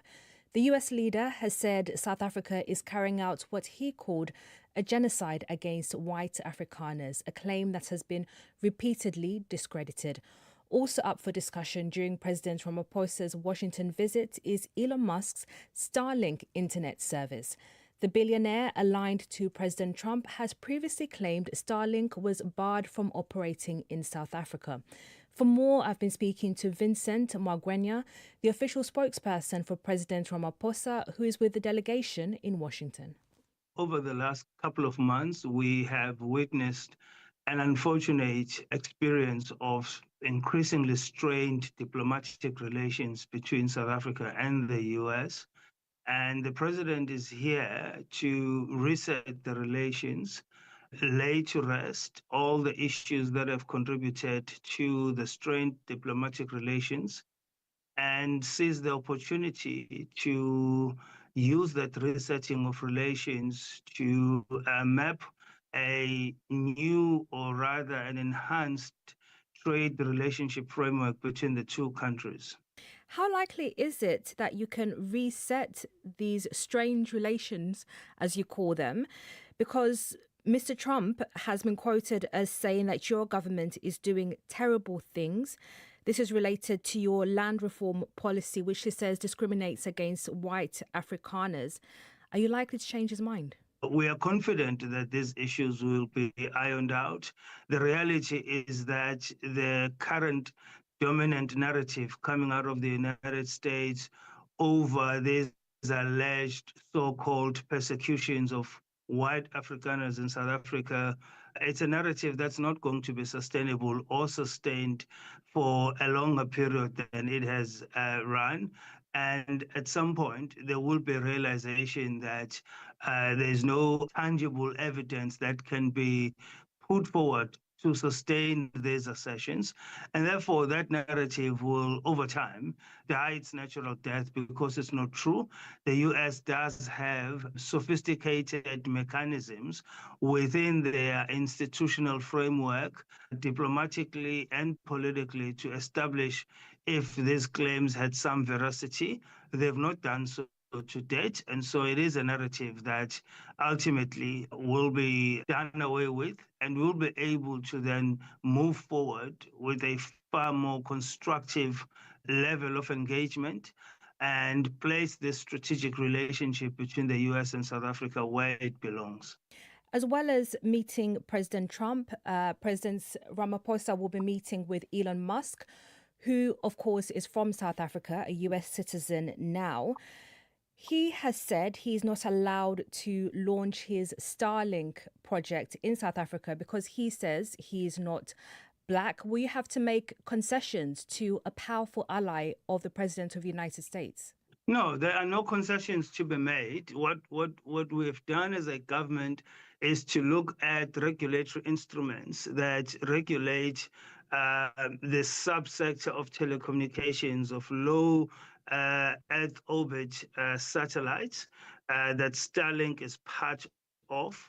And that exercise is not only going to benefit Starlink, it will benefit other players in that subsector of telecommunications. And very soon announcements will be made in regards to the review of those regulations. The meeting with Elon Musk is not going to be a separate bilateral meeting or one-on-one meeting. Elon Musk is going to form part of the United States delegation in the meeting tomorrow. And should he chooses to raise the Starlink matter, the president will be ready to talk him and President Trump through the process that we've conducted to date, and also dispel with the myth that South Africa has racist laws. Part of Elon Musk's complaint, I understand it, is around affirmative action laws that require some percentage of ownership of companies to be owned by black South Africans. So you're saying that you've reviewed that specific regulation and you're making changes accordingly? What we have in South Africa is what we call equity equivalence. And so in the empowerment scorecard, you have empowerment elements that exclude ownership. The impact of those elements in terms of socio-economic advancement of previously disadvantaged individuals is similar to that of ownership. And it's viewed by a lot of multinationals that operate in South Africa as being less intrusive into the ownership structures of businesses. It's a system that is already in place. It's applicable in the automotive sector as well as many other sectors in South Africa. Up until now, it had not been applied in the telecommunications sector. And the Minister of Telecommunications and Digital Technologies has then been working on the process to harmonize the ICT sector code with the rest of other laws that regulate licensing and operating a business in South Africa. So you're saying that you are removing that requirement for some equity ownership to be under the economic empowerment regulations. No, what I'm saying is the black empowerment regulations are broad. One of the elements is ownership, but there are also other elements that are just as empowering to those communities and individuals that were previously excluded from mainstream economic activity. So, for example, they involve doing projects in communities, assisting schools, assisting various vulnerable groups, extending services to rural communities. It's various empowering sort of elements that are part of the broader empowerment scorecard. And so you don't necessarily always have to have ownership dilution in order to fulfill the empowerment requirement. And so in this regard, this act that governs licensing, rather, of telecommunication service providers did not have the equity equivalence component to it. And the minister has conducted a review in this regard to ensure that the act is harmonized with all other regulations and it's not prohibitive to investments in this sector in South Africa. So with these changes, it would be much easier for Elon Musk to launch his Starlink project in South Africa. The accusation would be that the South African government has caved to pressure from Elon Musk. No, that accusation would be wrong because the revision of regulations will not only apply to Starlink, but it will apply to other role players in that sector. So that's number one. Number two, this process has been underway for quite some time. And it just so happens now that in the past year, we've had engagements with Starlink over these regulations based on their interest to launch in South Africa. And so this is not a concession specifically for Starlink or the South African government caving in to Elon Musk. Remember, we have a very robust constitutional framework in South Africa. All our laws flow from that constitutional framework. And so there is no way we could have, at a stroke of a pen, change regulations just to suit one billionaire. Vincent Magwenya, official spokesperson for President Cyril Ramaphosa, with a development that would certainly inspire debate, I'm sure, in South Africa. This is Newsday on the BBC World Service with Catherine and James. Our top headline, the United Nations says Gazans are yet to receive any humanitarian aid 2 days after Israel eased its blockade. We've had plenty of reaction on this. Ben Gweri in Kampala, Uganda, says if it's true that Gazans are starving, then they should pressure Hamas to release the hostages. Abdoulaye Ba, Sierra Leone in the Netherlands, says the people of Palestine have suffered so much, this war needs to stop now. And Chief Salva Mawir Longatem in Juba, South Sudan, says world leaders should think more about the civilian population suffering in Gaza since the war started. Now, 48 minutes past the hour. Let's get sports with Isaac Fannin. We've got a huge game of football on Wednesday night as Manchester United take on Tottenham in the final of the Europa League. An extraordinarily underwhelming season for both sides. This is an opportunity to give the fans a little bit of joy and also could be a financial lifeline. Let's hear from United boss Ruben Amorim, who was asked whether United, who recorded a net loss of $152 million last year, had to make redundancies, needed to win to secure their financial future. It's not the case. We are doing things that we need to do it. But for example, I came from the club that in order to survive and to maintain players, you need to be in Champions League. This is not the case. Our club can have revenues without Champions League. It's a big club. It's a massive club with a lot of fans around the world. Well, let's put that to football financial expert Kieran Maguire. Morning to you, Kieran. Amorim says they don't need to worry because this club is huge. Is it true? Is he right? Well, Manchester United can generate revenues independently of qualifying for the Champions League. It has the biggest capacity stadium in England. It has the biggest fan base, both domestically and globally. So it has all of those benefits. It's a very attractive brand to sponsors. So 1 or 2 years out of the Champions League will not hit the club in terms of its bottom line, although, of course, it would be desirable to play in the Champions League because of all the benefits that brings. And given the backdrop of that, over the last few years, they've reported net losses every season. If they're 16th in the Premier League at the moment, they'll miss out on a lot of prize money. The highest they can finish is 14th. They're reportedly set to sign Wolves star Matheus Cunha. Given their performance in the league and the performance this season, how can they invest in the squad if they were to lose tonight? Well, you have to also look at the exit door as well as players coming to the club. So they were successful last summer, in the summer of 2024, by selling former academy players into the international market, and that generates pure profit. They have a roster of players who many other clubs will still covet. It could be that Marcus Rashford, who has fallen out of favour with the manager.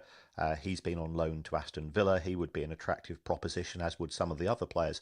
So I think when it comes to the issue of talent recruitment and retention, you have to be a little bit smarter if you have a lower income coming in due to non-qualifying for the Champions League. But it certainly doesn't make it impossible, as we've seen with these rumours about Cunha, who is a fantastic player and will cost somewhere in the region of $80 million. And that's before you take into consideration his wages. How much money does the winner from tonight's match stand to make? Well, you would get a minimum of $60 to $70 million from prize money alone. If we take a look at both clubs, Manchester United and Spurs are the two clubs that generate the most money from a home fixture of any club in England. So that's probably going to be in the region of $8 million a match. You're guaranteed 4 matches in the Champions League, so that's 32. If you get to the final, you can double that, and you'll certainly be putting in increased prices. Manchester United have a sponsorship deal with Adidas that gives an extra $10 million if they qualify for the Champions League. So getting far into the competition, you're probably looking at somewhere in the region of perhaps $180 to $200 million. In terms of the match for Manchester United, Jim Ratcliffe, the owner, Sir Jim Ratcliffe, says they've had to make redundancies and says that the club almost went bust if it wasn't for their intervention. How important do you think this match is for United? Is it more important for them or is it more important for Spurs? Well, I think anybody that's analysed the comments from Jim Ratcliffe, his comments are inconsistent with the nature of the finances of the club. It has cash in the bank. It has very good income streams. So I think that did puzzle people. I would say that Manchester United need the victory to a greater extent because their losses have been far greater than those of Spurs. Spurs has made more profit than any other club in the history of the Premier League over the last 30 years. So it's very well run from a business perspective, whereas Manchester United, I think it's fair to say, has invested heavily, but it's not necessarily invested well, and it's having a hangover from perhaps the recruitment of the wrong players in recent years. Well, we'll see how things look on the match tonight when Spurs take on Manchester United in that Europa League final. Kieran, always fascinating speaking to you. That's football financial expert Kieran Maguire. More sport from me a little bit later on. Savannah, thank you. We've had messages in on this from Carlos Chipwa, who's convinced that Manchester United will carry the day. And Nakombe in Yaoundé, Cameroon, has similar thoughts, saying fate and faith have already handed the trophy to the Red Devils. A lot of belief there, it seems, yeah. Now, yesterday on Newsday, we brought you an interview with the prominent Kenyan opposition politician and lawyer Martha Karua, who was recently blocked from entering Tanzania. She was there to represent the Tanzanian opposition leader, Tundu Lissu. He's accused of committing treason, which he denies. Other East African activists also visited Dar es Salaam to show their support for Mr. Lissu ahead of a court appearance. Two of them, Ugandan Agatha Atuhire and Kenyan Boniface Mwangi, are reported to have been detained in Tanzania. Human rights groups have raised concerns about their whereabouts. The country's president, Samia Suluhu Hassan, has warned foreign human rights activists against invading and interfering in Tanzania's affairs. Well, joining us on the line from Nairobi is Injeri Mwangi, the wife of Boniface Mwangi. Thank you for joining us on Newsday. When did you last hear from your husband and what did he say to you? Hi, thank you so much for having me. So I spoke to him, I think it was on Monday, when he was taken to Central Police He called me from the police station to tell me what was going on and that the ambassador had intervened and he was expecting some progress, but I haven't heard from him since. And where was he? What do you know about what was happening to him? They said that they were interrogating him. So they had gone to his hotel room the previous night on Sunday night at midnight, a little past midnight, and they said that they wanted to inspect the room. And so because they did not give any ID, he refused to open and said that he would speak to them in the morning when they could see each other. So in the morning, some lawyers came because we called and said we did not trust that what they had done. And then they didn't, they went with him, tried to question him, brought him back to the hotel, tried to get his gadgets, which they could not find. And now we haven't been able to establish where he was taken, even though they said that they had deported him and Agatha. Yes, tell us what you know about what's happened to Agatha Atahiro, who is Ugandan. So the only thing I know is that they took Agatha to question her about Boniface's gadgets because that's what they were trying to get. They said they wanted to know who he's been in communication with. And Boniface in the fracas, his bag, which had his laptop and his phone, is missing. So once that happened and they started saying that Agatha had them, they took her, and we don't know whether they are being held together or separately, but that is why she was taken, and we've also not been able to establish her whereabouts. Yes, we haven't heard from the Tanzanian authorities today about what's happening to both Agatha and Boniface. We understand from the Tanzanian Law Society, and you mentioned it there, they posted on X saying that both Agatha and Boniface had been deported. What's your assessment of what's going on at the moment? I think they were misguided because the lawyers have not been able to verify. They did not see them. They did not speak to them. Maybe that's what they were told, and that was the plan, or it was a diversion, because from the time that they said that, even he has not been able to substantiate and clarify or verify his very own claims. So we don't know whether they left the police station. We don't know whether they were taken to detention. We don't know whether they ever made it to immigration. There has been no confirmation that they were put on any flight. Nobody seems to have any information whatsoever that can verify their whereabouts or how they are. Are you able to get support from the Kenyan government or speak to the Tanzanian police? No, so now everybody has been trying to have communications with the Tanzanian authorities, and we don't have any official communication. Even from our government, there's no official communication. And even that official communication, I'm not sure how it would come through, because between people sending tweets and between people sending DMs, whether on Twitter or on WhatsApp, what is the official way of communicating anything? Who can we trust? Who is saying what? So there's a lot of different things being said, none of which can be verified.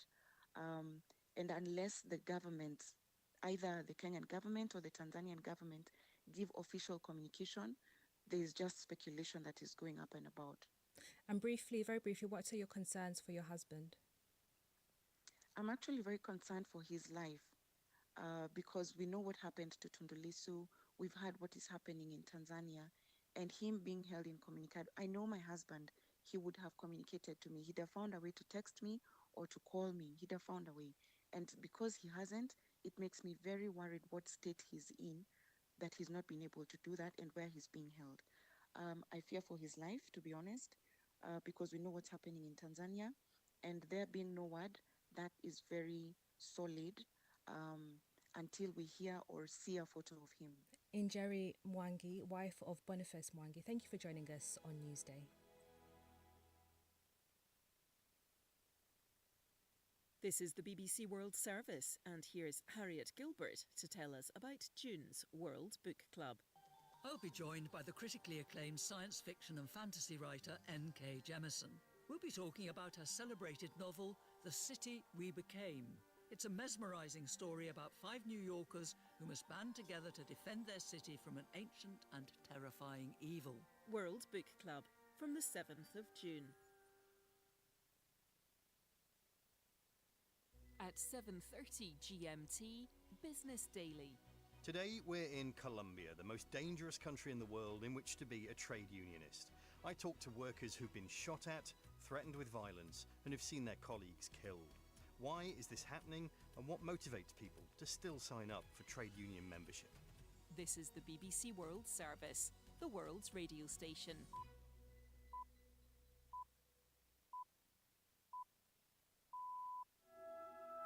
Hello and welcome to Newsday on the BBC World Service with Catherine Biohanga and James Copnell. Thanks very much for joining us. In the programme, the United Nations says no aid has been distributed yet in Gaza as the international pressure mounts on Israel.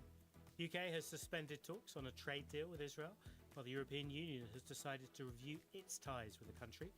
We'll speak to a Dutch MP about why his government pushed for that step. President Trump announces plans to build a missile defense system that will shield the entire United States. We'll speak to a former US admiral for more on the so-called Golden Dome. UK is rolling out a vaccine for the sexually transmitted disease, gonorrhea. And it's an English derby in Bilbao as Tottenham face Manchester United in the Europa League final. We'll have all the latest on that, but first, the latest world news.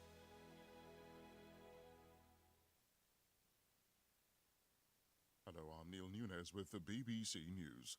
2 days after aid began entering Gaza, the United Nations now says no new supplies have reached local people. About 100 lorries have crossed into the territory since Israel eased its 11-week blockade. More from our Gaza correspondent Rushdie Abu Alouf. The Israelis are not allowing yet the Palestinian trucks from Gaza to come close to the border to collect the aid, which now lay in the ground in a designated security area near the Kerem Shalom crossing. All night, the drivers were sleeping inside the trucks and waiting, hoping that today they would allow them to go and collect the aid and then start distributing. Very frustrating news for the hungry people in Gaza who have been waiting for 11 weeks to get the most needed food. New figures show tropical forests were lost at record levels last year. The World Resources Institute says deforestation almost doubled as many regions across the world struggle to control outbreaks of fire. The researchers say the equivalent of 18 football pitches were lost every minute. Rod Taylor is the Global Director of Forest Program at the Institute. The underlying cause of a lot of this is climate change, which is ultimately fueled by human activities. But it's not just now human activity that physically destroys forests. Fires that might have snuffed out fairly quickly are now spreading further and further. The scientists say burning forests are releasing rather than storing carbon dioxide, the greenhouse gas that plays a major role in global warming. President Trump has set out plans for a futuristic missile defense system that'll shield the entire United States from aerial attacks. Mr. Trump said the Golden Dome would be developed by America's Space Force and could be operational before he leaves office. Our North America correspondent Peter Bowes says the project faces funding uncertainty.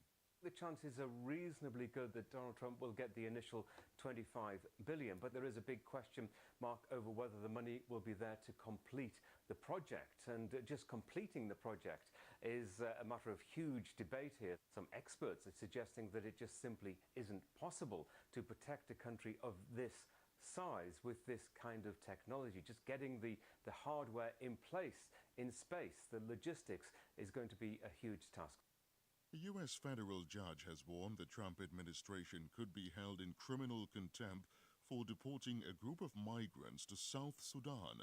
Judge Brian Murphy said the removal of about a dozen foreign nationals could be in violation of a previous court order. The judge said the group must not leave the custody of immigration officials. This is the World News from BBC.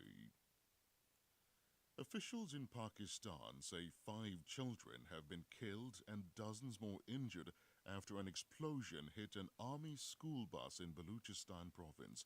Police say about 40 pupils were on board the vehicle when the blast occurred early on Wednesday morning. No group has admitted carrying out the attack. Baluchistan has a significant separatist movement that has regularly targeted the security forces. The head of the computer chip giant NVIDIA has said U.S. export controls on artificial intelligence chips to China have failed. Jensen Huang said that they had cost American companies billions of dollars in lost sales. U.S. restrictions have spurred China to use locally developed technology and bypass international supply chains. Japan's agriculture minister has resigned after he made a joke that he never had to buy rice at a time when consumers are struggling to pay for the staple grain. In a speech on Sunday, Taku Eto said he had received so much rice as gift from supporters that he had enough to sell. He's now told a news conference that he's stepping down. Personally, I would like to apologise again for making an inappropriate comment as the minister in charge, while the Japanese people are struggling with rice prices. I believe it was nothing but an inappropriate comment, which was due to my lack of understanding of people's feelings.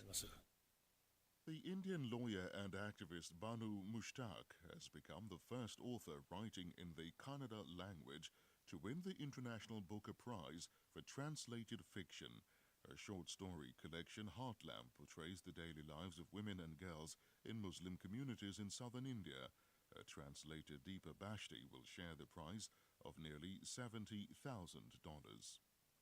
BBC World News. Thank you for that news. Hello and welcome to Newsday on the BBC World Service with Catherine Byaruhanga and James Copnell. Coming up in the programme today, diplomatic pressure on Israel grows. President Trump announces a comprehensive missile defense system for the US called the Golden Dome. We have sports and business, and we'll hear why the UK is rolling out a new vaccine against gonorrhea too. You can send us your thoughts on anything you hear on Newsday. Our number for your WhatsApp and text messages is, as ever, +44 77 86 20 50 85.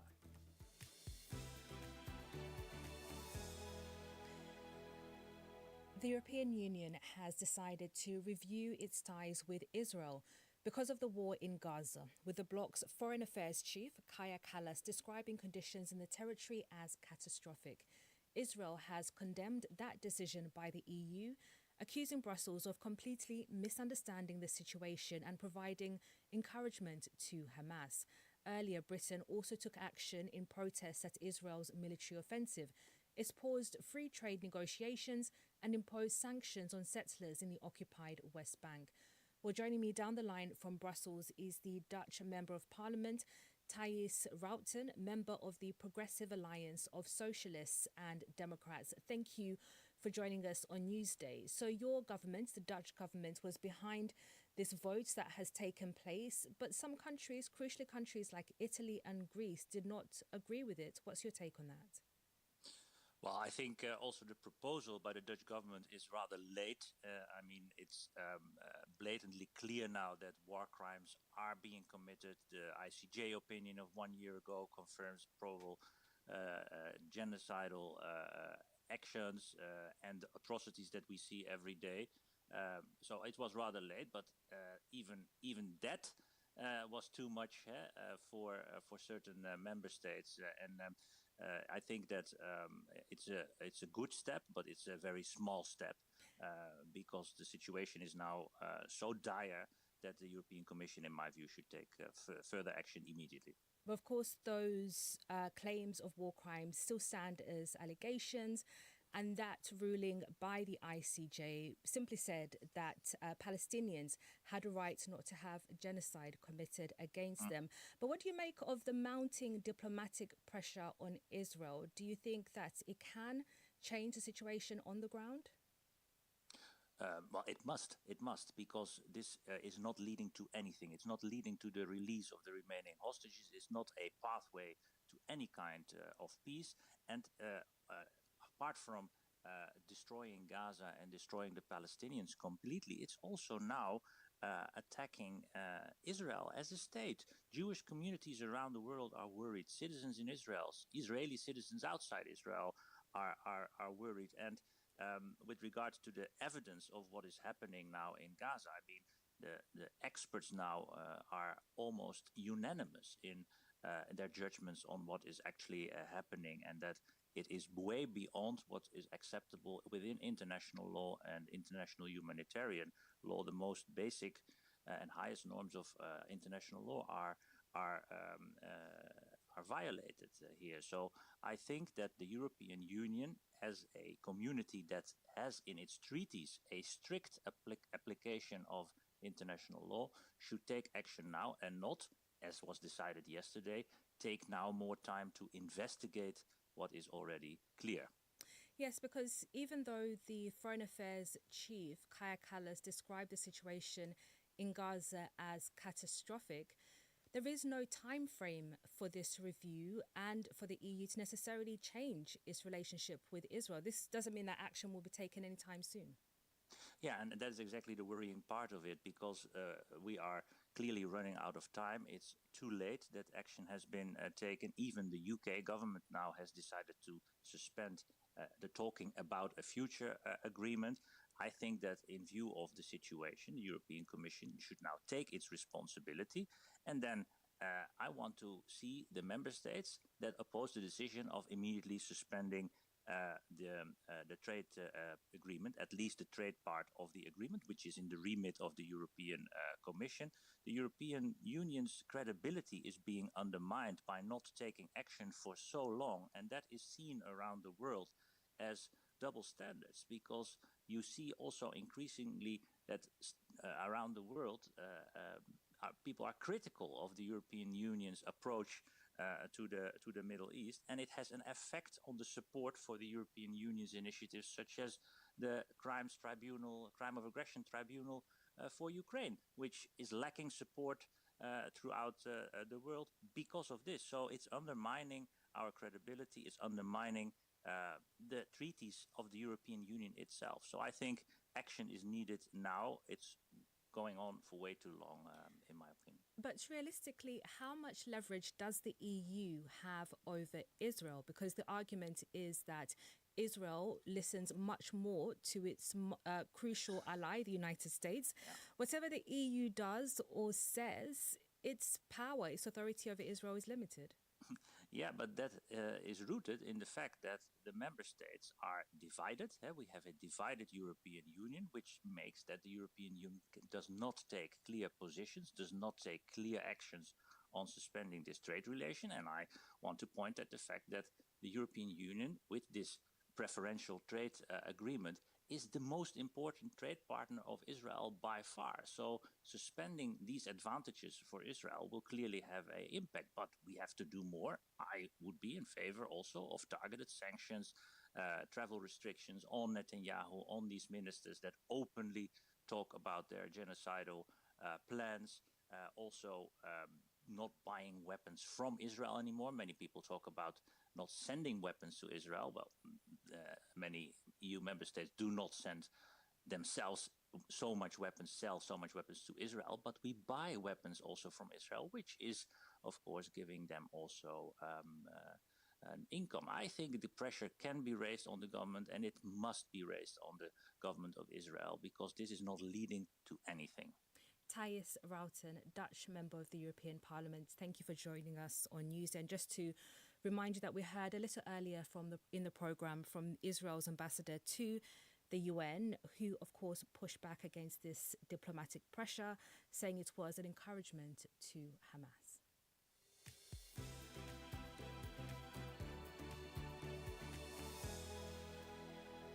President Trump has announced plans to build a state-of-the-art missile defense system that he says will shield the entire United States. An initial $25 billion is being allocated for the project. The full cost, though, is expected to be many, many times that. Mr. Trump said it would be fully operational before the end of his term in office, so in the next 3 years or so. I spoke earlier to the retired US Admiral Mark Montgomery in Washington, D.C., and I started by asking him what exactly the so-called Golden Dome system would involve. The Golden Dome is President Trump's initiative to attempt to protect the United States from the growing hypersonic ballistic missile and cruise missile threat from predominantly Russia and China, but in theory from any country that could fire them at us, which is really a growing threat to the United States at this point. How does it differ from the threats from which the US would already expect to be protected? Yeah. So generally, the United States and most democracies have really failed to build appropriate missile defenses. In other words, for nuclear threats, we rely on a mutual assured deterrence strategy of, we'll nuke you if you nuke us. But for conventional threats, that can come in cruise missiles or hypersonic missiles or even ballistic missiles, in theory, you would build a robust air defense system.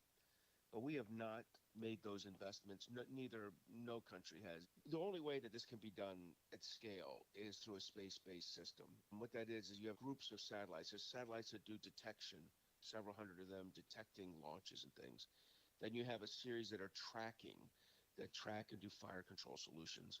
And then you have engagement satellites that, carry the kinetic weapons or whatever you're using to shoot down. So you have 3 or 4 groupings of satellites like that add up to hundreds of satellites total. And, that would be prohibitively expensive 20 years ago. But now with one thing I'll say about Elon Musk is he's driven down the cost of space launch dramatically and therefore made things like this something you can consider doing. Do you have any sense how much? I think $25 billion has been allocated so far. One estimate of the Congressional Budget Office suggests that it could be well over $500 billion over the next 20 years for just the space component of this all. So I believe the president accidentally revealed what they think the initial bottom line is, which is $175 billion. I don't believe he was supposed to say that, but in response to a question, as he often does, he says a little bit more. But I'd say $175 billion is probably the entry point for budget discussions. To the layman, that sounds like a lot of money, but in defense terms, would you argue that that is probably money well spent? Well, the nuclear deterrent, right?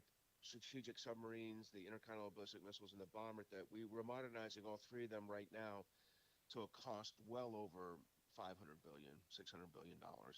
So if this were only $175 billion, I guess it would be money well spent. I worry a little bit about costs with this. We abandoned trying to do this 40 years ago under President Reagan and 20 years ago under President Bush because of cost. But the one thing I'd say is the cost of space launch, putting satellites in the air, has been reduced more than 90% over the last 20 years. So that one big cost, the cost of launching satellites to do this kind of mission, has gone significantly down. So I guess there's a potential we can do it for this amount of money, but it would be money well spent if we actually delivered it for $175 billion. President Trump has talked about getting the system in place by the end of his term in the next 3+ years, as is, I suppose, a politicians want. Is that feasible, do you think? No, absolutely not. This is a 5 to 7 to 10 year mission set, to get it right. Will things exist 3 years from now that make us more secure? You bet. We'll never have what he said, which is a 100% secure system. He said that during the briefing today. That was a little surprising. Nearly that 100%, won't exist. Yeah. That won't exist, and it certainly won't exist within 3 years. Expand a bit, if you could, on what the current thinking is about the threats, precisely why this might be needed. China and Russia have spent the last 20 years, China was never inside the Intermediate Range Nuclear Forces Treaty, so they were never limited in their ability to build these kind of threats. Russia was cheating on that treaty for about a decade before the United States withdrew from it.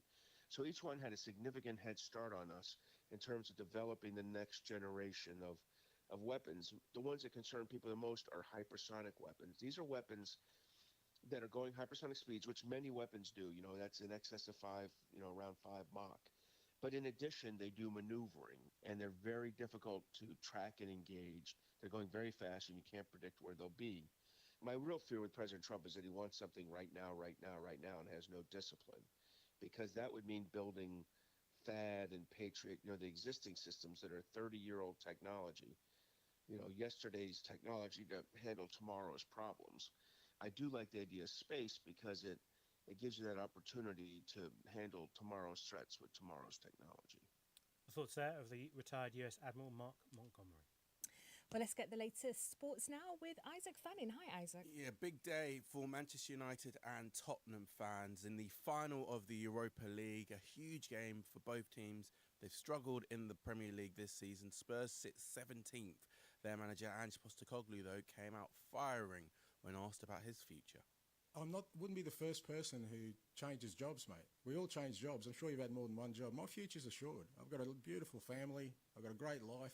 I'll keep on winning trophies till I finish, wherever that is. So don't worry about my future, mate. My future is not entwined with anything. There's nothing wrong with my future, mate. Don't stress, mate. For Manchester United, they are 16th in the Premier League. Their manager, Ruben Amorim, hopes this win will be the first of many. Winning a European title is really important. But again, nothing is going to change our season. Players know, everybody knows, the staff knows, the fans knows. But winning a European title can help us to have that feeling that can help us to build the future. A bit later on, we're going to hear from former Spurs player Sebastian Besson. Looking forward to it. Thank you, Isaac. Now, Epic Games' wildly popular multiplayer shooter game Fortnite is available again on Apple's App Store in the US. Our business presenter Suranjana Tiwari has the details. Hello to you. Why was the game banned in the US in the first place? Yeah, well, Epic Games is a US-based studio, but it's actually backed by China's Tencent, and it's been locked in a legal battle with Apple since 2020. Epic Games alleges that the iPhone maker's practice of charging a commission of up to 30% on in-app payments violated US antitrust or anti-competition rules.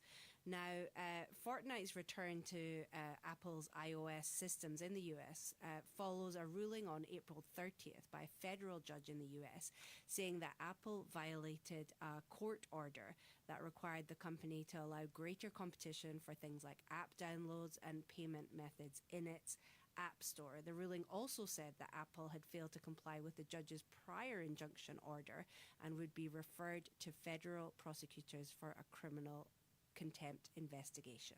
So who won in the dispute then? Yeah, good question. Well, put it this way. Epic had 116 million users just on Apple's platform. It's now back on that platform. So this is really being seen as a victory for Epic Games, especially after this legal tussle.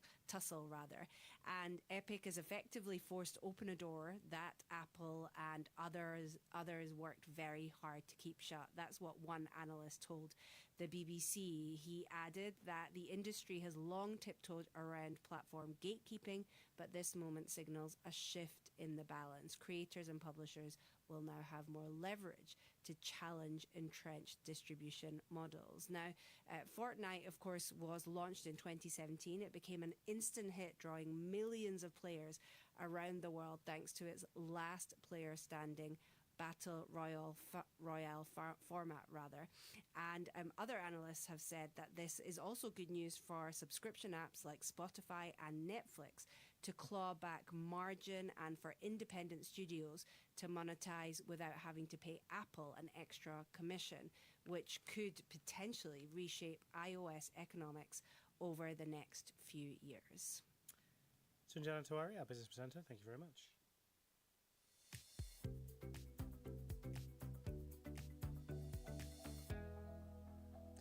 The UK is said to become the first country in the world to roll out a vaccine for gonorrhea, a sexually transmitted disease which affects over 80 million people around the world. Gonorrhea, despite having been known for centuries, has often proved to be drug resistant. We can now speak to Dr. Hamish Mohammed, a consultant epidemiologist focusing on the prevention of sexually transmitted infections at the UK Health Security Agency, which monitors the effectiveness and impacts of vaccinations. Thank you for joining us on Newsday. First of all, just start by telling us about this vaccine, because it wasn't designed specifically for gonorrhea. That's right. Now, this new vaccination program presents a viable opportunity to reduce the rising rates of gonorrhea in the UK. The gonorrhea vaccination program will use a meningococcal B vaccine that's been shown to be safe and effective at reducing the risk of invasive meningococcal disease. More recently, there's been evidence that the vaccine also provides some protection against gonorrhea. This is why the UK's gonorrhea vaccination program will use a meningococcal B vaccine called 4C-Men-B. How easy is it for this program to be rolled out across the world? It would depend on local circumstances, would vary from one country to the next. But we are really fortunate because the UK is leading the way in terms of recognizing the public health threat that gonorrhea presents and the opportunity that a vaccination program presents as well. So potentially, if governments are willing and they have access to this vaccine, they could implement a similar program. Especially if they already have existing meningitis vaccination programs in place, there may be scope to expand that to offer protection against gonorrhea as well. And just talk to us about the challenge that the UK is facing with gonorrhea. I was just reading some stats that there are about, I believe, 85,000 cases a year in the UK, and that figure has gone up 3 times over the past decade or so. That's correct. We have been facing rising trends in gonorrhea for over the past decade. And not only is that a problem to the individuals who are diagnosed with gonorrhea, which will impact on quality of life, it could disrupt relationships. An additional public health concern is the fact that the bacteria that causes gonorrhea is quite agile and it develops antibiotic resistance quite easily. So we also have a lot of antibiotic resistant strains in the UK and globally. And more recently, we're seeing an increase in resistance to one of the mainline antibiotics. So it's incredibly difficult to treat those rising cases. Tell us about the people that you're hoping to target specifically with this vaccination program. The UK vaccination program for gonorrhea will primarily target gay and bisexual men because they have disproportionately higher rates of gonorrhea diagnoses. It will be offered to gay and bisexual men with markers of increased risk, such as multiple recent partnerships. But the vaccination program will be offered through a clinical risk assessment of sexual health services. So, in other words, other individuals who are at similarly high risk should be offered the vaccine. Yes, I'm just reading a story on the BBC website speaking to gay men, bisexual men as well here in the UK, and they're saying that they are willing to take this vaccine. Sometimes there are complications around stigma and whether people are willing to be vaccinated. How are you planning to combat any of those challenges? That's through working with community organizations and professional stakeholders to co-produce materials, understand the opportunities and any challenges to make sure we work together jointly on an acceptable vaccination program. It's only through working with the community, and that's not unique to the UK. The same would apply to countries globally. It's all about co-producing health promotion materials between professionals such as ourselves and the community as well to promote vaccination. Does it matter that the UK is beginning this program in isolation? Because you mentioned there about, the widespread growth of gonorrhea around the world. Even if the UK is combating it, surely it has to do so in cooperation with other countries around the world. I wouldn't see it as a problem. I'd see it as an opportunity. And in many instances, someone has to go out on a limb and start that program first. So we're fortunate in the UK in terms of being able to be in that position. But it's our hope that we'll see an impact in the UK, and that will hopefully facilitate other countries to consider similar vaccination programs. Dr. Hamish Mohammed from the UK Health Security Agency, thank you for sharing your analysis and expertise with us here on Newsday. And we've been talking throughout the programme about the conflict in Gaza. We've had a message in on this from Chatim Daniel-Ju in South Sudan, who says, as the conflict continues, I feel a strong need to advocate for peace and understanding. The suffering is immense and we must prioritise humanitarian aid for those in need in Gaza. We should urge all parties to facilitate the entry of relief supplies without delay. Chatim also calls for forgiveness and compassion and not letting anger guide us, seeking dialogue instead. We spoke too to the wife of the Kenyan activist Boniface Mwangi, who said she was desperately concerned about her husband, who seems to have been detained in Tanzania. Howard Chema in Uganda says that the detention of Boniface and also Agatha Atuhaire is a gross violation of the laws and spirit of the East African community, and East Africans deserve a lot better. More stories here to come on Newsday. This is the BBC World Service with Izzy Lawrence, exploring what makes us nostalgic. When nostalgia first got its name back in the 17th century, it was thought of as an illness. It was really taken up as a subject of interest by doctors of all different types, and they were very worried about it. It was a deadly disease. Fast forward to today, and many people think of it as something benign. It's nice to contemplate on it sometimes and think, what does it give me now? What does it give me today? I'm still not totally clear what nostalgia actually is. When you're feeling nostalgic for some period of the past, you're actually feeling nostalgic for a kind of period of liberty. But I think it's more than just for a feeling. It's for mostly our relationships with other people. The Forum, What Makes Us Nostalgic? Saturday at 11 GMT.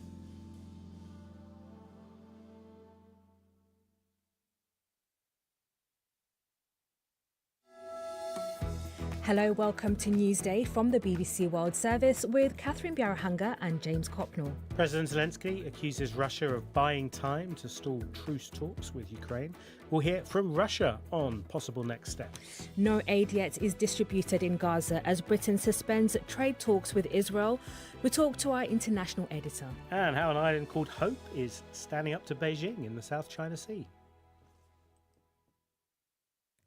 BBC News with Govinda Gill. The United Nations says dozens of aid trucks have entered Gaza over the past 2 days, but its teams have been left waiting for permission from Israel to collect the supplies. Israel eased its blockade of the territory after coming under growing international pressure. New figures show the world's tropical forests, which provide a crucial buffer against climate change, disappeared faster than ever recorded last year. Fires were the leading cause of deforestation.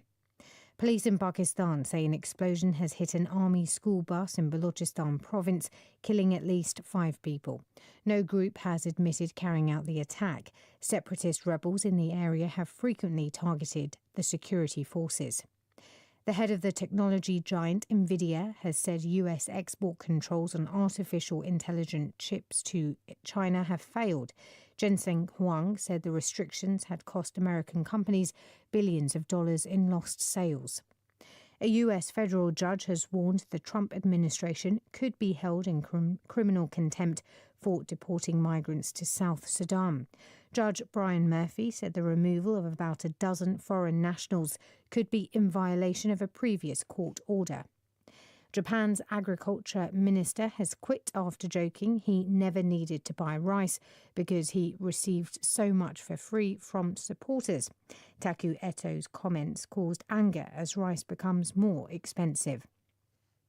The United Nations says the Dominican Republic deported nearly 1,000 pregnant or breastfeeding women to neighbouring Haiti last month. The UN said the practice violated international standards. An international report says nearly 500 million teenagers worldwide will be overweight or obese by the end of the decade. It says weight gain is one of the main risks teenagers face. BBC News. Thank you for that news. Hello, welcome to Newsday with James Copnell and Catherine Biarahanga. In a moment, we'll hear from a former Deputy Foreign Minister of Russia on the on and off talks for a ceasefire in Ukraine. What's Moscow's long-term strategy? And our South Asia correspondent brings us a special report from the small island called Hope, with just 300 residents that's standing up to China in the South China Sea. All of that coming up for you over the next 30 minutes here on Newsday.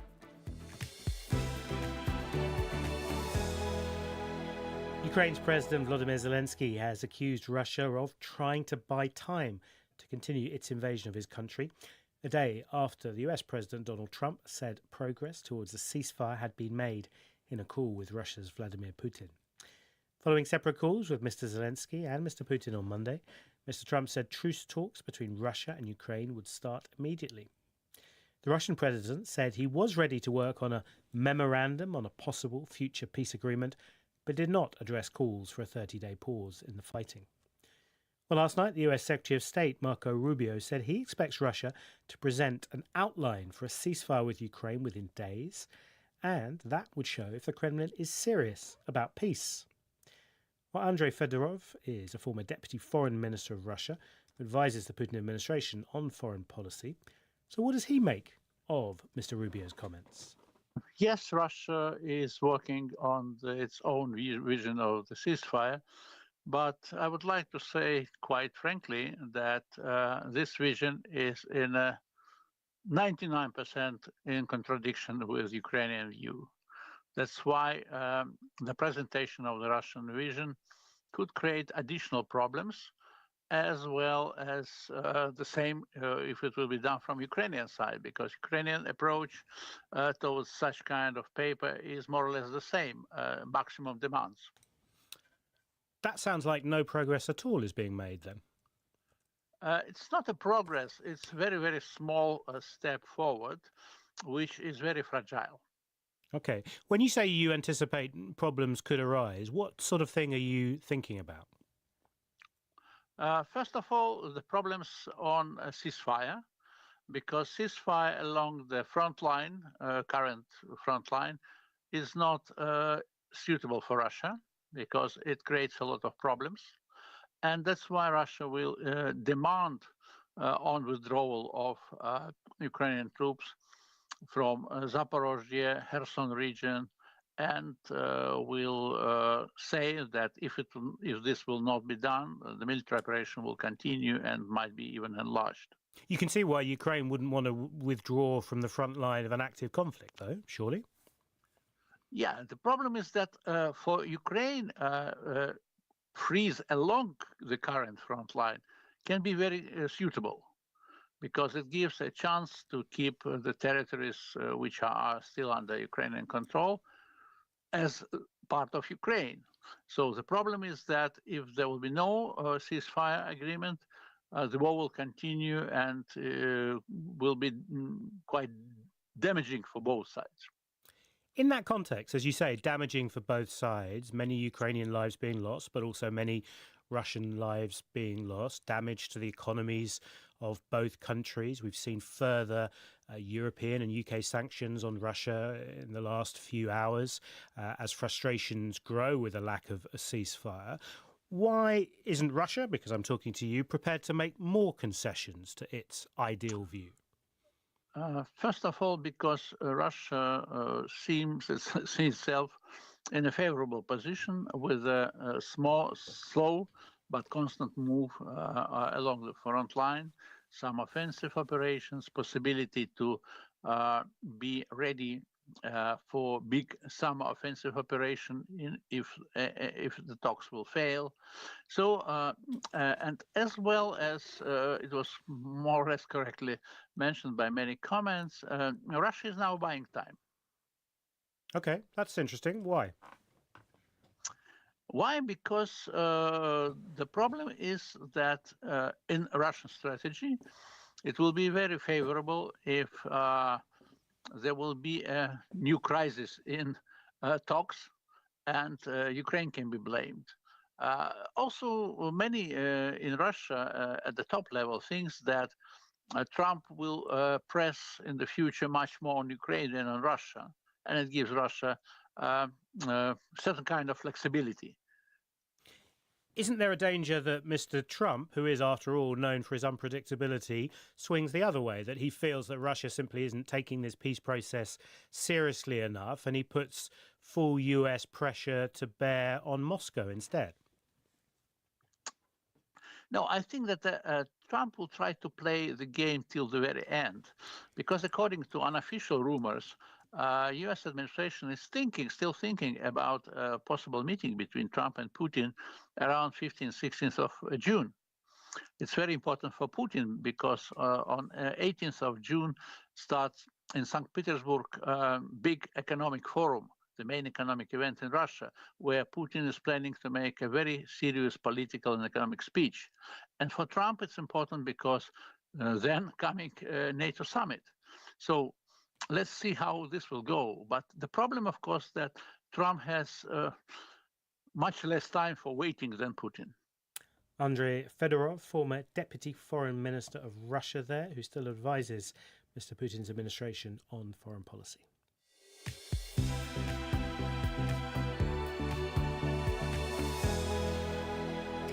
For the past 10 years, China has been building military bases on coral reefs in the South China Sea and deploying hundreds of ships to enforce its claims to nearly all the strategic sea lanes there. Several Southeast Asian countries also claim these sea lanes, but few have done much to challenge China's presence. The Philippines, though, has started pushing back, sending its Coast Guard out to take on the much larger Chinese ships and reinforcing the few reefs and islands it holds. The most important of these is a tiny island called Titu or Pagasa, that's hope in Filipino. It's halfway between the Philippines and Vietnam and close to one of the newly built Chinese air bases. Our correspondent, Jonathan Head, was allowed a rare visit to the island where a Filipino garrison and a small fishing community are holding the line against China. I'm on a Philippines C-130 military transport plane, jammed between a huge pile of mattresses, several dozen eggs, and a bunch of Filipino soldiers. It's standing room only, a bit like riding a bus in the rush hour. We're now approaching the island of Pagasa, a tiny speck of land in the South China Sea. And out of the window in between the coral reefs, I can see a flotilla of at least 20 Chinese ships. They're there to enforce China's claims to almost all of this sea. But the Philippines is still holding on to this little island.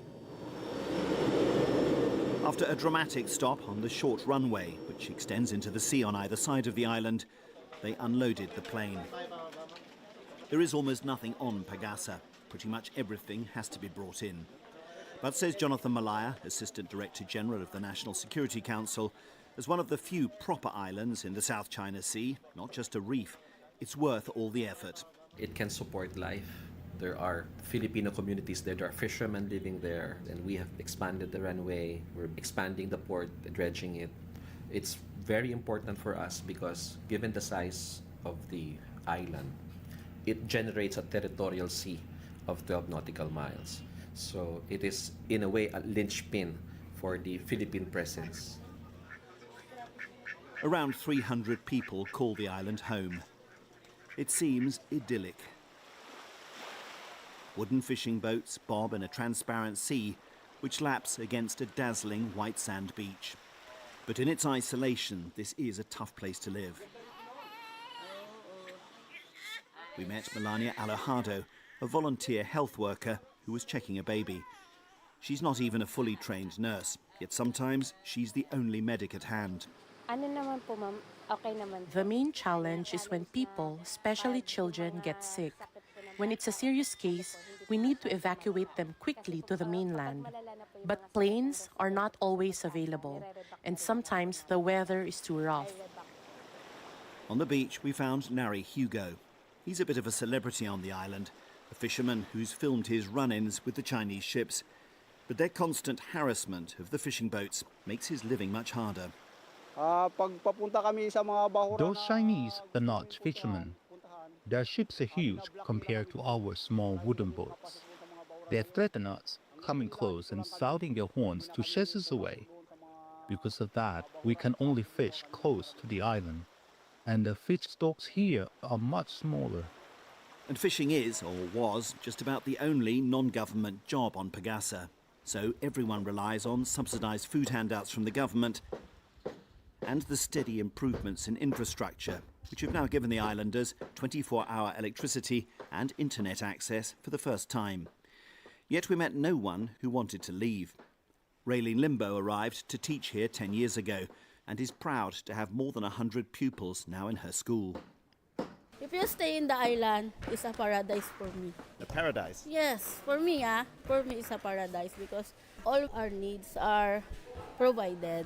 If you love your job, you don't need that shopping mall, that kind of materialistic or that kind of life. I'm satisfied that this is a peaceful, for me, island. Off to the west, the Chinese ships are constantly in view. A big new military airbase constructed on a reef lies less than 20 miles away. China could probably take Pagasa if it wanted. But for now it remains a lonely outpost flying the flag for Filipino claims to these waters. Jonathan Head with that report from Pagasa. Let me give you some of our main headlines here on the BBC World Service. The United Nations says Gazans are yet to receive any humanitarian aid 2 days after Israel eased its blockade. We will discuss that and other issues with our international editor, Jeremy Bowen, in about 5-10 minutes' time. You can send us a message, a question for Jeremy, if you have one, on +44 7786 20 50 85. Also, researchers say wildfires destroyed tropical forests at record levels last year, with the equivalent of nearly 20 football pitches lost every minute. And 5 people have been killed in Pakistan in a bomb attack on a school bus in Balochistan province.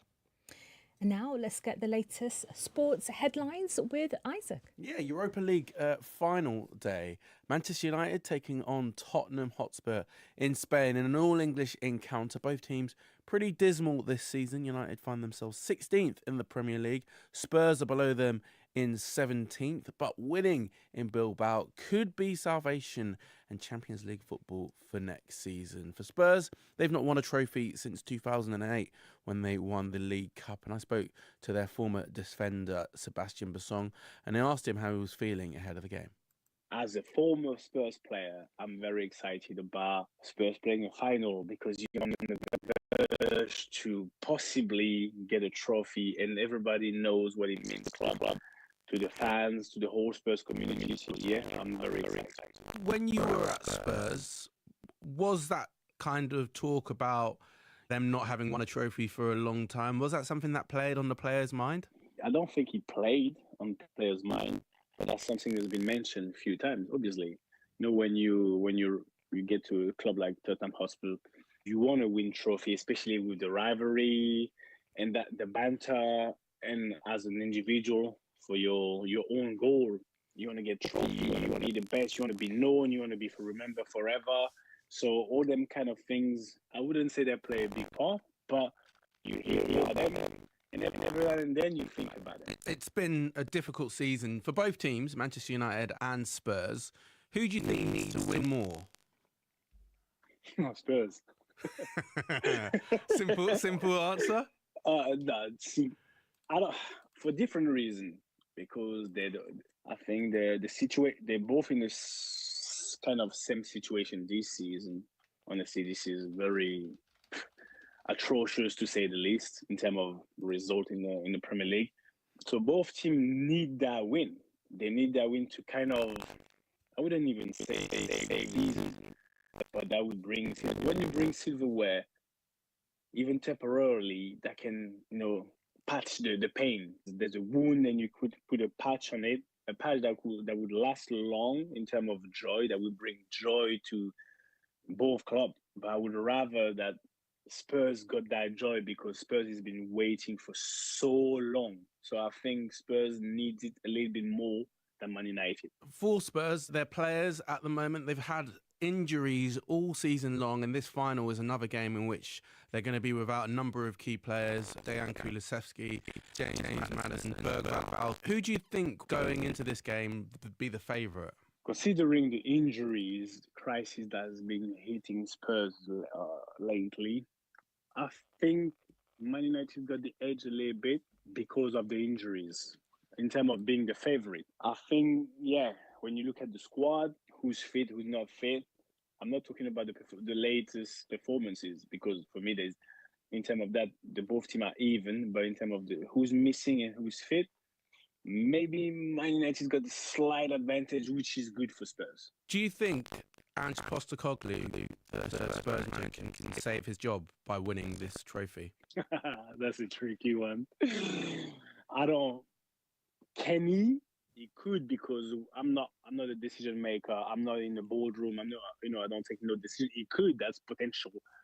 But will he save his job? I don't think he will. I think this situation of the Europa League final is it's a joy, it's a refresher. People got to really make the most of it, enjoy that. So that's going to put on pause everything that's been happening. And that's what people got to concentrate. The whole club got to concentrate. But what's going to be over as a club, you're going to have to look back, make an assessment of what happened, what went right, what went wrong, and how can you address going forward. And that's when I think people's going to have to be realistic and very very tangible, not on emotion. Because if Spurs win the Europa League, the danger is that the emotion that's going to be produced going to take over and maybe blind people about what happened. And I think the season has been that as bad that is not going to be the case. 17th in the table at the moment, 16th for Manchester United. How do you see the game going? I think it's going to be a final. I don't think both teams are extremely confident at the moment. So even though it's a final, it's going to be a slow start. Both teams knows each other really well, which sometimes doesn't really help. So it might take a minute before the game to really kick off. But it's a final, there's no second leg. So at some point, somebody's going to have to open himself up. So somebody's going to have to try, he's going to have to commit players. And that's when, I think as soon as the first goal is going to be scored, it's going to be really a very interesting game, end to end. And that's what we want to see. And we want to see Spurs winning at the end. Yeah, it's going to be a fascinating game. We've had a text in from in Monrovia who says Manchester United can salvage their season by winning the Europa League. This will put some smiles on the faces of the fans. I'm sure it certainly would. There's plenty of coverage on this game at the BBC Sport website, so make sure you go and check that out. An important game for both sides. Isaac, thank you.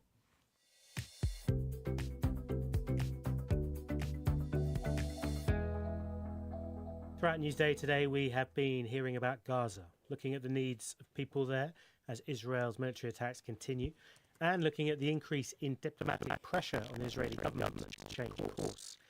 Israel has now allowed around 100 aid trucks into Gaza, but the UN says it's not been possible to get that aid and distribute it. It comes after an 11-week Israeli blockade of the Gaza Strip was eased earlier this week. Aid agencies, though, say hundreds of thousands of people are still at risk of famine. We heard from a Dutch MP a little bit earlier in the programme on that increasing diplomatic pressure on Israel coming from the European Union, coming from the UK too. And we've been receiving messages from people in various locations in Gaza. This one is from Taleb Hamouda in Jabalia in northern Gaza. If there was a word to describe what's been happening here, the word will just be catastrophic. Everything here is beyond description.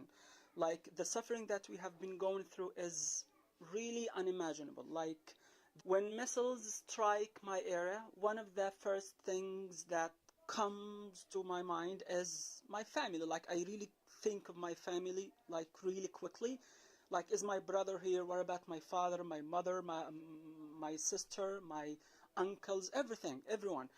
When missiles strike, I feel like I'm frozen. I feel like I can't feel my legs. I'm extremely overwhelmed. I don't know how to react. Like, I need to run, help save other people as well, maybe pull some people from under that rubble, which has happened oftentimes, honestly. As for the food trucks, I really don't know what to say about this. Like, everything feels like a rumor. Like, we haven't seen anything. The markets are still empty. We have nothing on the markets. Like, we have no food. We have no flour, no meat, like nothing, really nothing. I mean, I have heard that 5 food trucks have been allowed to enter, and 5 trucks compared to 600 trucks which were allowed to enter in the last ceasefire is basically nothing. They are nothing. They never suffice 2 million people. I mean, come on, just give them food. If they are hungry, just give them food. I mean, are you telling me that you want to kill them with bombs, but you want to make sure they are not hungry, so they will not die of hunger, but they will die of your bombs? Come on. Taleb Hamouda in northern Gaza there, talking about 5 aid trucks that have got to Gaza, followed by another 93, close to 100 aid trucks, but aid has not been distributed yet. Well, we can speak to the BBC's international editor, Jeremy Bowen. Hi, Jeremy. Do we know why aid has got to the border, but it's not getting to the people? Well, the UN is saying that they're going through some very complex Israeli, they have to follow complex Israeli orders about the process there that they're having on the Palestinian side of the line. They're having to stop, unload the trucks, probably be inspected again, I'm imagining, reload them, over the the long months of the war, when aid has come in, the UN has often complained that Israel's security protocols are onerous and more concerned with holding things up than checking security. How do you assess the diplomatic situation right now? One of the other themes we've been looking at throughout Newsday, there seems to be at least some increase in the pressure on Israel's government right now. I think there's a tremendous increase right now of pressure. You look at what the British, Canadians and the French did, and that's been quite widely supported by their allies in terms of, well, in the British case, putting some sanctions on individuals, but speaking with a tone and a language which, in many, many years of covering the conflict, I don't remember the British using words that strong to describe Israel's activities and the way it fights its wars. So that's one thing. I think as well there is clearly a distance between Netanyahu and between President Donald Trump. If you looked last week during that tour of the Gulf that Trump did, it became very clear that there were loads of things he just hadn't talked to the Israelis about, things which they were against. And I think now he's let it be known. He's not, I don't think it affects the fundamental relationship of support that the Americans have for Israel. But he's let it be known that he wants the war to end. I think his spokesperson has said that. And he's concerned about hunger in Gaza. And that's something which, cumulatively, all these things matter. Presumably, the easing of the blockade, the fact that trucks are at least now getting to the border, is one sign of an impact that international pressure is having. What else do you think we are likely to see? Well, it's deeply tokenistic at the moment. I mean, it is as, it's a drop in the bucket. I mean, it's barely a drop in the bucket. So at the moment, it's not really going to make a difference except to give the Israeli government a talking point to say, look, we are letting some aid in. I think what follows is that, well, first of all, that statement from the British, the Canadians and the French said that there would be concrete measures if Israel did not cease its offensive and let in substantial numbers of trucks. And the British have said that the numbers coming in are unacceptably low, because there are barely any, frankly. It's a sort of a car park full of lorries at the moment. So what would those be? Are we talking about more sanctions? There's been talk of sanctioning individuals within the Israeli cabinet. Are we talking in the weeks to come of declarations of recognition of Palestinian independence? These are not necessarily things that affect the day-to-day so tangibly. But what it does show Israelis, as well as the Israeli government, that they are getting more and more isolated in the world. And that's something that disturbs Israelis. They don't like being in that situation. We've had a message in from a listener who says, why is everyone piling pressure on Israel, yet there are two parties to the conflict? Is Israel acting unilaterally, fighting a ghost? Essentially, why is Hamas not getting this sort of pressure, is the thrust of the question. I think they've had a lot of pressure. I mean, Gaza's in ruins. There are more than 50,000 people dead, and very large numbers of them are civilians. And, well, of course, they're not Hamas people.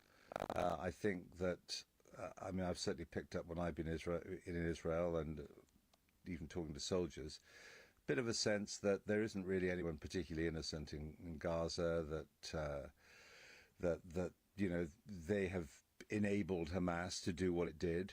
There's not a great deal of sympathy in Israel, I think, for Palestinian suffering. So I think that there's been a lot of pressure on Hamas. If you think the Americans have contributed billions of dollars worth of weaponry to try to crush them. And in a word or two, Tony Bob George in Uganda wonders what sort of specific needs aren't being met by the aid. Well, I think everything, because there isn't any aid that's really meaningful at the moment. The aid that went in included baby supplies, formula, stuff like that. Women who are malnourished do not produce milk to feed their babies. So basically, they need everything. Jeremy Bowen, international editor, thank you very much indeed. That's it for this edition of Newsday from Catherine, me and all the team. Bye-bye. Goodbye. This is the BBC World Service and the food chain this week. What message are you sending with your food? I'm Ruth Alexander, exploring the powerful language of what we eat. From comfort and connection to confrontation, discover how fruits and noodles, stews and sweets can speak louder than words. The Food Chain, Thursday at 10:30 and 21:30 GMT.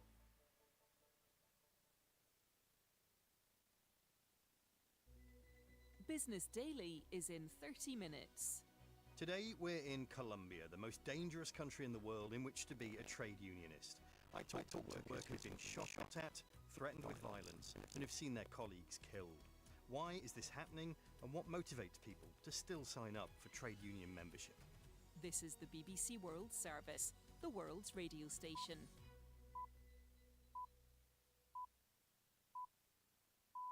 Coming up from the BBC World Service, The Interview. Conversations with the people shaping our world with me, Jonathan Beale, the BBC's defence correspondent. For this episode of The Interview, I speak to Lithuania's Defence Minister, Dovile Šakaliene.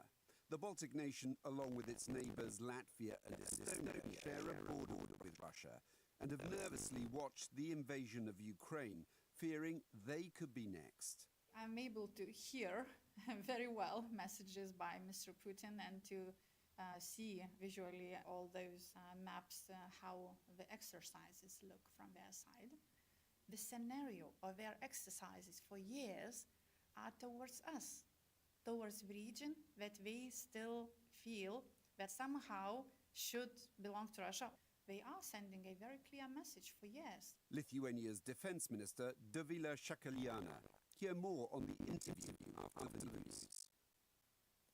Hello, I'm Govinda Gill with the BBC News. 2 days after aid began entering Gaza, the United Nations says no new supplies have reached local people. About 100 lorries have crossed into the territory since Israel eased its 11-week blockade. Israel says it began stopping all aid deliveries in March to try to force Hamas to release the remaining hostages. Antoine Renard, the World Food Programme country director in East Jerusalem, says that no amount of help will be enough.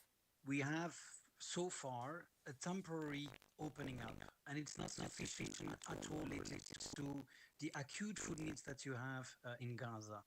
So the challenge that we have is not going to be few trucks for food, for medical or for nutrition that will be sufficient for what now needs to be addressed after 80 days of a total blockade of humanitarian assistance into the Gaza Strip.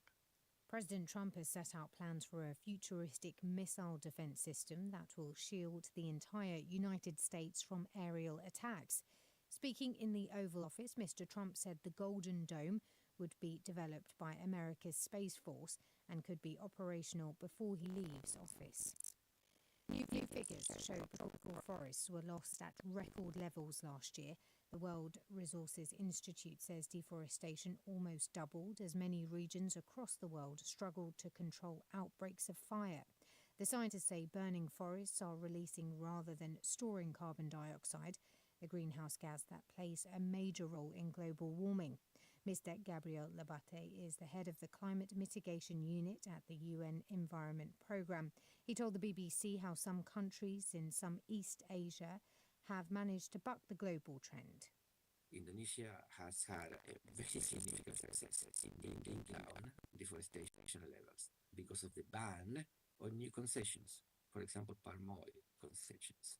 A good share of this success is because of the actions of indigenous people, local communities, local authorities working all together. Officials in Pakistan say at least 5 people have been killed and dozens more injured in a suicide bomb attack on an army school bus in Balochistan province. More from our correspondent Amir Nada. Pictures shared on Pakistani social media show the charred wreckage of a large school bus with student backpacks scattered around it. Senior police officials told the BBC that the explosion happened early in the morning, around 10 kilometres outside of the remote town of Khuzdar. The bus belonged to a public school operated by the army. The injured were taken to a local hospital. So far, no group has claimed responsibility. However, the Balochistan region continues to witness attacks by numerous armed separatist groups. Pakistan's Interior Minister Mohsin Naqvi condemned the explosion as an attack by beasts who target children in an attempt to create instability in the country. World News from the BBC. The head of the computer chip giant Nvidia has said US export controls on artificial intelligence chips to China have failed. Jensen Huang said they had cost American companies billions of dollars in lost sales. US restrictions have spurred China to use locally developed technology and bypass international supply chains. Japan's agriculture minister has resigned after he made a joke that he never had to pay for rice at a time when consumers are struggling to pay for the staple grain. In a speech on Sunday, Taku Eto said he received so much rice as gifts from supporters that he had enough to sell. Jean McKenzie reports. At first, Mr. Eto dug in his heels, refusing to even apologise for his comments. This further angered Japanese consumers, who've seen rice prices double in the past year. This eventually left him with little choice but to step down. This is an unwelcome episode for Japan's Prime Minister, Ishiba, whose approval ratings have reached a record low. Voters blame his government for failing to bring down rice prices, and when they head to the polls in July, this could be the issue which brings an end to Mr. Ishiba's leadership.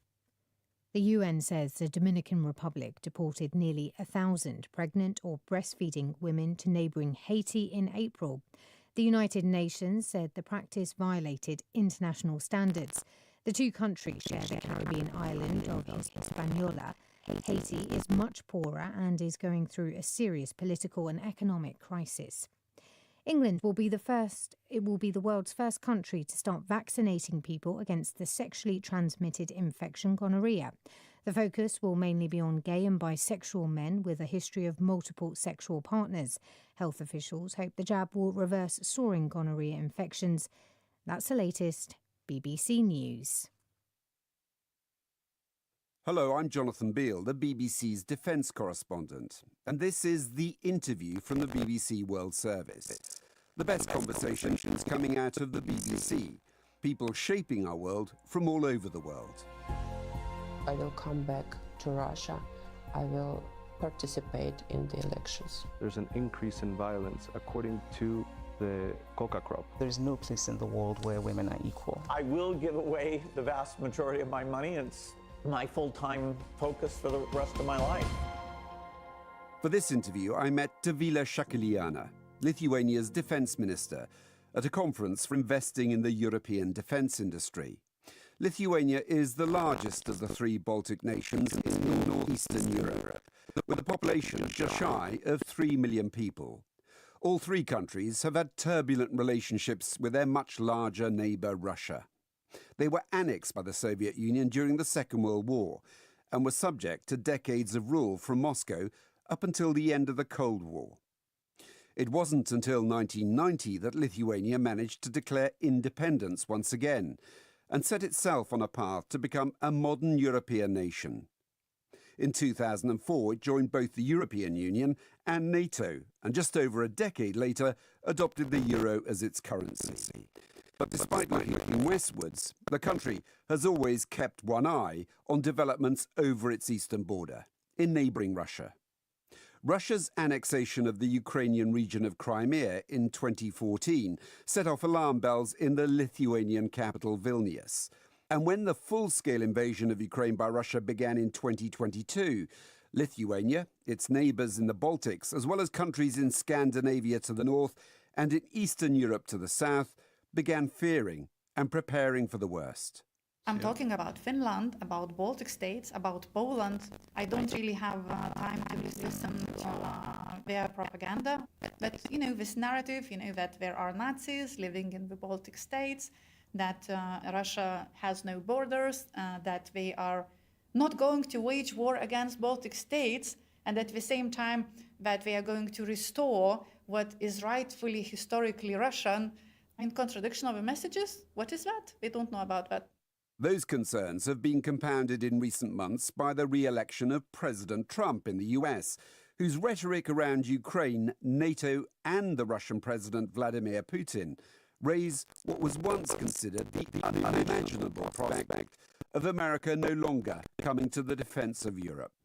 without a clear support of United States, that would risk at being not efficient. I believe that Russia considers Europe still too peaceful and too slow to be able to produce a persuasive safeguard. Currently, a position of President Trump's administration has been complicated, I would say. Welcome to the interview from the BBC World Service with me, Jonathan Beale. Earlier this week, Donald Trump spoke to President Putin in a 2-hour phone call. Although the US president said afterwards that Russia and Ukraine would immediately start negotiating towards a ceasefire, Vladimir Putin was less clear, saying Russia had agreed to work on a memorandum on a possible future peace agreement. In my conversation with the Lithuanian defense minister, which took place before that call, I found someone deeply skeptical about President Putin's commitment to ending the war. I began my interview with Dovile Shakelyana by asking whether she thought a ceasefire in Ukraine was within reach. I don't think so. Why should we stop? They actually are moving forward quite successfully. They are slowly but surely eating up territory of Ukraine day by day, inch by inch. So why should they stop right now? Especially having in mind that Russian economy has undergone full transformation from peacetime to wartime economy. They are ready for a multi-annual conflict. And I think that even they're ready for a war which is even of a larger scale. They are successfully executing reform of their armed forces.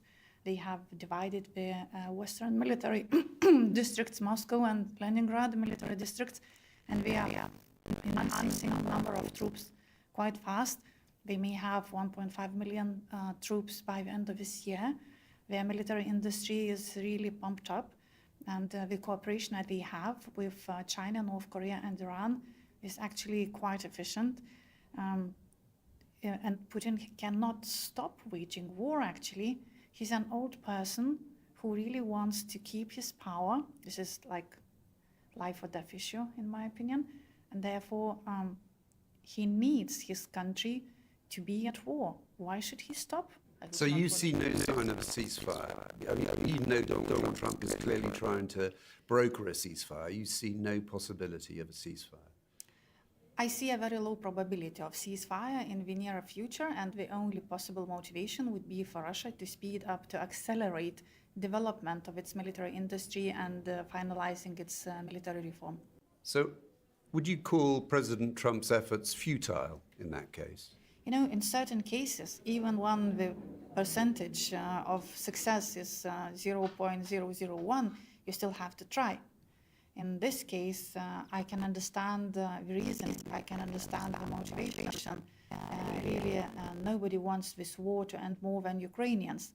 But if there is a possibility of sustainable ceasefire, let alone peace, with Russia, I am not an optimist. For centuries, Russia have never kept any agreement, any treaty. They have violated always everything we have agreed upon. And then for centuries, we have been in a continuous effort to annihilate their neighbors. We have occupied Lithuania twice in 18th century, and then in 20th century. We still feel the scars of those occupations, and we know that they are not to be trusted. And I can understand that those who have not experienced Russian brutality on their own skin may still look at them as the country with fragments of civilization, but we know that it's not like that. I mean, do you feel threatened here in Lithuania?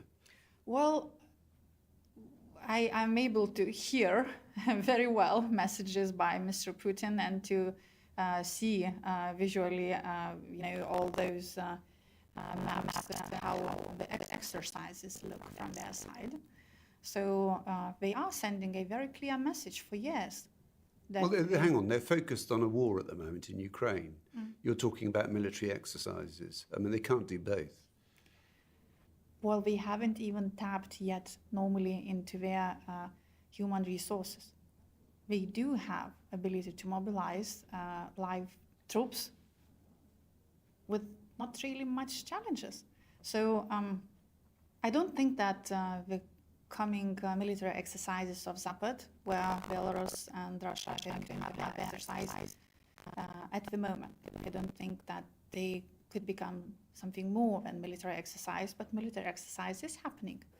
So they are able to do a lot of things. Would it be possible for them currently, whilst having the full-scale invasion in Ukraine, to move hundreds of thousands of soldiers to a different location? I think that would not be easy.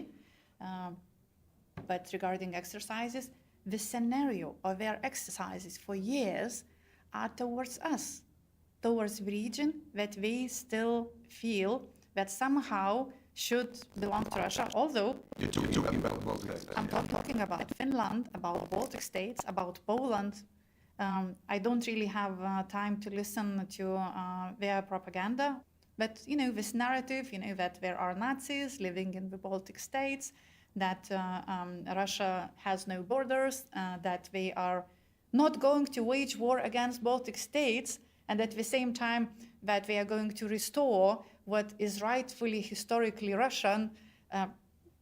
Contradiction of the messages? What is that? We don't know about that. You said you think there's a very small chance of a ceasefire, but if there were a ceasefire, you've been to briefings about a reassurance force provided by mostly European countries. Do you think that's going to happen? Do you think that there are enough countries, led by the UK and France, who are going to put boots on the ground if there were a ceasefire in Ukraine, and that force would make a difference? That is one of the most difficult questions that we are facing. What would be the mandate of reassurance force? But even more important question is, would we have support of United States? Without a clear support of the United States, that would risk at being not efficient. I believe that Russia considers Europe still too peaceful and too slow to be able to produce a persuasive safeguard.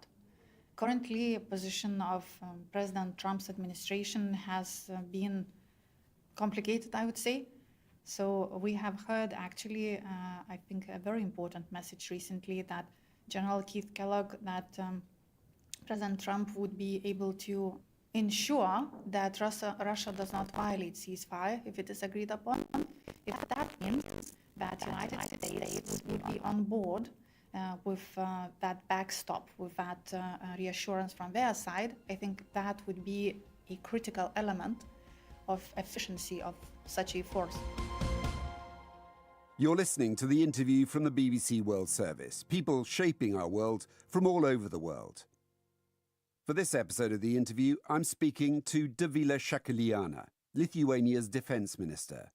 She doesn't hide her concerns about Russia, and it comes from bitter experience. Members of her own family, she says, were imprisoned and tortured under occupation in the former Soviet Union. Her own mother was born in exile in Siberia, and she says barely survived. Northern European politicians tend to be more direct in their answers. Dovile Shakelyana tends to be even more direct than most. OK, let's return to our conversation.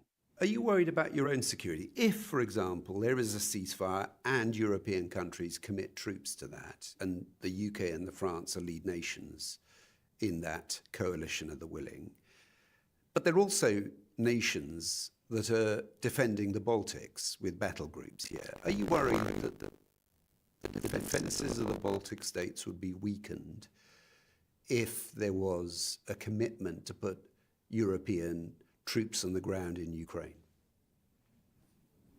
Well, I think that the main headache for Europe right now is to realize its own power and to admit to ourselves that we are capable of more than we act upon. What I mean is that Europe is able to deliver enough forces to defend eastern northern border and to provide reassurance forces to Ukraine. We just have to muscle up a bit. Is that happening? That is happening at that middle speed, not at the really fast speed that I want. But that's because most Europeans do not think they're at war, do they? You know what really helped? Donald Trump really helped. I have seen change in the posture of my colleagues just in the matter of couple of weeks that we weren't able to extract out of them for a couple of years. So yeah, that's because European countries do not think they can trust Donald Trump, isn't it? You know what? Whatever they think, what I'm happy about is that defense investments are going up. We have been having discussions about their inability to allocate more resources to defense for years. And now, matter of weeks, I mean, how many countries have already raised their defense investments in a matter of just several weeks? And how many have made pledges in the course of next year to raise their defense investments significantly? About half a block? And I Yeah, think there are that's a still lot. countries in NATO who are not spending even 2% on defence. It is important not to get lost in details about specific numbers of reassurance forces. It's about what Russia believes. If Russia believes that we are not going to provide an instant and violent response if they touch our borders, then our readiness will not be enough. So readiness next to a very clear message: don't touch us. We are going to hit back, and we are going to hit back hard. And what's been critical to that is being a member of NATO, isn't it? Because there is Article 5, an attack on one is an attack on all. But at the moment, there are question marks about NATO. I mean, do you trust Donald Trump, who is President of the United States, which is the guarantor of NATO and has been, for the last 70 plus years? Actually, I think now we have a bigger trust in NATO than ever. I have seen more meetings, and I've had more talks with my colleagues in the Nordic-Baltic region and in the general Baltic region, including Poland, Germany, Netherlands, UK. In the past few months, more than in the past few years, we are the club of hardliners, of course, but we are working now closer than ever. And regarding United States, yes, we know that currently there is no alternative for United States. We actually really need them. But that's, thank God, so far, only two messages that have not changed during a period of a lot of changing narratives. So these two stable messages were that United States is not going to leave NATO. That was said publicly and personally, both by President Trump and members of his administration, that United States is not going to leave NATO. And a very clear proof of that is that we are pressuring NATO to invest more. Secondly, what we are saying is that we are not going to abandon you, we are going to aid you. We are not going to defend you instead of you, but we are going to aid you. And we have specifically mentioned commitment to Baltic states, to Poland and to Baltic states, which for me now is very, very important personally. So these two messages are also sending this strategic message to Russia. Yeah, but I was there last summit when Donald Trump was last president, the last NATO summit, where he was thinking about quitting the alliance. You've got a summit coming up in The Hague next month. Are you not worried that Donald Trump could once again just threaten to pull out of NATO because he'll say that countries are still not spending? I mean, you're an exception. You're spending 5%, aren't you, on defence at the moment? We of are GDP. spending now 4%, and we have already planned our budget and our detailed shopping list for over 5%. Probably it's going to be around 5.5%. So he's going to be okay about doing it, but there are plenty of countries, or there are a number of countries that aren't spending 2%. Aren't you slightly worried this NATO summit coming up will end in chaos because Donald Trump, you never quite know what he thinks about NATO, and lots of people don't know about the future of the alliance at the moment because of Donald Trump? Given, as I said, the current circumstances, where what I see from military level, all the preparations, all the planned work, exercises, pre-positioning, certain resource allocation, and everything that is related to cooperation between United States and our region is ongoing consistently, smoothly, and systematically. So there is no change there. And then secondly, as I said, through all that stream of ever-changing messages, two messages were consistent. And we have heard reassurances on every different level that no, United States is not going to leave NATO. I believe that it would be so detrimental for the interests of United States that probability, rationally speaking, is zero. Probability, including the human factor, still is very, very low. But if you ask me if I sleep peacefully at night, I don't think any defense minister in Europe is now sleeping peacefully at night.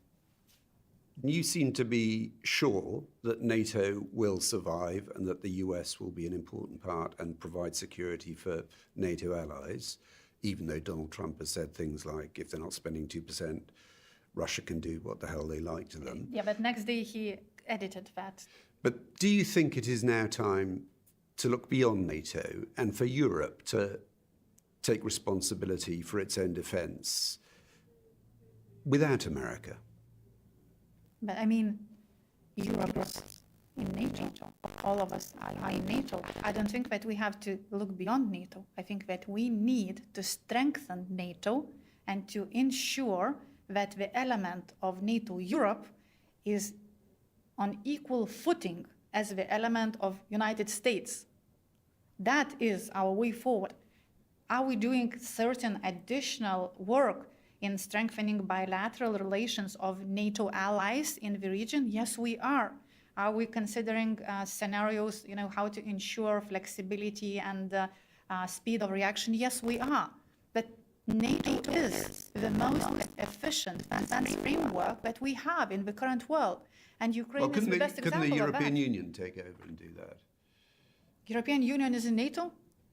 Well, so most of the countries in it doesn't really matter how many hats you put on the head of one soldier. So, ascribing him to NATO or to European forces or whatever, it doesn't change that it's the same one soldier. So we now really have a quite well-functioning structure, military and political structure, which really is now working as tightly together as never before, I'd say. And currently, what we need to do is, let's not dramatize.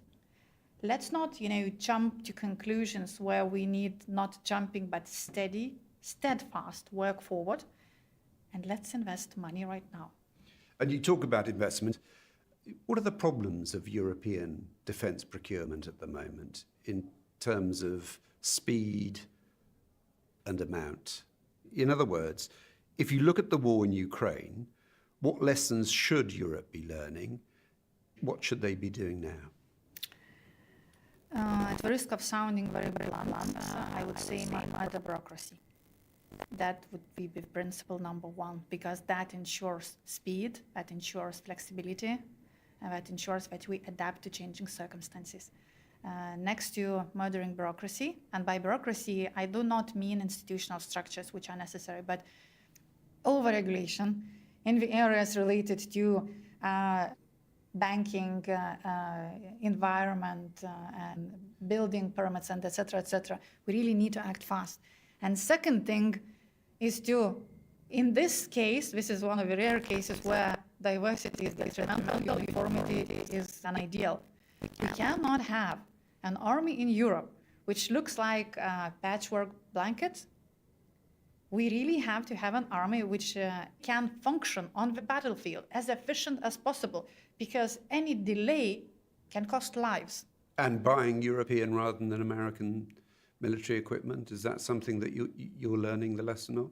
Honestly saying, I'm probably a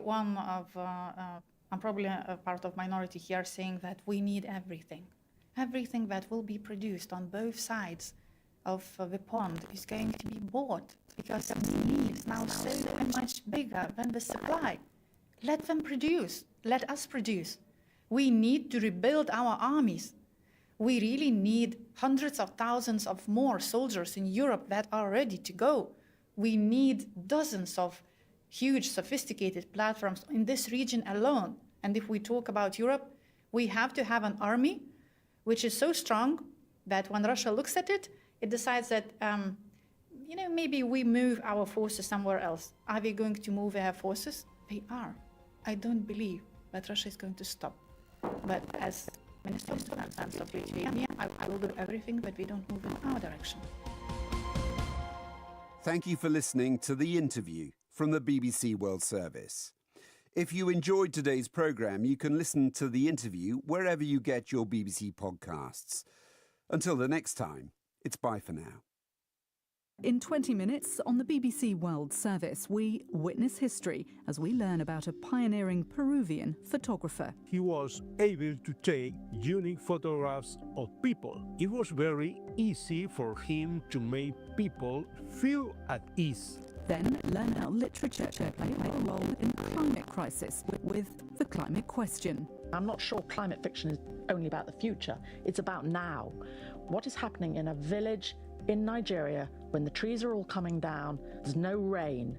In an hour, Women Warriors discusses female soldiers through history. Our assumption is that if a woman shows injuries consistent with fighting, she's a victim, not a fighter. But if you look at history, chances are she was probably fighting, because why wouldn't you fight to protect your family? For more original storytelling, just search for the documentary wherever you get your BBC podcasts.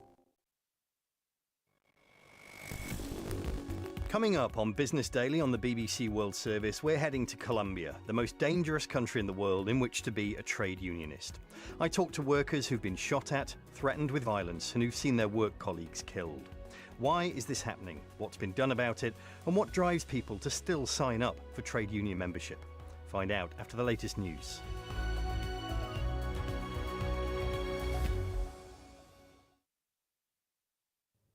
BBC News with Govinda Gill. Sudan's army says it has liberated all of Khartoum state with the paramilitary rapid support forces in what would be a significant shift in the conflict. On Monday, the army launched an offensive against the two last remaining paramilitary strongholds in Omdurman. The United Nations says dozens of aid trucks have entered Gaza over the past 2 days, but its teams have been left waiting for permission from Israel to collect the supplies. Israel eased its blockade of the territory after coming under growing international pressure. Police in Pakistan say an explosion has hit an army school bus in Balochistan province, killing at least 5 people. No group has admitted carrying out the attack. Separatist rebels in the area have frequently targeted the security forces. South Africa's president will meet Donald Trump later today after a breakdown in relations between Pretoria and Washington.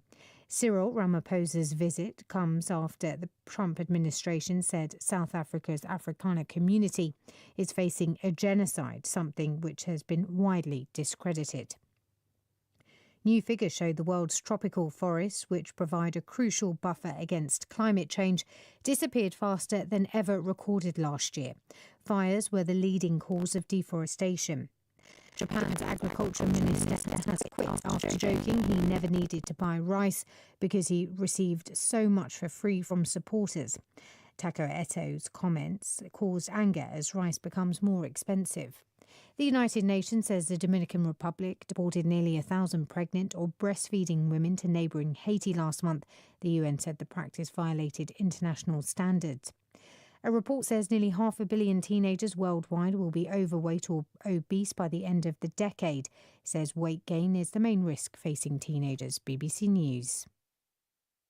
Hello and welcome to Business Daily from the BBC World Service. I'm Gideon Long and today I'm reporting from Colombia, the most dangerous country in the world in which to be a trade unionist. According to figures from the Labour Ministry, well over 3,000 trade unionists have been murdered here since the early 1970s. These are targeted murders. They know what they are doing. They know who they want to murder. We are always the first ones to be attacked.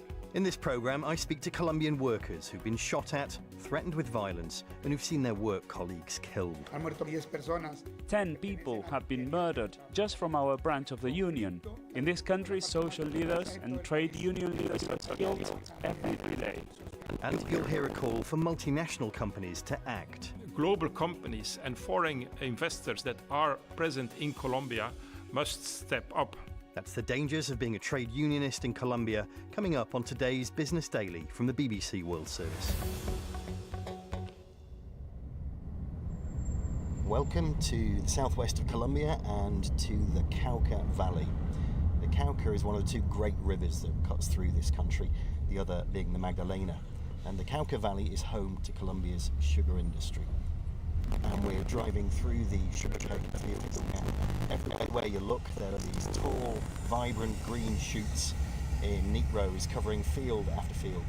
And along the roads there are articulated trucks pulling long caravans of wagons stacked high with sugarcane. And I'm on my way to Cali, the regional capital and Colombia's third largest city, to meet some of the people who work in this industry. In a hotel in Cali, I meet three of these workers, all members of Sintrinagro, Colombia's biggest agricultural trade union, and all presidents of their local union branches in the Cauca Valley. They are Zenon Escobar, Juan Carlos Flores, and first of all, Jesus Cometa. A mí me hicieron un atentado el 12 de julio del año que se terminó. Jesus tells me someone tried to kill him on the 12th of July last year. He was in a car and gunmen opened fire on him. Jesus escaped uninjured, but he says one of his bodyguards, and he travels with bodyguards all the time, was hit in the chest with a bullet, and they still haven't been able to extract the bullet from his chest. He also says he's received a lot of threats, telephone threats or via WhatsApp messages, or little posters that are stuck up on walls near where he lives. I imagine this must be difficult for your family as well. Yes, he says, when you take on these jobs in the trade union, you effectively lose your social life. You can't go out anymore, you can't just hang out in a bar full of people because you might be targeted. And it affects your family too because they might also be targeted. I asked Jesus' colleague, Zenon, who's carrying out these attacks and who's ordering them? Difícil pregunta, porque pues en el Valle del Cauca. Zenon says it's a difficult question because in the Cauca Valley there are so many different armed groups, you never really know who's behind these attacks, who's carrying them out, who's ordering them as well. Many people listening to this will ask the question, why do people in Colombia still join trade unions, given the threats against them and the dangers to their life? Why do you still do it? Ahora años atrás, los trabajadores estamos marginados en este sector. He says that if you go back a few years, the workers in this sector were marginalised. They were poorly paid and they worked long hours. He says they then organised, they went on strike, and they managed to win concessions and improve things. La verdad, el temor está. Yo en mi lugar salgo muy lleno de temor. He says he's afraid for his life every time he leaves his house, but he says you have to do it because, in his words, in Colombia, the only way to get something is to fight for it. And Juan Carlos, what's your experience been? El compañero mío, que fue el presidente antes de mí, fue asesinado. He says his predecessor as president of his local branch of the union was assassinated. That man's name was Alberto Roman Acosta. He started receiving threats in 2013, and then in 2017, Acosta was on his day off and was watching his son play football when gunmen came up to him and shot him dead at the side of the pitch. En ese momento fue él, no saben qué momento seremos nosotros. Juan Carlos says it makes you think, if they manage to kill him, when are they going to come after us? Sadly, these are not isolated cases in Colombia. I wanted to put them into a global historical context. My name is Luc Triangle. I'm General Secretary of the International Trade Union Confederation, the ITUC. We are the global umbrella organization for all trade unions in the world. We all together organize more than 200 million workers globally. Luc's organisation, the ITUC, is based in Brussels. Every year it publishes a survey of the atrocities carried out against trade unionists around the globe. For many years now already, unfortunately, Colombia is the deadliest country in the world for trade unionists and for trade union work. Nearly 3,300 cases since 1971 of murders of trade union members and trade union leaders. Generally, these are targeted murders. They know what they are doing. They know who they want to murder. It's not targeting the big bosses of the trade unions or the leaders. They are targeting, in small villages, people that are doing active trade union work. And so it's not always taking place in the capital. It takes place in the whole country. And you said that these numbers peaked back in the 1990s when the number of assassinations of trade unionists was at its highest, which I don't think will surprise anybody because back then, of course, Colombia was a byword for violence. But I think what will surprise people is that it's still so dangerous for trade unionists, given that the country, nominally at least, is a more peaceful place than it once was. The government has signed a peace process with the FARC, the main guerrilla group in Colombia, and everything indicates that the country is less violent than it once was, but it's still a very violent place. if you're a trade unionist. The recent numbers are still dramatic, let's be clear. Between 2020 and 2023, we now recorded 45 murders. In 2022, 29 murders. It's less violent, but it's still very violent, certainly if you compare it with other countries. So the numbers went down, but there are still killings and there are still murders going on. The most recent ITUC survey covers the year to the end of March 2024. In those 12 months, the organisation found that 22 trade unionists were killed for their activism around the world. 11 of them, half of the total, were murdered in Colombia. Fabio Arias is leader of the CUT, the largest trade union federation in Colombia. I met him at his office in the capital, Bogotá. In Colombia, the threats never stop. Paramilitary groups are still threatening us systematically. And what are the reasons for this? Why Colombia is still such a dangerous place to be a trade unionist?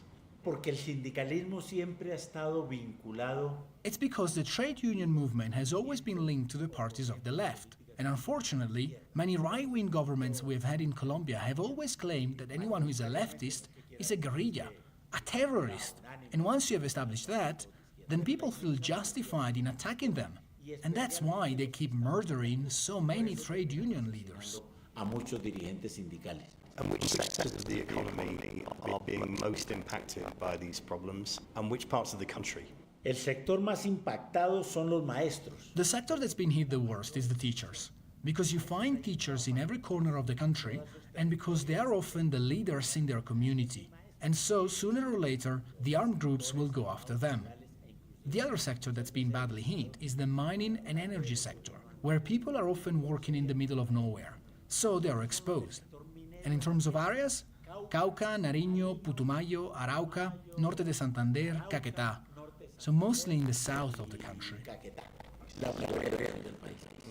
And why those areas of the country?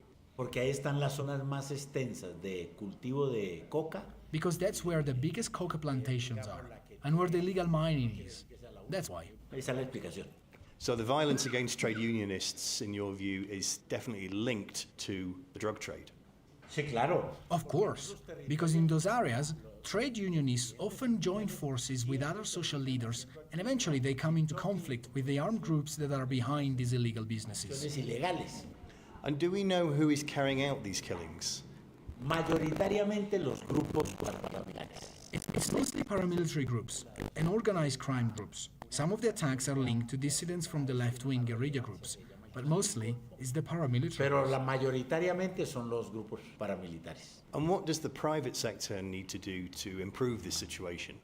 Unfortunately, the private sector has been linked to some of this violence. Investigations have proved that some business people, some national, some international companies, have paid money to get control over the unions, and they have sent people to persecute trade union leaders.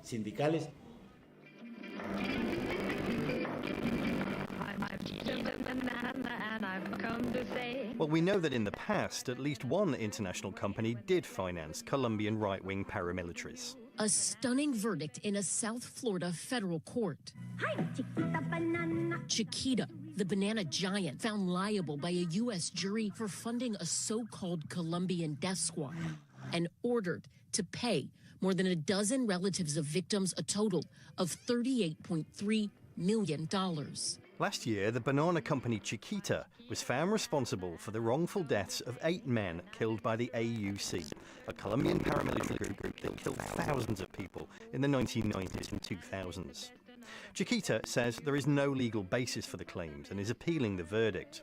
It's admitted paying the AUC, but said it was forced to protect its workers. A lawyer who represented the plaintiffs in last year's case told me that Chiquita could face thousands more similar claims, including over the AUC's murder of trade unionists. But all of this was a quarter of a century ago, at the height of Colombia's civil conflict. The AUC has long since demobilized. So what's the situation these days? Well, I've spoken to a lot of people in the trade union movement in Colombia now, and it's striking that whenever I ask them who is behind these killings and these threats, they point to armed groups, but they also blame the private sector, businesses, who they say are opposed to organised labour. And in some cases, they say these businesses are in cahoots with the armed groups. But when I ask for specifics, for details, for names, the names of companies, people become a little evasive. So I wonder if that's really true, if private companies really are to blame. I've come to speak to one businessman who I'm sure will have a view on that. Maurice Armitage is president of CIDOC, a big Colombian steel company. He also has holdings in the cement sugar industries. I met him in his office on an industrial estate outside Cali. Yo estoy seguro que en Colombia no hay ninguna empresa. I'm sure that there isn't a single company in Colombia that's sending people out to kill people, to kill trade unionists. Certainly not as far as I know, as much as anything else, because they don't need to. Trade unions are not a threat. Trade unions have lost a lot of power in Colombia. Han perdido mucho poder aquí en Colombia. But it was the case in the past. En el pasado, por supuesto que sí. In the past, of course it was. But right now, it's armed groups that are the problem, not private companies. Take the sugar industry here in the Cauca Valley. There were times in the past when trade unionists were attacked, but I'm not sure that's happening now. In the past, we know that workers were killed on the banana plantations, and in the 1990s, trade unionists were targeted and persecuted.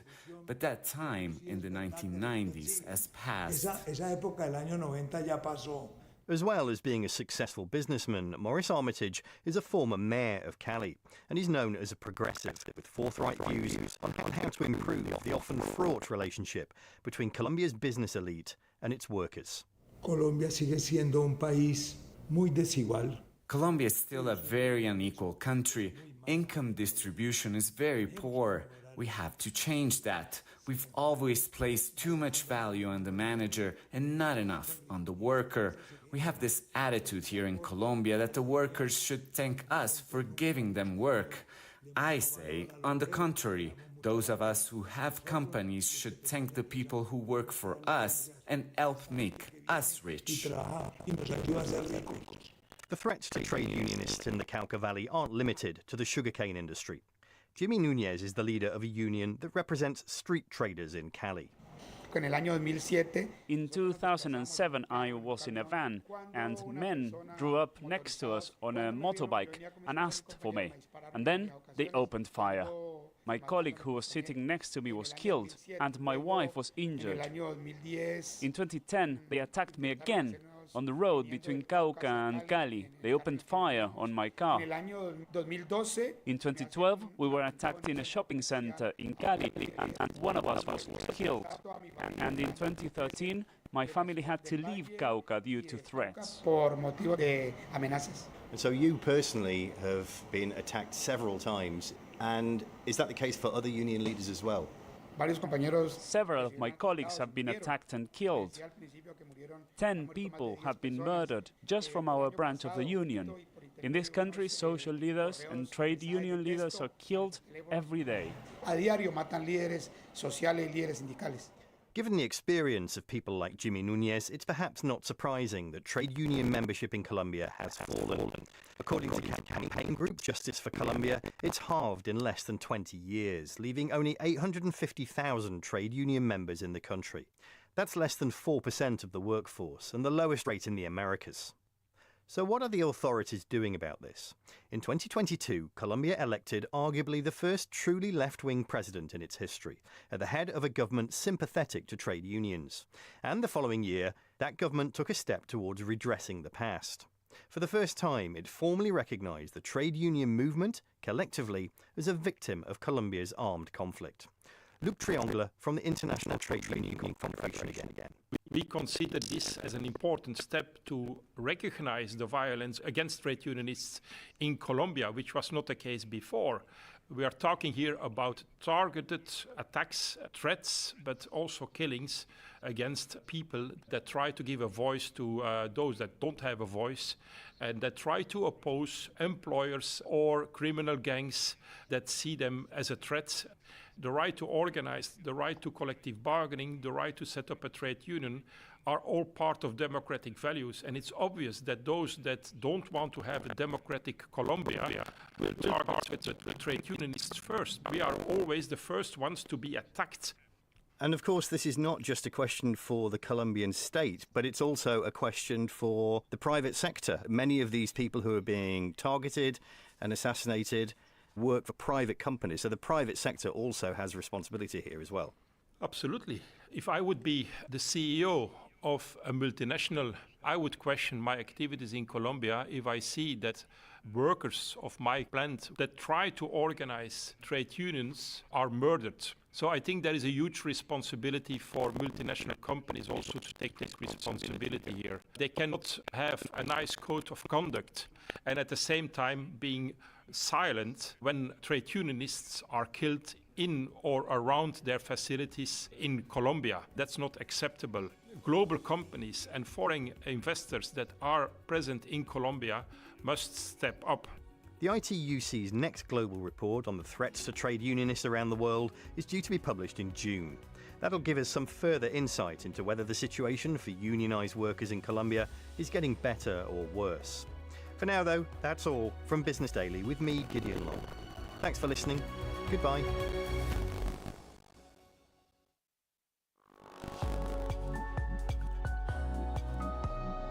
You're listening to the BBC World Service, and now witness history with me, Jacqueline Payne. Today we're going back to the early 20th century to find out what first inspired one of Peru's greatest photographers to pick up a camera and begin documenting the everyday life and culture of the indigenous people of which he was part, helping to shape the way the country's seen around the world. He was a great communicator, he made friends easily, and he inspired trust among people.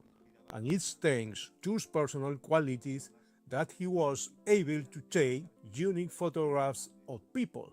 It was very easy for him to make people feel at ease, so he could take their picture. That's Roberto Chambi describing his grandfather Martin Chambi, who for more than 50 years challenged perceptions about the South American country of Peru through his simple black and white photos showing the Andean countryside and its people, and his widely published images of the lost Inca city of Machu Picchu. I've been speaking to Roberto about his grandfather's journeys around Peru with his camera and tripod documenting daily life. Visiting cities, visiting the Andes, it was a lot of work. He would carry glass negatives, 18 by 24 centimeters, what we would today call A4 paper size. This material was very heavy and traveling around Peru was really complicated. So you would ride on a mule and it took a long time. But it was his passion.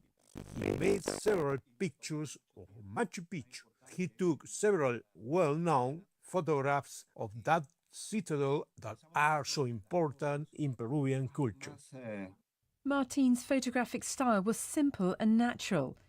A self-portrait he took in 1923 shows him smartly dressed in a suit and tie, gazing at one of his negatives.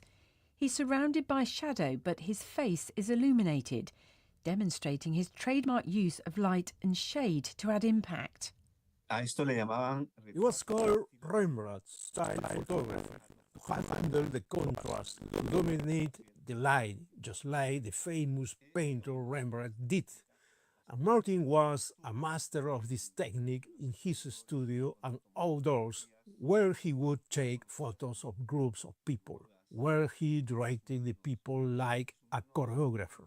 So he would take pictures of weddings or farm owners with their workers, groups of 30, 40 people.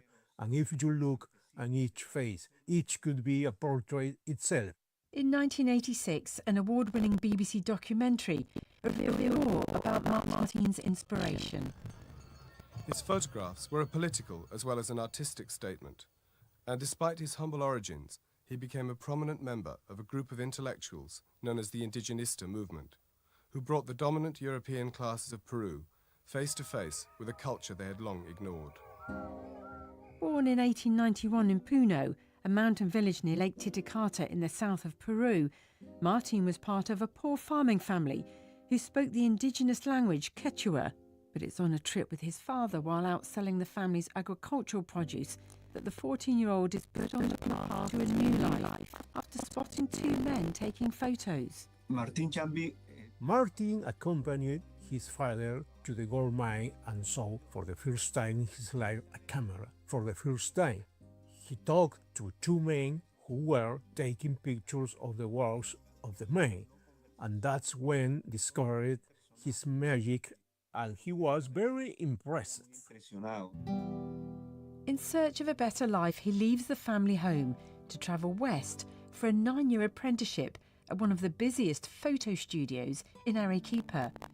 It's here that Martin learns the skills that will make his photos unique and instantly recognisable. In 1920, he moves north to Cusco, the historic capital of the Inca Empire, and sets up his own studio. His arrival coincides with the emergence in Latin America of the indigenism movement. It emphasises the culture, rights and identity of indigenous people and has a big influence on Martin's work. So he arrived just at the moment when this trend was very strong, and from the very first moment he established relationships with the intellectual leaders of this trend. Luis Valcárcel, who was a very important historian who really was at the front line of this movement, and Muriel Garcia was another important intellectual. The indigenism was not only political or cultural, but it has also its artistic expression. So there were painters like José Sabogal, who came from the north of Peru and visited Cusco several times. Martin contributed a lot and was very inspired. He saw this very important current was trying to highlight this movement and dignify indigenous people who were largely discriminated against in our society. But Cusco is changing. A centre for the production of llama and alpaca wool since Inca times, it's now growing in wealth as the tourist capital of Peru, attracting wealthy travellers on their way to the Inca city in nearby Machu Picchu that dates back to the 13th century. Martin takes photos of landscapes, ruins and local people, which are turned into postcards and sold to tourists. I'm looking at one of those postcards now. It shows an indigenous man dressed in a stripy poncho, wearing a traditional cholo hat with ear flaps and a wide brim. He's holding a flute up to his lips and appears to be playing a tune. You can just see his jacket with embroidery on the cuffs. It's photographs like this that help to show Andean people their lives and culture in a radically different style to the way they were depicted through the lenses of Western photographers. So his photographic style, I would say there were two main aspects. One was making a living, so for economic needs he took pictures of many buildings from the Inca period to make postcards to sell to the tourists. Also he would make studio photos of people who needed portraits, usually the wealthy families. That's the way he responded to his economic needs. But was probably most valuable in artistic terms was the portraits he made of indigenous people. He would find people on the streets and bring them to his studio and make these beautiful portraits, which are now known worldwide. And he would do this all for free, just solely for his interest, picturing people like himself from indigenous Quechua-speaking origins. Many people believe Martin's photography changed perceptions of Peru around the world. In 2019, he was acknowledged as one of the most important photographers in the country's history, and his work is declared to be part of the cultural heritage of the nation by Peru's government. Definitely, his humble origins contributed a lot to this art, to portray people who were like him and put them in an important place. to bring them into his studio and photograph them in the same way that he photographed a landowner or merchant, so not forgetting about his origins and where he came from. That was very important to him. Martin Chambi died on the 13th of September 1973, aged 81. Roberto Chambi helps to manage his grandfather's archive of 40,000 images. He was speaking to me, Jacqueline Payne, for Witness History. This is the BBC World Service, investigating late-night social media in Kenya. TikTok's live streams are hugely popular. During the daytime, it's more like very light and friendly. But things can change after dark. When it gets to like 11 p.m., the wolves come out. I Investigates, Thursday at 8:30 and 19 GMT, or search the documentary online or wherever you get your BBC podcasts. In 30 minutes, the climate question. Here in the UK, Abby Dari has just won the inaugural Climate Fiction Prize for her book, And So I Roar. We speak to the Nigerian author and the head judge about the role of literature in a climate crisis. This is the BBC World Service, the world's radio station.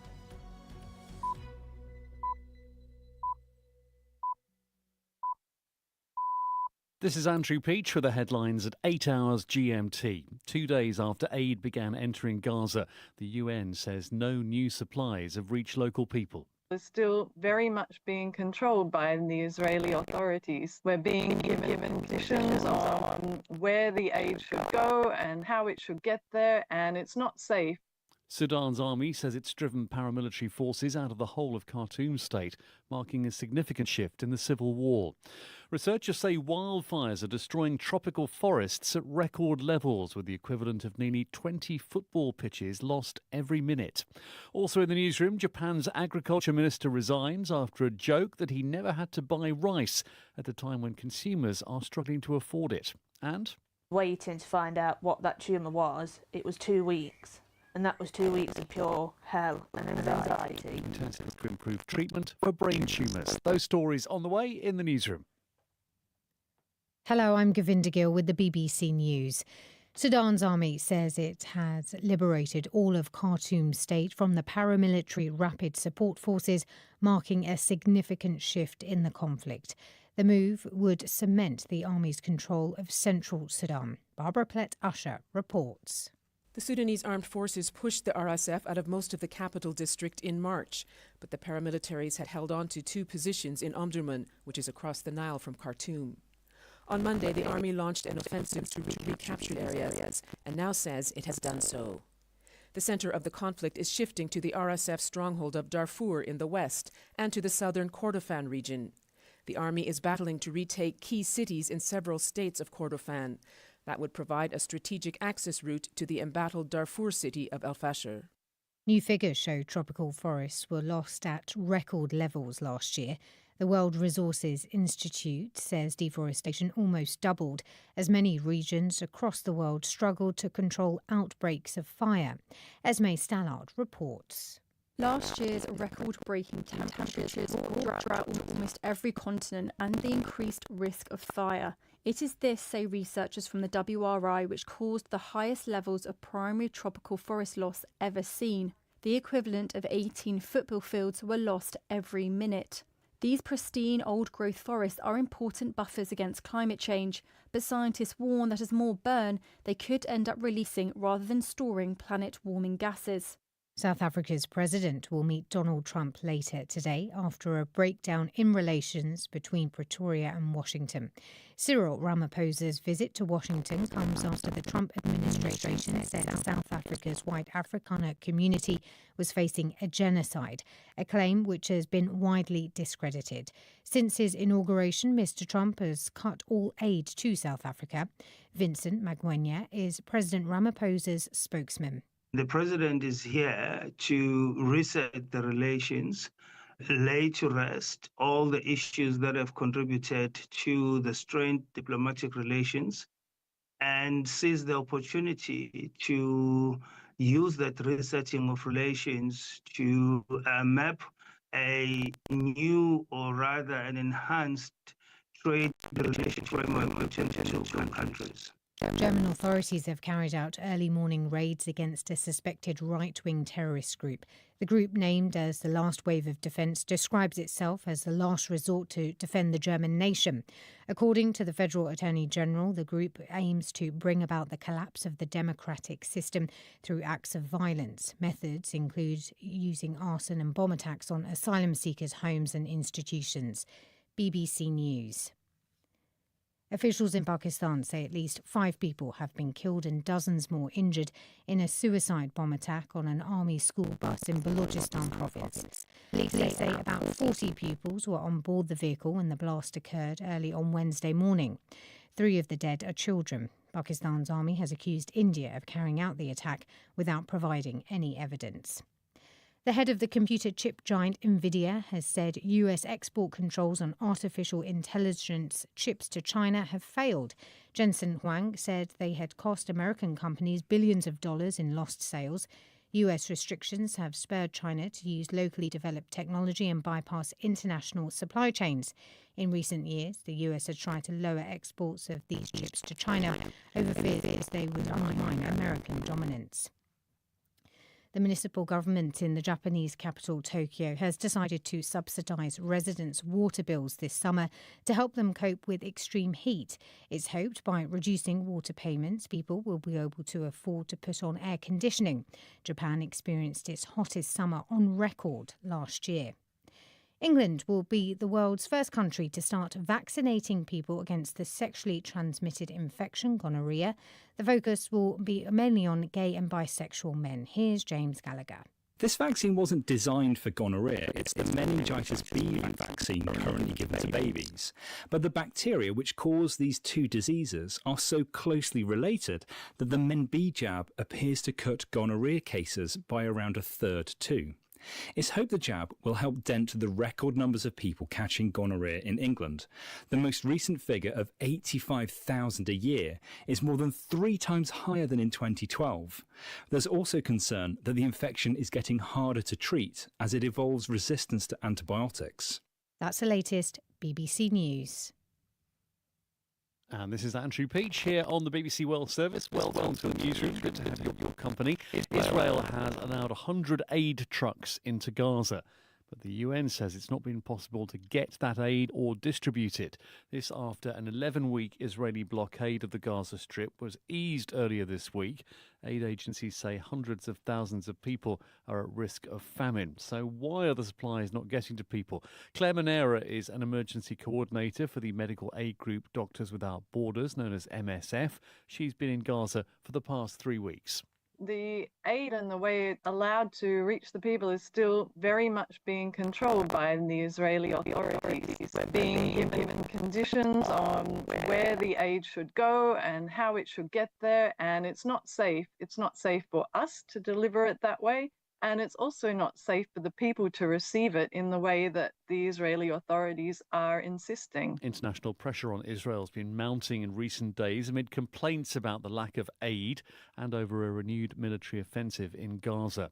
Michael Kleiner is president of the Supreme Court of the Israeli Likud party. That's Prime Minister Benjamin Netanyahu's party.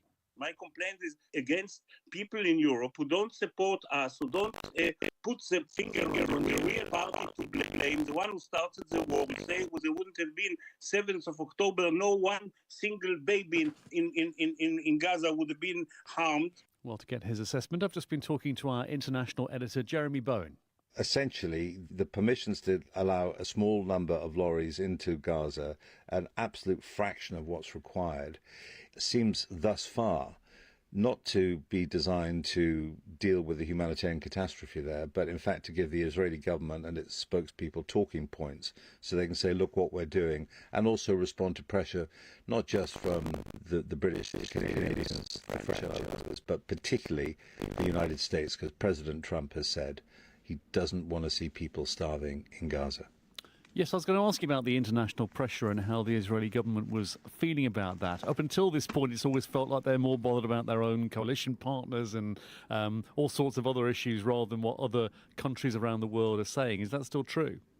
Yeah, Netanyahu is very bothered about what his ultra-nationalist coalition partners have to say, because he depends on them to stay in power. And if he loses power, he faces a number of potential consequences, one of which might even include his corruption trial going ahead, which might even land him behind bars.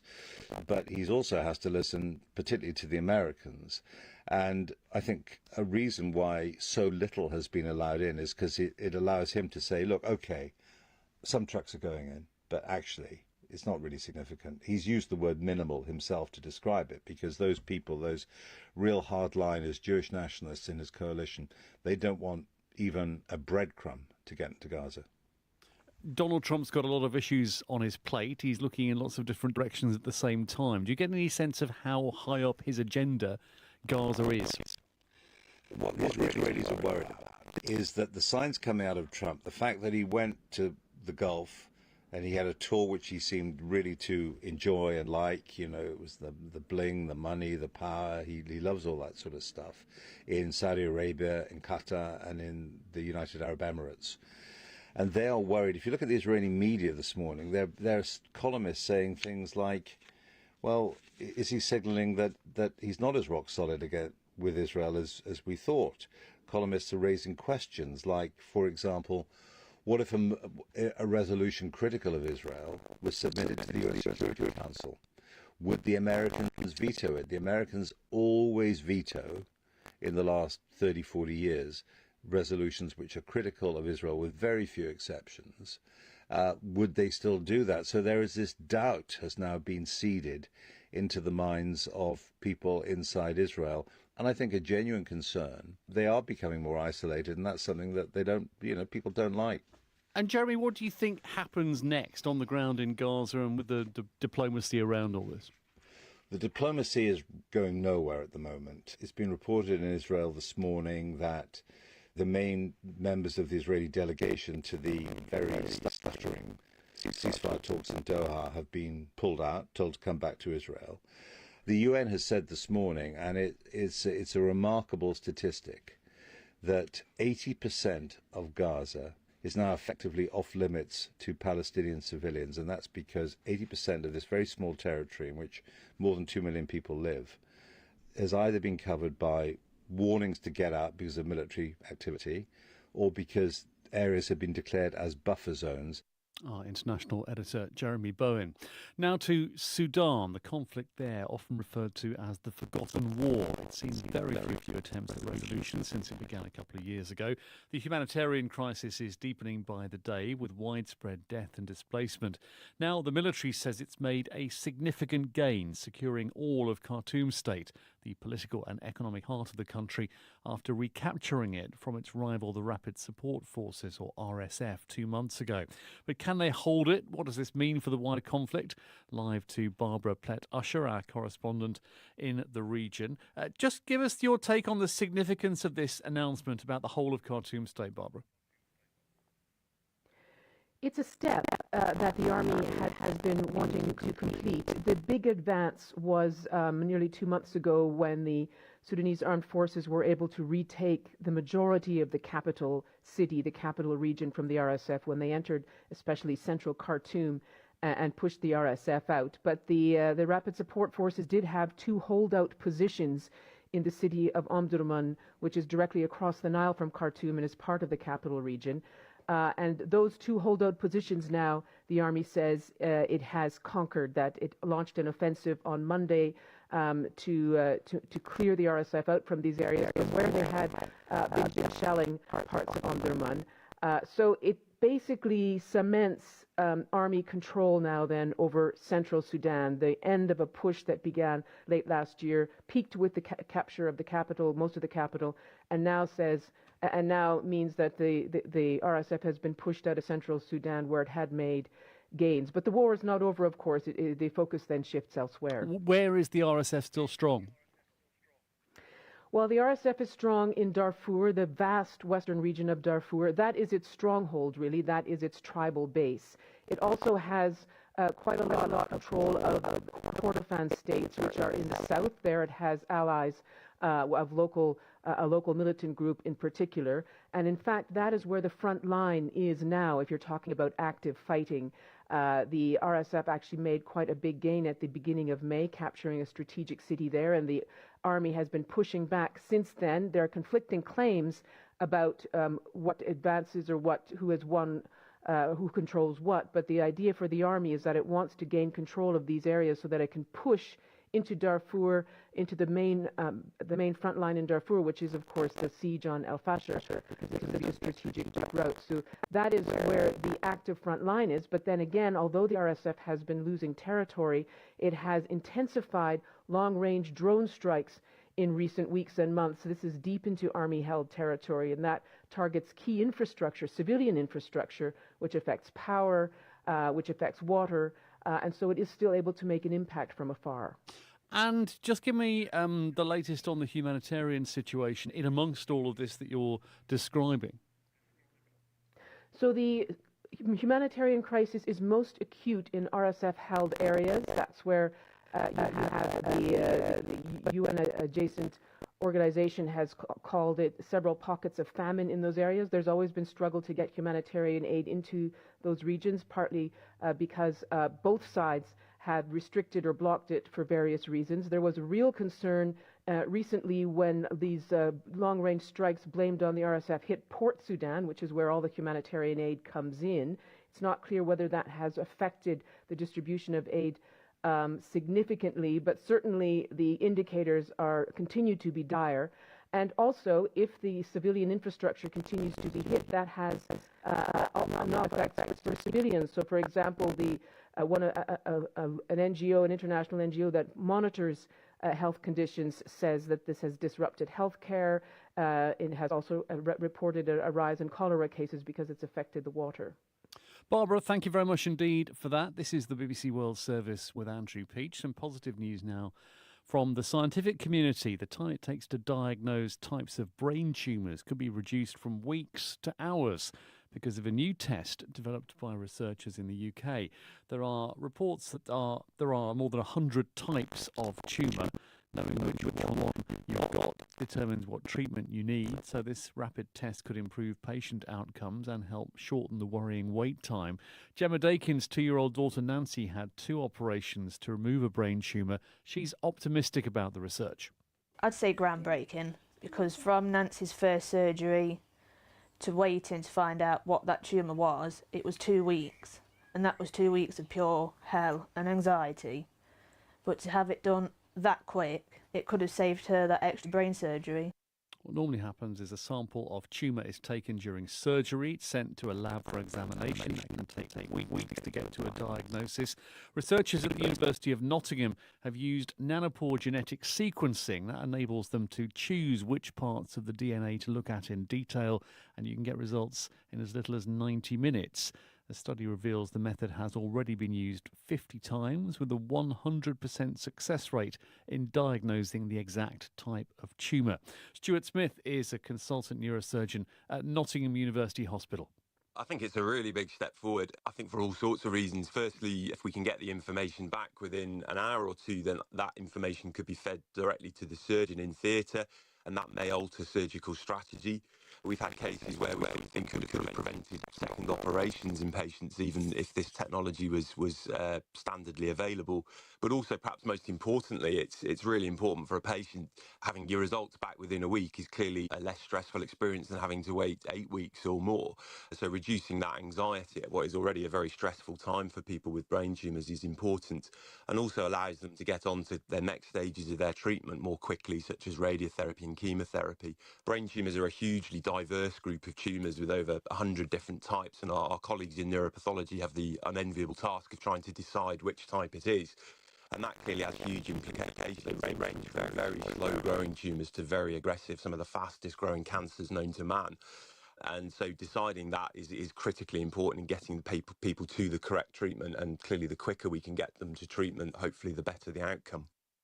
Tropical forests are one of the biggest buffers against climate change. New data suggests they're being lost at record levels. Scientists at the World Resources Institute, the WRI, looked at 2 decades of data and found that critical forests like the Amazon and the Congo Basin are disappearing faster than ever. Many researchers are concerned that some regions are approaching a tipping point because of human activity like deliberate fires, as well as climate change. Here's our climate and science correspondent, Esme Stallard. The researchers estimate that a record 26,000 square miles were lost in 2024, the equivalent of 18 football pitches every minute.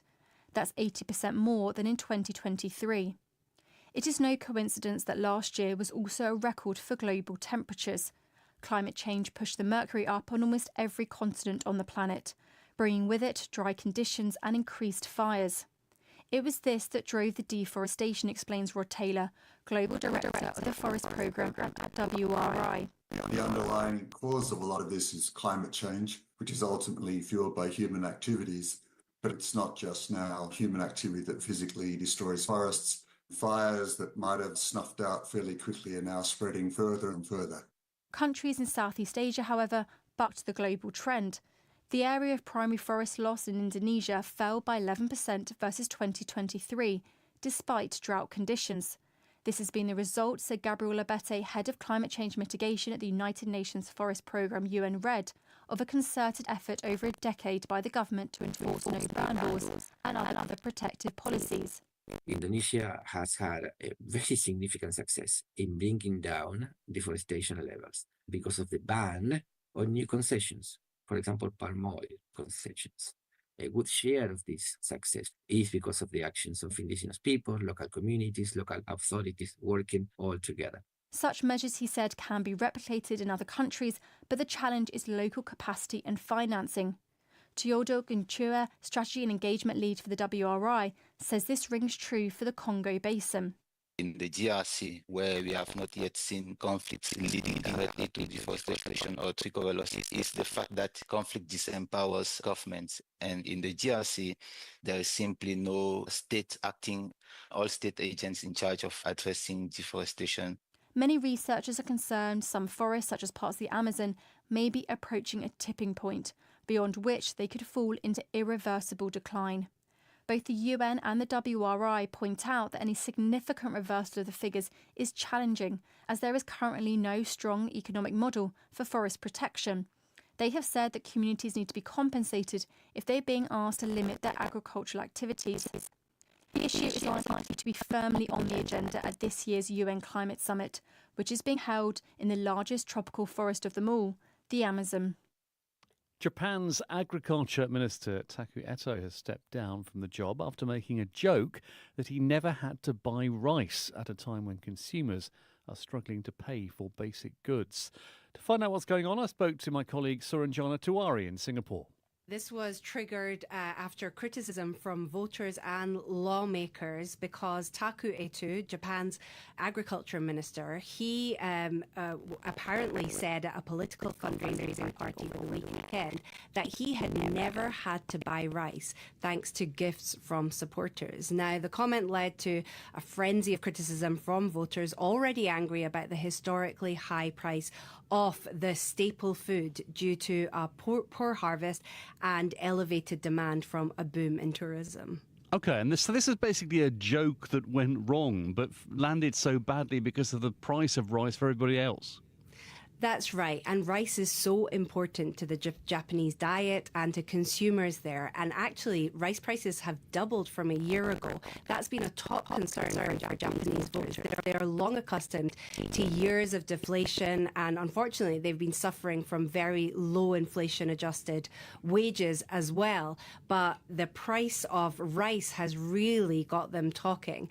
And lots of them, and retailers as well, are now seeking out cheap foreign rice. And it just gives you a sense of how it is in Japan. Obviously, rice is very important, but also the global economy is doing so well, and that's weighing on Japan's economy too. Yeah, and it comes at a time when the Japanese government's not that popular anyway.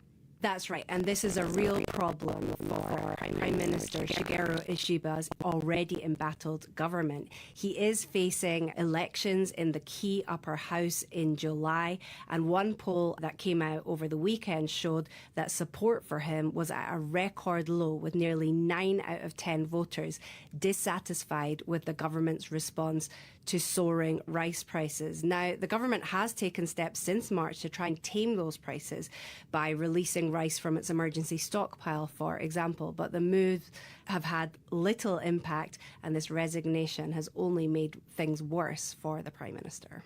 With me.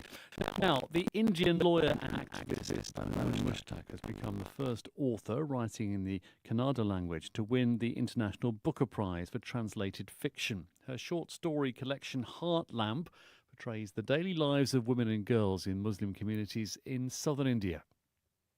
Meren walked quickly to the kitchen, picked up the matchbox and, holding it tightly in her right hand, quietly opened the latch of the front door and stepped into the yard. She stared into the darkness and made sure she thought of how she had nobody, how no one wanted her, as she poured the kerosene on herself. She was in the grip of a force beyond her control. She looked around, and no sounds reached her, and she could feel no touch. No memories were left, no relationships could pierce her. She was beyond her consciousness. Banu Mushtaq and her translator Deepa Bashti will share the prize of nearly $70,000. Banu Mushtaq told us how her legal background and being a women's rights campaigner fed into the writing. I being an advocate, and I deal with a lot of matrimonial cases and other cases, whereas these women, they approach me and they open their heart to me. And some of these stories, some of the words, it enters my mind like a seed, and it starts to grow, and some stories come out. I'm so happy about the recognition I got, and I'm so happy about the recognition the Kannada language got. That's Banu Mushtaq, and congratulations to her and to Deepa Bashti as well, the translator involved in that project. A new exhibition kicks off at London's Barbican Arts Centre, looking at how sound hits us, not just in our ears, but right across our bodies. This is interoception, how well we sense our own internal signals, like a pounding heart or a grumbling stomach. It's a hot topic in science right now, so our arts correspondent David Silito went to the exhibition to tune in to his own inner symphony and find out if he's in harmony or a bit off key. Where are we heading into? What is this? So we've just walked in to feel the sound. We're in the Barbican in London, and I'm being taken on a tour of avant-garde sound art. But it's not just about listening, they're also measuring what it's doing. Here's a question for you. Can you feel your heartbeat? I ask because your answer could perhaps reveal a great deal about you. But for the moment, let's return back to the test. And you want me to put my hand on something here? Yeah, so we were walking up to your inner symphony. This is Robin Landau of Kinda, a neuroaesthetics studio. Right, I'll put the hand on, listening to the music. So right now, the visuals are starting to read your pulse and read your rhythm. So we're seeing some blues or purples. Neuroaesthetics being the science of working out what art and music is really doing to you.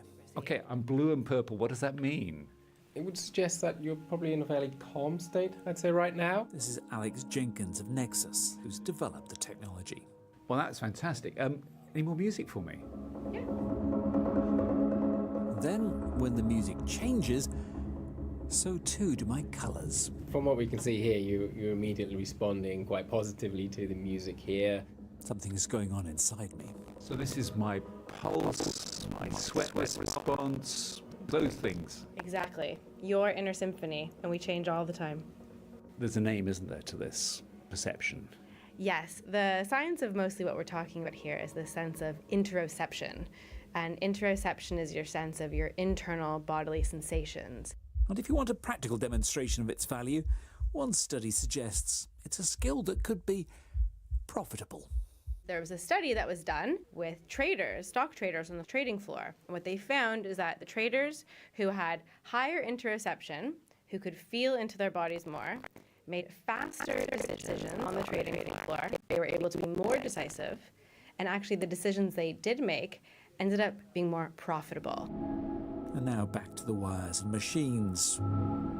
We know now what music is doing to me. You can also do it the other way around. So what you're listening to is your inner symphony and how it contributes to the larger collective. It's a lot more new age than I thought my inner symphony was ever going to sound. This is not what I was imagining was going on inside me. We've turned your heartbeat and your heart rate variability and even your imperceptible sweat response into actually what we think is a beautiful audio. New Age arts correspondent David Sillito at the Barbican in London. This is the newsroom from the BBC. Our main news is that 2 days after aid began entering Gaza, the United Nations says no new supplies are getting to local people. From me, Andrew Peach, and the team here, thank you for being with us. This is the BBC World Service with Victoria Hollingsworth, hearing from women on the front line around the world. More female soldiers are fighting than ever before. I have observed men failing to meet at the moment and women rising to the challenge in wartime. Some choose to be there, while others have no choice. Our assumption is that if a woman shows injuries consistent with fighting, she is a victim, not a fighter. But if you look at history, chances are she was probably fighting. You're not held to a higher standard. You're held to the same standards as everyone else. But you are more visible. You stand out simply because there are so few women. At a time of increased tensions around the world, I ask, what's in it for them? Women Warriors in half an hour.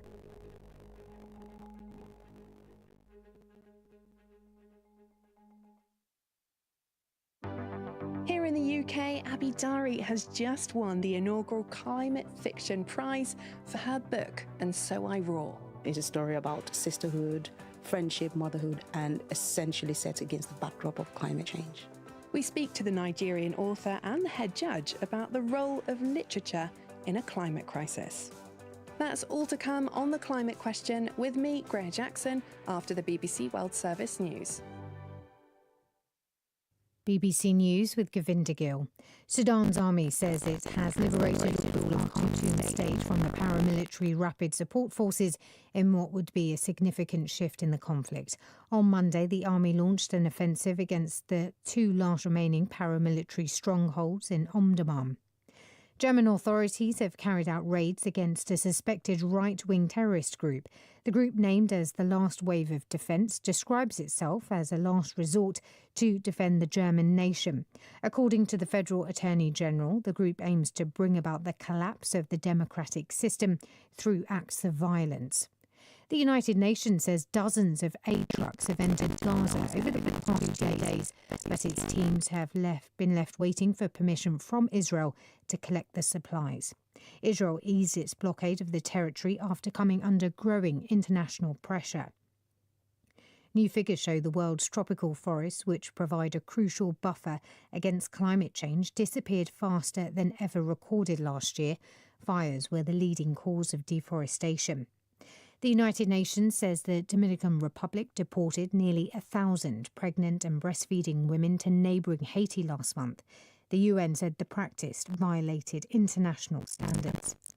South Africa's president will meet Donald Trump later today after a breakdown in relations between Pretoria and Washington. Cyril Ramaphosa's visit to Washington comes after the Trump administration said South Africa's white Afrikaner community was facing a genocide, a claim which has been widely discredited. The municipal government in the Japanese capital, Tokyo, has decided to subsidise residents' water bills this summer to help them cope with extreme heat. It's hoped that by reducing water payments, people will be able to afford to put on air conditioning. BBC News.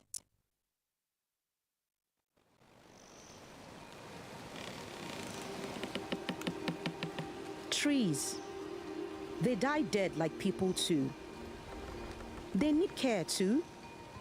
The earth around us needs care. We come from earth. We eat from earth. And one day we must go back to the earth. So why are we treating it so bad? That's Abby Dari reading from her new book, And So I Roar. It's just won an award, the inaugural Climate Fiction Prize here in the UK. The aim of the prize is to support societies to grasp the threat of the climate crisis and to embrace its solutions. Madeline Bunting, chair of the judges, will also be joining us. And so today on The Climate Question from the BBC World Service, we're asking, can fiction fight climate fatigue? I'm your host, Greya Jackson.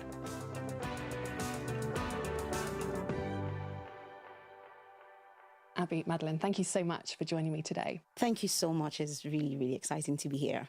Abby, first of all, congratulations on a brilliant book and the award itself. Just tell me a little bit about the book for anyone who's not read it. And So I Roar is the follow-on to The Girl with the Loud Voice, which was the first book. It's a story about a 14-year-old girl who wants an education and her much older educated friend Tia, who has secrets of her own. And they have to go back to Aduni's village, and it's a story about sisterhood, friendship, motherhood, and essentially set against the backdrop of climate change. Yeah, and just tell me a bit about Aduni, because she's such a brilliant character. I adore her in so many ways. She is very real to me. I don't think of her as a character in terms of the novel. I see her as someone who's probably sitting right next to us right now.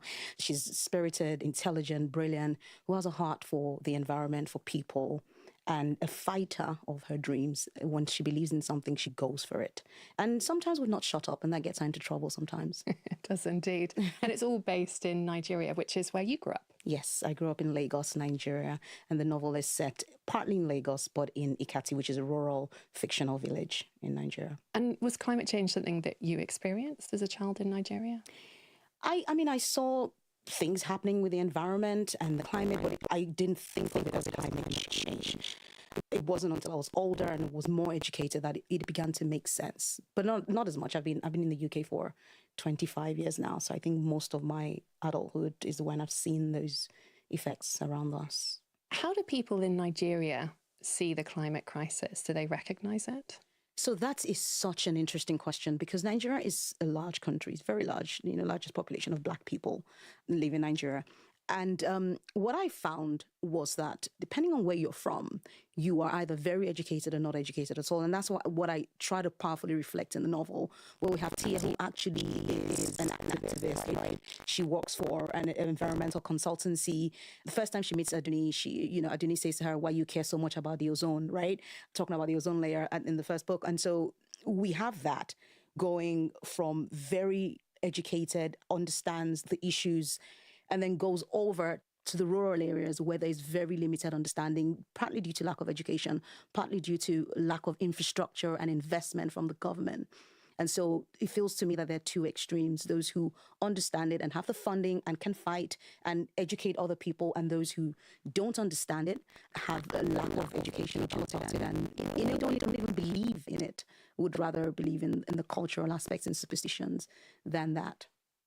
Madeline, as the judge of this prize, why did climate need its own category? Why couldn't books be infiltrating the Women's Prize, for instance, or nature prizes?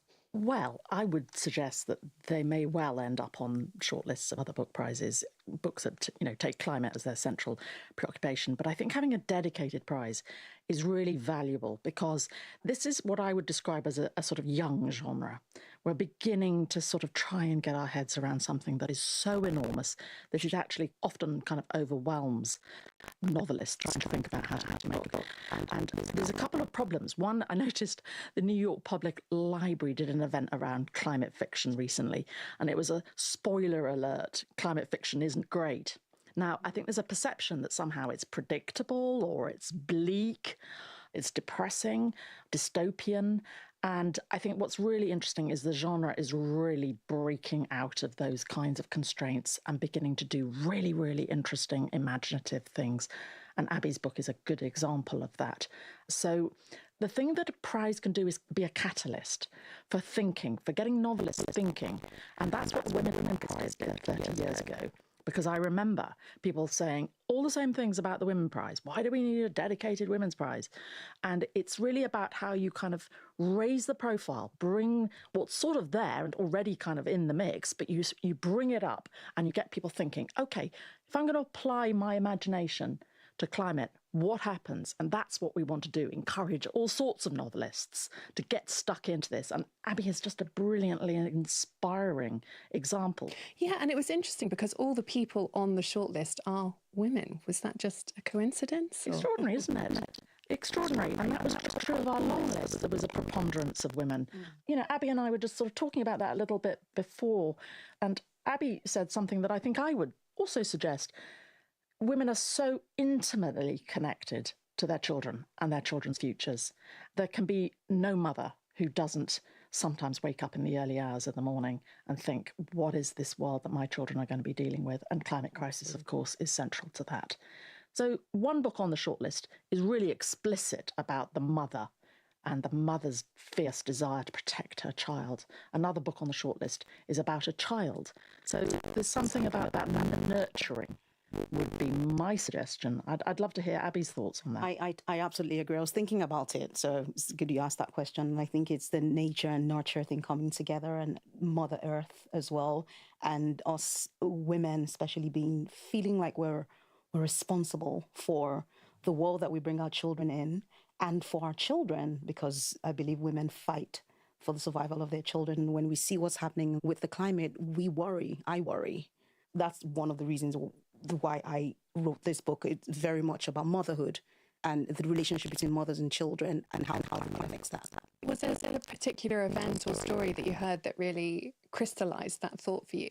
So when I began to write, I set off writing about a young 14-year-old girl who wants an education and has to go back to her village. I needed a reason for her to go back. As it so happened, when she left her village, there was heavy rain. So that was just me writing fiction. It was beautiful to have the atmosphere of rain. And so I thought it would be nice for her to go back after a drought. And I thought, if there has been a drought, surely the women will be blamed, because I understand, especially in rural areas where there's lack of education around climate crisis and climate change. So I had that thought. But then I had a conversation in researching this book with a farmer. I didn't tell him what I was thinking. So I asked him about what he'd been seeing. He told me about his potato farm and how everything had decimated since the issues with the rain. And he said, but Abby, what bothers me is that the women are blamed. And I thought, aha. And so that point really sealed it for me. I knew I had to write this book about motherhood, about women taking a lot of responsibility and the blame for some of these issues that I write about. And for anyone who's not read the book, why are women blamed? That is such a deep question. I think just generally in a patriarchal society, women often bear brunt of many of the issues. So, Abby, we've asked you to read a little extract today from the book. Would you like to do so now? Absolutely, it'll be a delight. Thank you. So I'm reading from page 82, and I'm reading in Aduni's voice. The cutlass cutting and saw chain machine hitting and slicing of the buttocks of the thick trees. The creaking and twisting of the tree as it is falling down. Then boom, crack, crashing to the floor. I imagine in my mind how all the chickens and lizards and goats will run scatter for their life as the tree is coming down. These woodcutters have been cutting the trees since before I was born. They cut down the iroko, the mahogany, the shea nut, and mango, and palm, and cashew and neem trees. They cut them as far as Kere and Goma and Ikati forests, and use it for charcoal wood, for making bench and table and chair, for roofing house, for selling them to big men in Lagos and the abroad, for building boats. And I used to wonder when I was young, if the trees are not feeling pain when these woodcutters are cutting their tree hands and tree legs and tree necks with axes and cutlass. The cutters, they cut and don't ever remember to grow a new one back.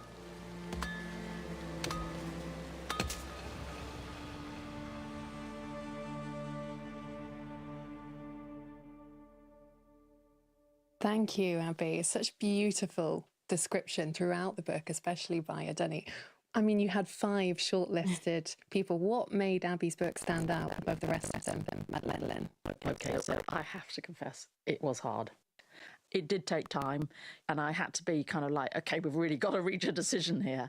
There were such sort of distinct strengths to each of the books, but Abby's, there's something about the freshness of the voice that kind of bounces off the page. It's funny, I've been thinking of all these verbs about the language. It's got a sort of energy and a kind of brightness there. So there are times when you're laughing. You know, this is not a book that is going to have you just pouring with tears.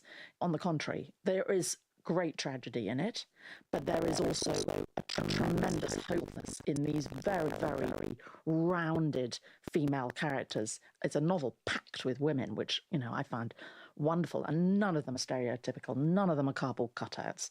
It's like kind of landing at a kind of gathering of women, and everybody's talking to you, and everybody is kind of like really, really different. So we liked the hopefulness and the richness of the writing. I mean, I absolutely did cry at a particular scene. I found it quite shocking, and I had to put it down for a few days and come back to it. But like you, I was also left laughing, particularly about some of the misinterpretations around the English language and the local language they speak in. Tell me a bit about Denise' humour and how you managed to pull that and bring it to life. So the language, obviously, it came from starting the book in The Girl with the Loudon Voices, the first novel. And in that book, Aduni she's semi-literate. She wants to go to school, and we carry that on. She hasn't started school. She's on the cusp of freedom. And then she has to go back to Ikati. So the language reflects her educational background, but also it's not just that. It's her way of thinking, her worldview, and how she has a sharp answer for everything. And in cobbling together her voice, they came from different sources. So me doing a literal translation of my Yoruba mother tongue. I've spoken to a few French speakers and Italian speakers, and they tell me that when they have a literal translation into English, it doesn't quite sound the same, but you know what somebody's trying to say. And I wanted to have that in my novel. I wanted that freshness. I wanted to show that your ability or inability to speak very good English is not a measure of how intelligent you are. And so Aduni comes across as not being able to speak very good English in a country that English is the official language and where people who can't speak very good English are looked down upon. And so she shows them that I am intelligent, that I have a voice, and I deserve to be heard. And so that was a deliberate choice. And we have other girls in the book as well who have their different ways of speaking, and that reflects kind of like geographical locations of where the girls are from. So I'm very big on voice. Yeah, she's very sassy. There are moments where she's talking to Tia, another character in the book, saying, "Why are you saying that?" sort of thing.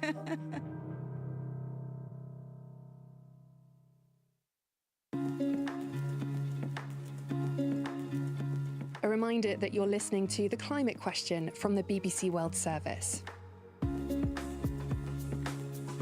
I'm Greer Jackson, and I'm speaking to author Abby Dari and prize judge Madeline Bunting about the role of literature in fighting climate action apathy. I wonder what sort of role you think humour plays, Madeline, in tackling some of the sort of doom and gloomism and apathy around climate action and climate more broadly. Well, I think humour's essential, really. You know, it touches our heart, and the best books are the books that reach our heart. So sympathy with characters, laughing. You sort of want the reader to reach every part of your heart, not just the tears, but also the kind of laughter and the kind of hopefulness. I think that's important when facing this massive subject around the climate crisis. It requires all of our humanity, not just the sort of fear. So what we were, as judges, particularly interested in is how people were surprising us. So, you know, can the writer do a plot twist that we hadn't expected, we hadn't seen coming, which enables us to think about climate crisis in a different way. I mean, how important do you think fiction is to sort of tell these stories in a way that documentary, say, couldn't? What role does fiction play here? This is sort of touches on a kind of really, really big subject, which is what is the role of fiction? You know, why do people write and why do people read? And it's clearly about the ways in which our imagination approaches the world and tries to sort of experience things we're never going to experience. I mean, I'm not going to be living in a rural village in Nigeria, but through Abby, I have experienced some small part of that. So we travel with our minds into the hearts of strangers and into places that we're never going to visit. And that is the kind of wonder of reading. That is why, you know, all my life I've read voraciously. It feeds my curiosity about the world. And because my curiosity is about everything, the past, the present, the future, I'm often wondering, what does a possible future look like? What is happening in our world? You see, I'm not sure climate fiction is only about the future. It's about now. What is happening in a village in Nigeria when the trees are all coming down, there's no rain? That is a set of questions. How do human beings deal with that? What do they respond and how and so forth? So, Abby was just kind of not only just expanding my understanding and feeding my curiosity, but triggering all sorts of more questions. I hope Abby will be writing more books, But that's the way reading goes, You learn 1,000 questions every time you read a book. And what was quite interesting for me, Abby, is the way that culture really intersects with climate change and really entrenches a lot of the inequalities we already see around women and girls and children more broadly. Could you just paint a picture of how you drew those things together in the book so beautifully? So, thank you. I've written a book about Nigeria, about a village. And when it became very clear to me that the climate issues bleeds into everything that I was writing about, education and the ability to survive and to eat, and even down to where people live. There's a character in the book who had to move, and she's very old and dying, and she had to move from where she was living to another village. So that became quite clear. But also the fact that I'm writing about a very traditional society that has varying degrees and levels of education and understanding. I had to kind of marry that with the climate issues I was writing about and try and build it into a story. And one of the ways I did that was to see the culture in itself as a character, if that makes sense, as well as the environment as a character. So the environment at Dunedin is a character, and the different issues that I explore around the cultural understandings and misunderstandings of the people, I married that to a character in the book. So we have a scene where there are 6 girls having this wonderful conversation, and those girls actually represent real issues about the culture, but also being careful to have a nuanced view, so to have a balance of the beauty as well and preserve the beauty of tradition. That was really difficult, but it was a decision I had to make, and I had to sort of write through it. I mean, because you're talking about female genital mutilation, you're talking about child marriages and increased gendered violence, all of which is expected to go on the rise, or the risk of it is going to be on the rise in the climate crisis. And that was really interesting for me. And I just sort of wondered how accurate these things are. Like, are they a real reflection of what's going on in Nigeria right now and also abroad and beyond? Absolutely. It's so really scary.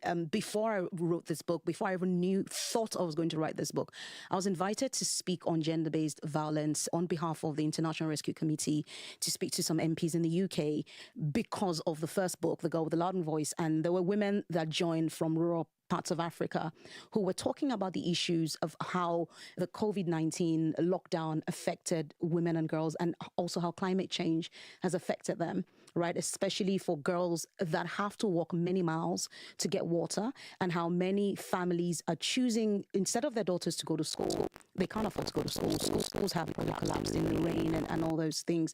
They're using their daughters, selling their daughters off to get married because they can't get food from the land anymore, right? So these things were there before. And then when I began to research, and even now after the fact, right, I'm going back and I'm reading, I'm thinking, this is so real. It's so real. It's actually scary how it really is. We've covered this sort of issue on the climate question before, where girls are walking further and further to get water, or they're out at night, and therefore they're more sort of vulnerable to sexual attacks.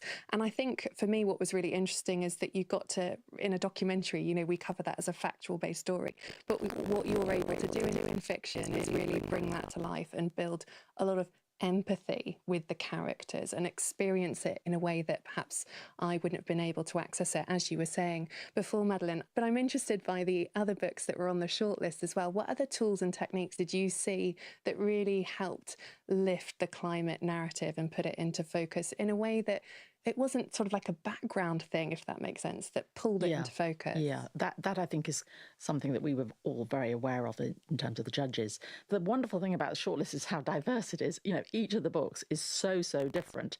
Kellyanne Bradley's The Ministry of Time is the most extraordinarily inventive kind of idea that, you know, people could be brought back to life from the past. And you kind of are reading this book, you're thinking, it's got nothing to do with climate crisis. It's a wonderfully skillful, deeply romantic, full of fun. It was very, very funny, but also very, very serious around questions around decolonization. So you're getting kind of thought-provoking, fun, and romance. It's like, woohoo, this is incredible, all in one. And then it twists around to tackle climate crisis. Then Orbital by Samantha Harvey has been rightly praised and winner of the Booker Prize. Just the most wonderfully lyrical meditation of watching the Earth as a satellite orbits around the Earth, watches this precious, precious planet that we all live on. And then Tia Albrecht, she's a superb storyteller. I mean, absolutely whisks you into a whole world of sort of folklore. And interestingly, Rob McFarlane wrote a very, very interesting essay about how climate fiction often moves into this territory of the weird, the uncanny, the improbable, the folkloric. And, that actually is very much in Abby's territory as well. How does folklore kind of rear its head in ways that are both very destructive and potentially constructive? And then Ros Deneen, Briefly Very Beautiful. Again, that driving urge to protect your children. It's a catastrophic kind of collapsing society, and she's looking after her children. That is a tough read. There's no doubt about it. But it's utterly brilliant read. And, there's passages of that book that I'm not going to forget in a hurry because it's so, so well brought to life, that deep, deep desire to protect and nurture your children. What sort of feedback have you had from people who've read the book? Have they written to you to ask about what action they could take? A lot of people reach out to me to say how the book made them cry and how they haven't really thought about the issues with the climate, especially for rural women who are the most, I dare say, most affected, rural parts of Africa are most affected by this and being the least contributors to the issues around climate. So I've had people say that it's educated them, but it also made them feel almost guilty in a way and more conscious of the little things that we do that you're not thinking would probably affect somebody 3,000, 4,000, 5,000 miles away from you, but it could, right? And that's been wonderful to see. But a lot of people have cried and laughed as well, and that's also wonderful. I mean, I'm sort of wondering what power books like yours can have more broadly, right? Because I imagine a lot of the people that go to read them are people who are already kind of interested in climate already, or perhaps you disagree? Well, I think the book does beautifully well with climate, but I think everybody, you don't have to be interested in issues in the climate to read the book and understand it. But I think what it does, what fiction does and what this book does is it pulls you in. For the moment that you're reading a book, a very good book, you suspend everything else around you, right? You're living in the world. So you're there in Ikati, you feel the heat, right? You taste the dryness in your mouth and you're walking. There's a scene in the book where somebody actually talked to me about it not too long ago about one of the characters trying to cross a puddle of water and the water has dried quite significantly, but she can't see that because she's come from Lagos and she's very privileged, right? And the little boy who has seen the devastating effects is saying, just walk over, it's nothing. And so you can imagine you're that woman who has come from not fully experiencing these things and being in that village. And I think that's the power of fiction, that it allows you to feel, to be. It opens your heart up and does what nothing else really can do. Madeline? Yeah, I would say actually that Abby's book is not a kind of classic climate crisis book. So it's not going to just reach the kind of already converted. I think one of the things that's absolutely terrific is that this is just great fiction that, all sorts of people could pick up with no kind of particular interest in climate crisis. And I think Abby is going to gently kind of introduce some quite novel ideas to them. I don't think the sort of linkages between gender violence and climate crisis is an obvious one. So I think her book will reach new audiences and get them thinking. And also the other thing that I am so glad, having kind of as a journalist covered development issues for a long time, women's education is critical. And everybody has known that for a very, very long time, because if girls get an education, then it helps manage birth rates. And that is one of the biggest drivers of habitat destruction. And so it comes back again, doesn't it, Abby, to this thing that women are absolutely central to this. Well, if they're educated as well, they're also better able to adapt to some of the effects, network money to cope with, say, an incoming extreme weather event or a drought if you have that money in your back pocket, as we've heard many times on the climate question before. So do check out the back catalogue. Abby, what's next for Adani? Is there going to be a third book? So it's interesting you say that, because my mom kind of believes she inspired the second book. She didn't. She read the first book and called me and said, it's a very good book, but it's not the end. And she goes on to tell me how Adani needs to take over the world, a good 20-year plan. But that didn't inspire it. I wrote the second book out of necessity and a desire to really bring these issues to light. I don't know if there's going to be more for Adani, but I'll have to wait. We'll have to wait to find out. Sea of Inspiration hits in, and the paperback is out really soon, and you'll be at the Hay Festival in the UK later this month. Yes, I will be. Very, very excited. Abidari, Madeline Bunting, thank you so much for joining me today on the climate question. For having me. Thank you for having us. And thank you to our production team too: Diane Richardson, Simon Watts, Hannah Montgomery, and Tom Brignall. I'm Greer Jackson, and thanks for listening to the climate question.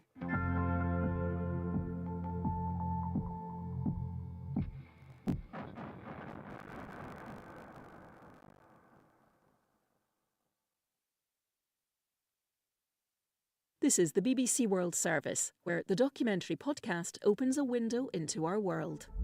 Everything is changed. I think I lost my country. We found ourselves trapped in a horrifying nightmare. The next morning, 2 men arrive in a black car. He was forced to get in. The documentary podcast from the BBC World Service. To listen, search The Documentary online or wherever you get your BBC podcasts.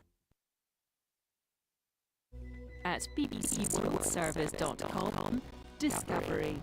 We'll be telling the remarkable story of Hedy Lamarr. She was one of the most in-demand Hollywood actresses of the 1940s, but she was also an incredible inventor whose brilliant ideas revolutionised the way we live today. This is the BBC World Service, the world's radio station.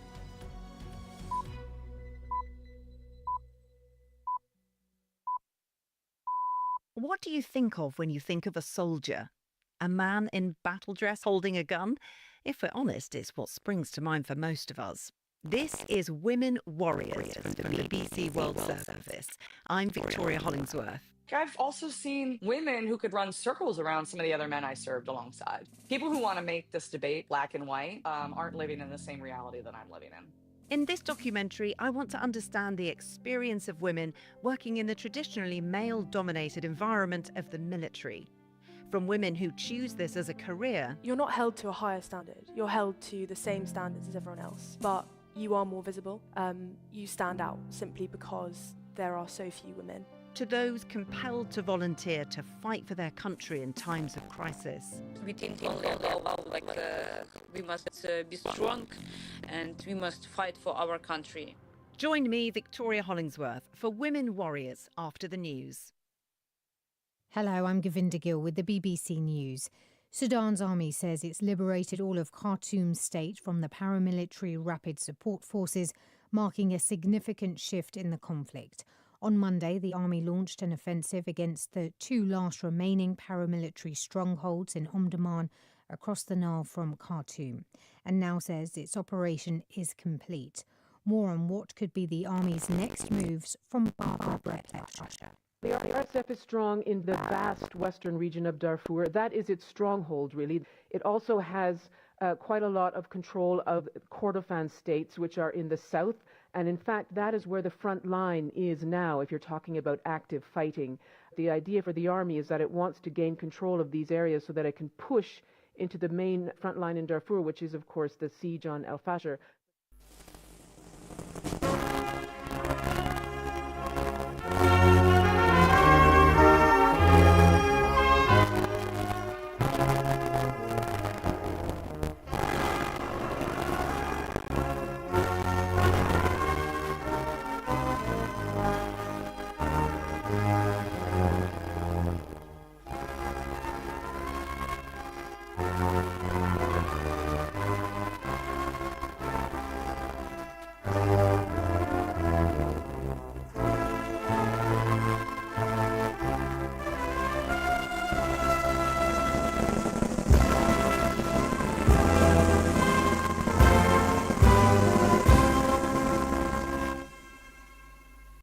Almighty God, Creator of all things, we thank you for your love and provision this day.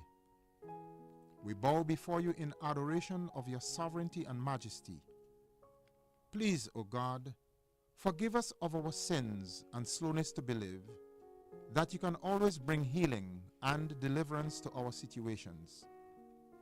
Often, instead of being grateful for the blessings you have bestowed on us at no cost, we have complained about what we do not have.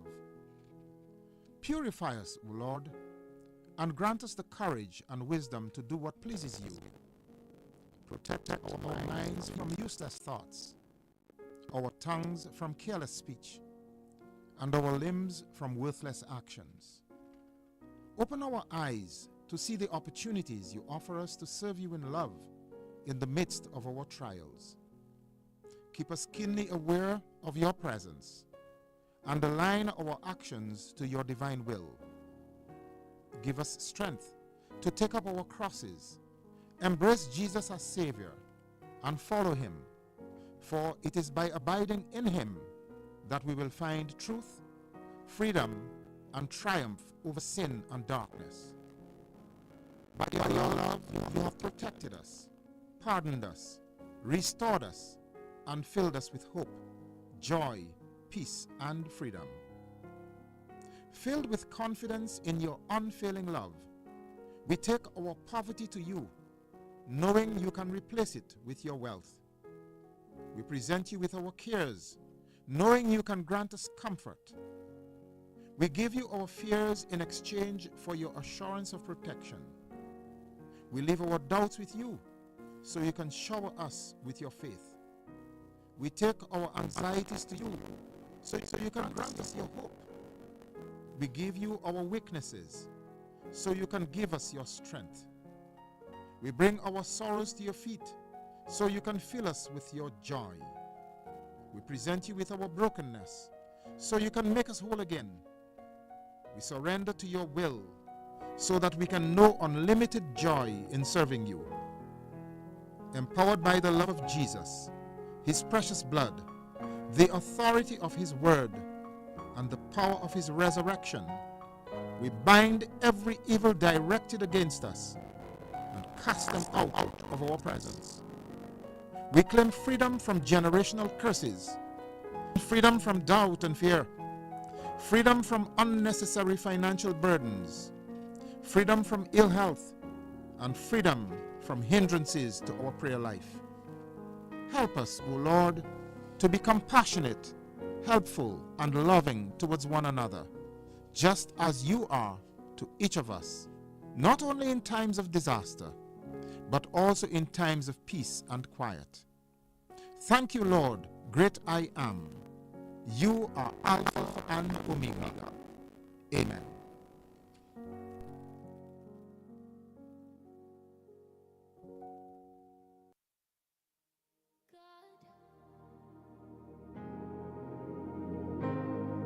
Don't give up on me yet. I know I'm not your best bet, but I'm trying. Don't give up on me yet. Ooh, and God, don't leave me here alone. I know I need to grow still, and I'm trying. Don't leave me here alone.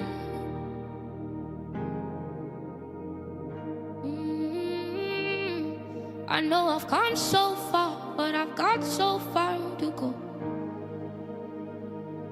And with this brand new scars and this broken heart, it's hard to really know if there's a real reason and if I'll ever see it. But I wanna believe it. Don't give up on me yet. Ooh, don't give up on me yet, God. Oh, Would you give up on me? Don't give up on me, God. Oh, don't give up on me, God. I know I worry sometimes. Don't give up on me, God. I know I doubt you. Don't give up on me yet. Oh, yeah.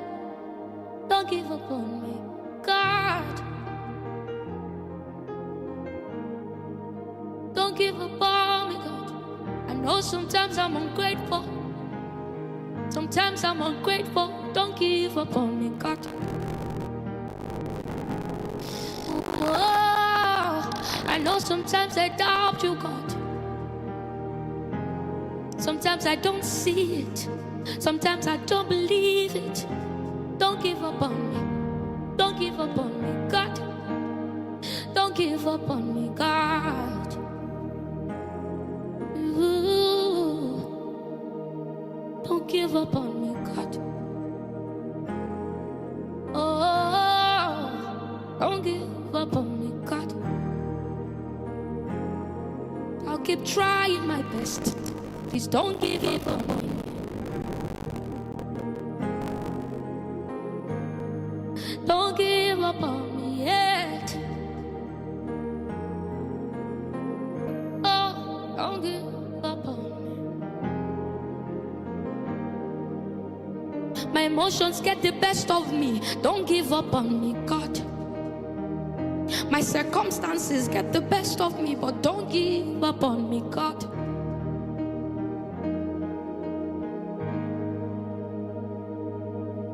And God,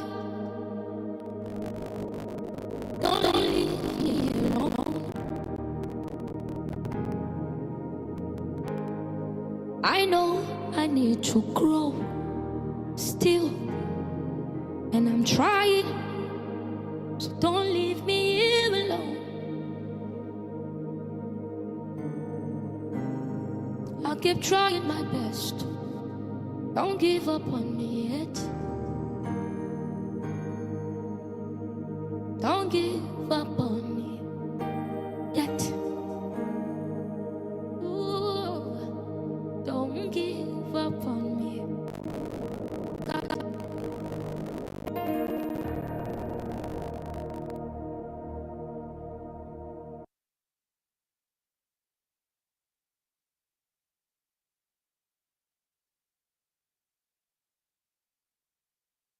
All to Jesus I surrender. All to Thee I freely give. I will ever love and trust You in Your presence daily live. I surrender all. I surrender all. All to Thee, my blessed Savior. I surrender all.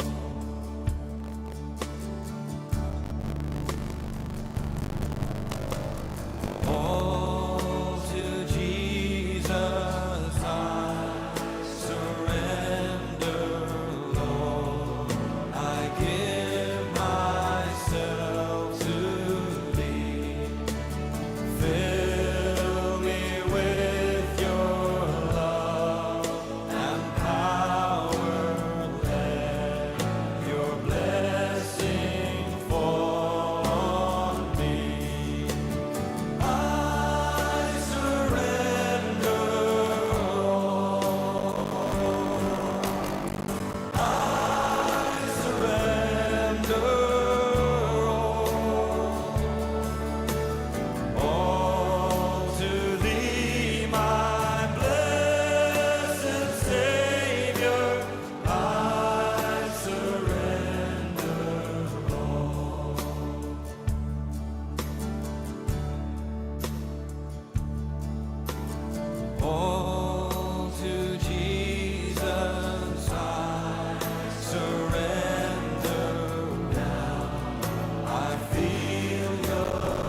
I surrender all. I surrender all. I surrender all to Thee, my blessed Savior. I surrender all to Thee, my blessed. All to Thee, my blessed Savior, I surrender all.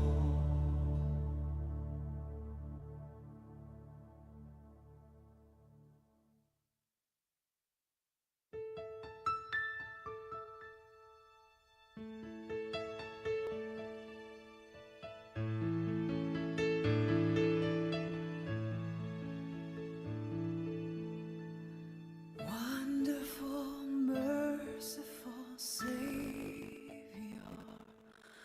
precious Redeemer and friend. Who would have thought that a lamb could rescue the souls of men? Oh, you rescue the souls of men.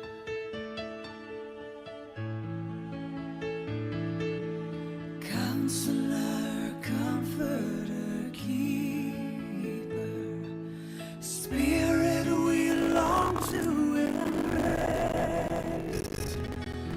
You offer hope when our hearts have hopelessly lost our way.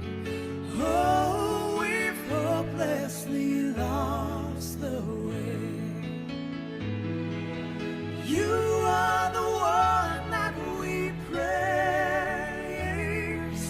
You are the one we adore.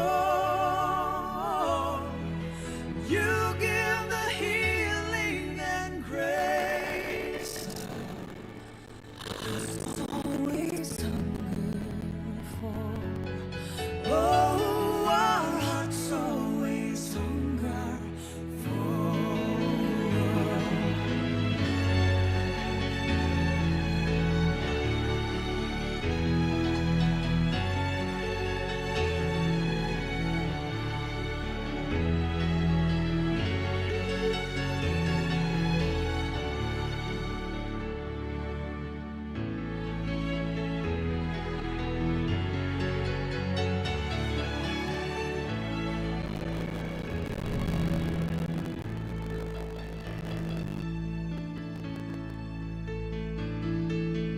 Almighty, infinite Father, faithfully loving your own.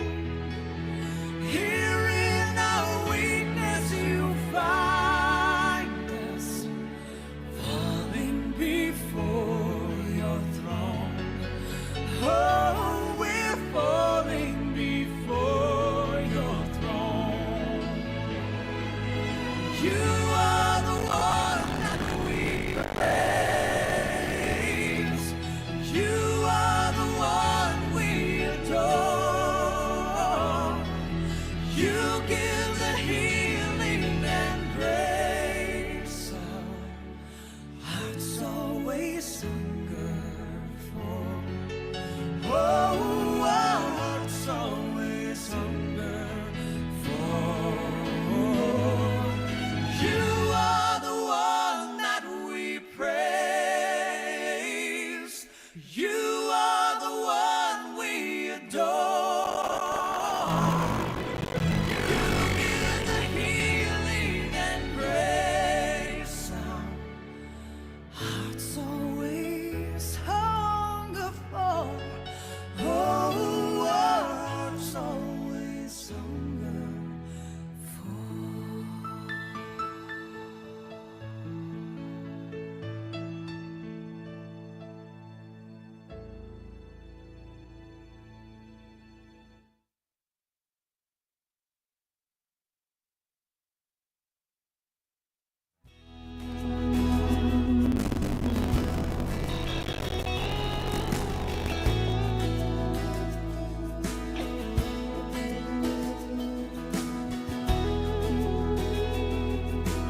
Jesus, all our sins and griefs to bear. What a privilege to carry everything to God in prayer. Oh, what peace we often forfeit. Oh, what needless pain we bear. All because we do not carry everything to God in prayer.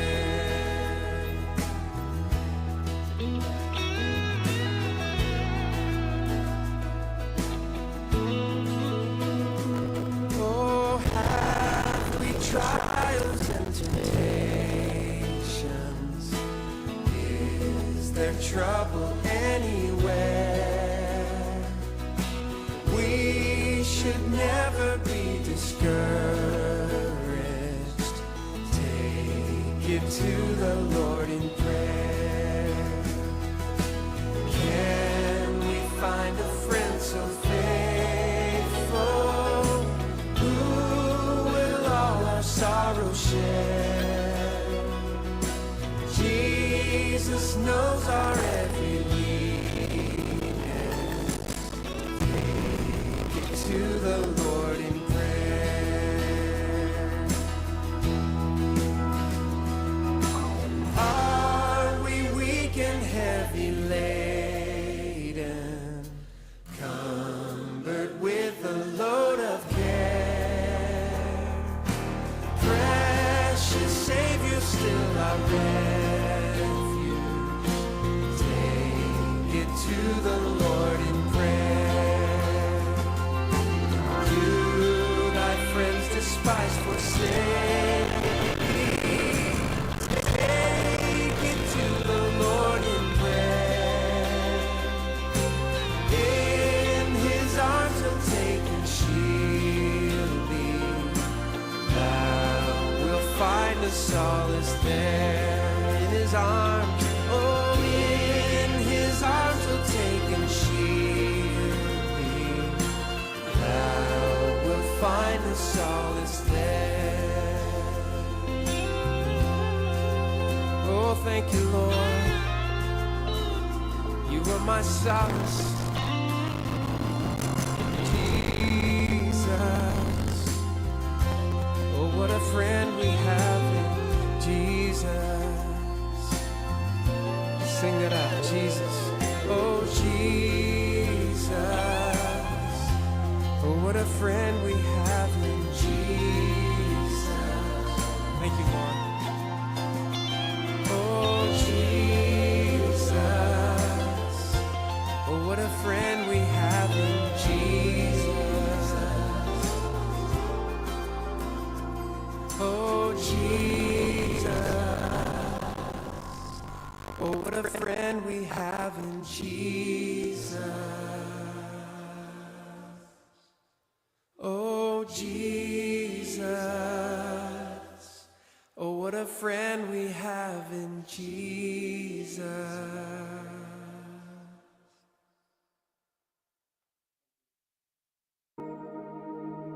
God, don't give up on me yet. I know I'm not your best, but I'm trying. Don't give up on me yet. Ooh, and God, don't leave me here alone.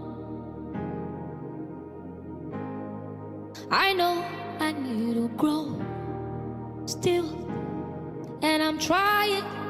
Don't leave me here alone.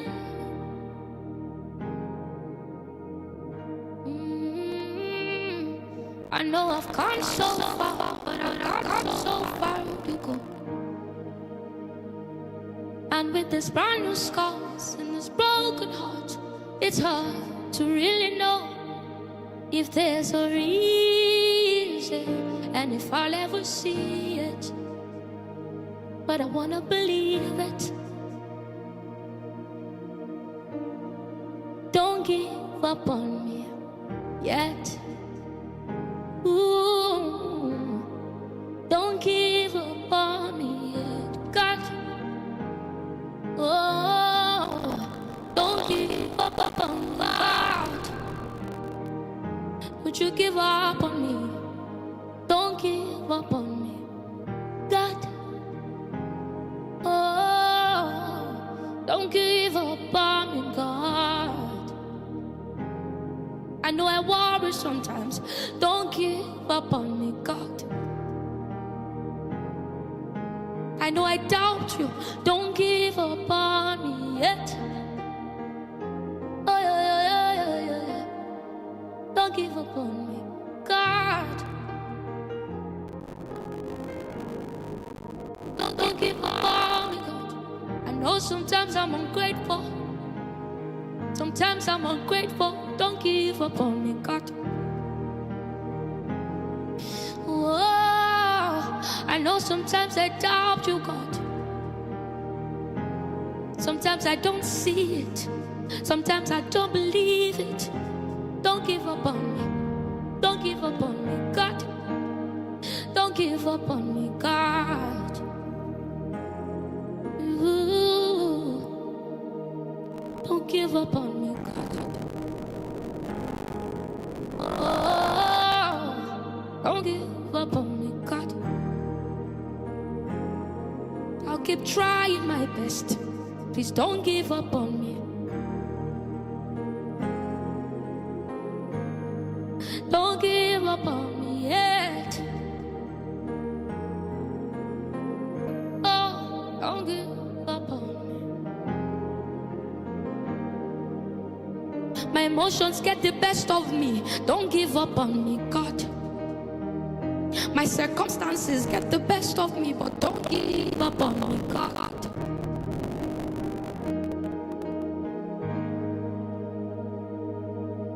And God, don't leave me here alone. I know I need to grow still, and I'm trying, so don't leave me here alone. I'll keep trying my best. Don't give up on me yet. Don't give up on me yet. Ooh, don't give up on me, God.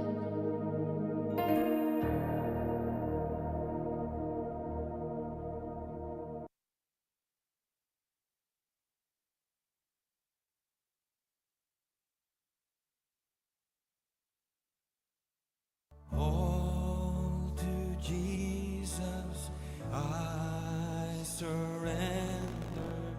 All to Thee I freely give.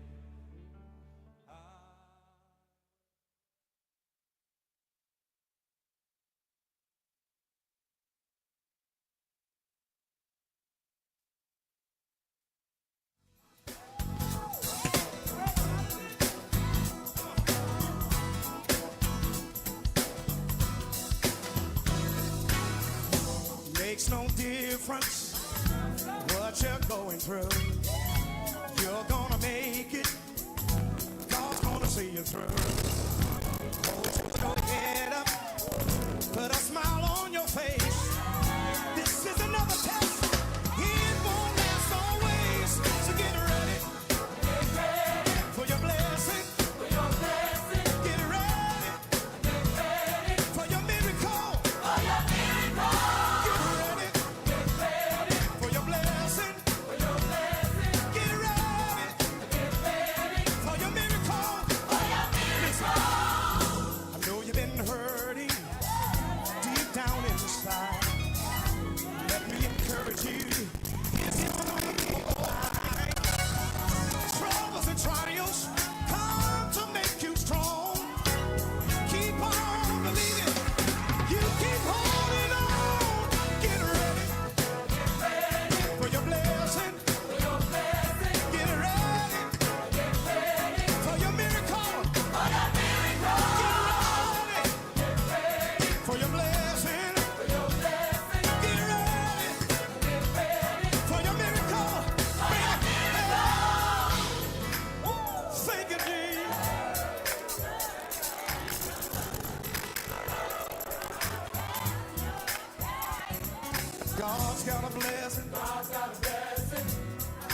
Say that with me.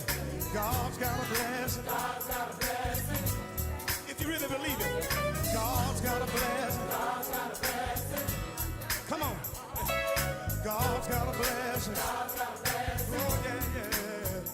Come on, God's got a blessing. God's got a blessing. God's got a blessing. God's got a blessing. God's got a blessing. God's got a blessing. With your name on it. With your name on it. God's got a blessing. God's got a blessing. God's got a blessing. God's got a blessing. God's got a blessing. God's got a blessing. With your name on it. With your name on it. With your name on it. With your name on it. With your name on it. With your name on it. With your name on it. With your name on it. With your name on it. With your name on it. With your name on it. With your name on it. With your name on it. With your name on it. How many of God's got a blessing with your name on it? Come on. Sing this with me. Come on, say. God's got a blessing. God's got a blessing. Everybody. God's got a blessing. A blessed and glorious good morning to everybody. This is Pastor Shepherd here with your morning's blessings. Another morning to give God praise, thanks, and glory for his goodness, his mercies, and his everlasting love, which is ever present every single day. Even this morning, we continue the reading of God's word from the book of 1 Samuel, the 16th chapter, the verses 1 to 13 this morning. And even under our devotional theme or focus, the studies of the books of Daniel and Revelations, as we continue with under the study of Daniel chapter 8, looking under the sub-theme, the ram, the he-goat, and the little horn. Would you pray with me? Heavenly Father God, we thank you. Bless us. Let your words continue to touch our hearts and lead us into truth. Even now, O God, we leave everything in your hands and we call it done. In Jesus' mighty name, let everybody say amen and amen. Well, this morning, the word of God reads this way. And the Lord said unto Samuel, how long wilt thou mourn for Saul, seeing I have rejected him from reigning over Israel? Fill thine horn with oil, and go.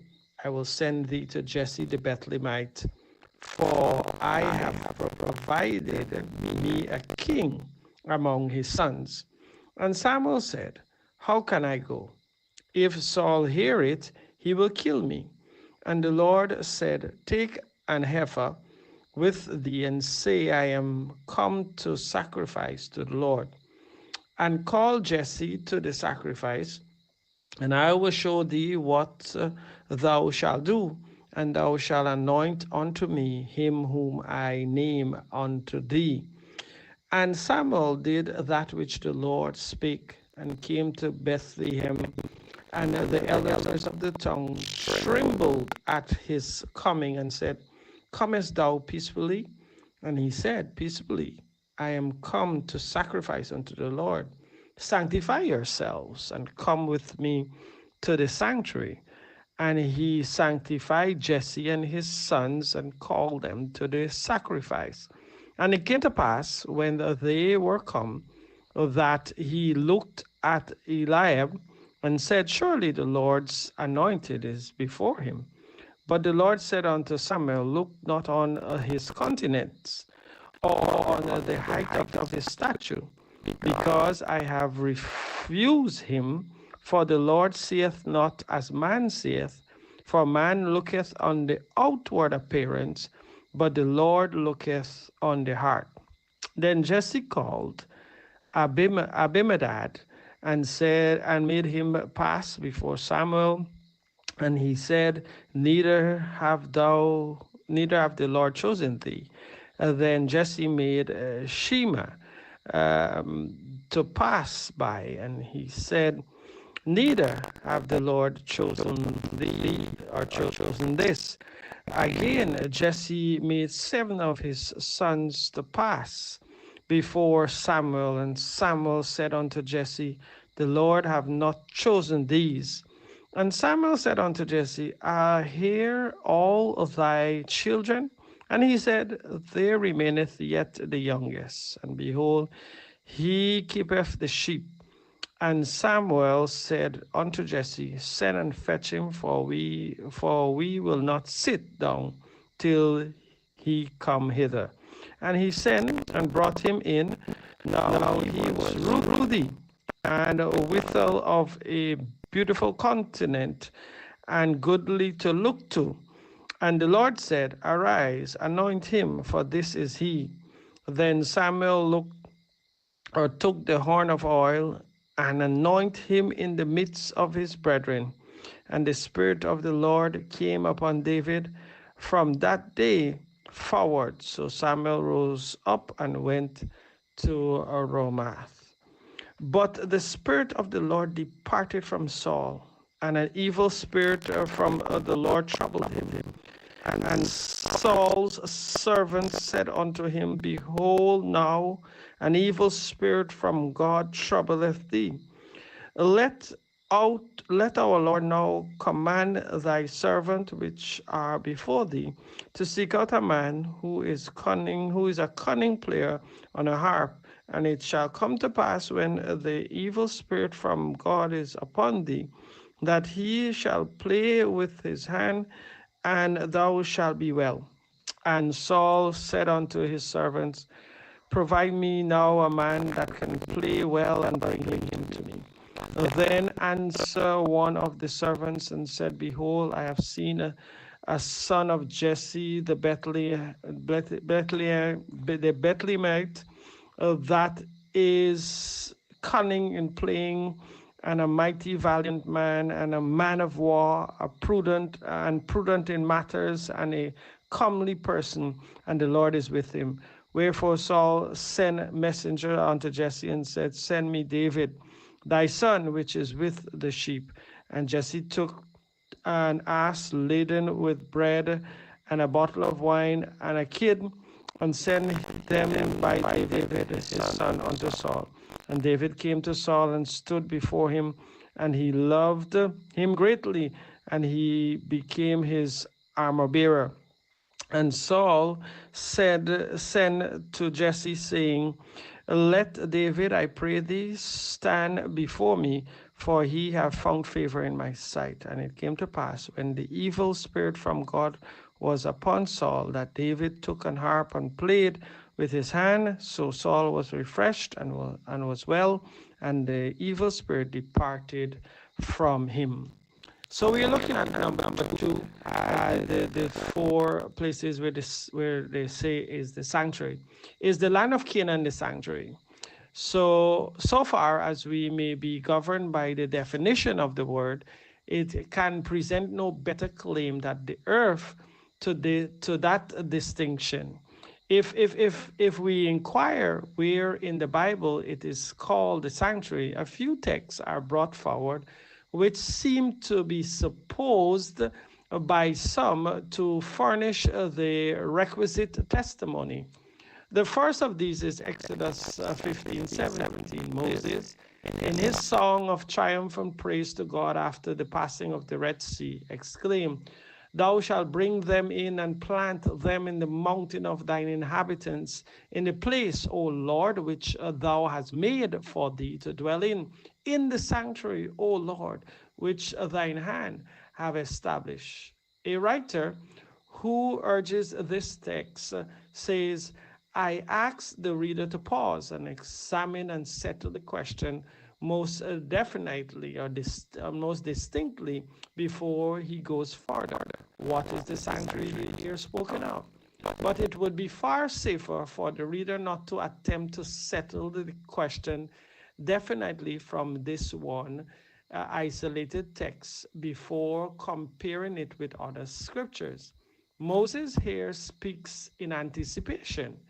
His language is a prediction of what God can or God would do for his people. Let us see how it was accomplished. If we find in the fulfillment that the land in which they were planted is called a sanctuary, it will greatly strengthen the claim that is based upon this text. If not, the other hand, we find a plain distinction drawn between the land and the sanctuary. Then Exodus 15 must be interpreted accordingly. May God add blessings according to the reading of his mighty word. Trust and obey, for there is no other way To be happy in Jesus, we must trust and obey. Heavenly Father God, we thank you. Bless us that your words continue to touch our hearts. Lord, in you we live and have our very being. And in you, O God, we trust, knowing that you love us with an everlasting love. Even now, O God, we come to your throne, prostrating before your throne, O God, and asking for forgiveness, cleansing, and sanctifying. Asking, O God, that we will stand, that you will stand for us and give us peace and love and happiness. Even now, O God, I pray that you will strengthen us, even as we continue to put everything in your hands. In Jesus' mighty name, let everybody say amen and amen. Well, this is Pastor Shepherd here with your morning's blessings. Even now, we give everything in the hands of God. In Jesus' name, amen and amen. Have a beautiful day, everybody. In Jesus' name, amen.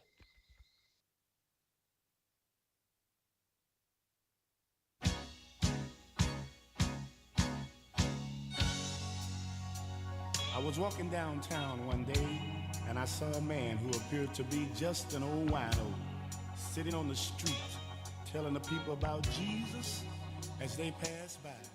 And because he was all raggedy and dirty, people would just laugh and make fun of the old man and walk on by. And he said, because the way I am, no money, no fancy clothes, fine homes and cars, a lot of people consider me as nothing and say I don't know what I'm talking about. But there's one thing that he said that really touched my heart and stayed on my mind. When that old man looked up and said, I'm just a nobody, trying to tell everybody about somebody who can save anybody. He said, I'm just a nobody, trying to tell everybody about somebody who can save anybody. And he said, I've had so many problems in my life that I just couldn't deal with. So I started drinking, thought it would help ease my pain. But things got worse. So I said, Lord, I give up. I'm in your hands. And that's when my life began to change. But these people think I'm just a nobody, trying to tell everybody about somebody who can save anybody. I'm just a nobody, trying to tell everybody about somebody who can save anybody. And he said, on the streets day and night, that's my life, that's my home. Ain't got nowhere else I can go.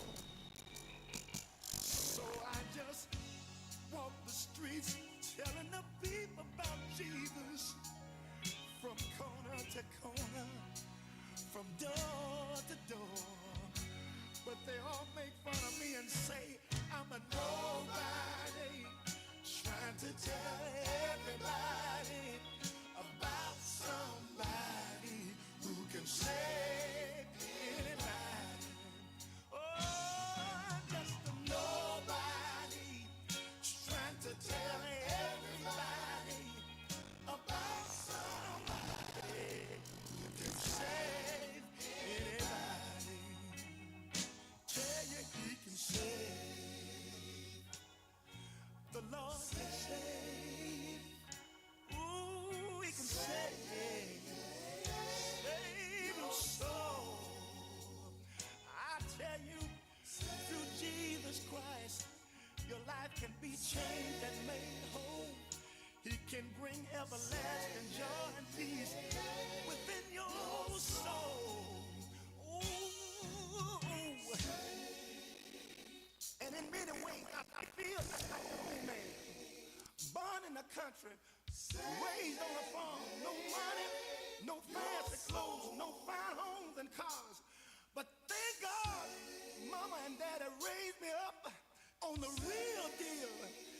and that's God Almighty.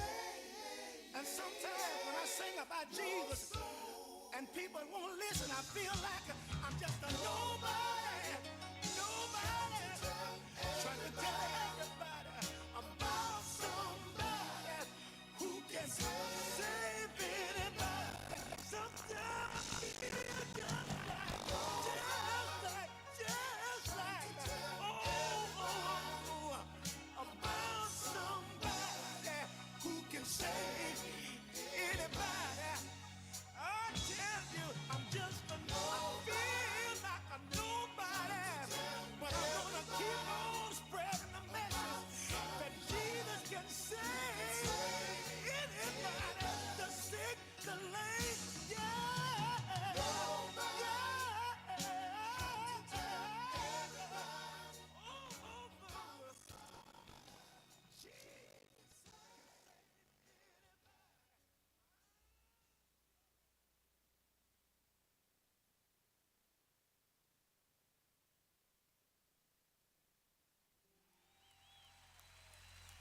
God is good. And all the time. God is good. And all the time. God is good. All the time. He put a song of praise in this heart of mine. God is good, yes he is, all the time. Through the darkest night, his light will shine. God is good, yes he is, God is good, all the time. Here we go. God is good. All the time, he put in a song of praise in this heart of mine. God is good, all the time. Through the darkest night, his light will shine. God is good, yes, God is good, all the time. That's right. If you're walking through the valley, there are shadows all around. Do not fear, he will guide you, he will keep you safe and sound. He has promised to never leave you or forsake you, and his word is true. God is good all the time. He put a song of praise in this heart of mine. God is good all the time. Through the darkest night, his light will shine. God is good. God is good all the time. Yes, he is. Listen. We were sinners and so unworthy. Still for us he chose to die. Filled us with his Holy Spirit. Now we can stand and testify that his love is everlasting and his mercies, they will never end. God is good all the time. He put a song of praise in this heart of mine. God is good all the time. Through the darkest night, his light will shine. God is good. God is good all the time. Yes, he is. Though I may not understand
God is good, and all the time. God is good, and all the time. There is a candle in every soul, some brightly burning, some dark and cold. There is a spirit who brings to fire, ignites a candle and makes his home. So carry your candle, run to the darkness, seek out the hopeless, confused and torn, and hold out your candle for all to see it. Take your candle and go light your world. Take your candle and go light your world.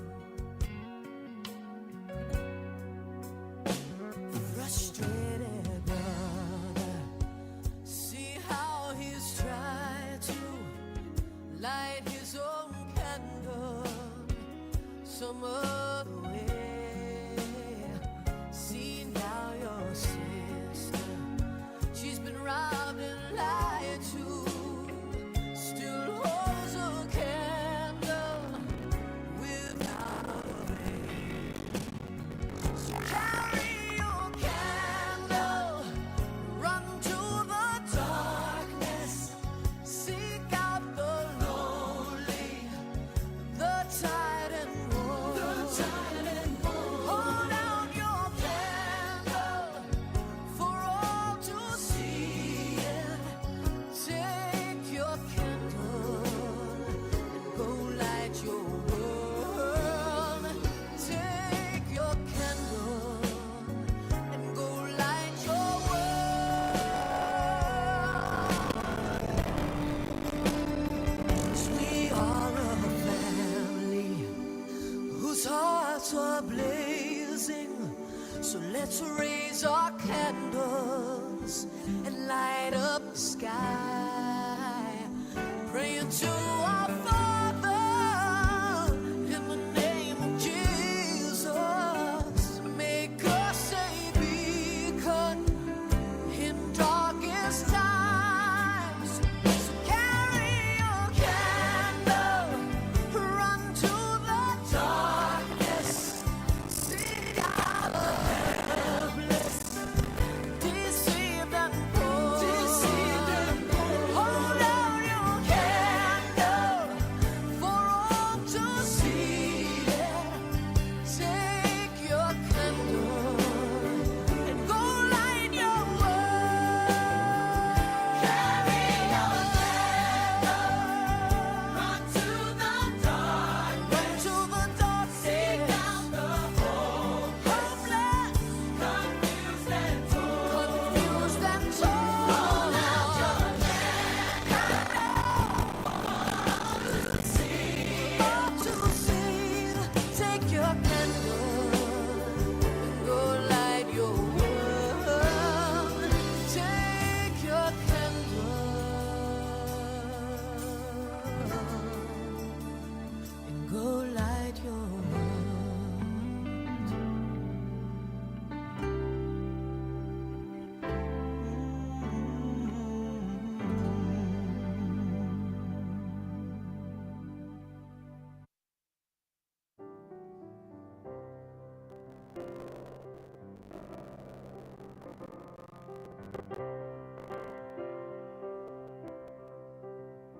When peace like a river attended my way, when sorrows like sea billows roll,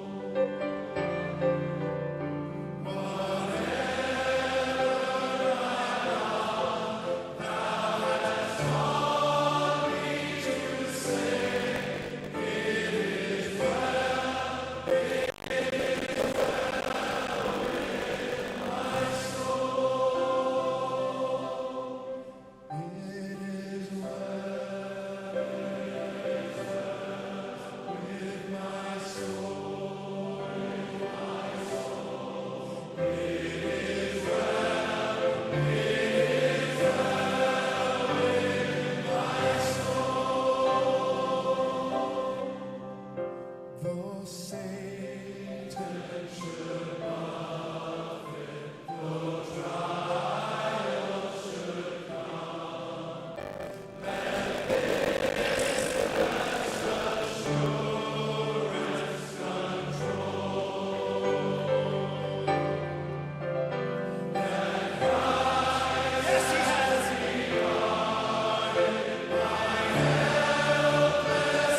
we've gathered here today. Yes, we've gathered here to pray. Hear our cry. Lord, we need your mercy and we need your grace today. Yes, we do. Hear us as we pray. Our Father, who art in heaven, hallowed be thy name. Our Father, hear us from heaven, forgive our sins, we pray. Hear our song as it rises to heaven. May your glory fill the earth as the waters cover the sea.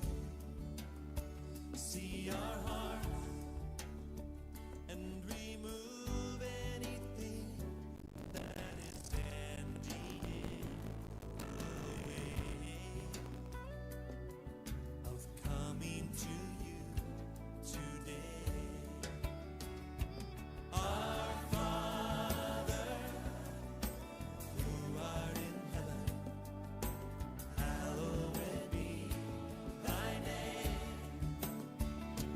Our Father, hear us from heaven, forgive our sins, we pray. Listen, and though we are few, we're surrounded by many who have crossed that river before, and this is the song we'll be singing forever. Holy is the Lord. Holy is the Lord. Good morning to you, wherever you are tuned in to your nation station, national broadcaster, DBS Radio, on a bright Wednesday morning, the 21st of May, 2025. My name is Azari. Annie Ronnie Williams going to be on with you until 10 this morning, wherever you are tuned in. Hope you're doing well. Hope you rested well last evening. Hope you're ready to get the day started on the right foot. Up next, we'll bring you the DBS Morning News Preview, where we'll let you know what you can expect at 7 on the DBS Major Morning News. Coming up at 7 this morning, 10 housing sites are under construction in Dominica to bring new housing to hundreds of residents. Repair works are underway to rectify significant damages to the Wasco's water supply system in Calabishi. The Caribbean region has been encouraged to take serious precaution regarding new weather hazards, particularly the presence of Saharan dust haze, which can negatively affect its population and affect weather prediction. And in sports, Alec Athanas will lead the West Indies A team into battle today as the Windies begin their 3-match 50-over series with the South Africa A team in St. Lucia this afternoon. Join us at 7 this morning for the DBS Major Morning News and at 7:20 for the DBS Morning Sports Report.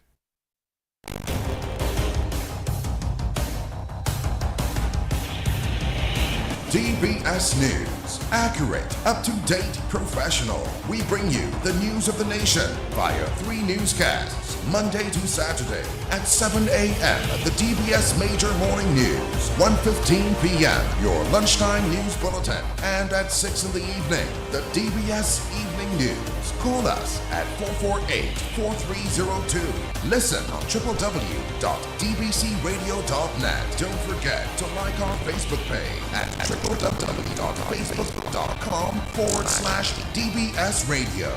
Stay on top of the nation's news with your nation station, DBS.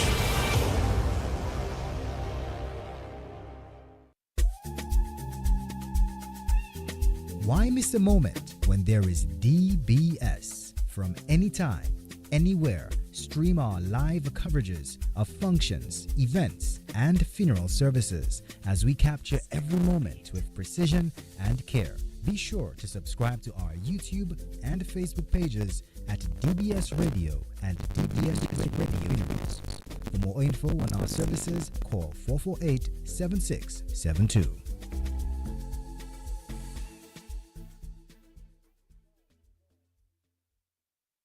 Up next, we'll bring you your morning's Power Breakfast, made possible compliments of the good folks of Fine Foods Inc. Without further ado, we say good morning to Nurse Priscilla Prevost with this morning's Power Breakfast. Good morning to you, Nurse. Hope all is well on this bright Wednesday. Yes, all is well. It looks bright, yes, from where I stand, yes. And I'm thankful to God for this brand new day.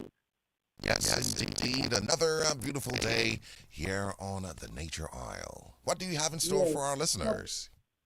For breakfast this morning, we are having scrambled tofu, prepared with diced tomatoes, onions, your favorite seasoning, turmeric. And we have that with 2 to 4 slices of whole wheat bread. And we have 2 servings of fruit. We have mango and banana. And we have a cup of milk flavored with ginger. And that's our breakfast for this morning. Yesterday, someone told me I really helped them greatly in that. I said yesterday that they can prepare the breakfast the night before, or they could use the breakfast that we are doing today. They do not have the ingredients. They can obtain it and prepare for tomorrow morning. So, yes, that was a positive feedback yesterday. And so, to continue for breakfast, how you can ensure that you take breakfast for those who are having problems, like especially they might say they can't be bothered about breakfast or taking time to prepare. Well, we said yesterday you can prepare in advance, make your spreads the night before, and you can have it there. Ensure you have fruits on your table. Doesn't have to be on the fridge that is cold to eat in the morning. So have your fruits ready. Obtain your bread, have cereal. These are things that can be prepared rather quickly and that you can have breakfast. If you having difficulties, you're taking breakfast or open the breakfast, and you can have it as soon as you get to work. All right. Wonderful info. Thank you so much, Nurse Priscilla Prevost, for this morning's Power Breakfast. And, of course, the advice to our listeners. Looking forward to being back on with you tomorrow morning, God willing. Until then, do have a wonderful, stress-free Wednesday. Thank you so much. Blessings to you and to all our listeners. All right. Bye, do take care. That was Nurse Priscilla Prevost with this morning's Power Breakfast. Made possible compliments of the good folks of Fine Foods Inc. We at Fresh Market and Best Price Pharmacy understand that your health is your wealth, and that is why we present to you the Tossadril brand of products. The Tossadril brand of products consists of cold and flu syrup, allergies, and vapor rubs catering for both babies and adults. Tossadril, the strong one, long-lasting and fast-acting, available at Fresh Market and Best Price Pharmacy. Get Tossadril today and enjoy fast relief from stuffy nose, hay fever, bronchitis, blocked sinuses, and more. Tossadril, available at Fresh Market and Best Price Pharmacy. Get Tossadril today. Nous captons Radio DBS, Radio à cette fréquence 104.1, 104.1. Radio DBS à la Dominique, information, éducation, nouvelles, musique, blague. Radio DBS 104.1. DBS Radio gives you top quality service over any other for live streaming of funerals. Call us today at 448-3282, 448-7672, or send a WhatsApp message to 275-7570. Ensure that you get top quality funeral service streaming with DBS Radio.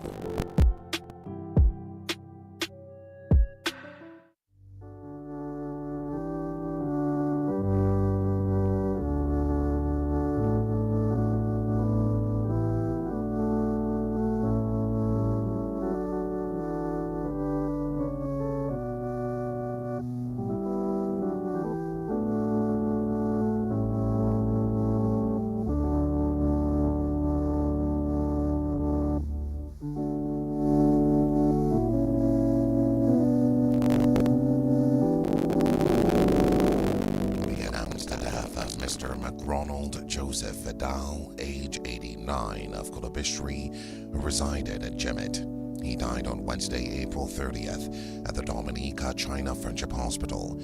He was the lifelong partner of Rosalind Williams.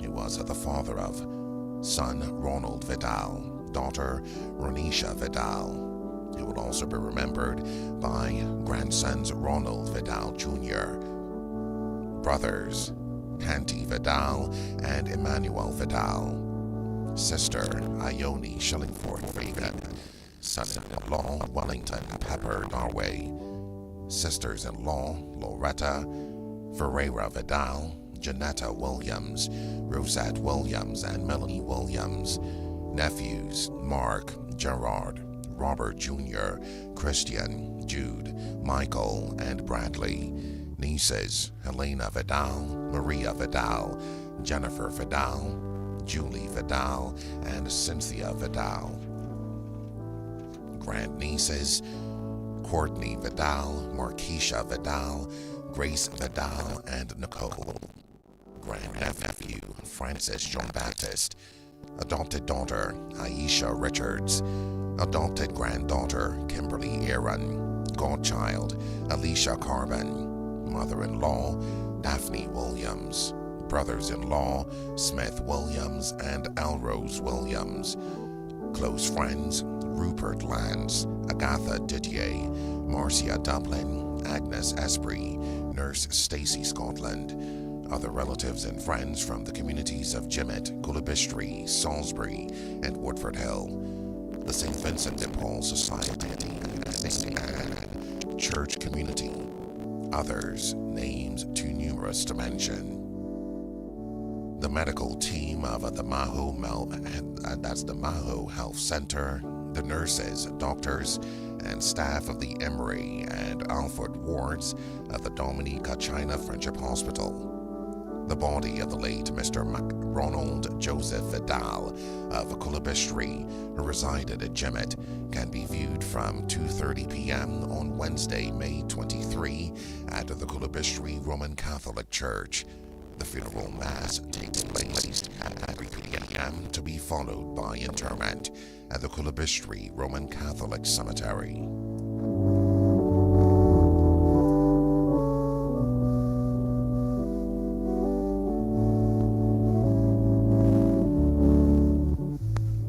We announced the death of Janelle Joseph, better known as Jano, age 32, of Salisbury.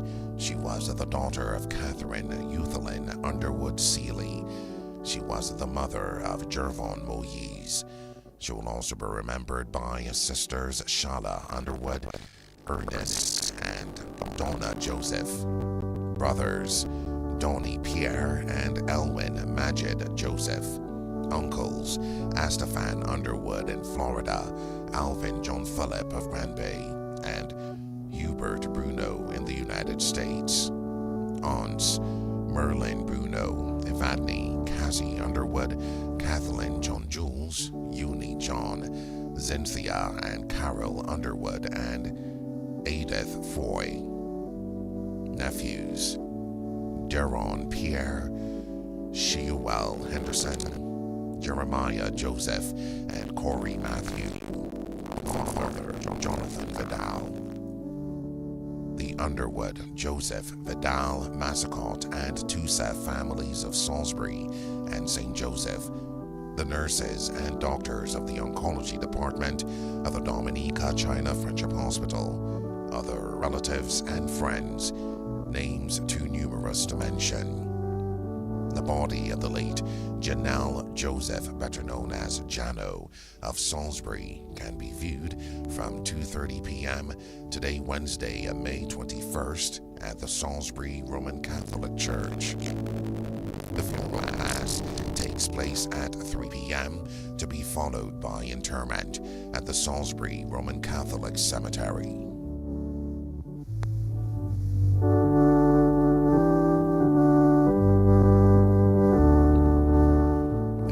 The death of Ursula Gregson, better known as Sue.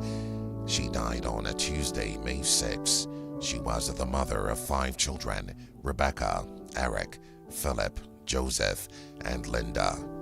She will also be remembered by 3 grandchildren, Sophina, Monique, and Richard. 7 others, including Titus Francis and Alexis Benjamin. 3 sisters, including Agatha and Osel. 3 great-grandchildren, Imara, Zane, and Alaya. Caregivers, Anthea Canoville and Shakia Matthew. Cousin, John Corbin. Godson, Christian Africa. Special friends, Eldika Corbin and Agatine Osel. The funeral service for the late Ursula Gregson, better known as Sue, will take place on Thursday, May 22, from 10 a.m. at the Evangelical Church at Paybush, to be followed by interment at the Marigot Public Cemetery. The management and staff of the Dominica Broadcasting Corporation extend deepest condolences to the family of the late Ursula Gregson, better known as Sue.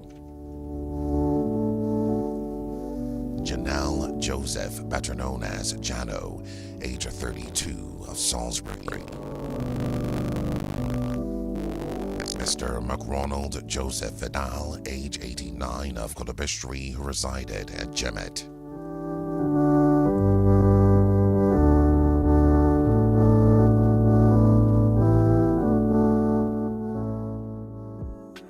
DBS Radio gives you top quality service over any other for live streaming of funerals. Call us today at 448-3282, 448-7672, or send a WhatsApp message to 275-7570. Ensure that you get top quality funeral service streaming with DBS Radio.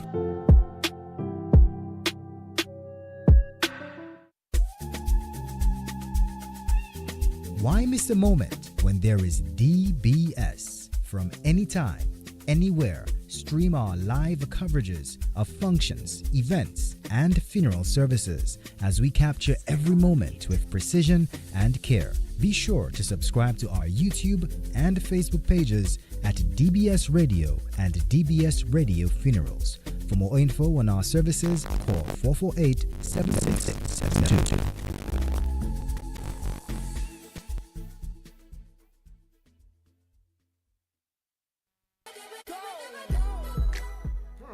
This is interesting. Even if the engine is off, there is still oil clinging to the engine. Hi, hello. What? Who are you now? We're Castrol Magnetec's Intelligent Molecules. You are what? Castrol Magnetec's Intelligent Molecules. We cling to the engine and keep it always protected from startup. Bet you were just thinking that, yeah? Yep. How did you know? Because we're intelligent and always ready to protect. That's right. I see that. Talk. He's a smart one. Hey, are you making fun of me? I lock you up in the engine. You better.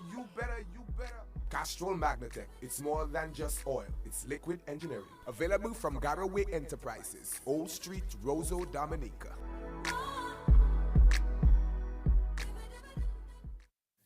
Boy, that water cold, no sir. I cannot bathe in that. Mommy, so much heaters it have all. You cannot get a water heater. I have to say how much our father before I go under the water. I go and buy LA Jupini tomorrow for one. Purity. At LA Jupini, we want you to have hot water at home. Visit us and ask about our Solar Dynamics water heating system. Showers and baths can become more enjoyable. Laundry can be cleaned better with Solar Dynamics water heating system. Your water is heated naturally and you save money on your electricity bill. Call us today, 448-2310, and ask about our layaway plan. Come home to quality, only at LA Jupini. Dutch Boy Paints, environmentally friendly, no toxins or CFC, superior quality, lasting durability, drying, no lingering smell, no splattering, it won't drip when in your hand. Dutch Boy, use it on concrete, on drywall, on wood, use it on the inside, on the outside. outside so good. So good. Eat bone powder or crack up, it's so good. Dutch Boy's a paint, that's the paint you want to use. Dutch Boy Paints, now available at Garway Enterprises Paint Shop, 28 Old Street, Roseau, opposite our hardware store. Telephone number 448-288-911. Hi, I am Thea Lafo Gatson, and you're listening to DBS Radio.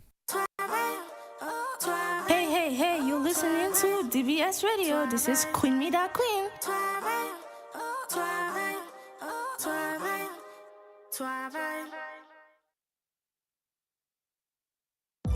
It's always a better choice. My one and only station. DBS Radio.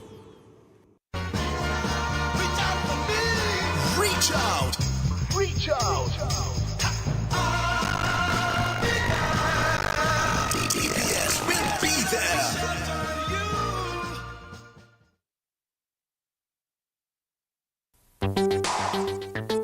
Niggas. Yeah. Niggas. Niggas. Niggas. Yeah. Niggas. Depuis longtemps, jamais sans me tendresse. Y'a qu'à chercher un bonheur, yo j'avoue toute couleur, yeah. Le ciel arrive, un vrai soleil, la pluie qui tombe. Pour nous lever, wake up, yeah. Bonheur pour nous, bonheur. Pour nous connaître, tout ce qui j'arrive. Pour nous, ça nous arrêter. Pour nous, pas faire tout ça. Yo, fait. Laissez bouler, yo, c'est moi peut-être. Pas ça continuer. Pour nous lever, wake up, yeah. Bonheur pour nous, bonheur. Laissez tomber. Mortalité. Qui peut faire consommer pour soi des planètes. Good morning to you, wherever you are tuned into your nation station. Wishing you all the best for the day. Sending good vibes, positive energy, peace, health, and strength your way. Hope you've been having a stress-free week so far.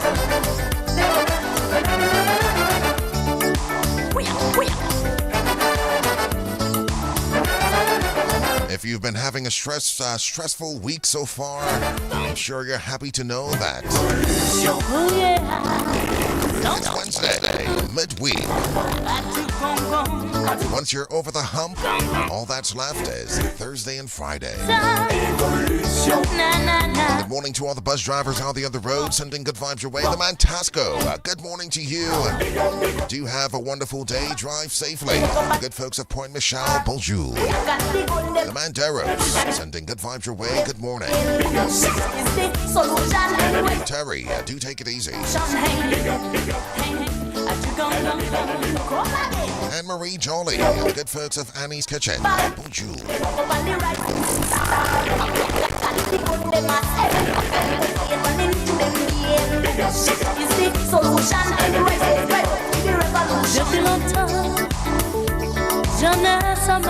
The good folks of Castle Comfort, sending good vibes your way. Wall House, good morning.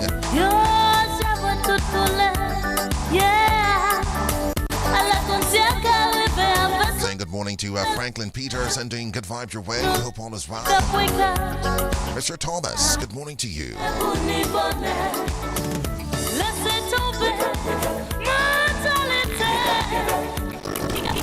Distinguished gentleman Hamilton Victor Joseph, good morning to you. Hope all is well. Wishing you all the best for the day.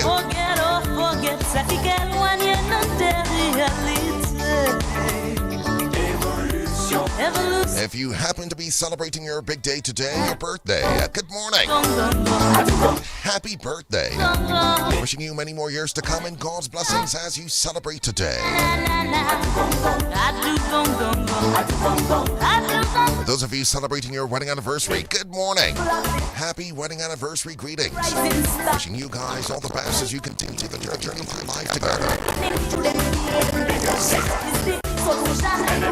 If unfortunately you're bidding farewell to a loved one, a family member, an acquaintance, maybe you've learnt of the passing of someone dear, extending sympathy greetings to you, urging you to hold strong and be courageous during this trying time.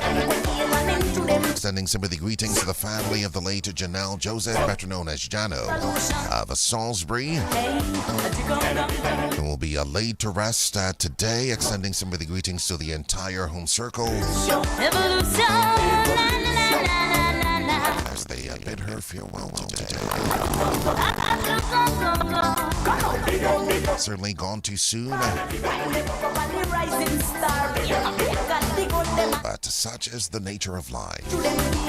Also extending sympathy greetings to the family of Ursula Gregson, better known as Sue, who will be laid to rest tomorrow, God willing. Extending deepest sympathies to the family, friends, and acquaintances, urging you guys to hold strong and be courageous as you bid your loved ones farewell.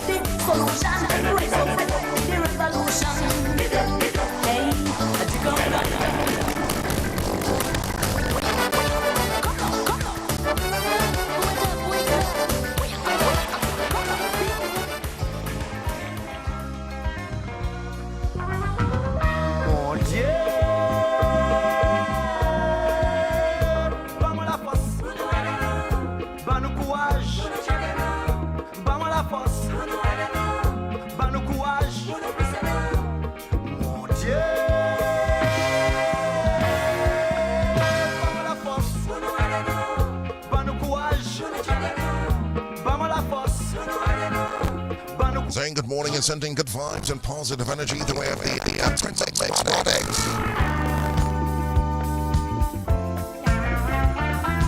Cultural Ambassador sending good vibes your way. Do have a great Wednesday. Look into yourself, you will find all the secrets of you.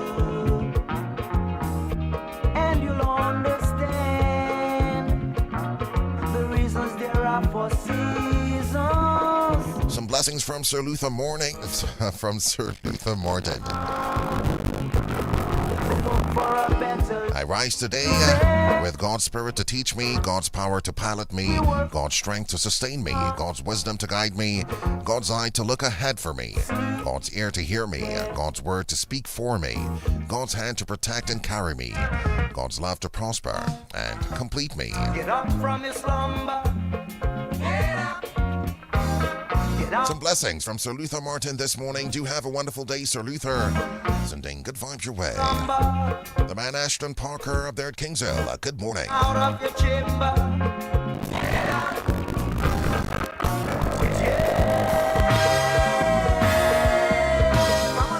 We've got birthday greetings going out to Michelle Deluge of Kings Hill, celebrating her big day today. Greetings coming from her mom,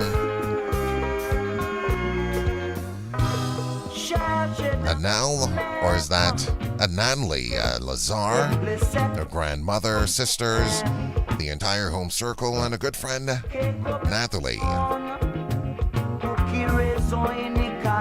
Wishing you all the best, God's blessings, and many more years to come. Michelle Deluge of Kings Hill, good morning, and happy birthday. We've also got good morning greetings going out to Rosemina Cuffey of Kings Hill. Greetings coming from her family, sending all their love, hugs and kisses her way, wishing her a marvelous day. Apparently she's the most caring mother in the world. Rosemina Cuffey of Kings Hill, good morning. Do have a great day.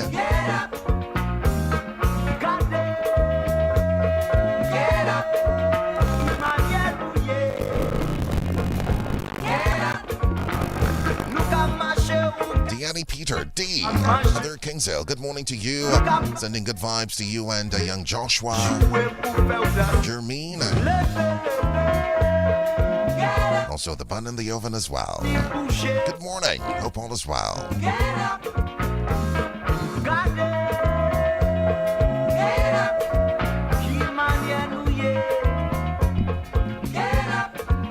Norma Lewis, good morning. The good folks of Jimmet, bonjour, Tintin. Hope all is well. Do have a great day.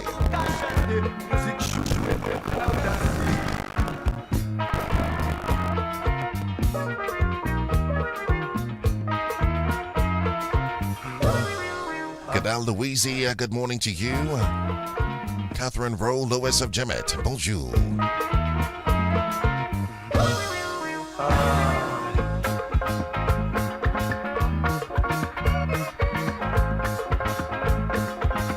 Birthday greetings going out to Auntie Sonia Williams in St. Martin. Greetings coming from her loving husband, Gustav Williams, her children, grandchildren, brothers, sisters. All who love her both here and abroad. Wishing her many more years to come. God's blessings, sending hugs and kisses her way. Hoping she's having a day filled with love so far. Sonia Williams in St. Martin, good morning and happy birthday. We've also got birthday greetings going out to Zanae Harris. They're in New York. Greetings coming from Mom, Dad, Nessa, and Gareth Harris. The entire home circle, both here and abroad, sending all their love her way. Hoping she's having a wonderful day so far. Zanae Harris, or Zen Harris, in New York. Good morning, and happy birthday.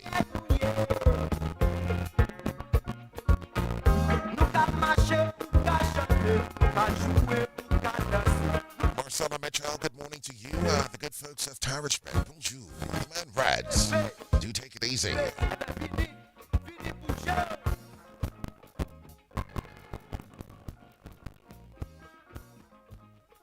Bernard Paul Lockhart and the good folks of Houston, good morning.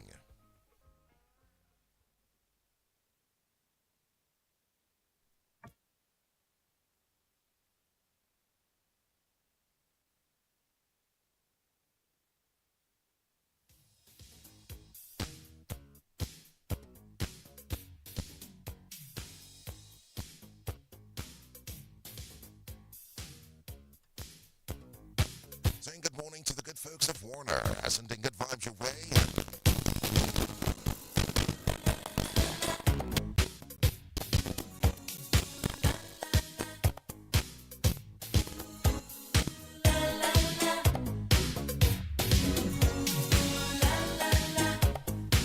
Saying good morning to Gina, George, and family.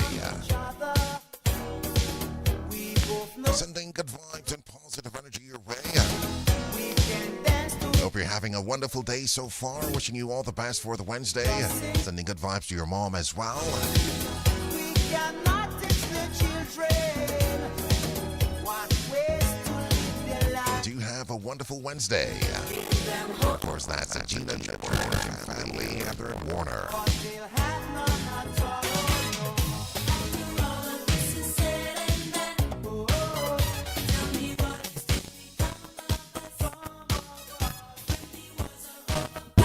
Peter and Angela Dewhurst, our neighbors on Victoria Street. Good morning. I think at this time he's taking in some of the Caribbean sea breeze. Getting the day started right. Good morning to you guys. Do have a great Wednesday. The man Brian Dewhurst. Do take it easy.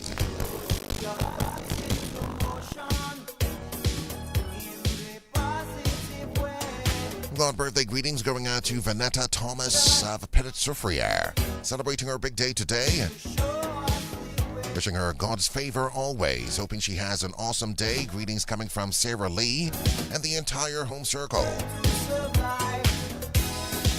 Vanetta Thomas of Petit Soufriere, good morning and happy birthday.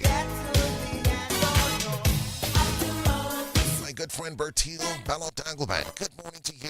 Sending good vibes to you and the entire home circle. You have a great day. The Duran family. Randy Turney up there in New York. Sending good vibes your way. The good folks of Kanabishi. Good morning. Those of you at A&A Low Price Center. Sending good vibes your way. Ali Tony, Matthew, and family, good morning.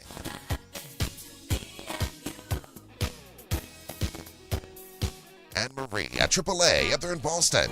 Hope all is well. Janine Brown in Michigan. Good morning to you. It's been a challenging week for you. Sending some good vibes and positive energy your way.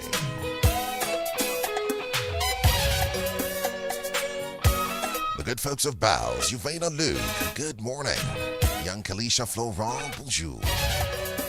Fernie, do take it easy.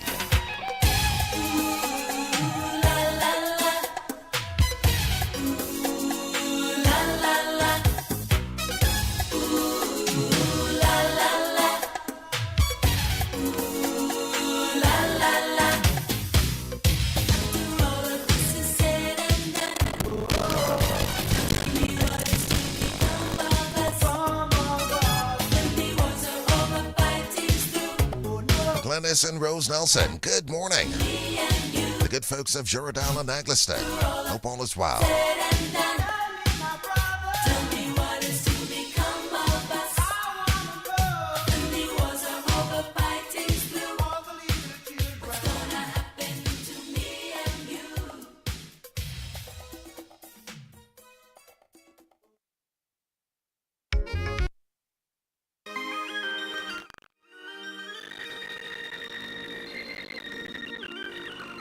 La vie d'amour nous voulait Jebe Kalaje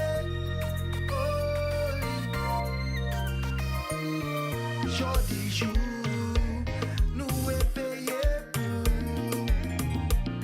bagay la vie di ini pour nous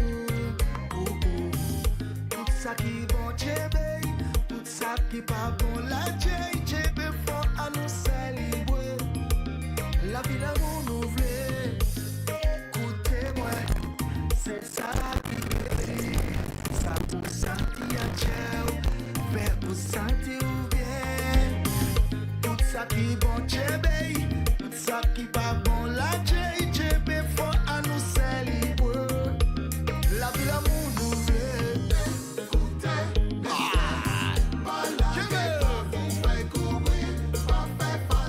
Up next, we'll bring you Health Pulse, made possible compliments of the good folks of Jolie's Pharmacy. Without further ado, we say good morning to Leona Jeremiah with this morning's edition of Health Pulse. Good morning to you, Leona. Hope the Wednesday has been treating you well so far. Good morning. Sorry, I was kind of dark, but I love the weather. Oh my. All right. It seems like you're hoping for some rain today. Maybe just some cool. Yeah, just the cool. Right. So a bit of overcast weather for the day. That's your wish. Mm-hmm. All right. So today, I want to talk about some silent signals. So when fatigue or that excessive tiredness is more than just tiredness. So we all feel tired now and then, but when exhaustion becomes a constant and kind of disrupts your daily life, it may be a sign of an underlying health issue. So possible causes of persistent fatigue, and you'll find a lot of health issues have fatigue under there. So anemia is usually a telltale. So low iron levels can reduce oxygen delivery to your tissues, and that can cause that weakness or that fatigue feeling. Thyroid disorders. So an underactive thyroid can slow your metabolism and make you feel sluggish as well. Poor sleep quality, and that's usually the case for a lot of people. Sleep apnea or insomnia, when you can't sleep or you don't sleep well, you wake up too many times, you don't get that restful sleep. It can leave you feeling fatigued even after a full night. So sometimes you sleep for the full 8 hours, but it's not restful or you have a lot of disruptions. You can get fatigue from that. Depression or anxiety. A lot of times persons might not even know that they may be going through a depression or have any form of anxiety. And mental health challenges can often manifest physically. So sometimes when you're going through a depression, you can feel that level of exhaustion. Don't ignore that.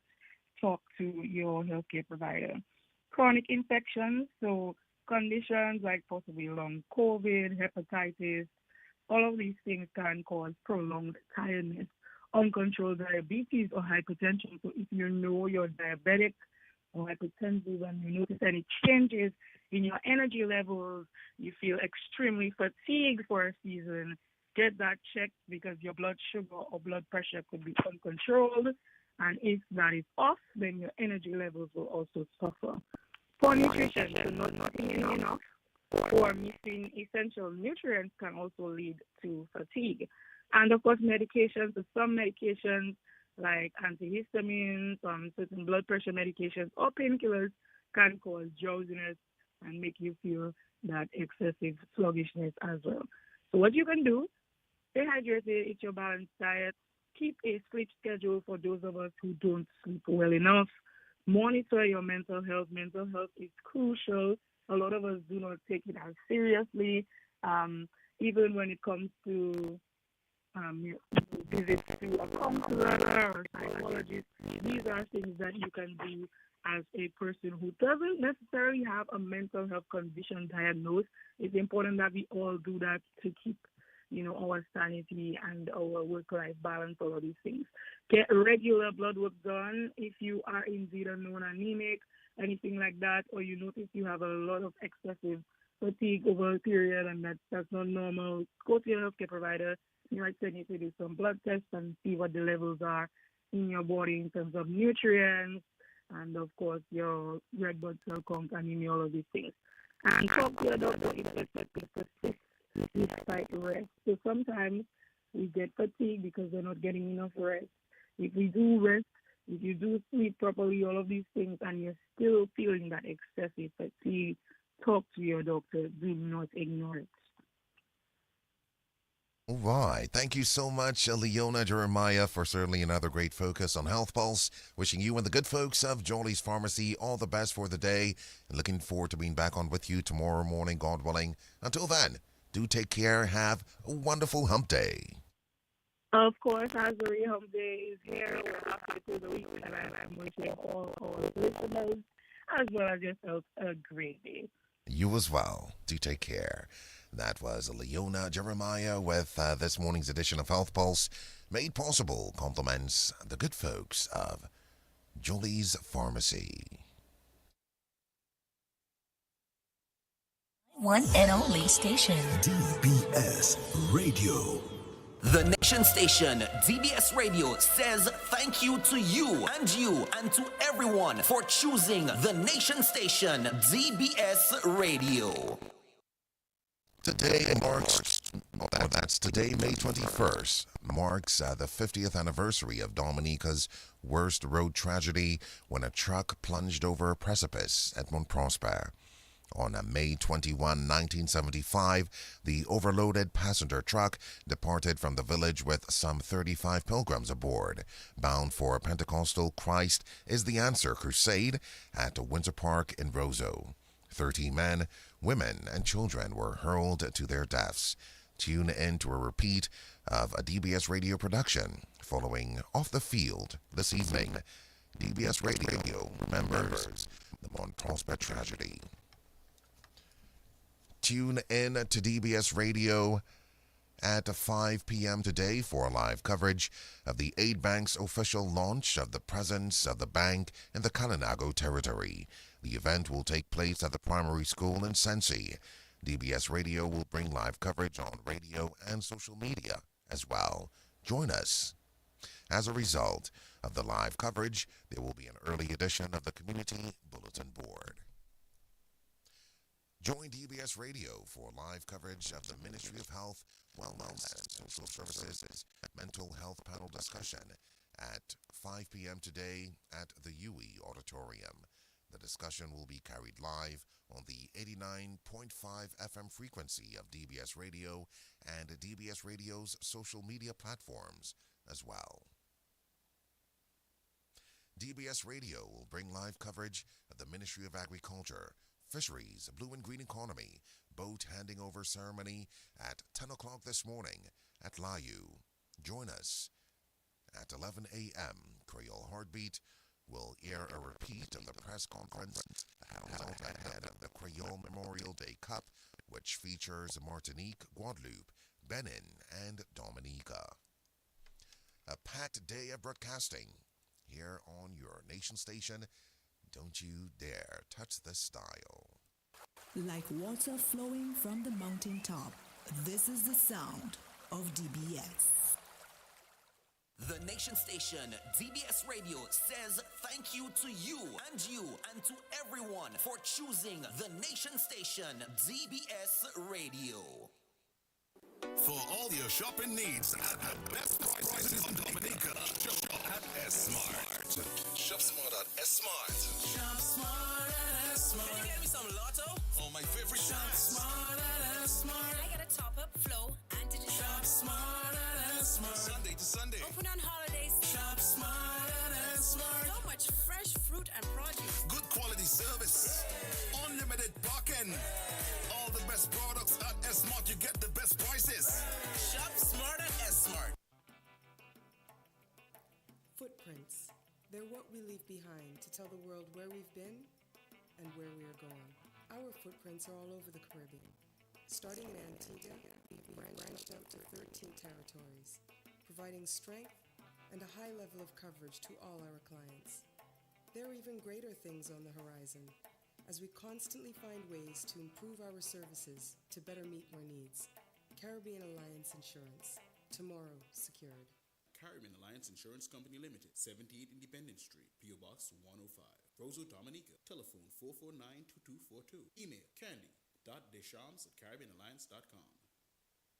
On May 24th, step into a stronger future at the Dominica Resilient Housing Fair from 9 a.m. to 2 p.m. at the Promenade in Rosa. Discover cutting-edge building solutions, connect with industry professionals, and learn how to strengthen and upgrade your homes, improving resilience. Don't miss the launch of a homeowner's manual crafted to guide homeowners to retrofit their homes safely and sustainably. And look out for the upcoming technical supervision and inspection manuals.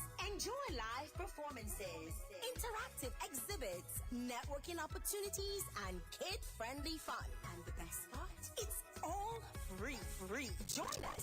Build smarter. Live stronger. This project is a collaborative effort of the Ministry of Housing and Urban Development and Build Change with the support from Coalition for Disaster Resilient Infrastructure and the Green Climate Fund. Let Burton & Company cost and assess all your electrical needs for your home and business. At the Electric Shop, we have exactly what you need. LED lighting, cables, sockets, conduits, solar lights and panels, surge and voltage protection, air conditioning units, and not forgetting all your favorite electrical appliances. Come visit us at the Electric Shop on the corner of Independence and Kennedy Avenue, or visit us on Facebook or WhatsApp at 767-295-5476 or call 448-2815. Come see what's new at the Electric Shop.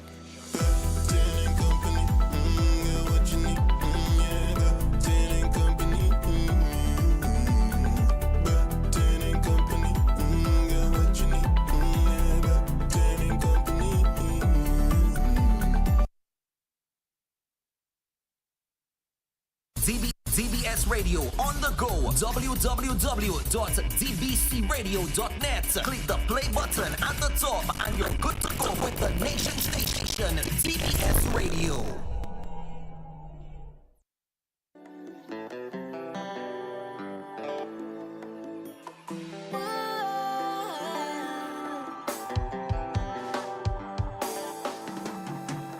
Can't do without your love, no.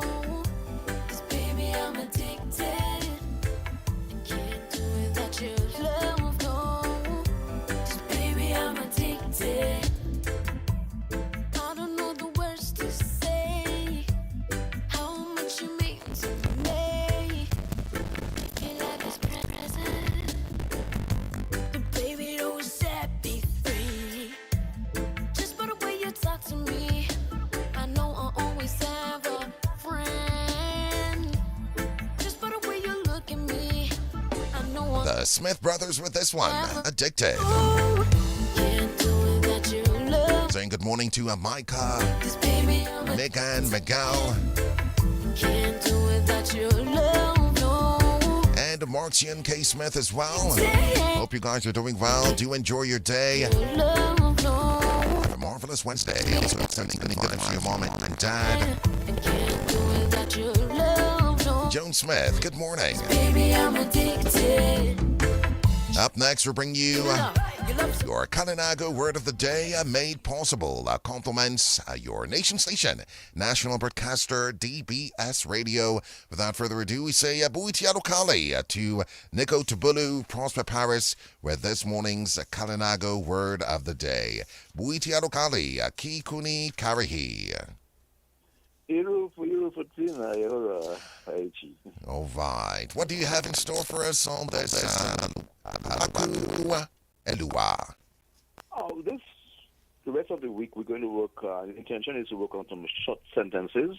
All right. And short sentences. So our first sentence will be, bring me cassava. We have cassava, but you can say bring me water. You can say bring me food. You can say bring me whatever. So today we have Seremiai Barubana Arepa. Seremai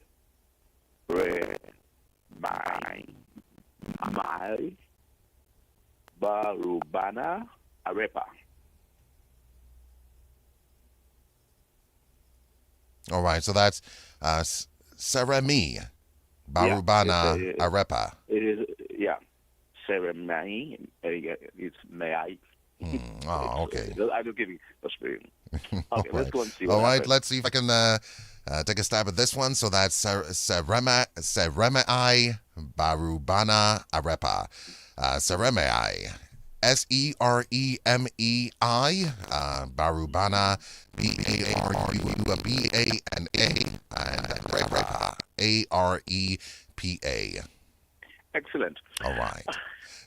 So that's Seremei Barubana Arepa.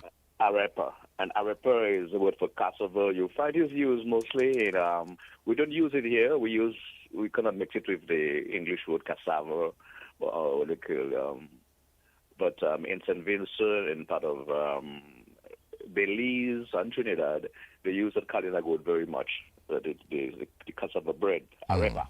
Arepa. All right. Yeah.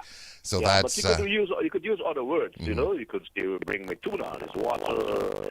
Bring me baru, which is plantain, and this word. But it's a very useful sentence. And please, which is people always say, oh, you say please.